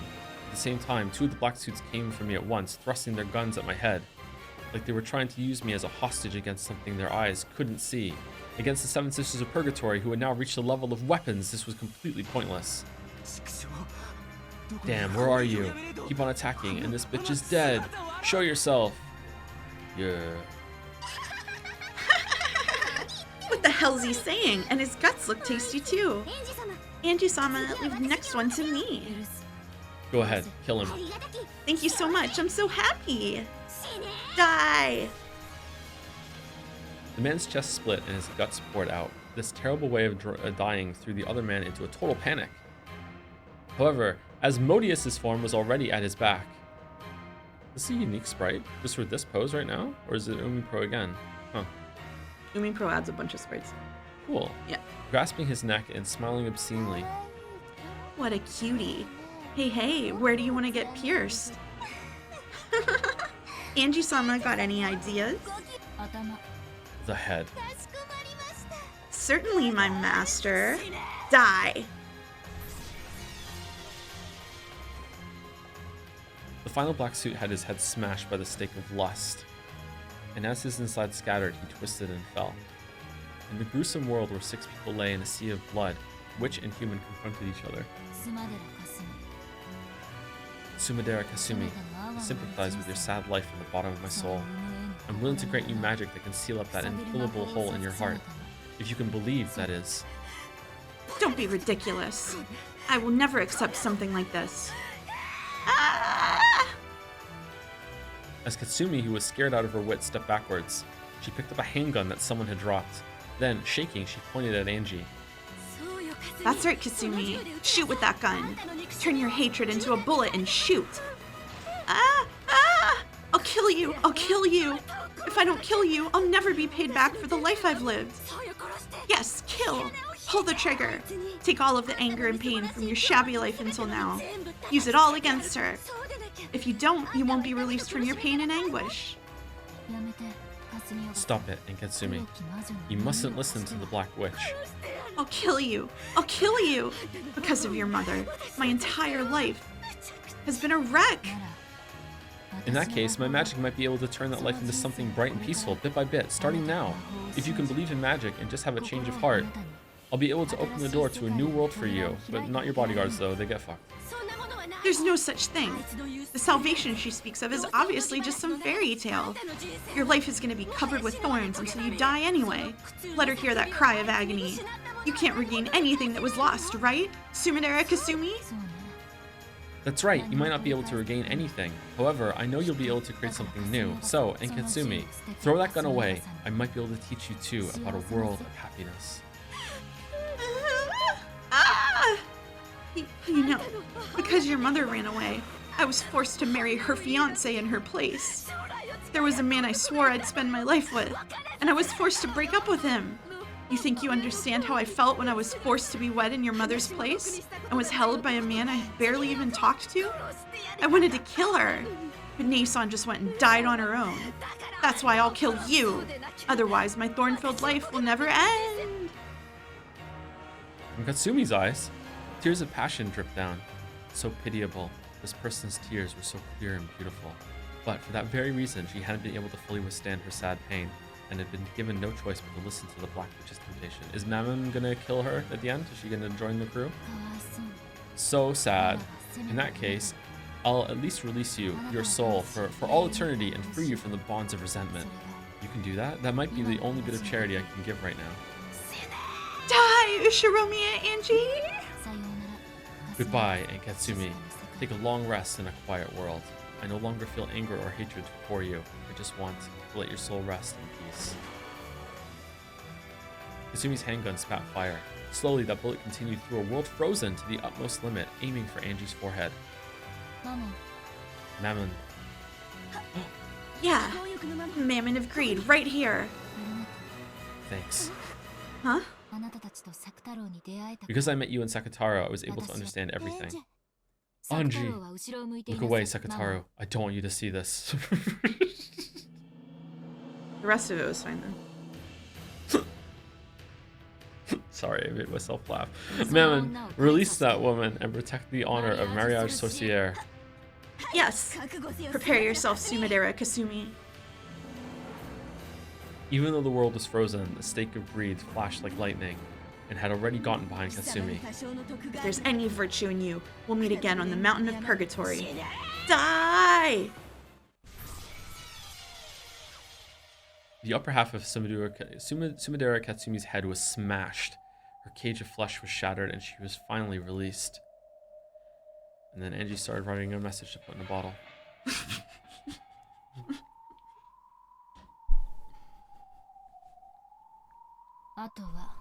Next is you, the Black Witch. By now, I think even the fact that you look like Aunt Eva is inexcusable to her. If my form still looks like Ushiromiya Eva, that means you still haven't been able to forgive me inside yourself. I understand, Angie. Even you want to be released from your thorn-filled life more than anything.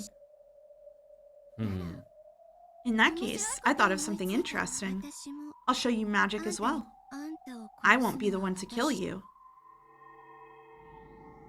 With the worst of smiles on her face, the Black Witch changed her form into something like a black mist, or else a vast swarm of black flying insects which began to swirl around me.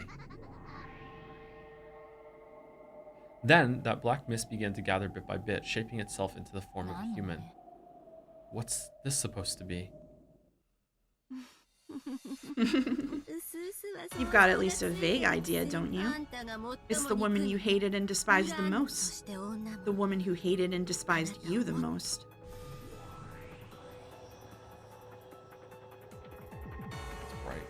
Right.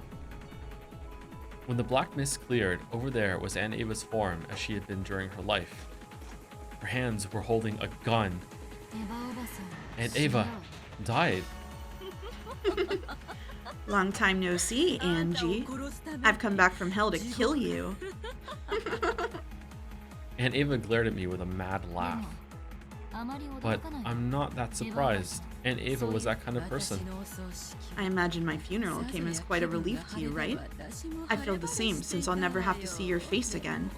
But I had just one regret. And this is it. Killing me? Was that your last request? How pitiful. Even after death, my aunt wasn't released from her pain. The Black Witch's power is itself the source of my magic. Anger and hatred taught me how to work hard and persist. Completely different from this magic to escape reality that you speak of. The magic you speak of is nothing more than stress reduction through outbursts of anger. Our magic is different. It can remake the entire world. It's in a totally different class than your wicked magic. In that case, let's settle which is the victor right now, black or white. You see my black magic miracle, reviving even after death and pointing a gun at you like this. How exactly do you intend to stop that with a miracle of white magic? I've surrounded you with the magic-resisting toxin. You can't call the Seven Sisters anymore. That miracle just now won't occur again. Having it occur despite all that is why it's called magic. Okay. Mammon, lend me your power. But Mammon didn't respond. She didn't appear. Certainly, as she'd said, the magic-resisting toxin had burned everything up like a wasteland parched by a blazing sun. This might be a little tough. It's useless to call out. Never again. The Seven Sisters of Purgatory will never answer. And being able to call them even so is what makes it magic, right? How pitiful. So long, Angie. The few days we spent together were fun in their own way. This is goodbye. Aren't you glad that the end of the line for you turned out to be this place? Yeah, seriously. How thoughtful of you. Thanks. Then this is farewell. The barrel of the gun rose slowly so that you could see all the way down it. Then, the trigger was slowly. At that moment, the gun exploded. It wasn't that it fired, it burst. You're kidding me. In shock, inside a frozen space, Ava looked at the ruptured gun. Was there a stake like in up the barrel so it exploded when it was fired? When time melted, the fragments would probably smash into her face all at once. Mammon of greed, right here. You're kidding me. Behind Ava's back, Mammon stood. She had already penetrated the target I had given her, which was the gun. Is this enough magic for you, Aunt Ava? Angie.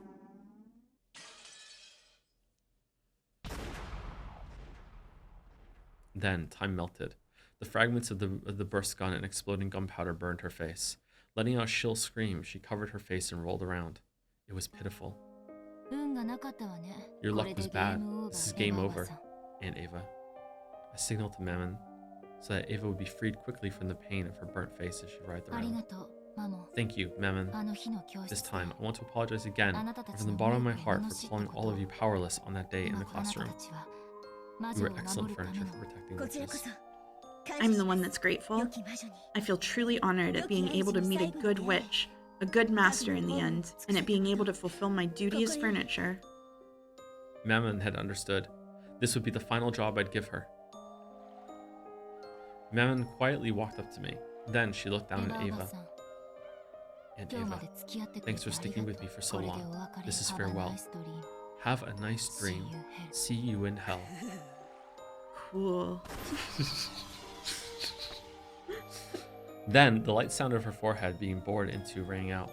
I don't know, I kind of feel like maybe there was some symbolism going on there. Maybe there's some just, themes. Maybe some themes. I wouldn't go that far. Oh, I wouldn't go that okay. far. Just symbolism. Just a little bit of symbolism, yeah. The battle of gunpowder smoke and fury of white and black magic ended. I get the feeling it was a long, truly a long journey. And the world slowly sank into darkness. End of chapter? Mm-mm. No? Wow, Nope. it's a long chapter. Mm-hmm. Wow. We're almost done. The stars that should have been sparkling lay not in the sky, but were scattered beneath me. When I realized that the pearl and ruby made a red and white stream, I noticed that it was a vast nighttime scene spread out below. I was in the sky of that nighttime scene, neither standing nor flying, but simply floating. For nowhere in particular I could hear a clap, clap, clap. A truly dull applause. I know. It's the one who ordered me to go on a journey. Burn Castle. Oh, I like her now. Congratulations, Endless Witch, Angie Beatrice. At the end of your travels, you understood everything about magic. Yes, I now understand everything about magic. I am a witch. The last witch who inherited the magical world created by Mariage Sorcière. No one besides you can tear Beatrice's world to pieces. Because I know witches, I learned how to resist them. Magic is made of love and sadness and anger. No matter how cruel a witch Beatrice might have been, the source of her magic is exactly the same. And that's why I wish I could leave that world of hers alone. After all, in her eyes at least, that world is complete. But then you'd have to give up on your family. That's right. So I don't like doing it, but I have to fight. The very reason I left on this journey to become a witch was so I could bet on the faint chance that I'd be able to take my family back someday. Unless you kill Beatrice, only worlds of isolation can exist for you. As one who has traveled to billions of fragments, I guarantee it. I understand. I can't afford to have compassion. I must make my heart a demon and tear her heart to pieces. It's good that you're steady in that resolve. I was worried that, as another witch like her, you might grow attached and lose your will to continue. It felt a bit hollow hearing that from a person whose face was almost always expressionless. Burn Castle, the mysterious witch who invited me on this journey. At times, I've suspected that you might have lied to me. Why? I am the Angie of 1998, so even if I save my family, they will only be saved for the Angie of 1986. They won't be saved for me, so I've sometimes felt like I was being deceived. That is correct. I deceived you. But now I'm grateful. After all, in the end, you did teach me how to get my family back. I didn't teach you anything. If you know something, it's because you've reached that mental state by yourself as a witch. That mental state is different from my own. I personally cannot understand it, but if that's the truth, then congratulations. I'm not a player in this game, but a piece. You said that to me, right? Yes, I said it. Now, I fully understand that role. A piece doesn't need emotions. It just has to give its life. It just had to give its all for victory's sake. Yes, that is correct. The game requires that you each make the best possible moves, right? If your moves get distorted by hesitation and confusion, your opponent will be confused as well. Sorry, Beatrice, but don't hate me. Ushomiya Angie still needs her family. So I have the right to fight you so that I can take them back. And you have the responsibility to be challenged by me to a fight. So don't hate me. In exchange, if you do win in this game, I'll give you my blessing as well. Come on, let's go. As the piece I am, it's finally time for my true turn. Sorry, Beatrice. I won't hand Oni-chan over to you. The world whitened. It wasn't white. It was a gold color as bright as can be. So this is when she smashes through? There was the beautiful Ushomiya family rose garden. However, this is the next chapter, they don't. However, the flowers on the roses were all gold. The nectar was also gold colored. The butterflies gathered there were gold as well. This is the Golden Land. The promised land that the witches of Mariage Sorcière had finally been guided to. There, all wishes are granted, and all magic and dreams are born. In that garden of gold roses were two, and only two, witches. I appeared as an uninvited guest, making that atmosphere tremble with unrest. What was to them a wind of misfortune shook the golden roses. The incredibly beautiful scene formed by the golden rose petals scattered by the wind was clearly something not of this world. The two who had been taking a walk on a path of golden roses noticed me and were surprised. Angie? Beato, it's Angie. How did you get here? Leave us alone. I shall no longer invite anyone here. Beato spoke coldly. She seemed like a completely different person from the boldly sneering woman she had once been. She had closed off her heart and shut herself up in a world where she was alone with Maria One-chan. A world where she could always be alone with a friendly Maria One-chan, lecturing about magic while drinking tea, with no one to hurry them and nothing to hold them back. A world where not a single person who might hurt them existed. Yes, to the two of them, it was a small, perfect universe. Sorry, I can't have you shutting yourself up in here. We can't continue the game unless you come back. I said I stopped because I'm tired of it. I will not return to the game again. Beato will always be here with me. Here, we'll drink tea together and think of lots of ways to play. You can play with us too, Angie. Maria, I believe I said that mustn't happen. I'm satisfied as long as I have you alone. Say that you too are satisfied as long as you have me. Yeah, thank you. The only person who needs me that much is you, Beato. So I'll be with you. Just us is enough. Maria, thank you. I'm grateful. Beato held Maria tight, even creating a small, warm universe between their joined arms. It was probably the birth of the smallest universe in the world. The smallest universe in the world which a pair who needed each other could give birth to. No matter how small it was a complete world.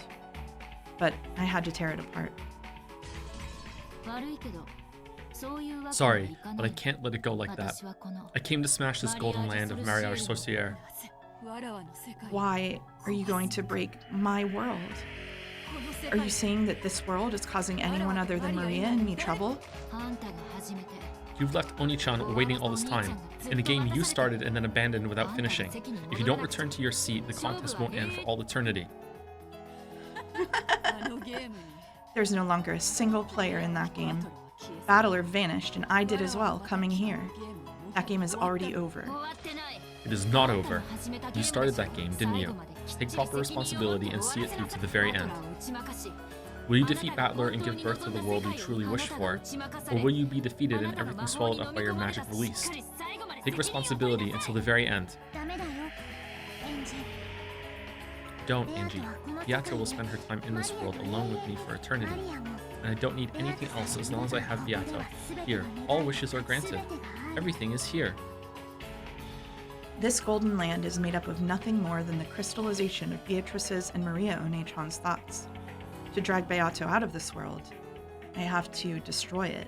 I will destroy this golden land, which must be a final, peaceful world in Beatrice's eyes. Oni-chan, that's wrong. This golden land is a liar. It won't grant the one wish you truly want granted. That's not true. Anything can be granted here. Look, there's even a nice mama here.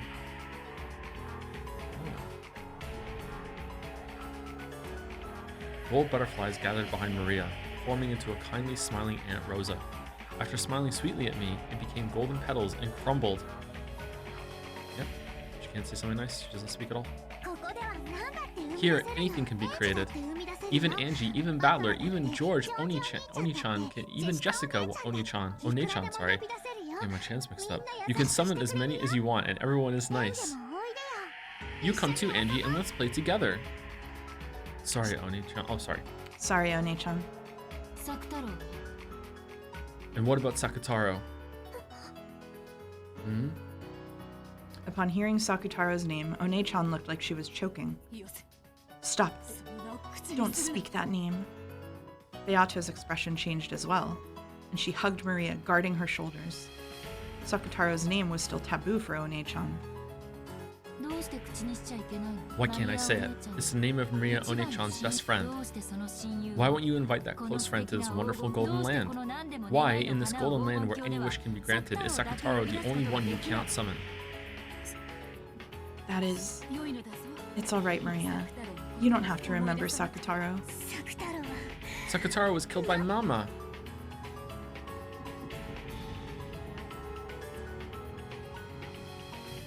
Maria One-chan flew into a rage with a terrible expression on her face. Surprised by that voice, the butterflies throughout the garden flew up, blowing around like a typhoon of flower petals. Yes, I know. Aunt Rosa took your precious stuffed animal, Sakutaro, and tore him apart. Wow, she's really going for it. Maria's scream became a storm that violently scattered the golden petals and leaves. It truly was a storm of gold. Stop! Stop! Stop! Stop! Why are you trying to reopen the wound in Maria's heart? Don't defile the sleep of this precious friend to both Maria and myself. In that case, why don't you revive that precious friend for her with your magic? I'd do it if I could, but that stuffed animal was an article Rosa created herself. The magical meaning of that individual object being torn apart is... Don't try to fool anyone. Why can't you revive Sakutaro? There's only one answer. It's because you aren't a real witch. I can revive him? With my magic, I can revive him as often as I want, like this. I could even bury this garden in Sakutaro's. Yeah, I'll bet you could with your magic, but Oni-chan definitely wouldn't be able to see the Sakutaros you create. You know why, right? I'll say it again. It's because you aren't a real witch. Stop it! Why do you keep saying such mean things, Angie? Beato can use a lot of magic. She's a wonderful witch.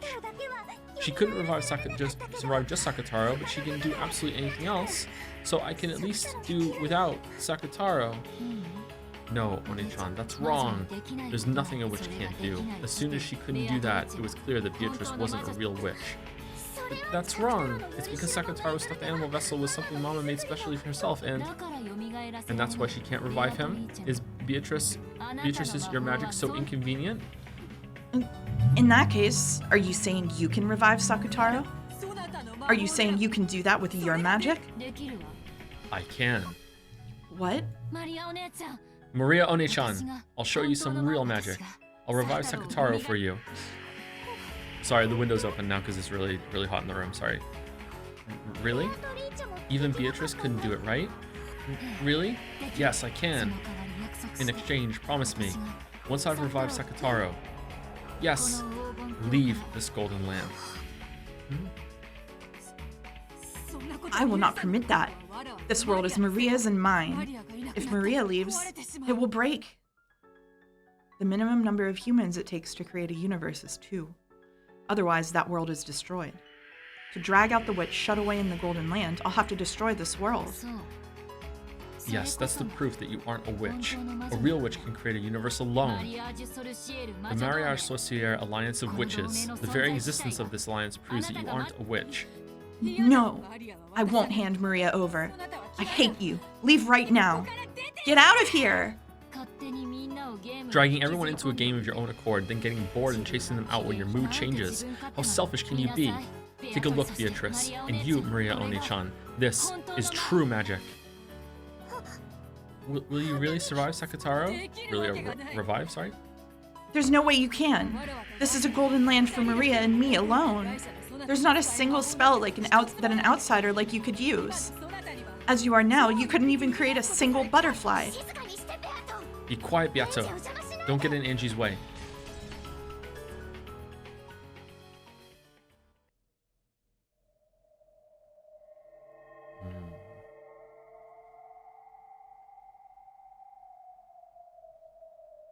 When Maria yelled, the storm suddenly stopped and the area returned to silence. The scene, as a massive number of golden petals that have been blown upward quietly drifted down, was fantastical, as though a golden snow was falling. Maria, thinking about this unlikely, if only miracle, had unconsciously joined her hands together as though praying. Beata watched Maria do this, her heart racing. If the extremely unlikely were to happen, this world would... But it's unthinkable. Absolutely impossible. That stuffed animal, which had been the only one in the world, was torn apart and thrown away, and not a thread remained. Reviving it was certainly and absolutely impossible. This is my Golden Land, a world where magic that isn't mine certainly cannot exist. If you think you can do it, let's see what you've got, Ushiromiya Angie! At Beato's scream-like cry, the world lost its sound. Ooh. I slowly recited the incantation for true magic. Ooh, ooh. Is there seagulls crying in the music right now for that scene, or were they outside? I couldn't tell. You I can't tell? didn't know. Because it'd be funny if they were outside. Come, try to remember. Maria's close friend, Sakataru. Try and remember what form you had. Try and remember what a lovable stuffed animal you were. Huh? Expressions of shock rose to both of their faces. Then, pushing Beata's elbow aside, Maria dashed forward.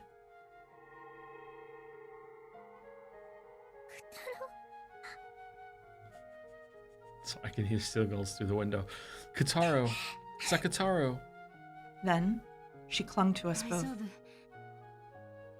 Is this Maria? That's you. It's alright. Sakataro isn't going to disappear.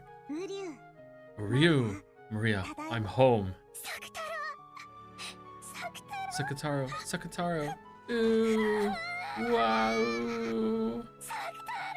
Sakataro! I wanted to see you so much. It was, unmistakably, that stuffed animal lion, Sakutaro. Its softness, its texture, its stitches, its everything. Maria had forgotten. But the instant she hugged that stuffed animal, it all came back to her vividly.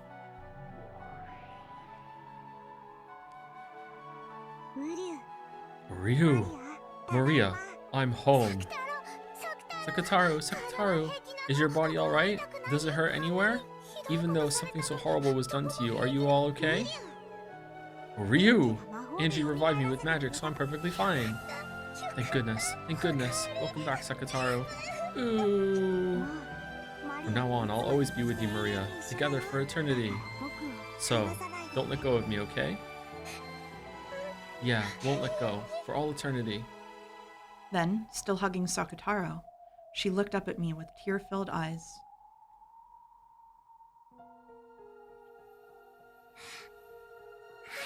So we have to stop the stream, right? Why? Because the game just lied with the red statement. We're done. You have to, but don't you have to wait and find out if you think it was clever? I waited already. I waited like 20 All right. minutes. Well, Yeah, I I'm mean, done. Yeah. If yeah. you want to drop it here, that's up to you. Yeah. The only question I have left is, does it work both ways? And now I have to drop Baldur's Gate 3 as well. Well, yeah, didn't we agree it was both ways? It's both ways? Yeah. Okay. All right. Sorry, Baldur's Gate 3 fans. Sorry, Baldur's Gate 3 fans.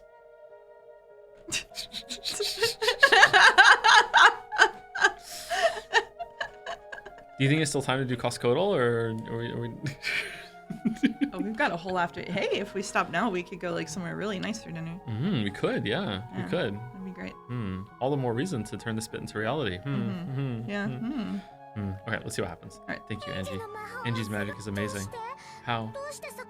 How can you revive Sakutaro when Beato couldn't do it? I will have you know there are 2 fine dining establishments in Moncton. Okay? I looked for them. I scoured the internet. There are 2. But not a single place with a Michelin star. Not a single Michelin star in Moncton. No. Impossible. Impossible. How? How can a human other than me use magic in my golden land? This is completely impossible. Does it count as a lie if she didn't know it was one? I don't know. I don't know the rules of the red statements. Okay. Well. What are you so flustered about, Beatrice? This is magic, right? There's no way that's magic. This is my golden land. A world where magic that isn't mine certainly cannot exist. And my magic was not able to revive Sakutaro. There's no way it could. That stuffed animal was a special stuffed animal. Rosa made it for her daughter's birthday, and in the entire world, only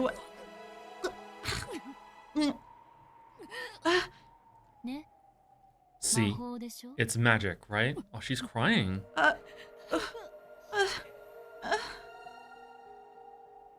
Man, Rosa sucks. Yeah. Yeah. With this miracle that she could not possibly accept, Beato understood all of my magic. She looked at Maria and Sakutaro innocently frolicking around, looked at me, and then fell to her knees, with even her hands pressed to the ground, and cried. Beatrice, this really is magic, right? It's magic, right? Beatrice. Indeed, it is magic. That is real magic. Why can Angie use a magic that even Beato couldn't? Why? Why? Angie's amazing. Angie's an amazing witch. A real witch who's much, much more amazing than me. Yeah, that's right, Oni-chan. I'm the Witch of Resurrection, Angie. There's nothing that can't be revived by me.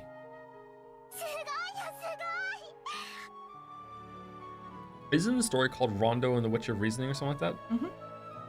Have we had the Witch of Reasoning show up yet? Witch and reasoning. Witch and Reasoning? I believe so. Okay. Amazing, incredible. Even Beato said that the magic of resurrection was the hardest. Angie's incredible. A really, real great witch.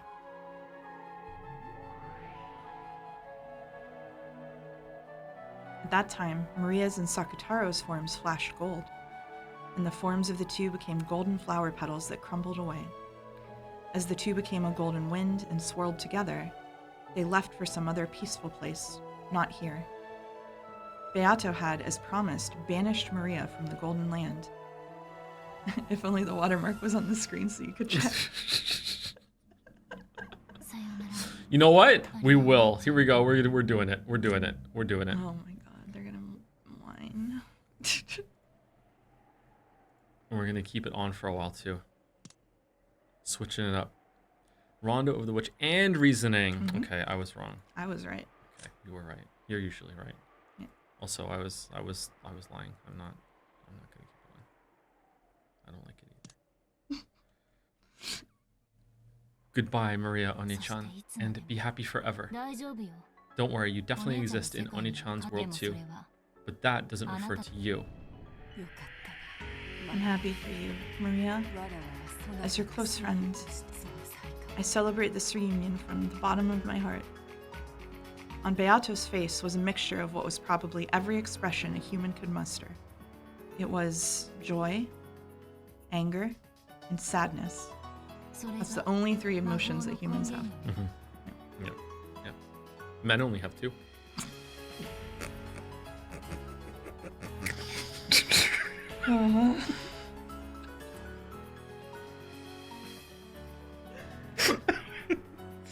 Sorry.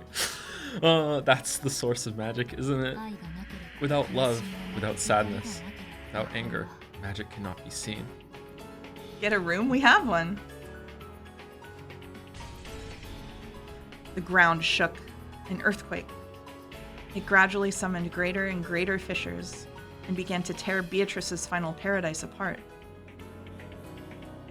Ooh. Golden butterflies fluttered about, trying to escape, but there was nowhere to escape to. And Beatrice was the same. The golden land began to crumble away.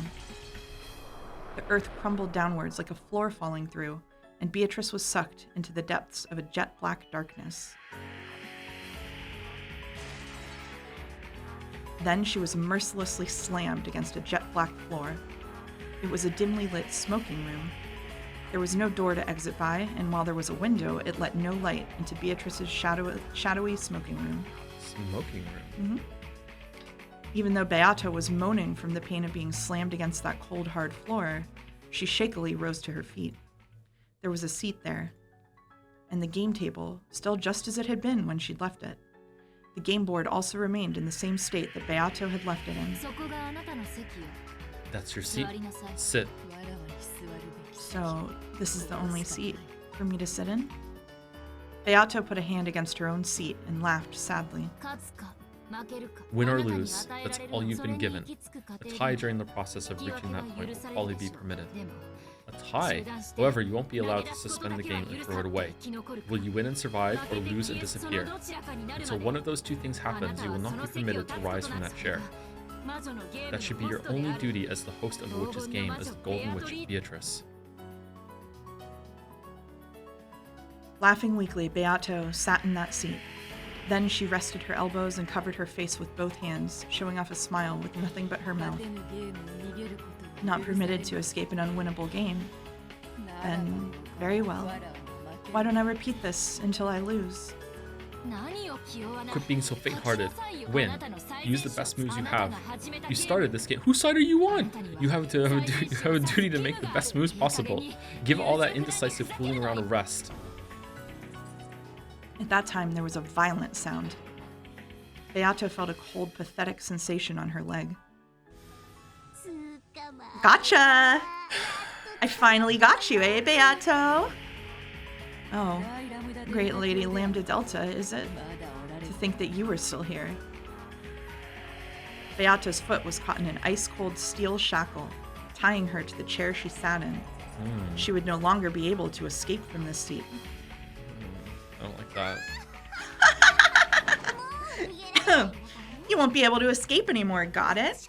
I can be more persistent than I look. Surprise? It's more surprising that you don't realize how persistent you look. You are not permitted to leave early or suspend this game. You'll fight for all eternity in order to win, okay? You don't want to lose, do you? You want a little peek at the kind of wonderful world you'll be thrown into if you lose? Don't worry. You can win because I, the great Lady Lambda Delta, will be looking after you constantly until you win for all eternity.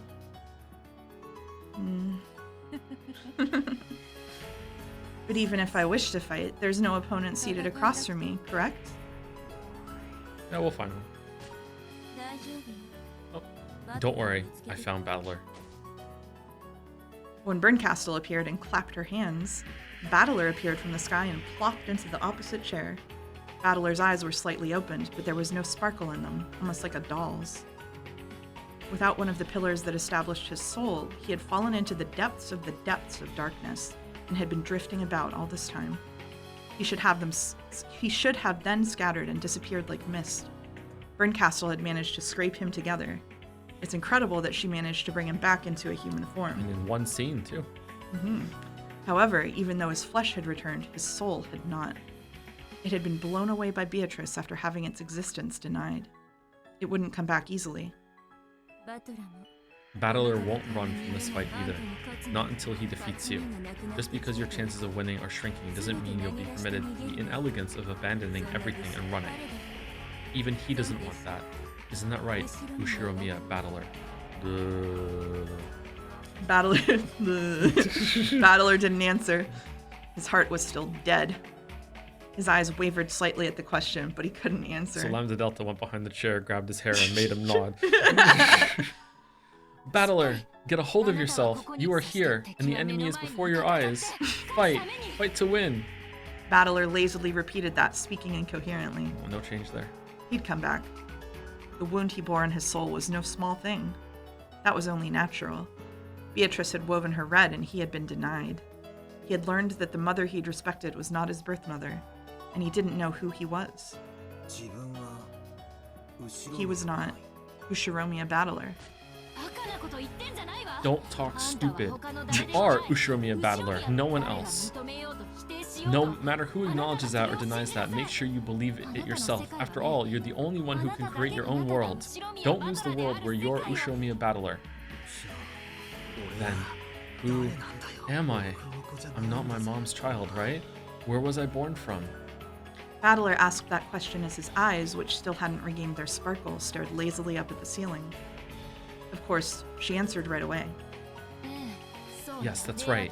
Beato proclaimed it with the red truth. So I'll proclaim it too. Ushiromiya Battler is not Ushiromiya Asumu's son. In that case, he's not qualified to be the opponent in my game, correct?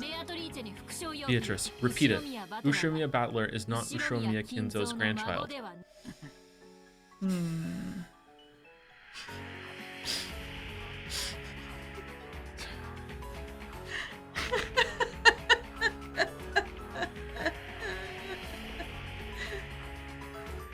Thank you, Angie. Thank you, Angie. Thank you, Angie. Let's just be Angie from now on. Why do you think I assigned her to you this time? I just want to be Angie for now on. Why do you think I assigned her to you this time? Thank you. Yeah. Thank you.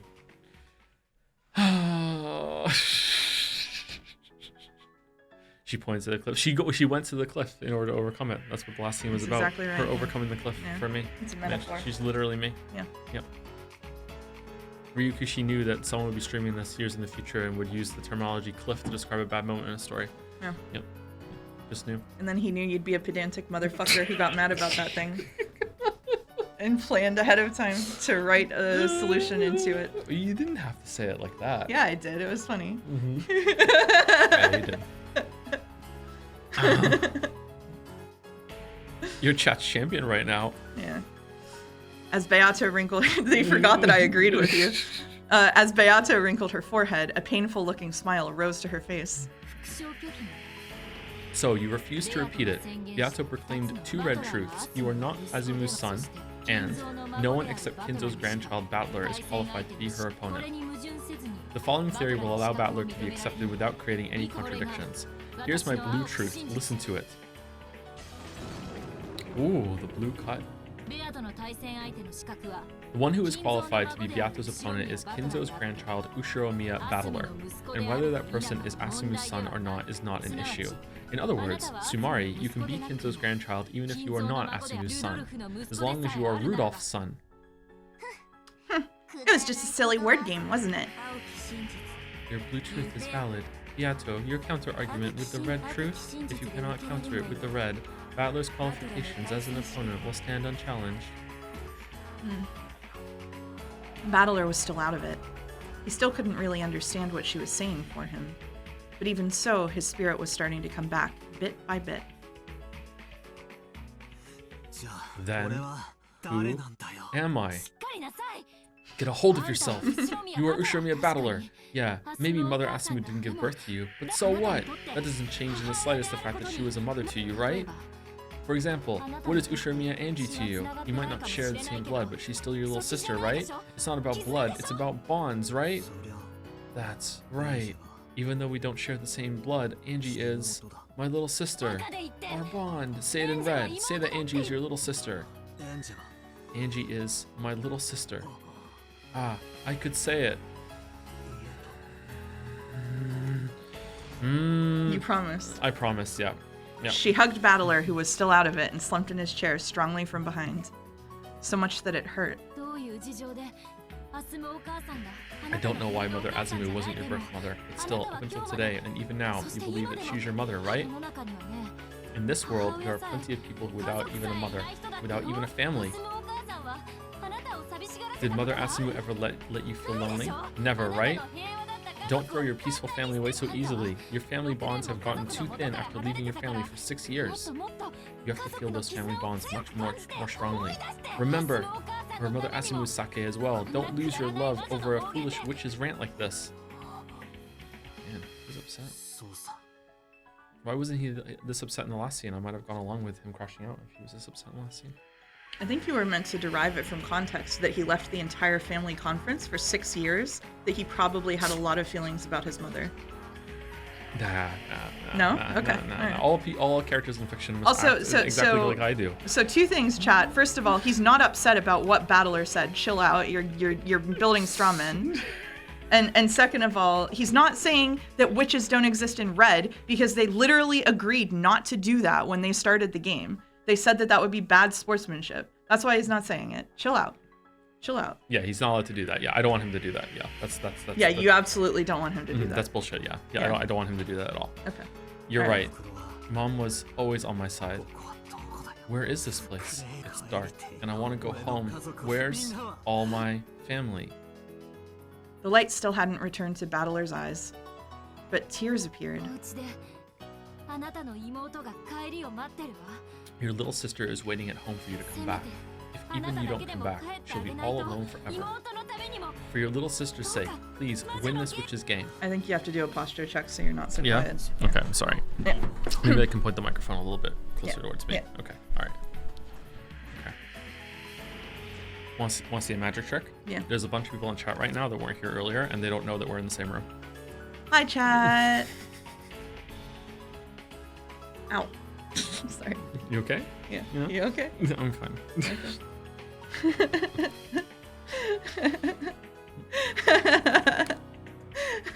Yep, there we go. There we go. Say it in red? I can't. I don't have that ready. Sad. I should really have that. Angie, my little sister, but I still don't get it. Why do I have to keep repeating this incomprehensible, cruel game with Beato? I've had enough. 4 rounds, Battler. 4 rounds. In that case, settle this game quickly and go back home. Ushiromiya Battler, how long are you going to play around in a place like this? Your little sister is waiting for you to come home. That's right. Battler had been caught up in this strange game before he even knew it, and still unable to understand why he was fighting. He had been constantly sucked into the witch's pace, played with, and made to fight. That should have been his most simple and first question. Because he didn't understand that, he had lost his purpose in fighting. That's why my voice won't reach Battler's ears. Instead of a vague purpose like winning against the witch, or because he couldn't forgive her, he has to be aware of a purpose for which he must win. That's right. I want to go home. I want to go home to Dad and Mom and Angie. I've had enough. Enough of this place. I've had enough of witches. I've had enough of games and murderers. Enough. Battler's soul is starting to come back. But it can't quite reach. You've had enough, right? Then fight so that you can return to your family. Destroy Beatrice and go home. Let me know if the car sounds get too strong, chat. It's very warm in here. Yeah. My feet are nice and cool, though. That's good. Yeah. No, I've had enough of witches. Enough of Beato, enough of everything, and even you're probably just another one of the witch's allies. I could be betrayed again at any time. I can't trust anything. I can't trust any words that aren't read. Oh man, just literally him. Just literally him. Don't bother me. Don't bother me. Battler's soul howled. She hugged his head from behind, strong enough that it hurt. Oh. Hurry up and come home, Oni-chan. Don't leave me all alone. Huh? Who are you? It's me. It's Angie. Dad and Mom and Oni-chan. No, sorry, Oni-chan. No one came home. I'm so lonely. Please hurry up and come home. Angie. You are Angie? That's right, I'm Angie, the Ushiromiya Angie of a world where no one comes home. My entire family never came home from Rikinjima that day. The witch before your eyes stole away my whole family, even you. Only you can finish her, Oni-chan. Finish her, and take your family back, and then come home to me. Beato did that to my family? as she says, I will not run away or hide from it. I stole Ushiromiya Angie's family away from her. Battler is my toy. His father and mother are both my toys. I won't give them back to you. You may continue to wander all alone forever, awaiting the return of a family that will never come back. From Angie's arms that held him, the painful, sad days that had been experienced by his lonely little sister flowed into Battler. Because he'd been playing around in a place like this, his little sister had been left all by herself, had been forced to endure. All that pain. Angie. Damn, what am I doing? Thanks, Angie. Your Oni-chan has been forgetting something important this whole time. Battler tried to turn around, but Angie was hanging onto his head with an incredible force, so he couldn't turn back. Was it sweat? Hot drops were splashing on the nape of Battler's neck. What they were, he knew from holding Angie's arm that clung to him, because it stained Battler's hand, his fingers, red. Blood. Angie, are you okay? Hey. It dripped and splashed. He didn't know what was going on. Battler didn't know because he couldn't turn around, but the hot drops that stained his entire back were surely blood. In order to save you, Oni-chan, in order to come here, there was a single rule I have to follow. This is it. Letting you, Oni-chan, know that I was Angie. It was so hard.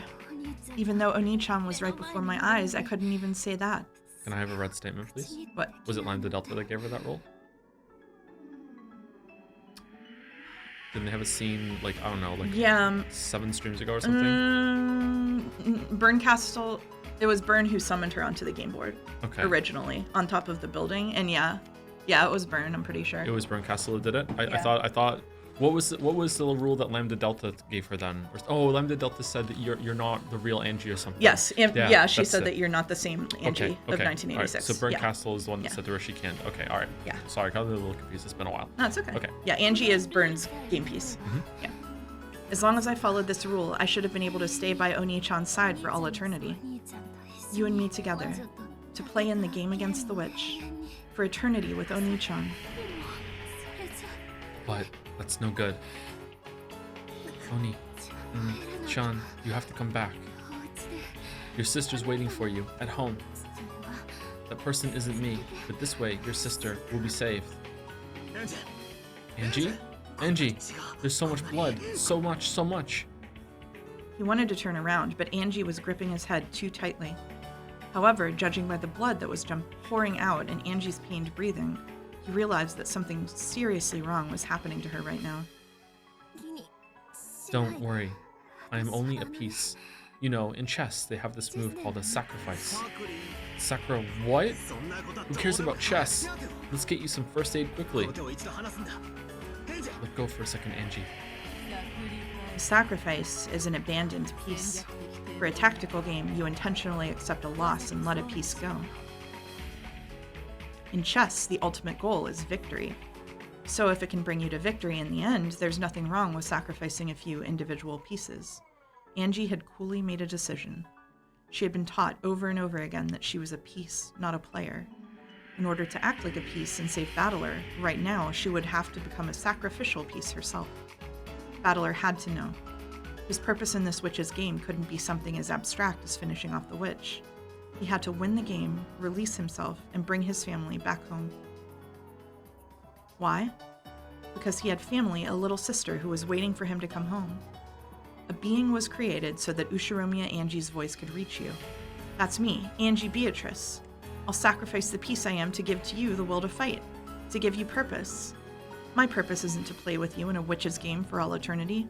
I came to bring you Ushiromiya Angie's mourning and sadness. That is my unshakable purpose.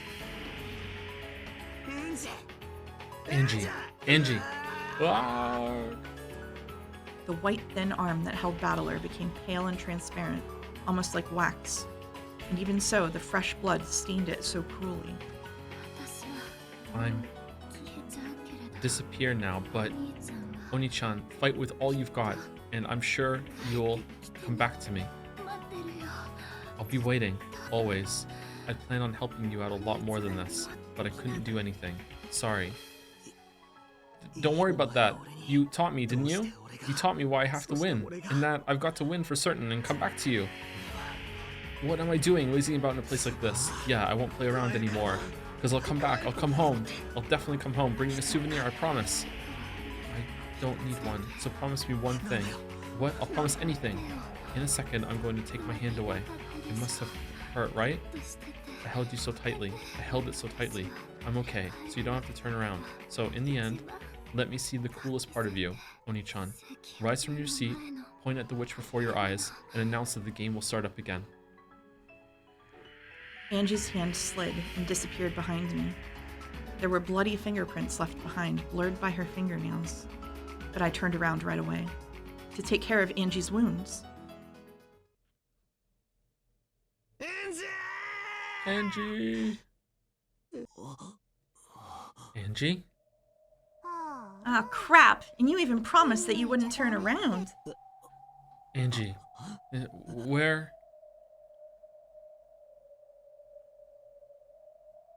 Behind my chair, as though about 10 watermelons packed with blood had been smashed, and there was a sticky, pulpy mountain. Man. And around that mountain of blood and minced meat, the clothes and shoes Angie had been wearing lay crumpled as though they'd been taken off and thrown away. As though just a human's insides had been pulverized and tossed there like scrap. As though Angie, who had been standing there until a second ago, had been crushed. Angie? Where's Angie? Where did Angie disappear to? Hey, where did Angie go? The two young-looking witches said nothing, and just silently looked at the mountain of blood and meat and clothes. But I didn't want to accept it. I definitely didn't want to accept it. I was right in front of you. I was watching the whole time, watching what happened to Angie behind you. Did you know? Where did Angie go? While she still lived, pinch by pinch, massive red-hot pincers tore chunks of flesh the size of a thumb off her and threw them away. I was watching. I saw as countless cruel tools burned red-hot in the witch's furnace, approached Angie from behind, and one bit at a time pecked at her, twisted her, ripped chunks off her, and tore her to pieces. Pretty cool imagery, actually. Angie should be proud. In order to share some last words with her brother, she stomped herself from gasping at that pain until the very end. She should be proud of that. As if something like that could have happened. But on top of that mountain of flesh and clothes, what had fallen there was, without a doubt, what she had been wearing on her head, those pink jeweled hair ornaments. To be honest, I thought they were a bit too childish for her, and didn't suit her, so I remembered them well. Why did Angie wear such cheap hair ornaments all the time? No. The thought that this is Angie couldn't possibly be... Ugh. You're pretty blunt, Beato. Battler didn't see it, so you could have just said she turned into butterflies and flew away or something. You guys also saw that happen? You saw Angie get torn into little bits? You were watching, and yet you stayed so calm the whole time? Without answering, Berncastel, Lambda Delta, and Beatrice stared at me, some in pity, others in derision, watching me. Since she'd called herself Gretel, and after what had happened with Virgilia in the last game, I thought she might be Beata's underling, and I'd been wary of her, not trusting her even though she was an ally. And then, after learning that it truly was Angie without even being allowed to see her face, I turn around and find something like this. Ugh. Why does it matter? All this about your little sister. What did you say? After all, you'll never return from this place for all eternity anyway. Whatever happens to your little sister in a world where you don't come home has nothing to do with you. As long as you play here, the Angies of countless worlds will live in isolation, and the same pain of her final moments just now will be forced upon her, spread over a period of more than a decade. However, that is of no importance, correct? It cannot be seen by you from here. You cannot observe it. An unobservable fact cannot be proven except by the red truth. Therefore, Your anxiety over Angie's misfortune after this may be needless. She might surprisingly be able to live a casual life without ever having to work, thanks to Rudolph's inheritance, right? That's a lie. From Angie's arm, every part of that sad future world had poured into me in an instant. It's all because I keep on lazing about forever and playing in a place like this. I never thought about anyone but myself. I must defeat her. I'll take back my family, back to where Angie's waiting, and come home as soon as I can. Because even as I hang around with the witch like this, Angie's heart continues to be torn to bits by sadness. Angie, is this what you wanted to see? Towards the cruel witch who had indifferently spoken of Angie's brutal last moments, slowly, yet with all my might, I pointed. Beatrice, Indeed. resume this game. I won't run away anymore, and I won't let you escape. Bring it on. I can no longer escape or hide. Let us decide this between you and me for good. One shall win. One shall lose and be destroyed. No other resolution can exist. I'll win. No matter how long it takes, I'll definitely smash you. There aren't going to be any more compromises, interruptions, or losses by default in this contest, he said after the fourth one of those in a row. I won't run away. I won't let you get away. Try and defeat me with everything you've got. There's absolutely no need for stupid tricks and deceit. For intermingling and acting friendly. You and I are enemies. I have to settle this as soon as possible and bring my family back to Angie. Unwavering resolve. Certain willpower. The certain willpower of a human becomes certain magical power. That leads to a miracle and promises that it shall be so. Yes, this is a promised certain miracle.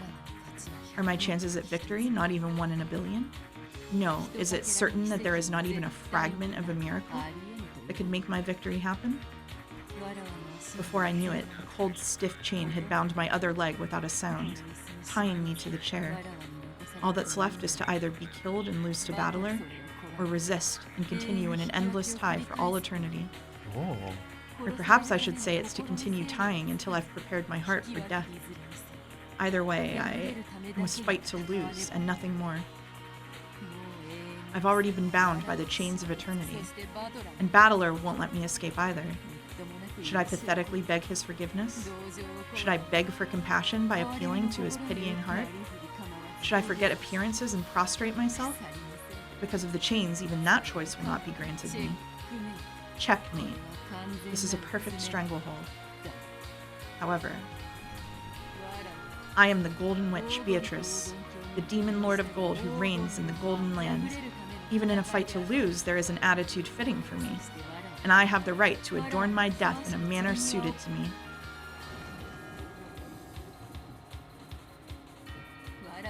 I am no different.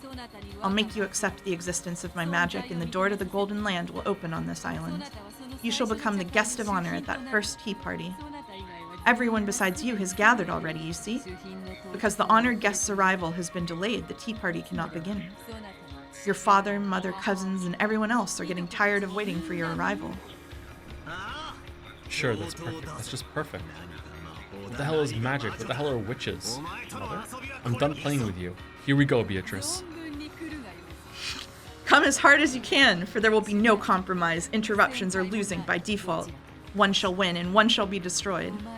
If you have no desire to lose, then you must defeat me, kill me. However, I won't be killed so easily. Until you can prepare a fitting end for me, I can resist over and over again. Can you do that? No, you probably can. You surely can. Come on, come and kill me. Is it that hard? Then let's go with the usual.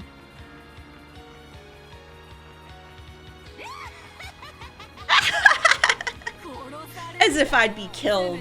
Even if I can't win, I can at least harass you enough to stop you from snatching victory, right? Oh, that's a good look on your face.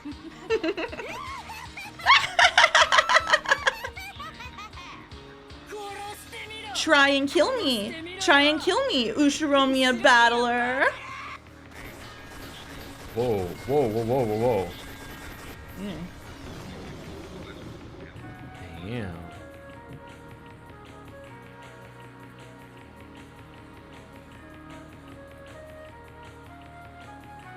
Title drop. Finally through the prologue.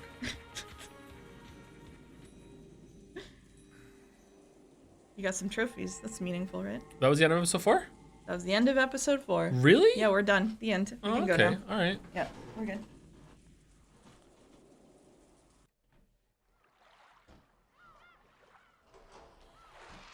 Oh, I need to move a little bit. Sorry. Yeah. I don't know if the chair Wiggle a little. is gonna bump into yours. I can. I would try not to knock down the blankets. I've been holding this position into the microphone. My back is hurting a little bit. My back is not hurting because I'm a 39-year-old man. Were you looking at when the date was?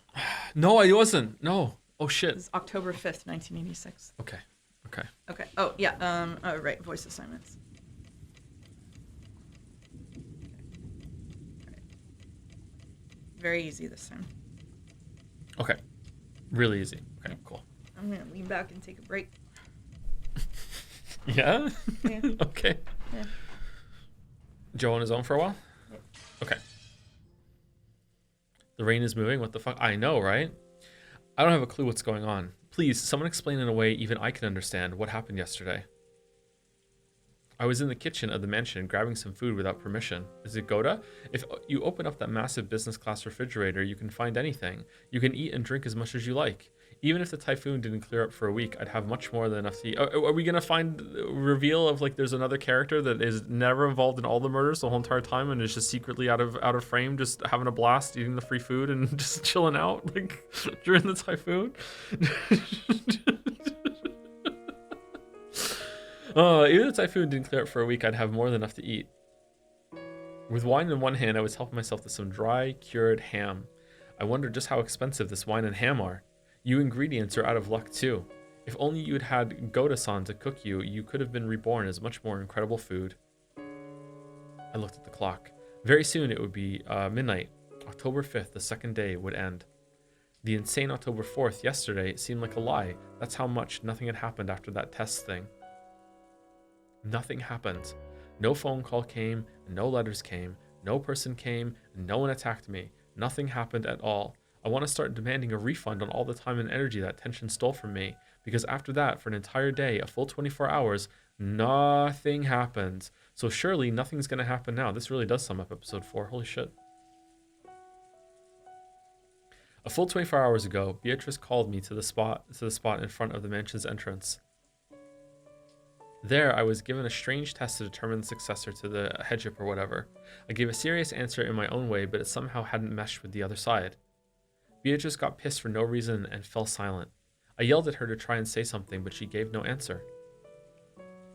When I asked where Maria was, she just told me to go to the chapel and left. To tell the truth, it was an anticlimax. No matter what kind of weird test you give, at least tell me whether I've passed or failed. Are you trying to say, thanks for coming, your results will be mailed to you later or something? Quit messing with me. Anyway, I then headed to the chapel. After failing their tests, both George and Nikki and Jessica were killed. I couldn't let Maria get killed too. Oh my god. I know. Also, I might get a chance to catch some person trying to kill her. As a little kid, I often heard from Jessica that you get in trouble if you went near the chapel. So I'd never been there, but I at least knew where it was.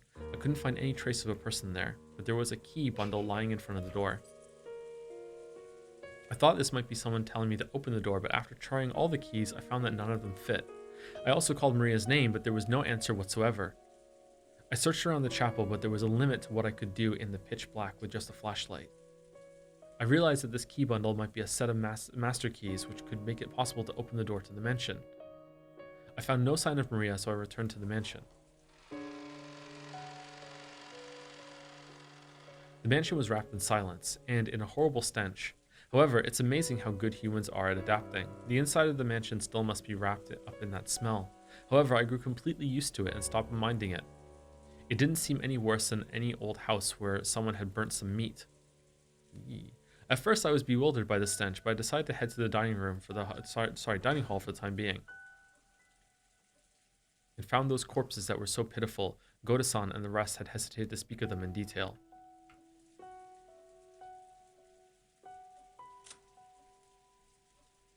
Oh. Corpse discovered in the dining hall, her head was half destroyed. It seems reasonable to think that she was murdered with something like a powerful gun. However, the witnesses don't believe that she was killed with a gun. Are these all the same? Yeah, okay. Corpse discovered in the dining hall, her head was half destroyed. Yeah, okay, so it's all powerful gun, powerful gun, powerful gun. Stupid gun. Okay, interesting. It was the remains of Aunt Natsui and the others who'd become the first victims. Half of each head had been completely split open, and it was so gruesome that even without knowing a thing about examining corpses, I could say that they were 100% dead. Nanjo crying in the chat, and on top of that, the remaining halves of their faces were left like normal, so it was even easy to identify them. Really convenient corpses these were. And in addition to those 6 bodies was one more. This 7th corpse was Maria. What? She lay next to Aunt Rosa as though sleeping alongside her. I cried at the death of an innocent young girl, and at the cruel way my dad and the rest had died. Is that the first time Maria's died? No. She died in episode 3. Yeah. I raced through the mansion swinging the hat stand spear, yelling, "Come out here, bastard." But I couldn't find any trace of anyone else. Thinking they might be planning to hide somewhere and attack me from behind, I went around searching for hiding places. Sometimes growing more cautious, and sometimes intentionally letting my guard down in various ways, but in the end, not even a kitten appeared. Then, morning came. My tension and fatigue combined with my drowsiness, making for the worst kind of dawn.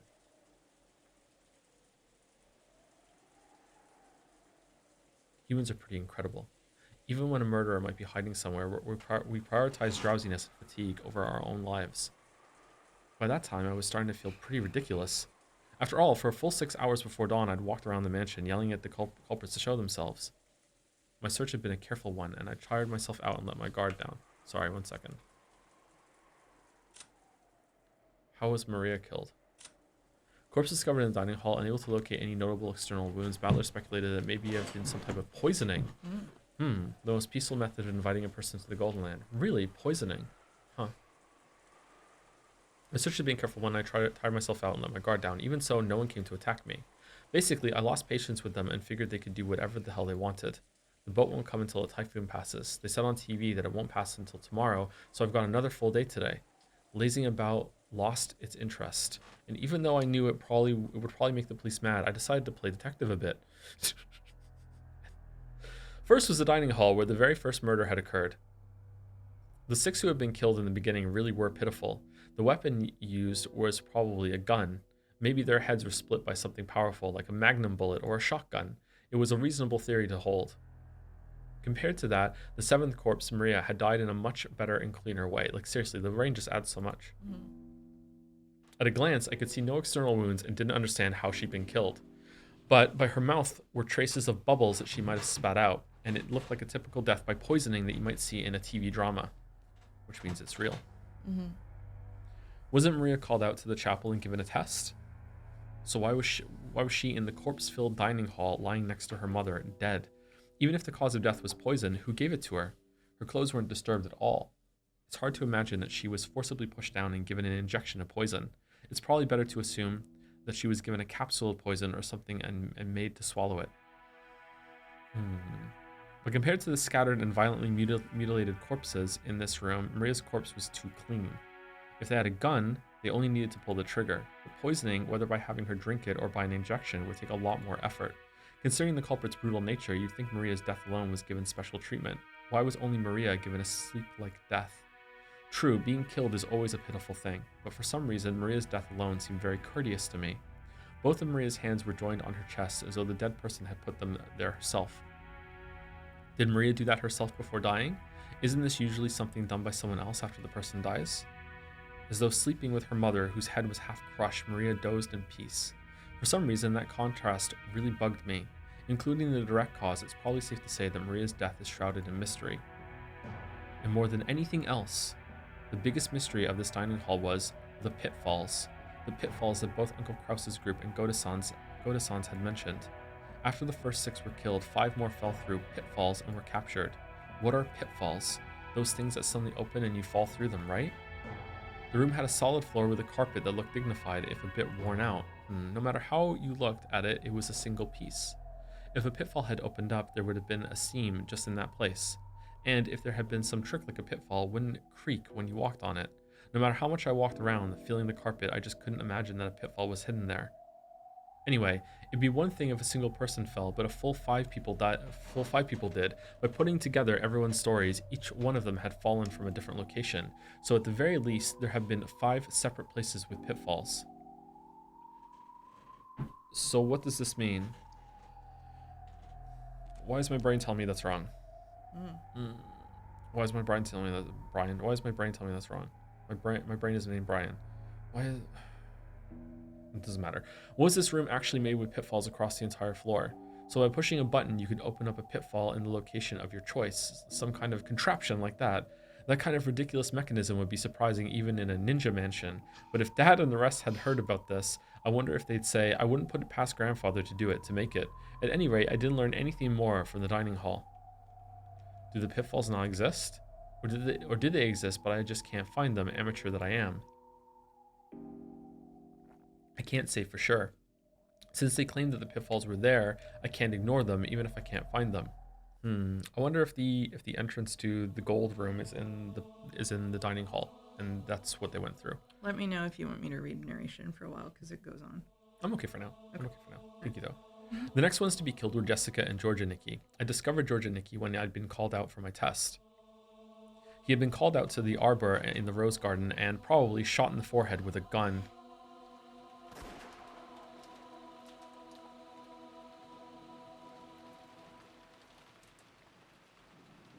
Jessica had been called to her own room on the second floor of the mansion. The door to her room was locked, but that wasn't a problem at all since I had a master key. Inside the room, it was horrible, but after the dining hall, I was used to corpses, so I built up a bit of an immunity. The phone receiver was loose and dangling. Had she been killed while still on the phone with me? Jessica was leaning against the wall right next to it, with half of her head split open. As far as I could tell by glancing at the scene, it looked as though she'd been killed while on the phone. In that case, had the culprit been right there before her eyes? I hadn't gotten that impression when listening to Jessica's voice over the phone. I'm pretty sure Jessica said, "They got me." It's probably best to assume that she'd already received a fatal wound at the time of the phone call. That's right, and she also said this. When you come, battler, I'll be a corpse with half of its head split open. I help. Thanks. Yes, that's what she said. And now she is. From what I could tell by looking at Jessica's corpse, there were no wounds on her other than the damage to her head. Could she have had an injury serious enough to make her prepared for death and then died halfway through the phone call? But the way she talked on the phone made me think that she'd escaped harm for the time being. You shouldn't be able to have a casual conversation over a phone if the culprit's right before your eyes. So, did the culprit come in part way through the phone call and kill Jessica? No, that can't be right. There's a blood splatter on the wall there too. No, that can't be right. After all, this room was locked. Wait, that doesn't tell me anything. If the culprit stole a master key from one of the victims, locking the door would be meaningless, but she had no external wounds other than her head.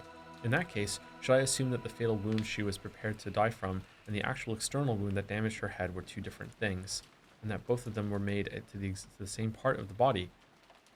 In other words, Sumari, Jessica was struck severely to the head and received an incredibly bad wound. Then she called me and either lost consciousness or died while on the phone. Then the culprit came and damaged her head again, something like that.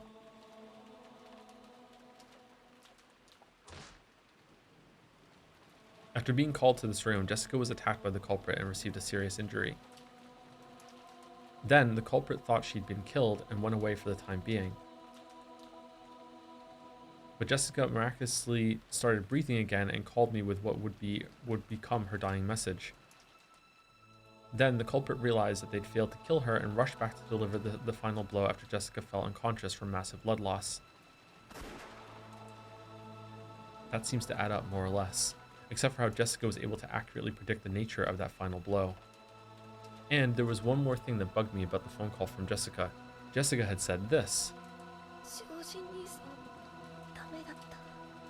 George Nissan's done for too. That was an instant death. So listen, it's just going on. She said it almost as though she'd witnessed George and Nikki being killed, but while you certainly could see the rose garden from the window in Jessica's room, and you could even see the roof of the arbor where George and Nikki had been summoned, it was very far away. And add on the fact that it was the night of a typhoon, and it's very hard to imagine she was able to witness everything that happened by the arbor from this window. And more than anything else, Jessica left before George and Nikki, so she shouldn't have known that George and Nikki's test took place by the arbor. Why did Jessica know that George and Nikki had been killed?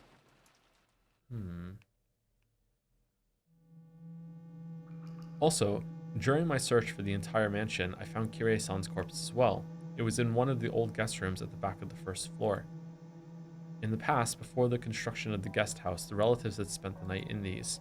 Kirie-san's situation matched Jessica's perfectly. She'd probably been killed during her phone call with me. The receiver was hanging untidily, and Kirie-san lay crumpled in that corner. But the way she had been killed was very different from Jessica. Her head wasn't smashed. Instead, a stake with an occult design was buried into her forehead. It was so gruesome, so I pulled it out. Oh, the cops aren't going to be happy about that. After pulling it, I realized that this might get me into trouble with the police later. Yep, there we go. So a little too late, I set it down by Kirie-san's side. Its tip was sharp and stained with enough blood that it must have penetrated fully to the brain. I didn't know what kind of metal it was made of, but it was about as heavy as a paperweight. Certainly, if you were stabbed all out with something like this, it might cause a terrible wound. I probably knew what that stake meant. It's one of those, the style of killing from the fourth Twilight onwards in the Witch's Epitaph. It's probably that gouge with a stake and kill thing. However, a human skull is very firm. No matter how much someone mustered their strength, could it really have been pierced so neatly? No. By my reasoning, this stake wasn't the cause of death, but had just been used to damage the corpse after death. She was probably killed with a gun or something like George and Nikki. The stake had been stuck into the hole left by the gun. Thinking of it that way makes it easier to accept. But was Kirie-san really killed with a gun? As she said on the phone, even though she was holed up inside a locked room, Kirie-san was being attacked. In fact, this room had been locked. It doesn't even have a keyhole. What the fuck? Is that bugged? What? Also, she mentioned a golden thread or something flying in and attacking her. In fact, there were 4 places around Kirie-san's corpse with holes that could have been caused by some kind of attack. Okay, I was curious about that, if someone was shooting at her through the wall or something. But still, a golden thread attacked her through the keyhole? I looked at the door from Kirie-san's perspective.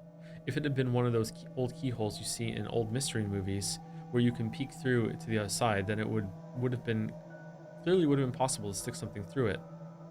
But even though the doors in this mansion were old-fashioned, the locks were the familiar average cylinder style that you could find in any normal house.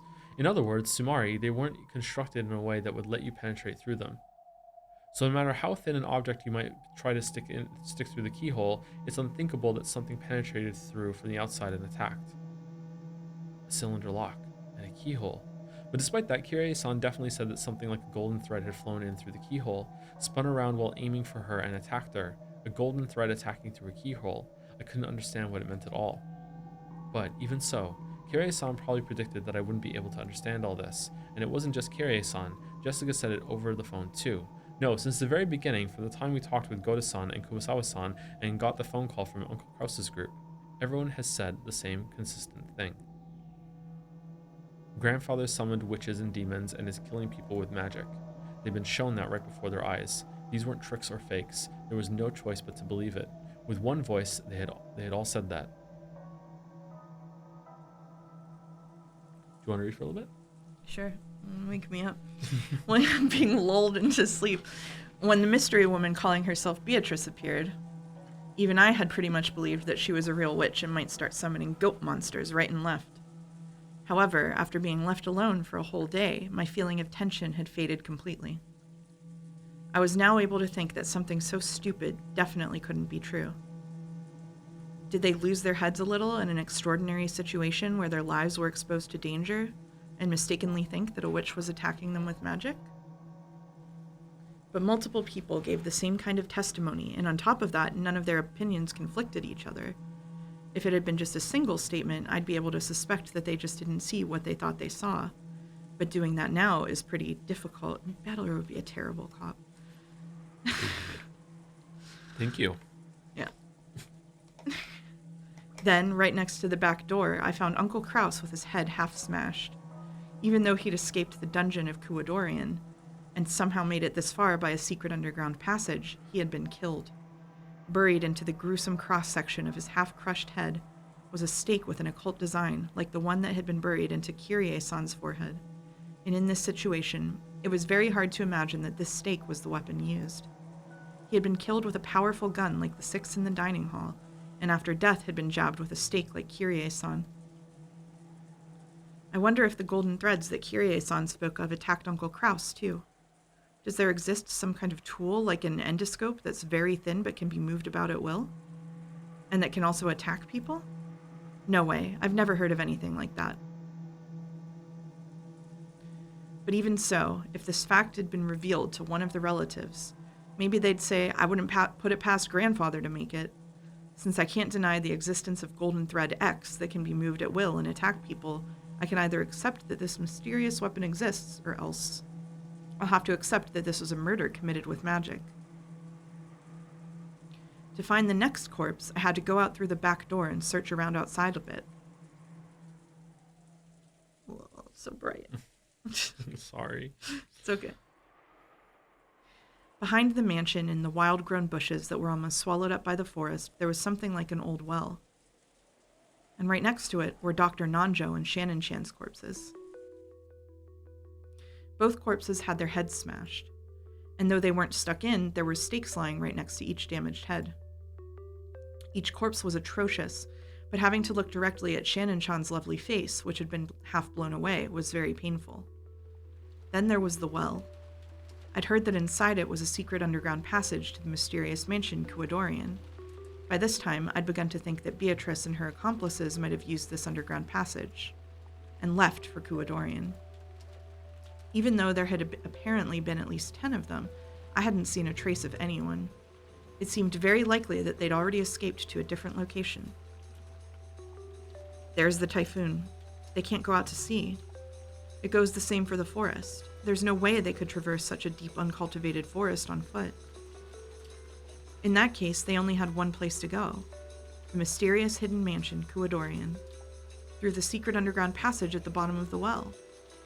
By this time, I had entirely lost my fear of being killed if I happened to come across the enemy. Don't fuck with me. This time I'll storm into your mansion. What the hell? Damn it. The old well had a firm cover on it. The cover was an iron grill. The gaps between the bars were perhaps 20 centimeters across. You could peer inside, but it really wasn't something a human could pass through. If I hadn't known better, I wouldn't have thought it anything more than a simple cover to prevent falls. But from what Kyrie-san had told me, I knew that its purpose was to prevent intruders from entering the secret underground passage in its depths. But the cover was extremely firm and rigid, and no matter how much I pushed or pulled, I couldn't even get close to opening it. I couldn't find any obvious lock. It might be sealed by some mechanism. But no matter how much I investigated it, I couldn't find anything to release it. The biggest piece of information Kyrie-san had tried to give me, gambling her final moments, was the underground passage in this well.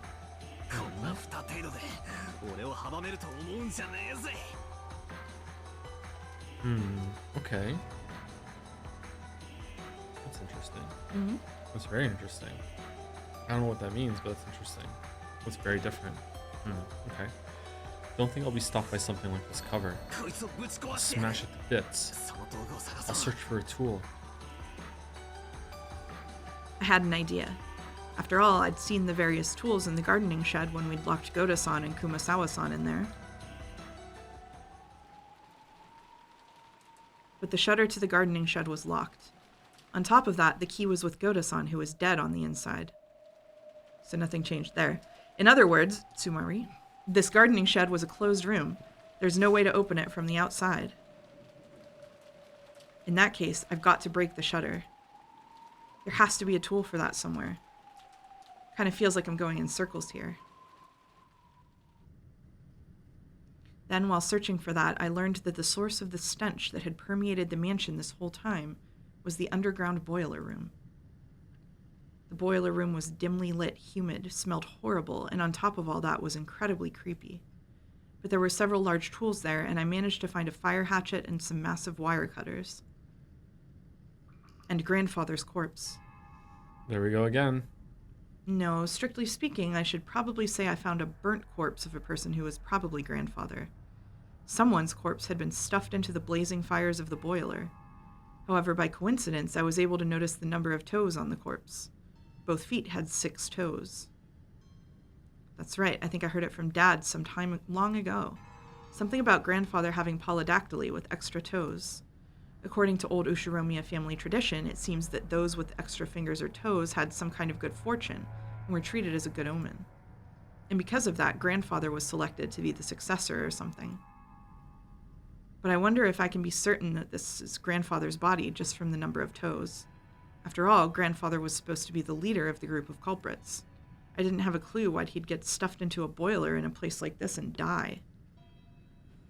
A mysterious corpse, burning and spitting out a terrible stench amid the flames. If it really was grandfather, did that mean that the leader of the group of culprits wasn't grandfather, but that Beatrice, after all? Grandfather was used because he was convenient, and was then thrown away? Unfortunately, it didn't look like I'd be given a chance to hear grandfather's side of the story.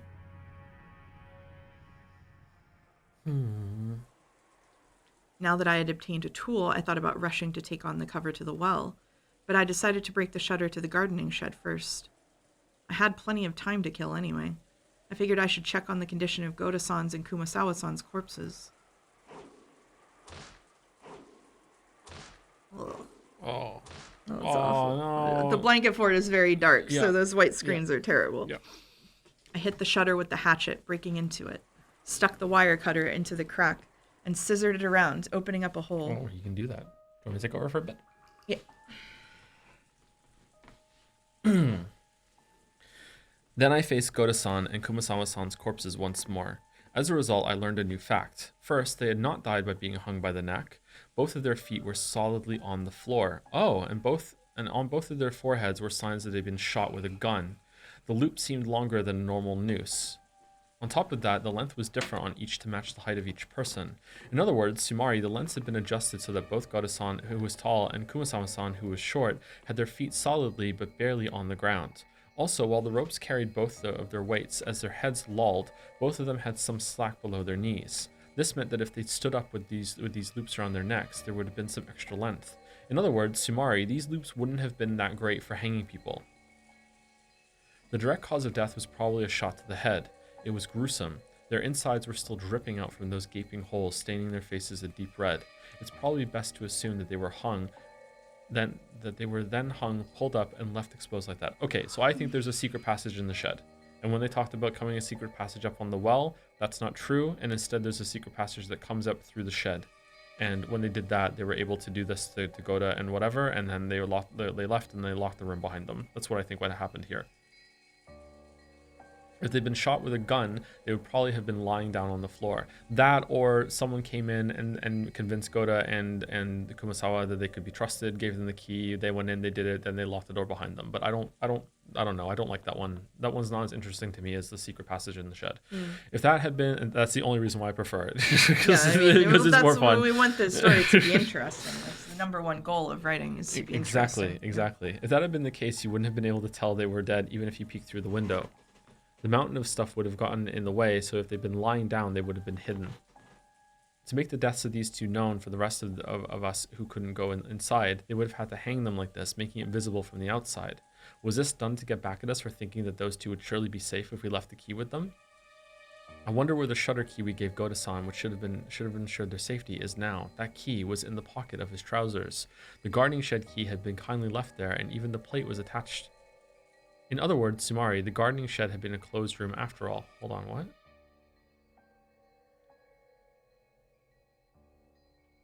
Okay, when he says that key was in the pocket of his trousers, my first read of that was that that's where he saw him put it. But no, what he's saying is that the key was still in his trousers, right? Yes. That's what he's saying? Okay, Yeah. Okay. As far as I knew. In other words, the gardening shed had been a closed room after all. And that gave rise to another question. Because this can't be explained by a hanging, if they didn't commit suicide, then those nooses were set up by the culprit. It might have been possible to shoot them through the window, but it's really unthinkable that someone could have tied 2 loops to the beam from the outside. And furthermore, there's no way they could have lifted up the heavy corpses. In other words, Sumari, to do all of this, they would have had to go inside. But the key was in Goda-san's pocket, and the shutter had been locked. In other words, Sumari, the gardening shed had been a closed room. Goda-san had said that there was only one key to this shutter. But is it possible there was a copy and that culprit was in possession of it? If we're allowed to theorize that there was actually a duplicate of the gardening storehouse key and that Goda-san just didn't know about it, then this isn't even close to a closed room. But why is it that, despite the fact that almost all of the other corpses were shot to death and left almost completely alone, just these 2 corpses were intentionally hoisted up? I couldn't help but feel something a bit odd about that.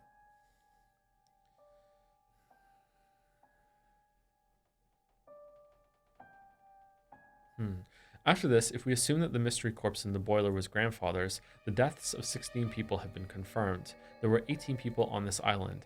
I'm here, and there are 16 corpses. Kanon-kun's corpse is the only one I haven't been able to confirm. Suspicious.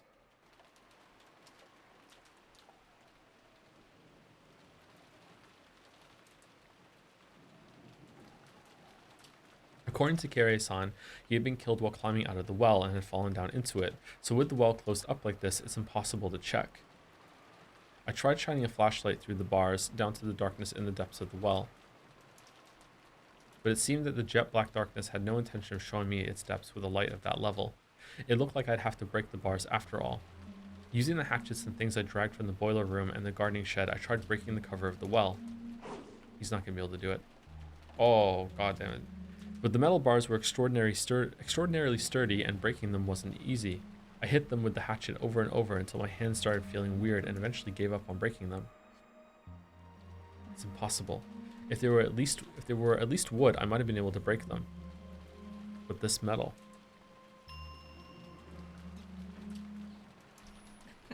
I can't show you. You can't? Okay, alright. That's right, there's no way you can slice through metal bars like butter with a human strength. Is it the core post or? Okay.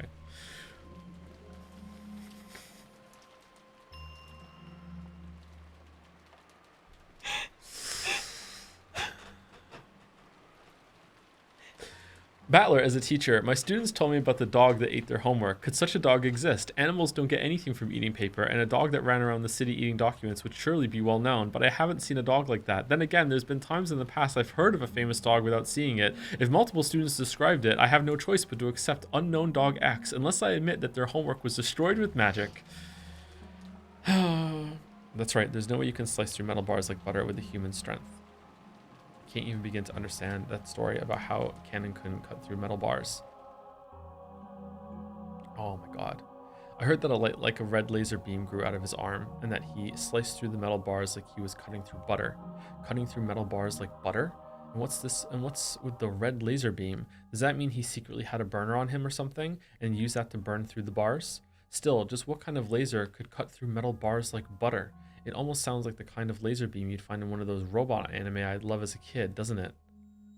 Does something like that actually exist? And how did Kanon-kun get that laser beam? No matter how much I wanted to ask him, he's already been killed. Plus, even his corpse is now in the depths of the well beyond this cover. If Kanon-kun could slice through metal bars, I'm sure he could handle this metal cover in a single swing. It just feels like the closed room Goda-san was locked in while holding the key. Only one person can open the door, but they're locked inside. If only I had that power of Kanon-kun's, I'd be able to do something about this cover myself. Just who is Kanon-kun? He couldn't really be a non-human being capable of using a strange power, right? Kirei-san told me to believe in witches, and I even met an insane woman calling herself one. Could Kanon-kun possibly be a human on the witch's side? Or else, the culprit? What the heck? Am I gonna start treating him like the culprit just because I can't find his corpse? Oh. Treating him like the culprit because there's no corpse? And who was the one babbling about the suspicious being innocent? Very well. I couldn't bear having you push all the crimes on Kanon and building a human culprit theory that way. I will guarantee it with the red. Kanon is dead. Among the 5 in Kyrie's group, he was the first to die. In short, Tsumari. He was the 9th victim. Does that change your outlook? No, I think that there are some... Since there's no corpse, I can't say for sure that Kanon-kun is dead.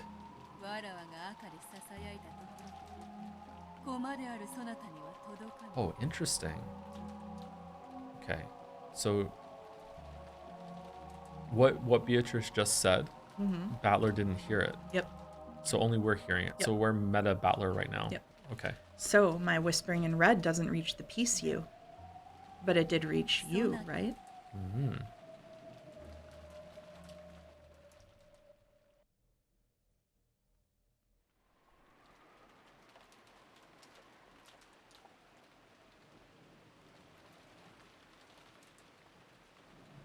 that's Peace Battler, then why is Angie a piece in the Velvet Room? That's just a contrivance, or is it? Are there two games going on? At a glance, this was a mass murder due to something strange that could only be thought of as magic. Golden threads that attacked through keyholes. No, we even have testimony that something gold flew around the dining hall when the first 6 died. The two might have been the same weapon. Then there was the closed room murder of the garden shed and the laser beam that could cut metal bars. And that wasn't all. See, apart from... there was much more, like the group of goat monsters. The story of a witch who could create pitfalls just by snapping their fingers, the rabbit-like demons who had fired golden threads. I think there was more, but each part was all screwed up. I couldn't possibly accept it, and was forced to suspect that it was some kind of trick or mistake.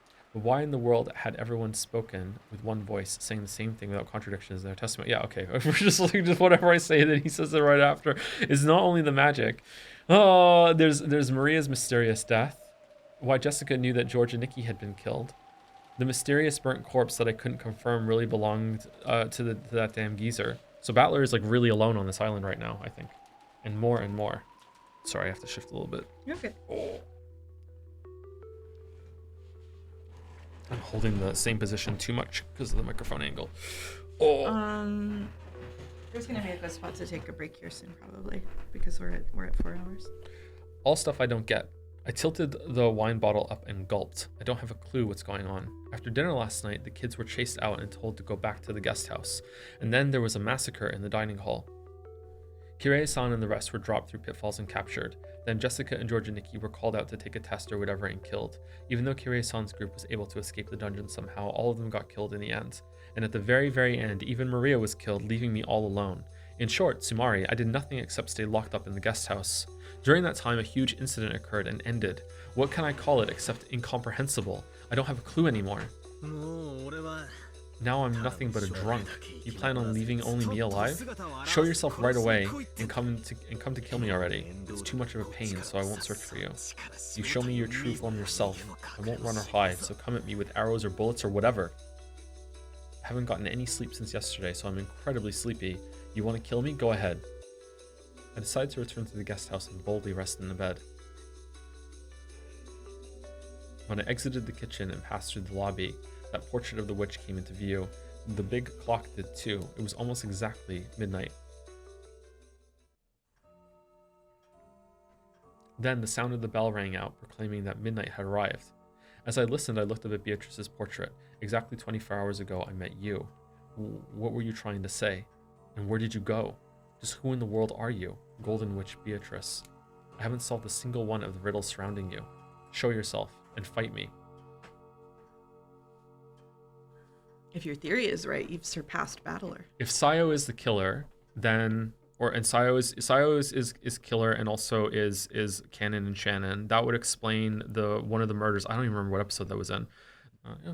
Then the witch showed herself, like a guest of honor finally appearing. She showed herself on the landing at the top of the big staircase.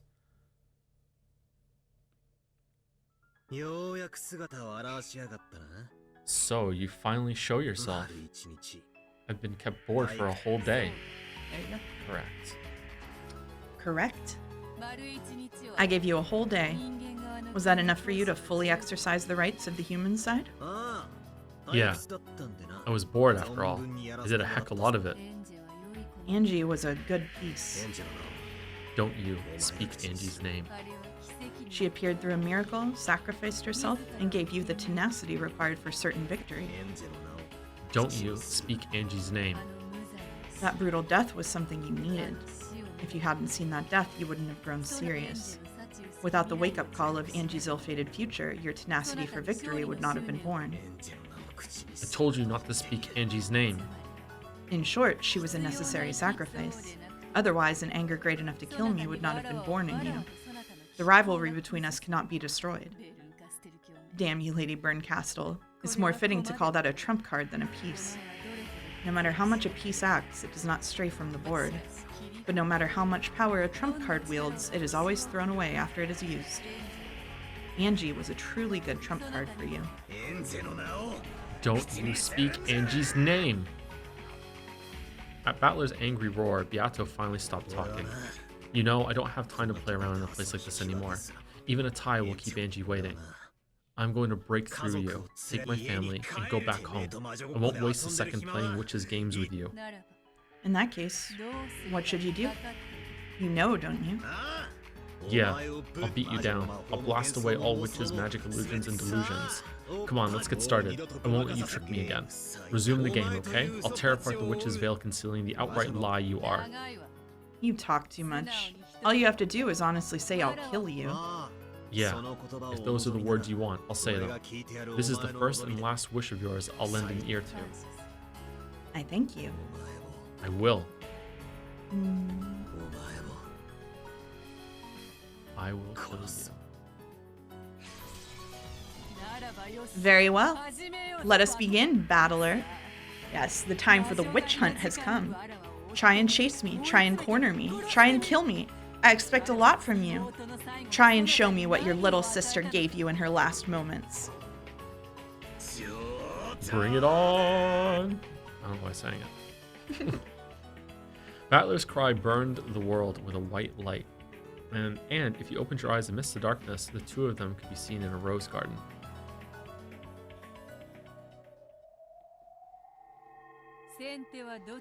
Who shall make the first move? Me. How bold. In the rose garden, beautiful rose petals danced. The color of those rose petals was red. Did the fact that they faced each other in this beautiful rose garden prove or make claim to a red single truth? That must be why the roses are red. Thank you for that. Yeah. But in the language of flowers, roses represent passion, not truth. The flower for truth is a forget-me-not, and that flower is blue.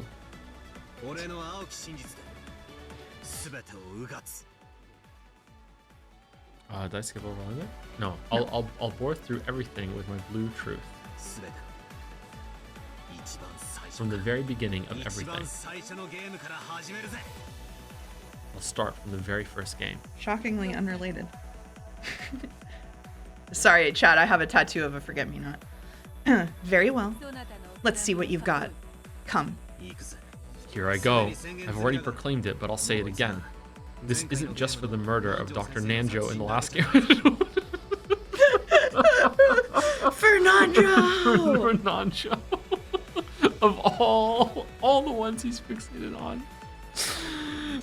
This will tear apart every scene from every game since the beginning. Okay. Oh, crap. Oh, man. Ushiromiya Kinzo is already dead. Therefore, the true number of people on the island is 17. By adding an unknown person X to that, it becomes 18 people. By supposing that this person X exists, the crime is possible even if all 17 people have alibis. By this, even though the number of people reaches 18, it is still possible for culprit X to exist and carry out the crime even if all 18 people seem to have alibis. Oh man, he leveled up. You can break through all of the murders in episode 1 by supposing an unknown person X.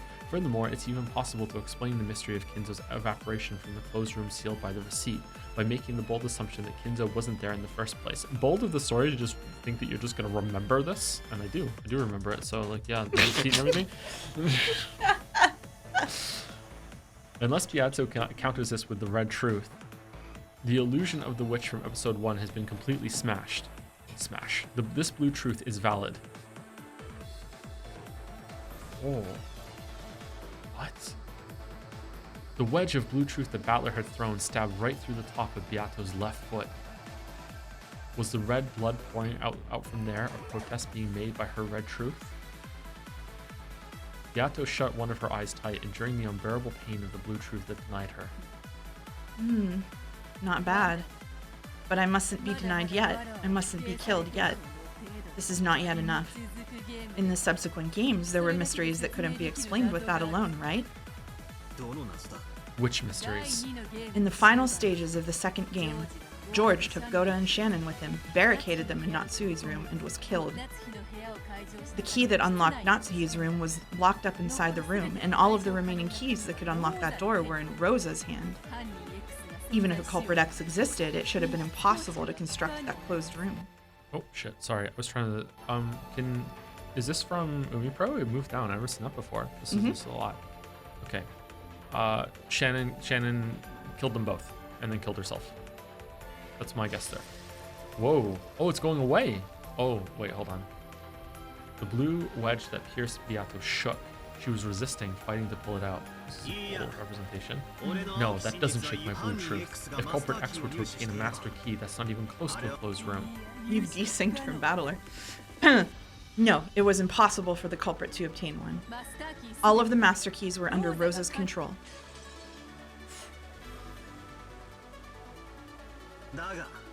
But that's meaningless if Aunt Rosa was an accomplice to the culprit.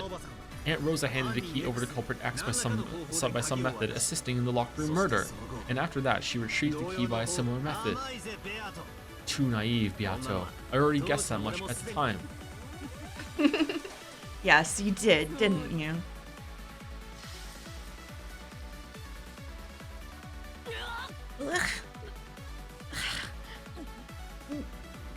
The wedge had been gradually losing its sparkle and had seemed as though it was about to be pulled out, regained its strong blue again thanks to Battler's additional blue truth, and dug into Beato again, eating into her foot.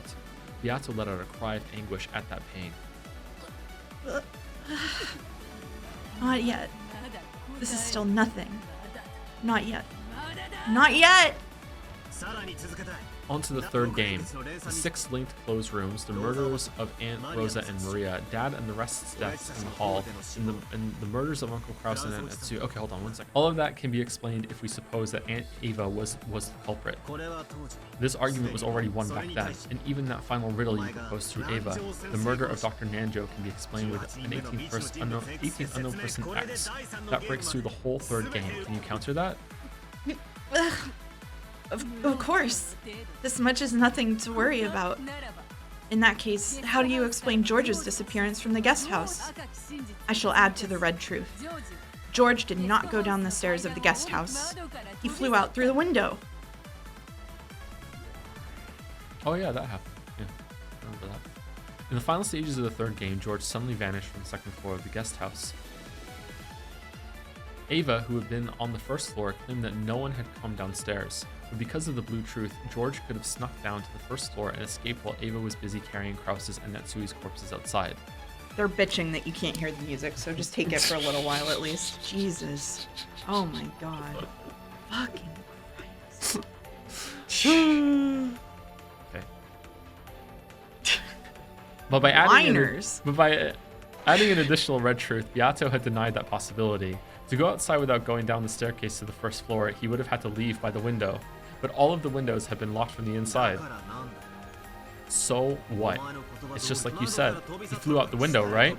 There was a lawn, so we couldn't tell if he jumped down, and it was raining so hard. Any light traces would have disappeared. I'll use the red truth again. All windows and doors leading to the outside were locked from the inside. Furthermore, it is impossible to lock any of those from the outside. George had no technique by which to lock them. I'll use more of the blue. I said it myself at the time. In that case, everything works out as long as someone locked the window after George and Nikki escaped through it. Nothing difficult about that. So true.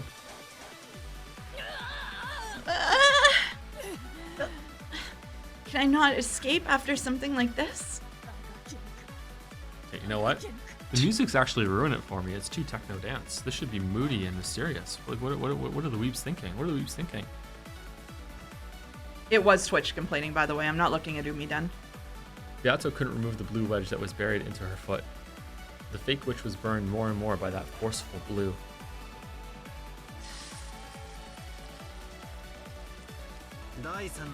There's still nothing that shakes my blue truth in any of the first 3 games. In that case, the only game that can prove you're a witch is this game, the 4th game.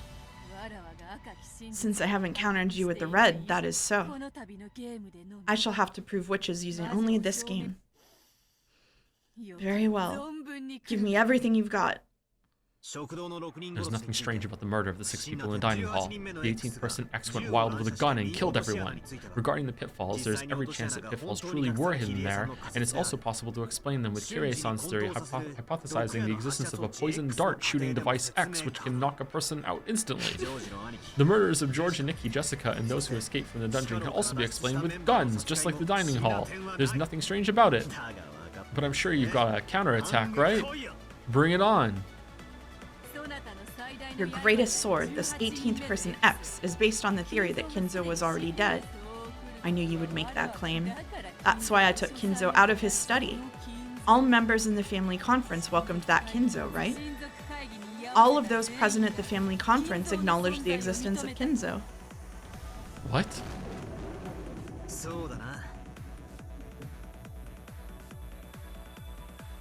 Oh, fuck. Does... If someone was pretending to be Kinzo and they all went along with it, does that count? Oh, that's right. But grandfather was seriously ill, bedridden on the verge of life and death, right?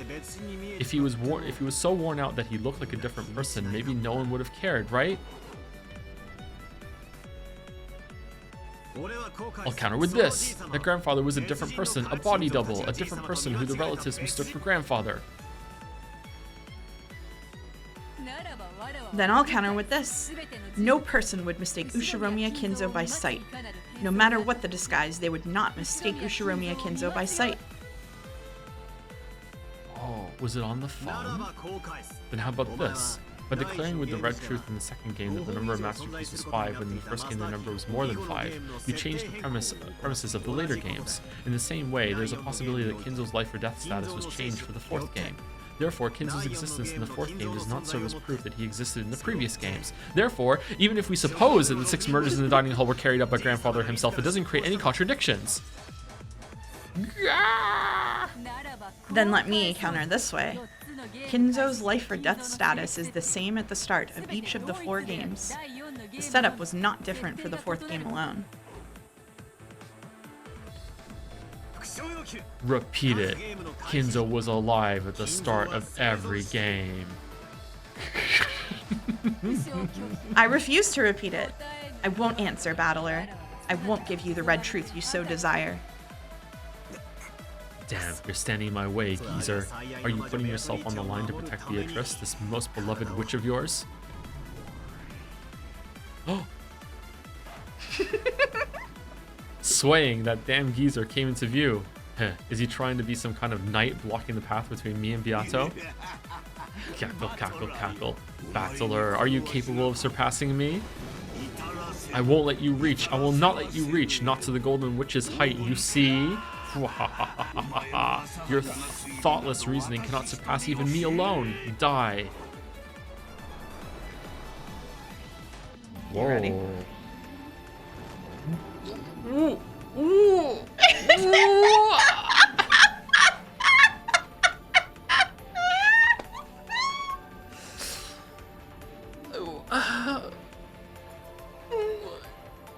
Kinzo's jet black cape spread as though it would swallow the world, becoming the snout of a vast black dragon that came at me, trying to swallow me in one gulp. Faced with that black dragon's roar, I calmed my breathing and closed my eyes lightly. I'll swallow you up in a single gulp. Disappear, inexperienced fool. Quiet, you damn undying ghost. Who are you? Oh, so you call me a ghost. So you intend to see through it to the end, this theory that I am already dead. That will prove fatal to you. Be swallowed up by the first twilight of the 4th game and disappear. Black Dragon's vast mouth, its snout, its fangs swallowed Battler whole. In that instant, Battler suddenly opened his eyes. Thanks, Beatrice. Your 3rd game became a foothold for my counterattack. What? See ya, damn geezer. This is goodbye. As a basis for claiming that Kinzo was dead even in the 4th game, I propose the following theory. Very well. Come with me with all you have, my descendant. He's just glad to be here. Here I go, you damn geezer. My theory is that Kinzo's name is passed on as the title of the Ushiromiya family head. Ushiromiya Kinzo was already dead, and he passed his name on to someone else. Everyone acknowledged it, and therefore, all of those present at the family conference acknowledged the existence of Kinzo.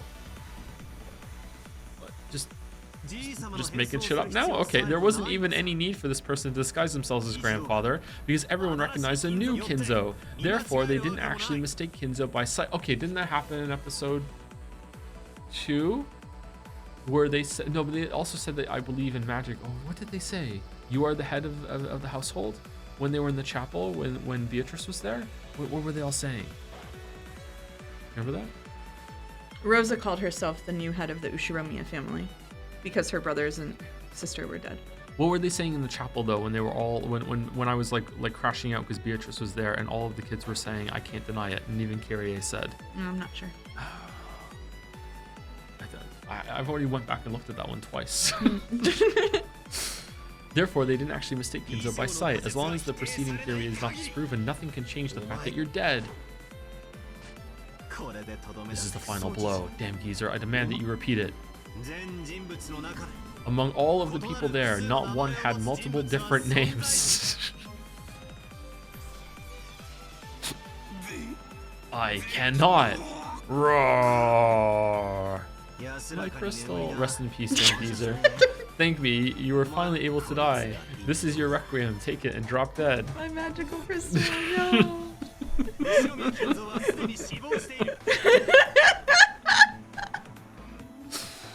Ushiromi Kinzo was already dead. Yeah, poor old you. Whenever we find your corpse, it's always completely burnt. That was a gimmick to prevent discovery of the fact that time had passed since your death, and you passed your name on to someone else. With this theory, even though you are dead, Kinzo can still appear at the family conference. How's that? This is checkmate! Oh, damn. It's steak dragon. Damn. Falling apart over here. Several dozen blue stakes bored into Kinzo's ghost. Their terrible destructive power wouldn't let the ghost recover again. Beatrice. Oh, that's cool. Kinzo, thank you for everything. Rest in peace. I will not forget my time spent with you. Huh.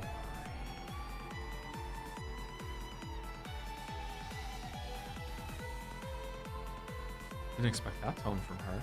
Dispersing along with the shadow of the black dragon as golden flower petals scattered, Ushiromi Kinzo became a gold-colored cyclone and disappeared.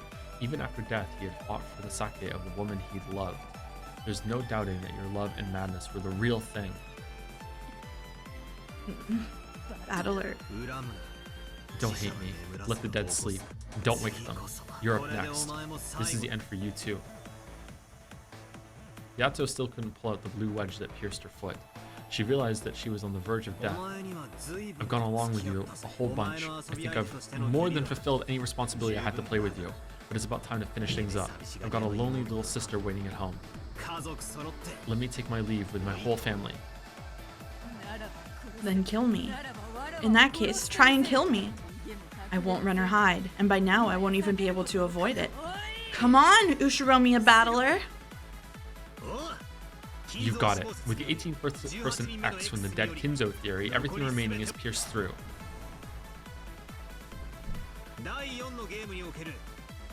George, Nikki, and Jessica's deaths in the fourth game could also be explained by culprit X, and the 5 who escaped from the dungeon and were killed, and the 2 in the gardening shed, and Maria in the end. All of those can be explained with an 18th person X. There's nothing strange at all. This concludes the explanation of the culprit with humans for all games. Beatrice, this here is checkmate!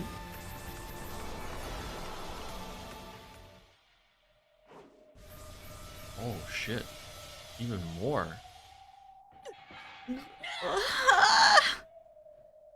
Beatrice, who couldn't dodge, had several blue stakes driven into her and was skewered.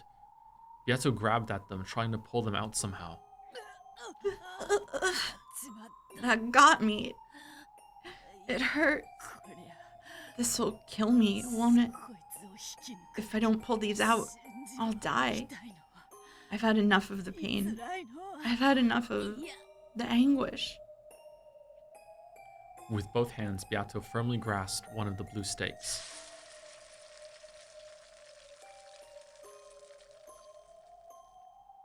Naturally, the power of the witch denying blue truth burned her hands. Unable even to hide her tears at the pain, Beato howled and tried to pull the stakes out with all her might. If I can't pull these out, I'll die. This is my final counterattack. Then, battler, how do you explain my several acts of magic? The very first time those appeared was in the second game. when I fixed Maria's pumpkin marshmallow.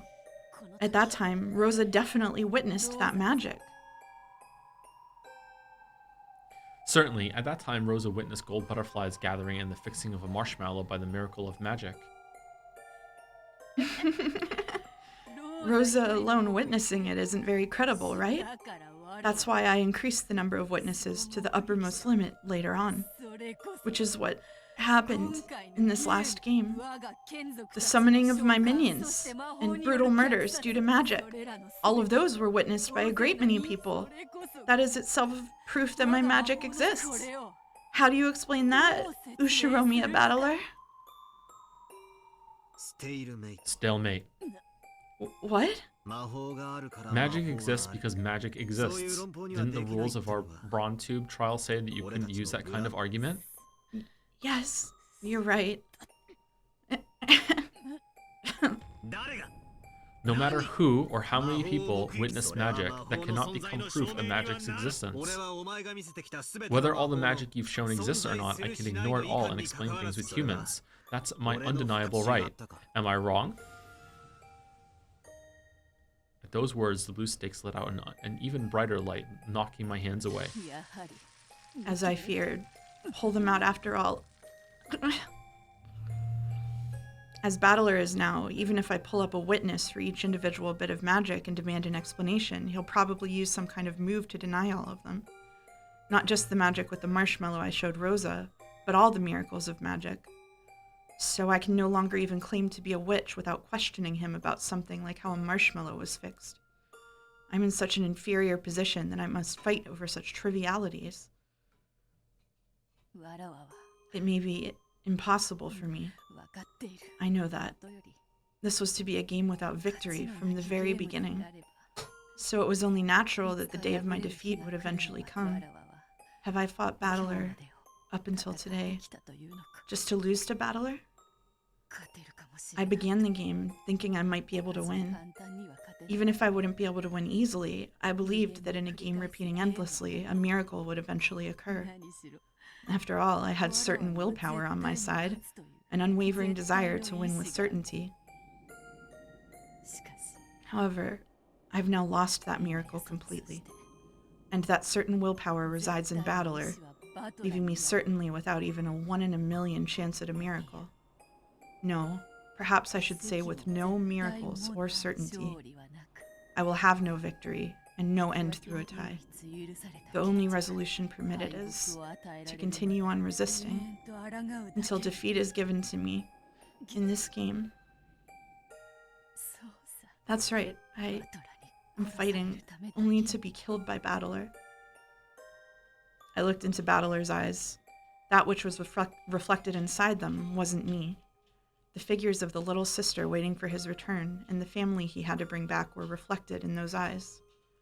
To him, my existence is already not even that of an individual, obviously. From the very beginning, he's been trying to deny the individual that I am. Yes, that last game sure was fun. I was only tricking him a bit, but for just a short period of time, it felt like we understood each other, and that was fun. That's right. I should have made my move then. I should have continued for eternity with Battler still totally fooled. But that's just no good, right? That just wouldn't be true victory.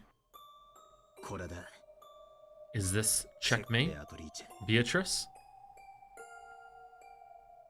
Beato had been run through with several blue stakes, skewered over and over to the ground while still standing. Because of that, she wasn't even able to fall over, and, still looking up into the sky, was sewn in place. That tragic form might have been a fitting end for the cruel witch who had endlessly toyed with 18 people's lives and who had killed constantly for hundreds and thousands of years. Gently, as though someone was mourning over something, rain began to fall. Amid that rain, Beato was soaked and crucified. Is it over, Beato? There was not even a squeak. Not yet.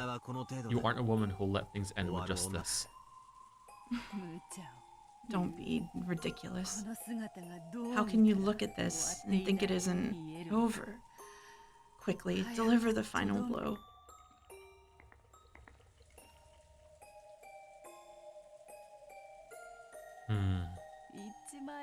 Just say it with your blue truth. Therefore, witches do not exist. Say it. Just say it. With that single blow, just put a stop to my breathing. It's useless. Huh? So you would expose me to even further shame? Isn't it settled already? Stand up. Our brawl still isn't over. Not over, you say? That just now wasn't you losing. You just stopped and gave up. Isn't that enough? Wouldn't giving up mean your victory? You should return to your little sister. Right away. Just throw me away. Right here. Didn't I tell you? I won't run away, and I won't let you run away. Just who are you, and what in the world is it that you want? If you want to know, why don't you just try your favorite move? What does it matter? Just a delusion, an illusion. Isn't that enough? Is that like another layer above the Velvet Room layer? What is that? It's all useless. I won't let you run away. I'll break through you. How can I let you run away like this? I won't let you run back to the darkness of illusions while you're still all hazy like this. I'll break through you, completely. So stand up. Don't act all frail like that. You're still hiding several moves, I can tell. Why won't you just let me escape? Dad, Mom, and Angie, all the cousins and all the relatives, and all the servants. You toyed with them so much and killed them. I definitely won't forgive that inhumanity. I can still feel Angie's arms on my shoulders. I won't forgive your inhumanity, so I won't let you get away like this. Battler's eyes burned with the flames of hatred. The time had long since passed during which pitiful behavior would have earned his compassion. After being tricked once, Battler will never sympathize with me again. Oh, sorry, this is you. No, it's okay, you can. Never sympathize with me again. Never mind the wolves and sheep puzzle. This is like the boy who cried wolf, isn't it? What am I supposed to do? What should I do? Is fighting endlessly only to avoid admitting defeat a fitting endless torture for the endless witch? Is endlessly harassing Battler to avoid giving him victory also part of being the endless witch? It's so sad. Is this what the endless magic is? I've had enough of endlessly being toyed with by witches. I've had enough. I will have no victory and no tie. In that case, there's only one result that can release me.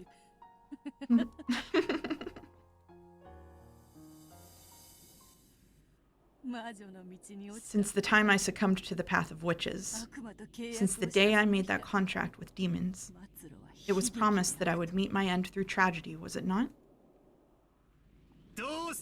What's wrong? Golden Witch Beatrice, if you are the ruler of Rikkinjima, show me a majesty fitting for that, even at the very end.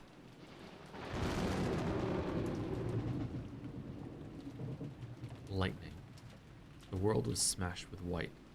Fitting last moments for the ruler of Rikkinjima.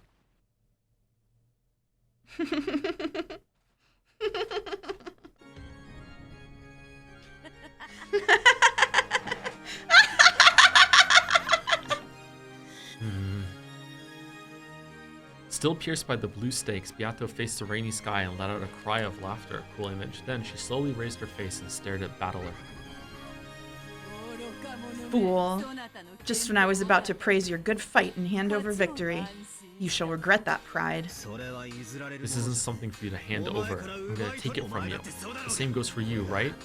You can never accept an easygoing victory where I just say, maybe witches existing isn't so bad. Isn't that the very reason you intentionally fell apart like that at the end of last time? That's right, last game you took pity on me just once, didn't you? So now I'll pay back that debt. Stand. My enemy, my golden witch, Beatrice. My golden witch. Oh man. Are they flirting?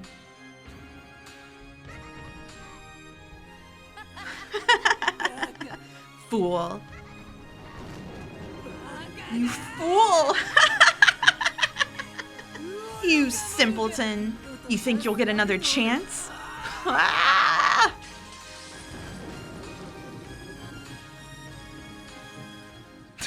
When Beato yelled, the blue stakes that had pierced her chest blew to bits and disappeared. However, the blue wedge that had pierced her foot in the very beginning did not vanish. You can't pull it out yet. You can't pull out the blue truth of the 18th person X. Oh, I will she's respond to pissed. one thing you told me to repeat. As you reasoned, Kinzo was already dead at the starting time for all games. However, in that case, all I need to do is take one person out. Thus far, I have been declaring that no more than 18 humans exist on this island. I will lower that by 1 for Kinzo. No more than 17 humans exist on this island. For fuck's sake. That excludes any 18th person. In short, Sumari, this 18th person X does not exist. This applies to all games.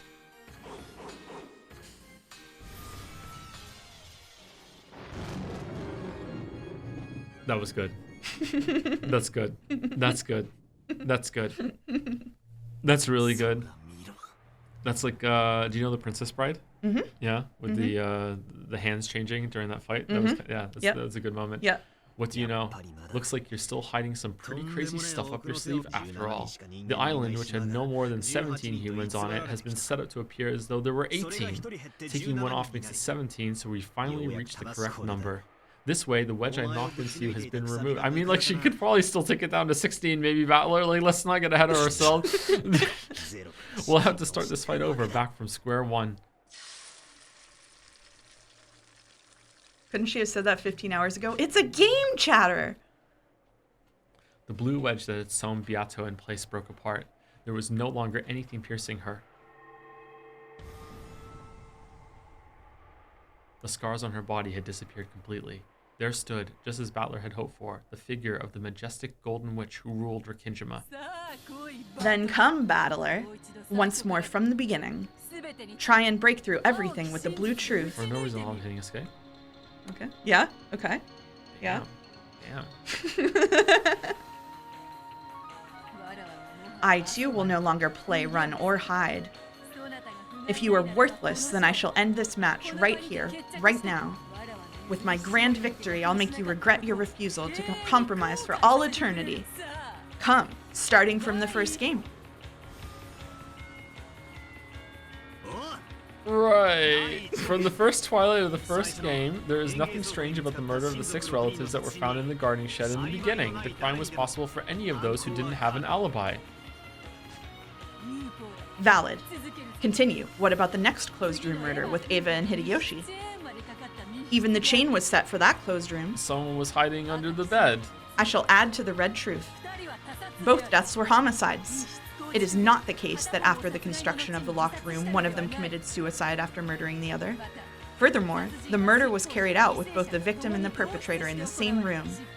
No method exists for the perpetrator to commit murder from outside the room. Suppose that the culprit was a human without an alibi. In other words, Sumari, the dead. Among the first 6 corpses, there were some made unidentifiable because their faces were smashed. One possible theory is that one was actually a fake corpse and that some culprit X killed those 2 after pretending to be a victim and hiding away. Then, after the locked room murder was constructed, the culprit hid under the bed and Sorry, 1 second. I got excited and hit the button. And waited for us all to leave. Is that what he said? And waited Yes. for us all to leave? Okay. Very well. Next. Cannon was killed in the boiler room, correct? I shall add to the red truth. All of the survivors have alibis. Let us include the dead as well. In short, Sumari, no kind of human or dead person on the island could have killed Cannon. If no one could kill him, then he might have been the one to kill. Meaning Cannon-kun might have killed himself. Repeat it. Cannon-kun did not commit suicide. Cannon did not commit suicide. Fuck. One more. Repeat it. Cannon-kun's death was a homicide. Ooh. I refuse to repeat it. It was an accident? But by that refusal, it may be possible to view it as a homicide, but you've already proclaimed in red that no one could have killed him. In other words, Sumari, it wasn't a homicide. This is the same as the linked closed rooms from the third game. Cannon-kun died for a reason that was neither suicide nor homicide. Was I right that there was like some weird fucking like gas canister in the furnace and it blew up and killed him or something like that? I can't remember if I theorized that. That was a long time ago. That was months ago. Though the circumstances are unclear, he died from an accident.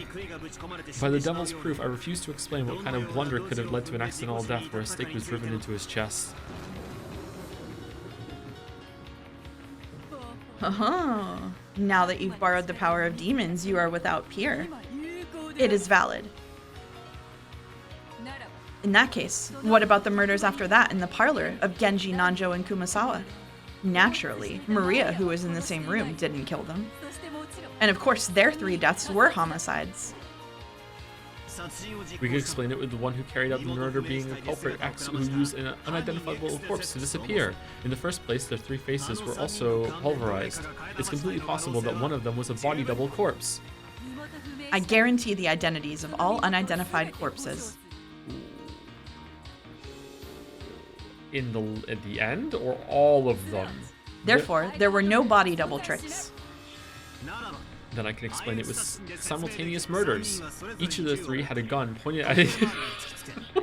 What the fuck are you doing, Battler? This is too far even for me. What are you talking about? Then I can explain it with simultaneous murders. Each of the 3 had a gun pointed at another in a clockwise pattern he specified, and they blew each other's faces off at the same time. After that, Maria collected those guns and hid them. How about that? What? What a ridiculous argument. How amusing. Then what about Natsuki in the end? Who gives a shit about Natsuki? I shall add to the red truth. Natsuki's death was a homicide. There are no corpses of unknown identity, and all of the survivors have alibis. You can explain it with an indirect murder by Trap X. Something was done to Aunt Natsui's gun. You can explain it if that was a trap gun built to send a bullet right into the forehead of anyone who tried to hold it up and shoot it. True. The bullet buried into Natsuki's forehead was not fired from Natsuki's gun. There's a possibility that Aunt Natsui was lured out by that letter of unknown contents, and she was called out into the hall. Then she was forced into standing in a specified location at a specified time and murdered by some Trap X which used a gun that had been installed there beforehand. Wonderful. These reckless arguments of yours are even starting to feel pleasurable now. Out of respect, I shall hand the first game over to you. So we were right! Well done. The Mexican standoff clockwork theory? No. She can't refute it. Maybe she's just so impressed. She's like, you know what? You can have it. The instant Beato acknowledged her defeat in the first game, the stakes of the blue truth once again pierced her chest, letting out a terrible sound.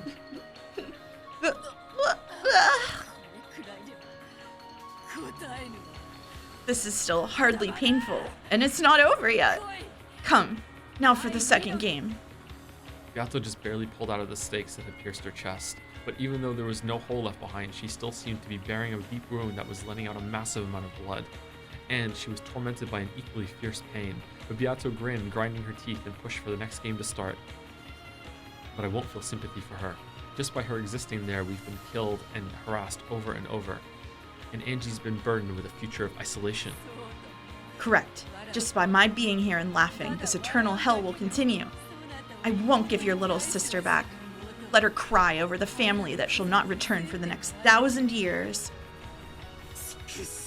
Damn it! No compassion, no mercy. On to the second game. I'll start with the first crime. Right after it happened, I penetrated to the truth of the closed room murder where the 6 were killed in the chapel. Someone secretly borrowed Maria's key and secretly returned it to Maria's bag after the crime was over. From the time Maria received her key to the instant Rosa unsealed the envelope the next day, the key did not pass into anyone's hands. There's a possibility that the door to the chapel had an auto lock, just like Graham's study. In other words, Sumari, it was unlocked before the crime with a rock or something wedged in so that it couldn't close completely. Then they gave the key to Maria. Because the lock was automatic, it is possible to make a theory where the key wasn't needed. No door with an auto lock exists other than Kinzo's study. The victims locked the door from the inside. One of the 6 was the culprit, and this person killed the other 5, then pretended to be dead. The 6 were all already dead by the time they were discovered. All of their deaths were homicides. All 6 were pure victims. They did not take part in a mutual murder. There were no simultaneous mutual murders. She has to specify She that does. now. She does. There existed humans with no alibi at the time, e.g. Kumasawa-san. If we assume that such a person killed the 6 and was hiding inside, then there are no problems. There was no one hiding in that chapel. Therefore, your killer hiding in the building locked room scenario does not hold. What's wrong? Is that all, Ushiromiya battler? It's not so easy once you get to the second game, right? It was a thundering exchange of red and blue truth.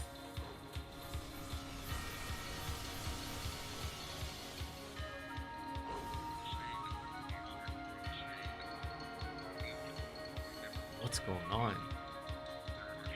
The stakes and wedges of blue truth that I sent flying attacked one after the other, and Beato cut them down one after another with her red truth, her red treasured sword, knocking them down. But the blood she'd lost from the first game was probably serious. This intense exercise was putting an even greater strain on her. I could also see her breath grow ragged. That's why I can't hold back now. I'll corner that witch. This time I'll break through her. Not yet. It's useless. It's all useless. My twisted logic isn't finished yet. Then what about this?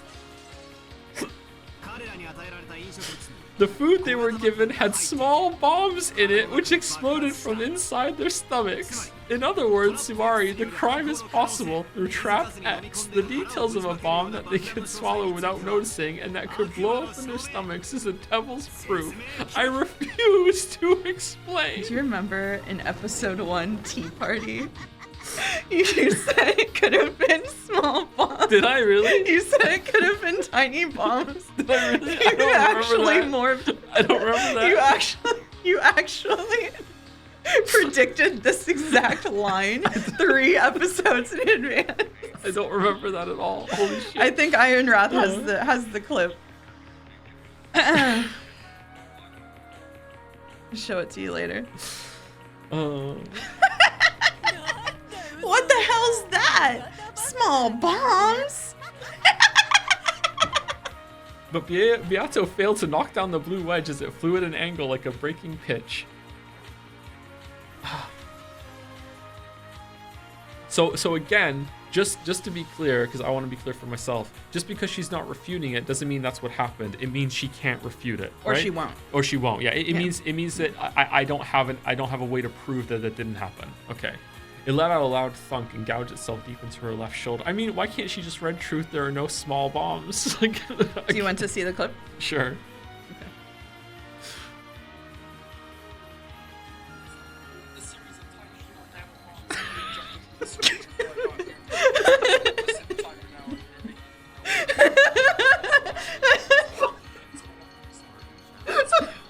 Okay.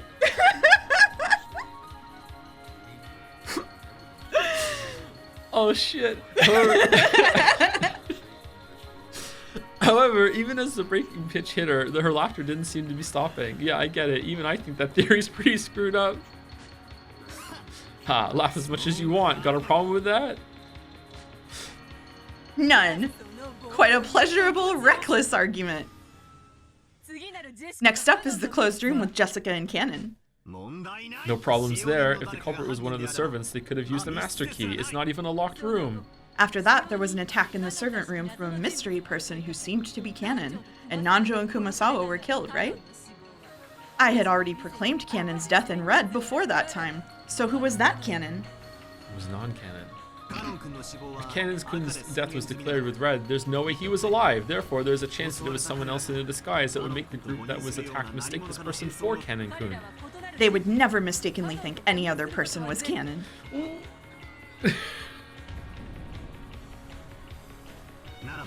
Then, just like the hereditary of Kinzo's name, there's a possibility that Cannon's name was inherited by someone. You could suppose that Cannon-kun was killed, a different person succeeded his name, and this person attacked them.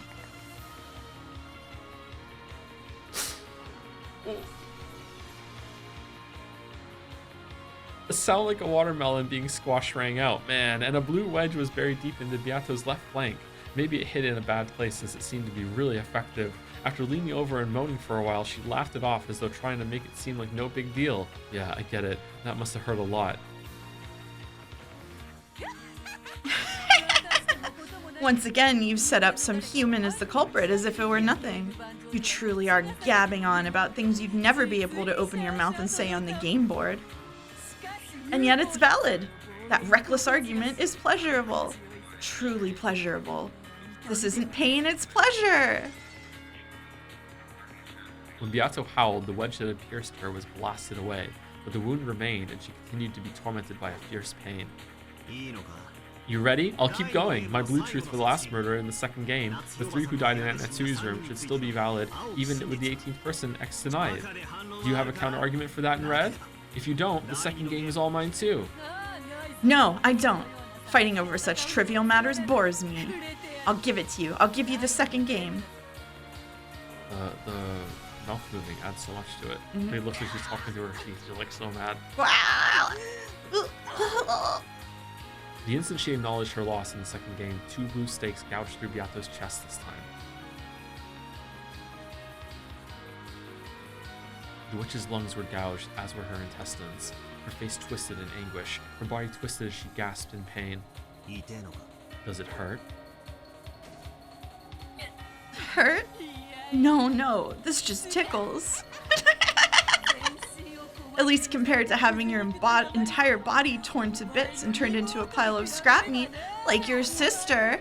I'll make you scrap meat too. Then you siblings can all be mixed together like ground beef and pork.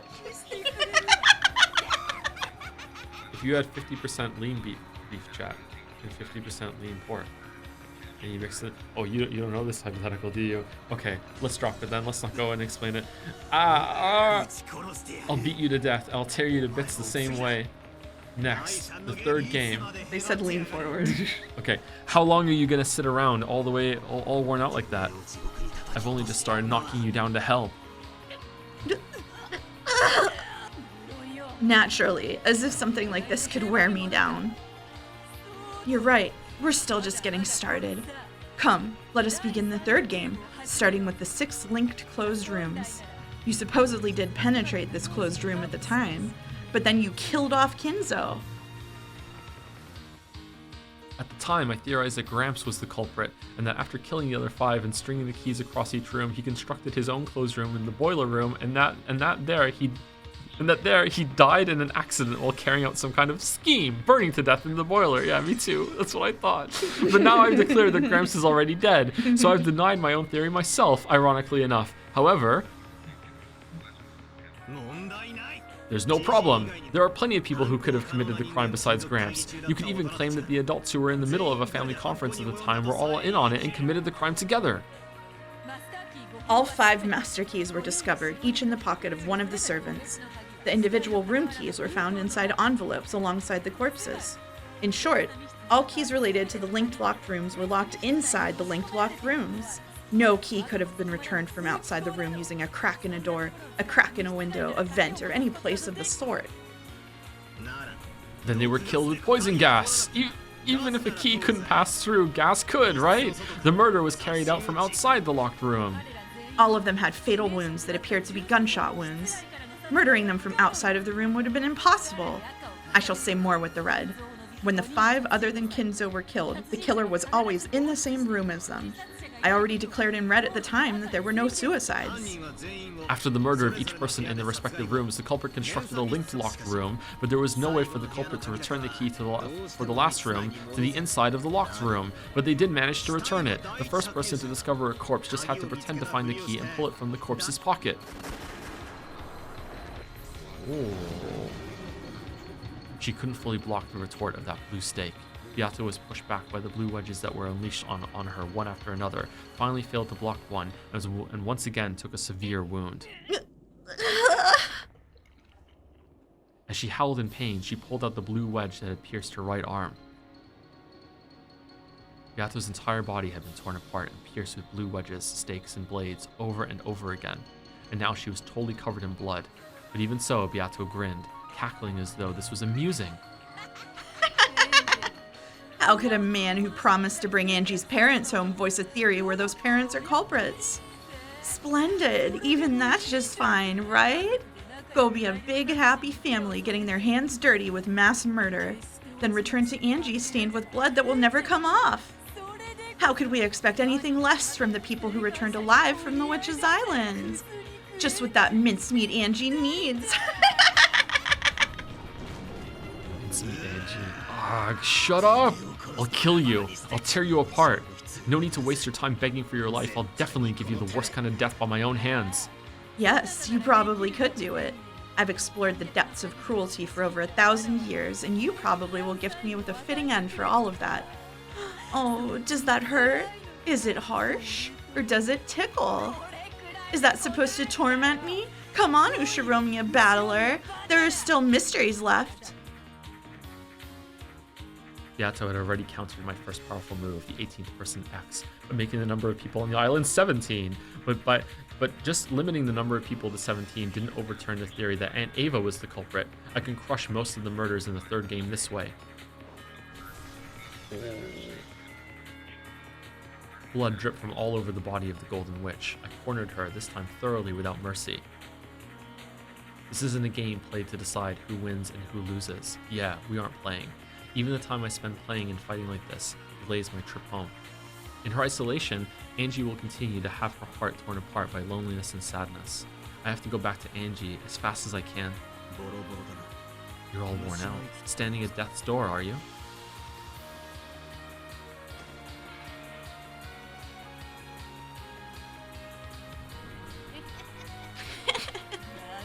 It still doesn't burden me.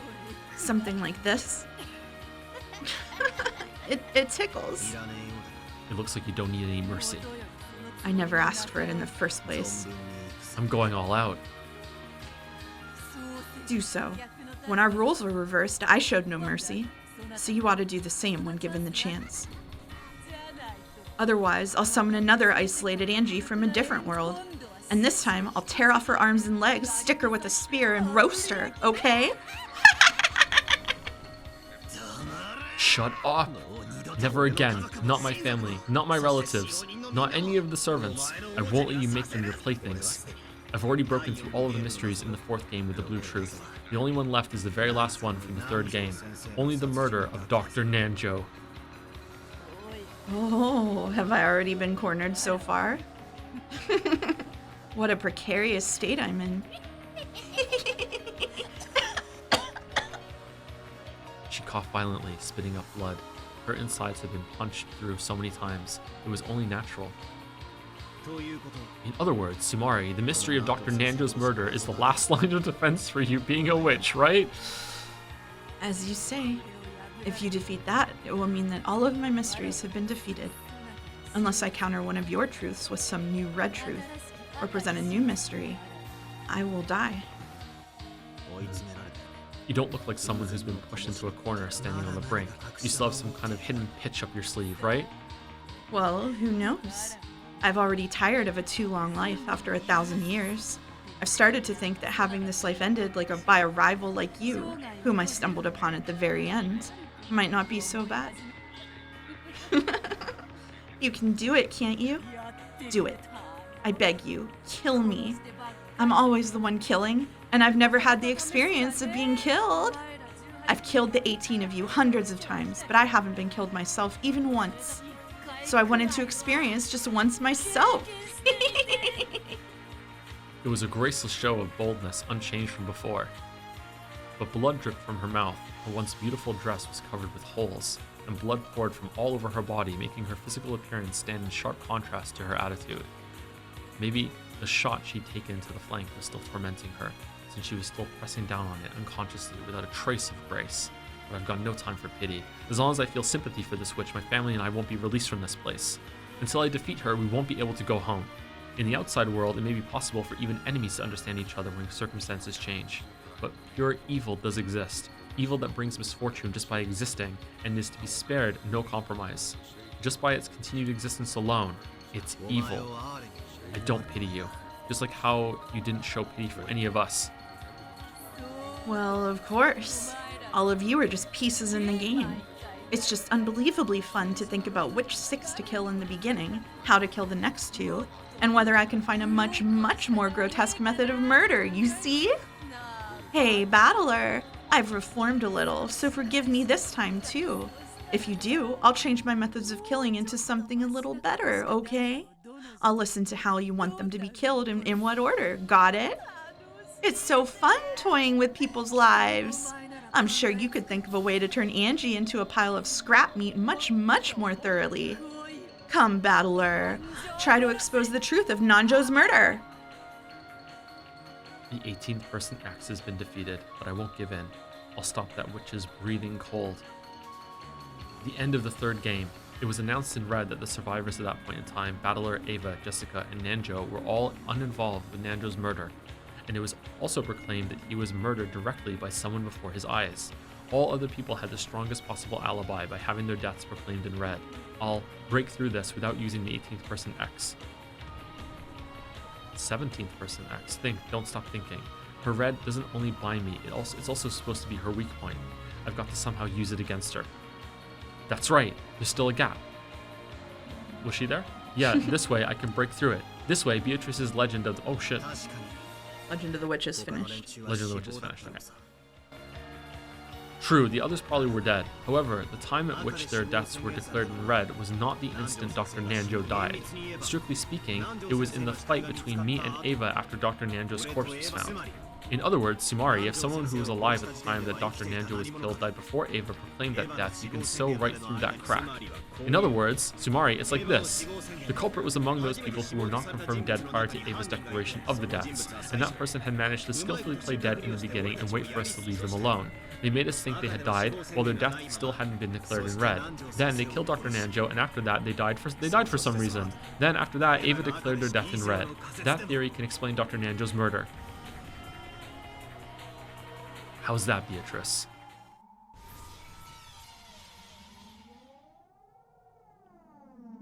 When he forcefully asked that question, there was a terrible sound that could only be likened to that of a compressor, and a blue stake that was as thick as a log appeared from under the earth and skewered the Golden Witch Beato, pulling her up into the air. Ugly tearing sounds rang out, and each time a blue stake or wedge would appear and pierce Beatrice's body.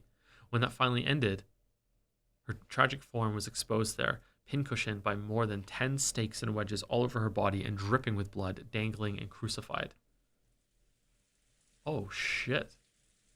There was none of the dignity of the brutal witch who had sneered at the honor of the dead and toyed with and killed hundreds of the living. The rain, which had started falling at some point, quietly tormented the crucified witch.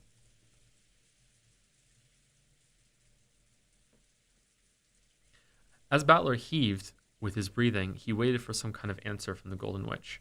Although it wasn't long, it took the witch a bit of time to show any signs of life. It hurts. It hurts. You got what you deserved. Now you can experience a portion of the pain felt by all those you've killed. Even as he said that, it seemed Battler had lost little of his momentum at this extremely pathetic sight. Even if it was an enemy, he couldn't look straight at a woman exposed in such a brutal fashion. But even so, unless he destroyed Beatrice, this battle wouldn't end. Battler, I beg you. Huh? Beato let us sob. It hurts. It really hurts. And even with this, I still can't die. Even though it hurts so much, I still can't die. Ooh. What are you asking of me? End it. Release me from this pain. Beato's expression was soaked with blood and tears. Battler certainly had been tricked by her at one point, so he was probably able to suspect that her expression, that even her tears were an act. However, Battler believed in those tears. After all, those tears had the red truth mixed in with them. What should I do? What can I do to end your pain? I'm going to expose everything. This is My heart. Your heart, Me. Beato. Me. Just let me die. Were those tears from pain and torment, or else? Either way, that pathetic expression was painful for Ballard to look at, even after burning with such anger. Quickly, go back to Angie. I'll listen to your request, not so I can go back, but to end your pain.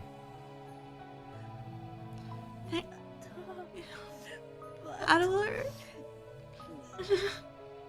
In her last breaths, Beato summoned up all of her remaining strength and managed to close both of her hands into fists.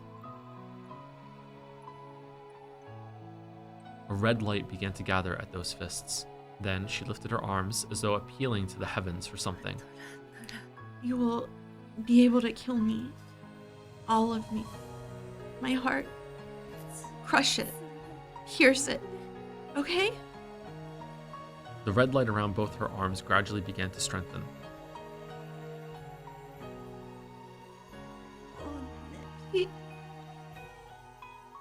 After saying that much, her face tilted to the side a bit. Then, her right arm lost its light and flopped down. But her left arm alone did not lose its light and remained held out towards the heavens.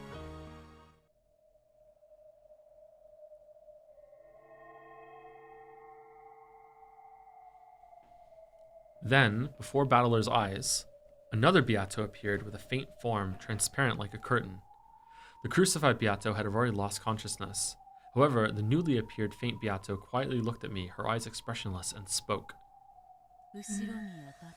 Ushiromiya Battler, I will now kill you. And And right now, there is no one other than you on this island. The only one alive on this island is you. Nothing outside the island can interfere. I understand. This is the last mystery Beatrice will be able to make as a witch. She's trying to offer it to me, entreating me to solve this final mystery and kill her. Do it. I'll accept your final mystery. You are all alone on this island. And of course, I am not you. Yet I am here now and about to kill you. Like a souped up version of the mystery of Dr. Nanjo's murder. So?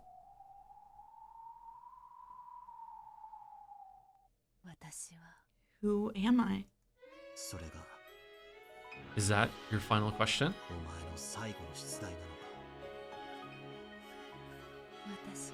Who am I? Damn. Then, I can't, yeah, I also slowly held her head. Then I, as a piece, left the game board. It just went by itself, chat, sorry. Cast. Then Beatrice slowly approached me and held me expressionless, and then my piece left the game board. So yeah, I get Oh it, yeah, I Beato. get it, Beato. I'll kill you, don't worry. Okay. Hmm? It wasn't exactly that. That's a different translation.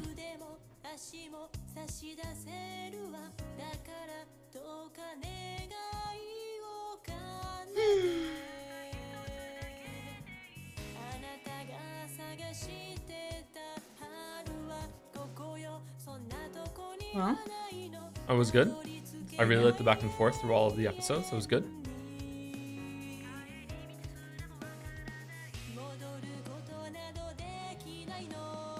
Not sure exactly what happened at the very end there, but I'm eager to see.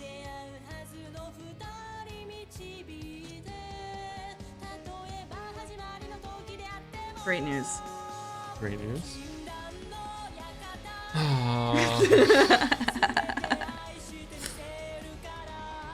Awesome. Awesome. Awesome. Okay. I'm gonna go see my favorite characters in the whole story. And all of fiction, really.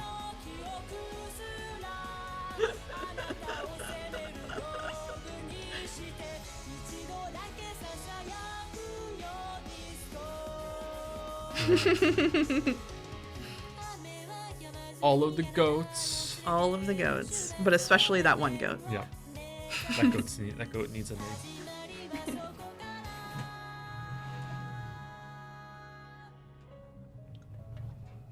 We could watch the PS3 opening after this, yep. Okay. Is it on YouTube? Retinas, if you're in the chat, can you DM it to me?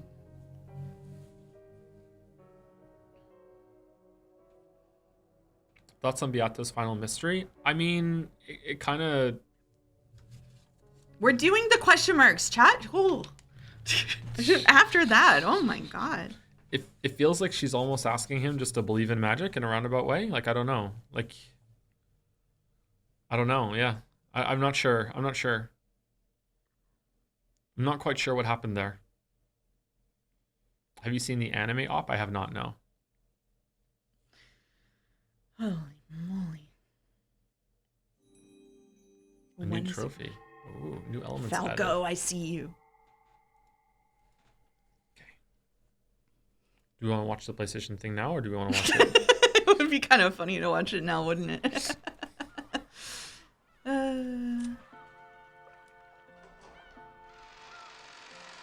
And I have the link from Retinas. I'll just send it to you. Thank you, Retinas.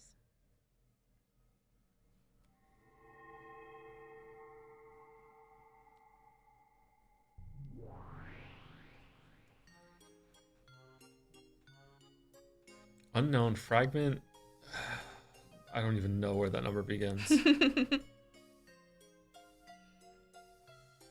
Scattered over the big bed were cute jelly beans of various colors and chocolate coins. Oh boy. A fork was stuck into a shortcake peeking out of a gift box, and there were decanters with drinks of various colors lined up on a side table. But the color of the partially finished drink that had been poured into a cup was venomous, matching none of the decanters. Someone had probably been playing around, mixing various things together. That can be lots of fun if you don't mind the taste. On top of the fluffy bed were several colorful big pillows like something from a dream. I gotta say, I'm so glad I'm not here for this episode. I don't know how well I'd be able to handle my pathetic sobbing behind being backseated by Baldur's audio concerns. Says Jelly. Jelly, the tears aren't being picked up very well. I need you to plus 2 decibels, okay? Can you put on an expander, Jelly? Just go. Put your mic through OBS and put on an expander.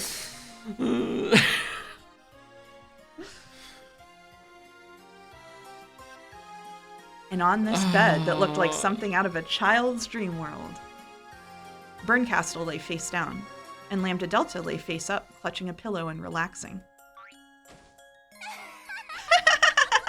It was pretty thrilling this time, wasn't it? I got really panicky when Beato said she'd stop the game. What a rude witch to start a game like this and try to end it by throwing it away. Wasn't Angie a good piece? After Beato ran for it, Angie dragged her back and made her resume the game. Although it's a shame that she gave Battler a little too much enthusiasm. After all, I knew Battler was a softie. No kidding. He looked like he might even go easy on Beato, his enemy. I was uneasy that, like the last game, he might actually feel compassion for Beato and take the game in a weird direction. Angie was a trump card to get Battler back on track when he mistook his goal. Although I wanted her to support him a bit more before using her up. She really did get used to use right off the bat. What a waste for a piece that required so much preparation. Good thing I shackled her with that rule about not giving her name.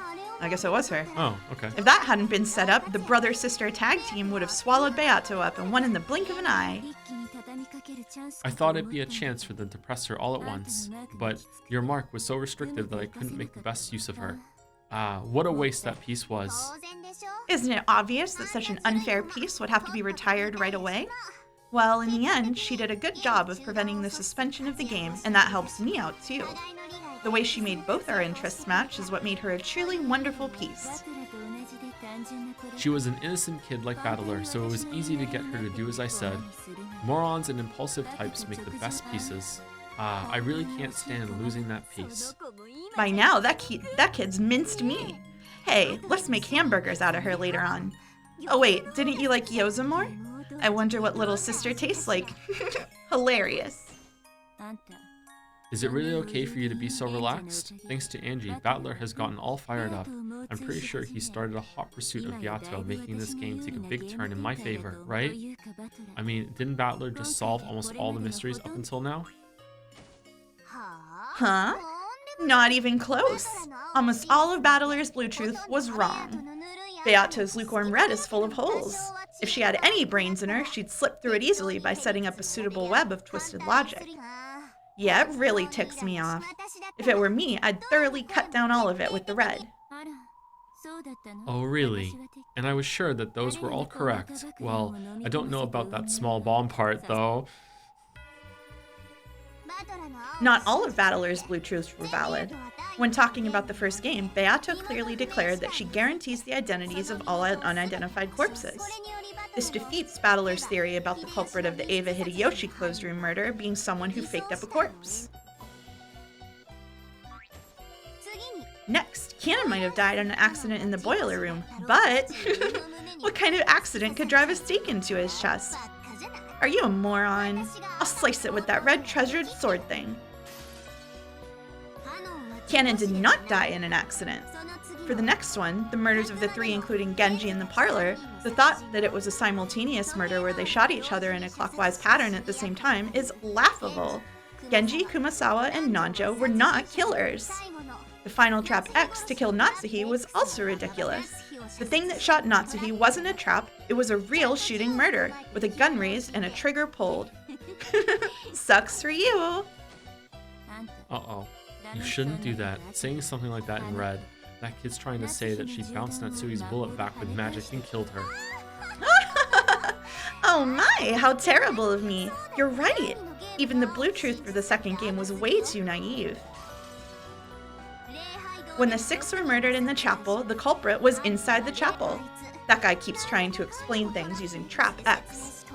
What the heck is Trap X? Some weird mystery novel cliche? It's also laughable to say that in the case where Nanjo and Kumasawa were killed in the servant room, someone else inherited Cannon's name. The only one who can go by the name of Cannon is the person himself. No other human can adopt that name. Human. And that theory about borrowing the master key from Rosa for Natsuhi's room is also worthless. After the master keys came into Rosa's control, never did any of them leave her hands. She's just rip and tearing. Holy shit. Except for the time when she lent one to Battler to unlock Natsuhi's room. So it was Battler that killed them. I can keep on going, but just taking a quick look at them turns out like this, get it? Forget taking a quick look. You've just denied Battler's Blue Truth for the first and second games across the board. My, what a shame. If Battler heard, he'd faint. Right? Beato wasn't cornered at all. Looks like that kid's a pretty good actress after all. I'm sure she planned to make it look like she was getting cornered this game. And then sometime next game, bang, she'll slice it up with a single red stroke to make Battler freak. And then I'm sure she'll say it again with a huge smile. Witches never get into a pinch.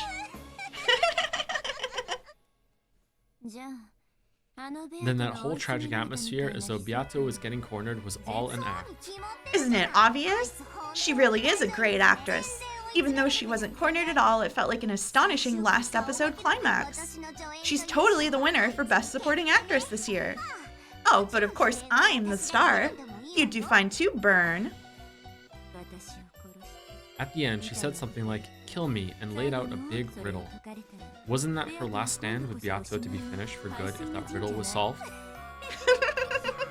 Come on, were you seriously tricked too, Burn? That wasn't even close to a last stand. Beato's still holding back a killer hidden move. When she stuck out both hands to give the final riddle, did you notice how she lowered just her right hand? Yeah, now that you mention it, is that what that meant? Sure is. That kid still had plenty of hidden moves left. Oh, she crossed her fingers behind her back? Is that what she did?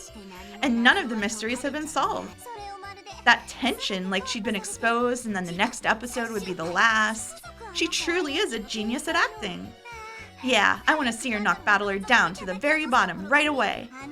That kid's been totally encouraged by her North Wind and the Sun strategy from last time, right? I'm sure Battler will sympathize with Beato again and fall for it completely. After all, a single tear from a woman can fool a man. Totally economical and profitable. True. I wonder if Battler will get caught by the same move again. I've got to spur him on so he never feels sympathy again. Although Angie's mincemeat seems to have done that pretty well. A power-up from an Angie-flavored hamburger? Of course, I won't lose either. Starting here, I'll thoroughly support Beato to rally her up enough to compete with Battler. Beato won't lose. I mean, I'm threatening her with a wonderful punishment game if she loses.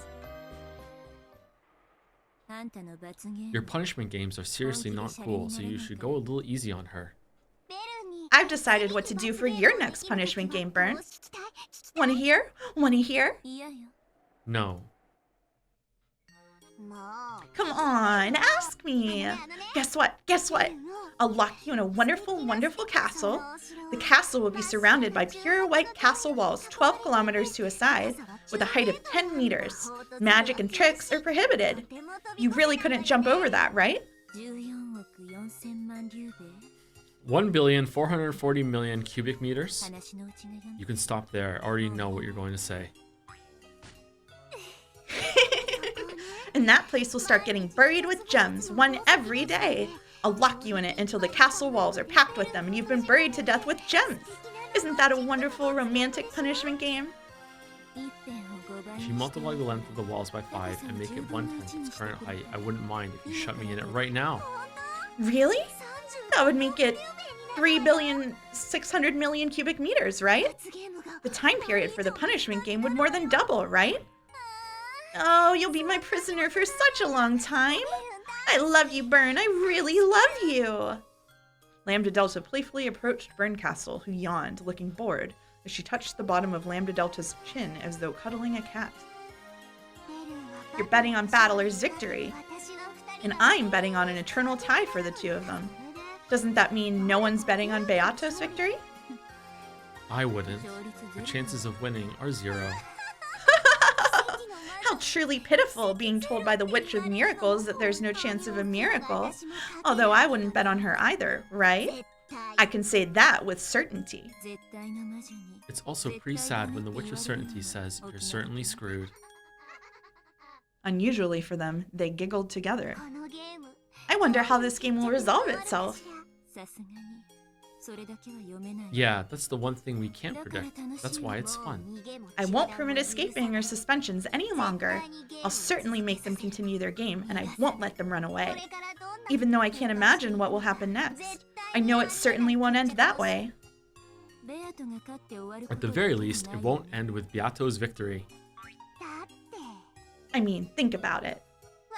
Neither of us is betting on Beato's victory. In other words, Tsumari, if it looks like Beato is going to win, she'll have us two great witches as enemies. I don't think I can do that, Jelly. Sorry. Like, it's...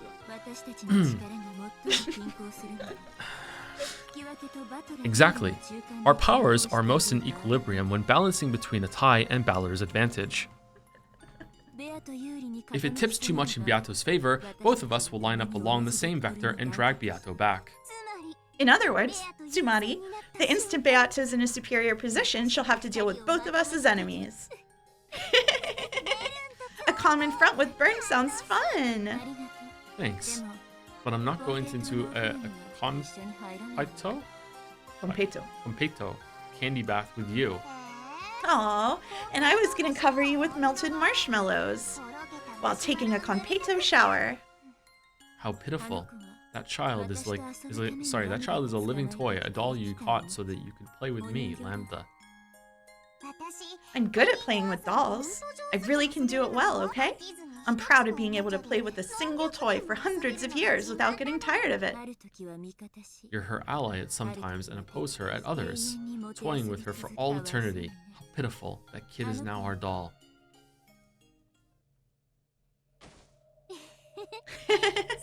That's right, that kid is our doll. No end has been prepared for that kid except the ones the two of us desire. In other words, Tsumari, I can say for sure that this can only end by repeating a tie for eternity because of me, or else with Beato losing and being destroyed because of you, Bern. As far as this game ending with Beato's victory goes, I will proclaim it as the Witch of Miracles. then I will proclaim it as the Witch of Certainty. All together. Ready? Beato certainly cannot win. And a miracle will certainly not occur.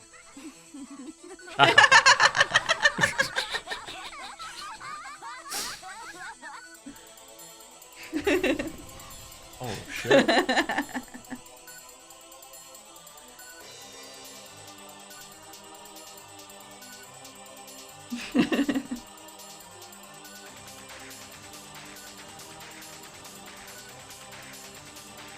Interesting.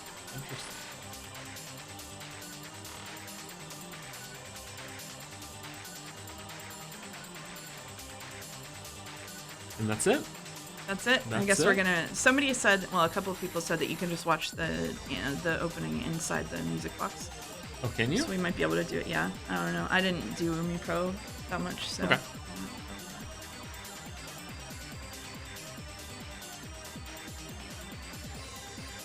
Thank you. Wow. Say thank you.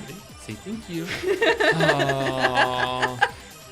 Thank you, Terraflop, for the 10 gift subs. Thank you, Terraflop. That was an hour ago. Sorry we didn't see it until now. Thank you, Terraflop. Thank you, Lamp TD, for the resub also. Finale time. Kino. Thank you, Death from Stupefaction. I think that was a music, wasn't it? Or was it just Stupefaction? It was a track in the earlier in the stream. For 10 gift subs, thank you very much, Death from Stupefaction. Thank you, That Great Peanut, for the bits. Twice in a row. I only check in on the Umineko streams every now and then. What the hell is going on in the plot of this TN? LMAO? It's good. It's good. A lot's going on. Weren't they having an inheritance dispute a week ago? A week ago? It's been months. Thank you for the bits. Thank you, Parnik, for the bits also. Joe has been dead since the start of every Umineko stream. The one streaming all this time has been Tom. It's true. Very true. Thank you, Jumiel. Or Jumuel. One of those for the new sub. Welcome, welcome. Thank you, Squid Monlar, for the resub. Retro for the new sub as well. Welcome, Retro. Oh man, I'm wilting. Thank you, Parnik, for the bits as well. Didn't the 30 minutes of Higurashi prepare you for this tea party? You love Burn and Lambda now, right? Best Umineko characters. I love them. Yeah, I love them. And it was completely worth it to stream Higurashi for a bit. I actually really like Lambda Delt. She got a little cool there. She did a little something. The Red Tooth part was fun. Okay. Yeah, it was alright. I'm clawing for my life here. Thank you, That Great Peanut, for the bits as well. No idea of any of what just happened. What just happened? But which lady is cute? Which one? Which lady? Beatrice? Thank you, Mayo, for the bits. Congrats on finishing the question arcs. Hope the break gives you the time to think and reset before the next episode. Me too. I think it'd be a good reset for the streams as well. I think some people are like way behind and would like to join in live if they had time to catch up. Thank you, Chaotic Despair, for the resub also with ooh. So Joe, what's even gonna happen in Answer Arc? Give us your best guess. Full feed Umi full, entertain us. Yes, I'm not sure. I don't know. I really don't know. Like I feel like they have to be different because there's a split between them. But I don't know. This story usually surprises me. Oh, look at you. You know. Look at you. I do know.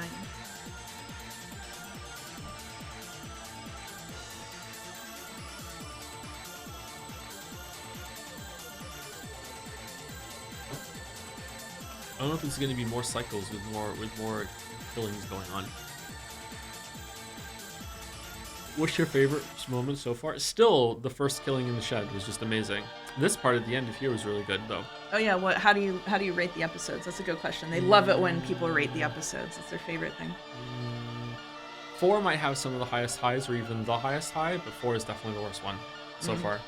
I would probably go.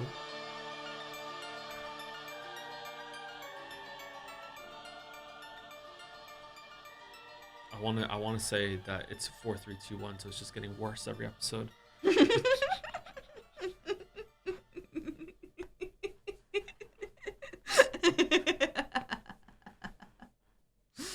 I really liked the first episode introducing the concept and all the characters. I really like. I thought after the beginning, once we got to the parley scene, I thought it was quite well done. I liked too for a lot of the revelations that I had and piecing some stuff together with the meta stuff. I don't know. Maybe maybe 3-1-2-4. I think I would go with that. 3-1-2-4.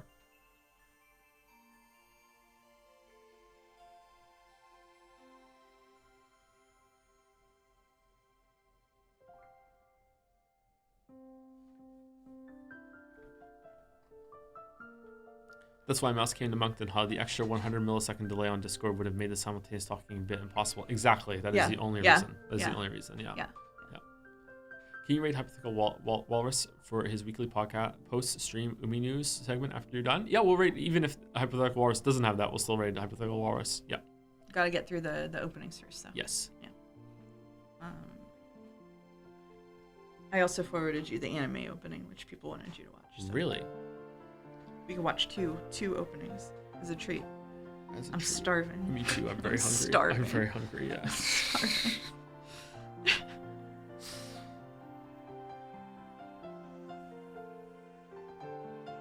Reaction streamer, yeah. You wanna watch like some YouTube shorts too? Yeah. React Andy. Yep. Yeah. Yep. It's the new meta. Thanks, Edgar Peanut. Last dono, please buy burger with my money. Buy burger.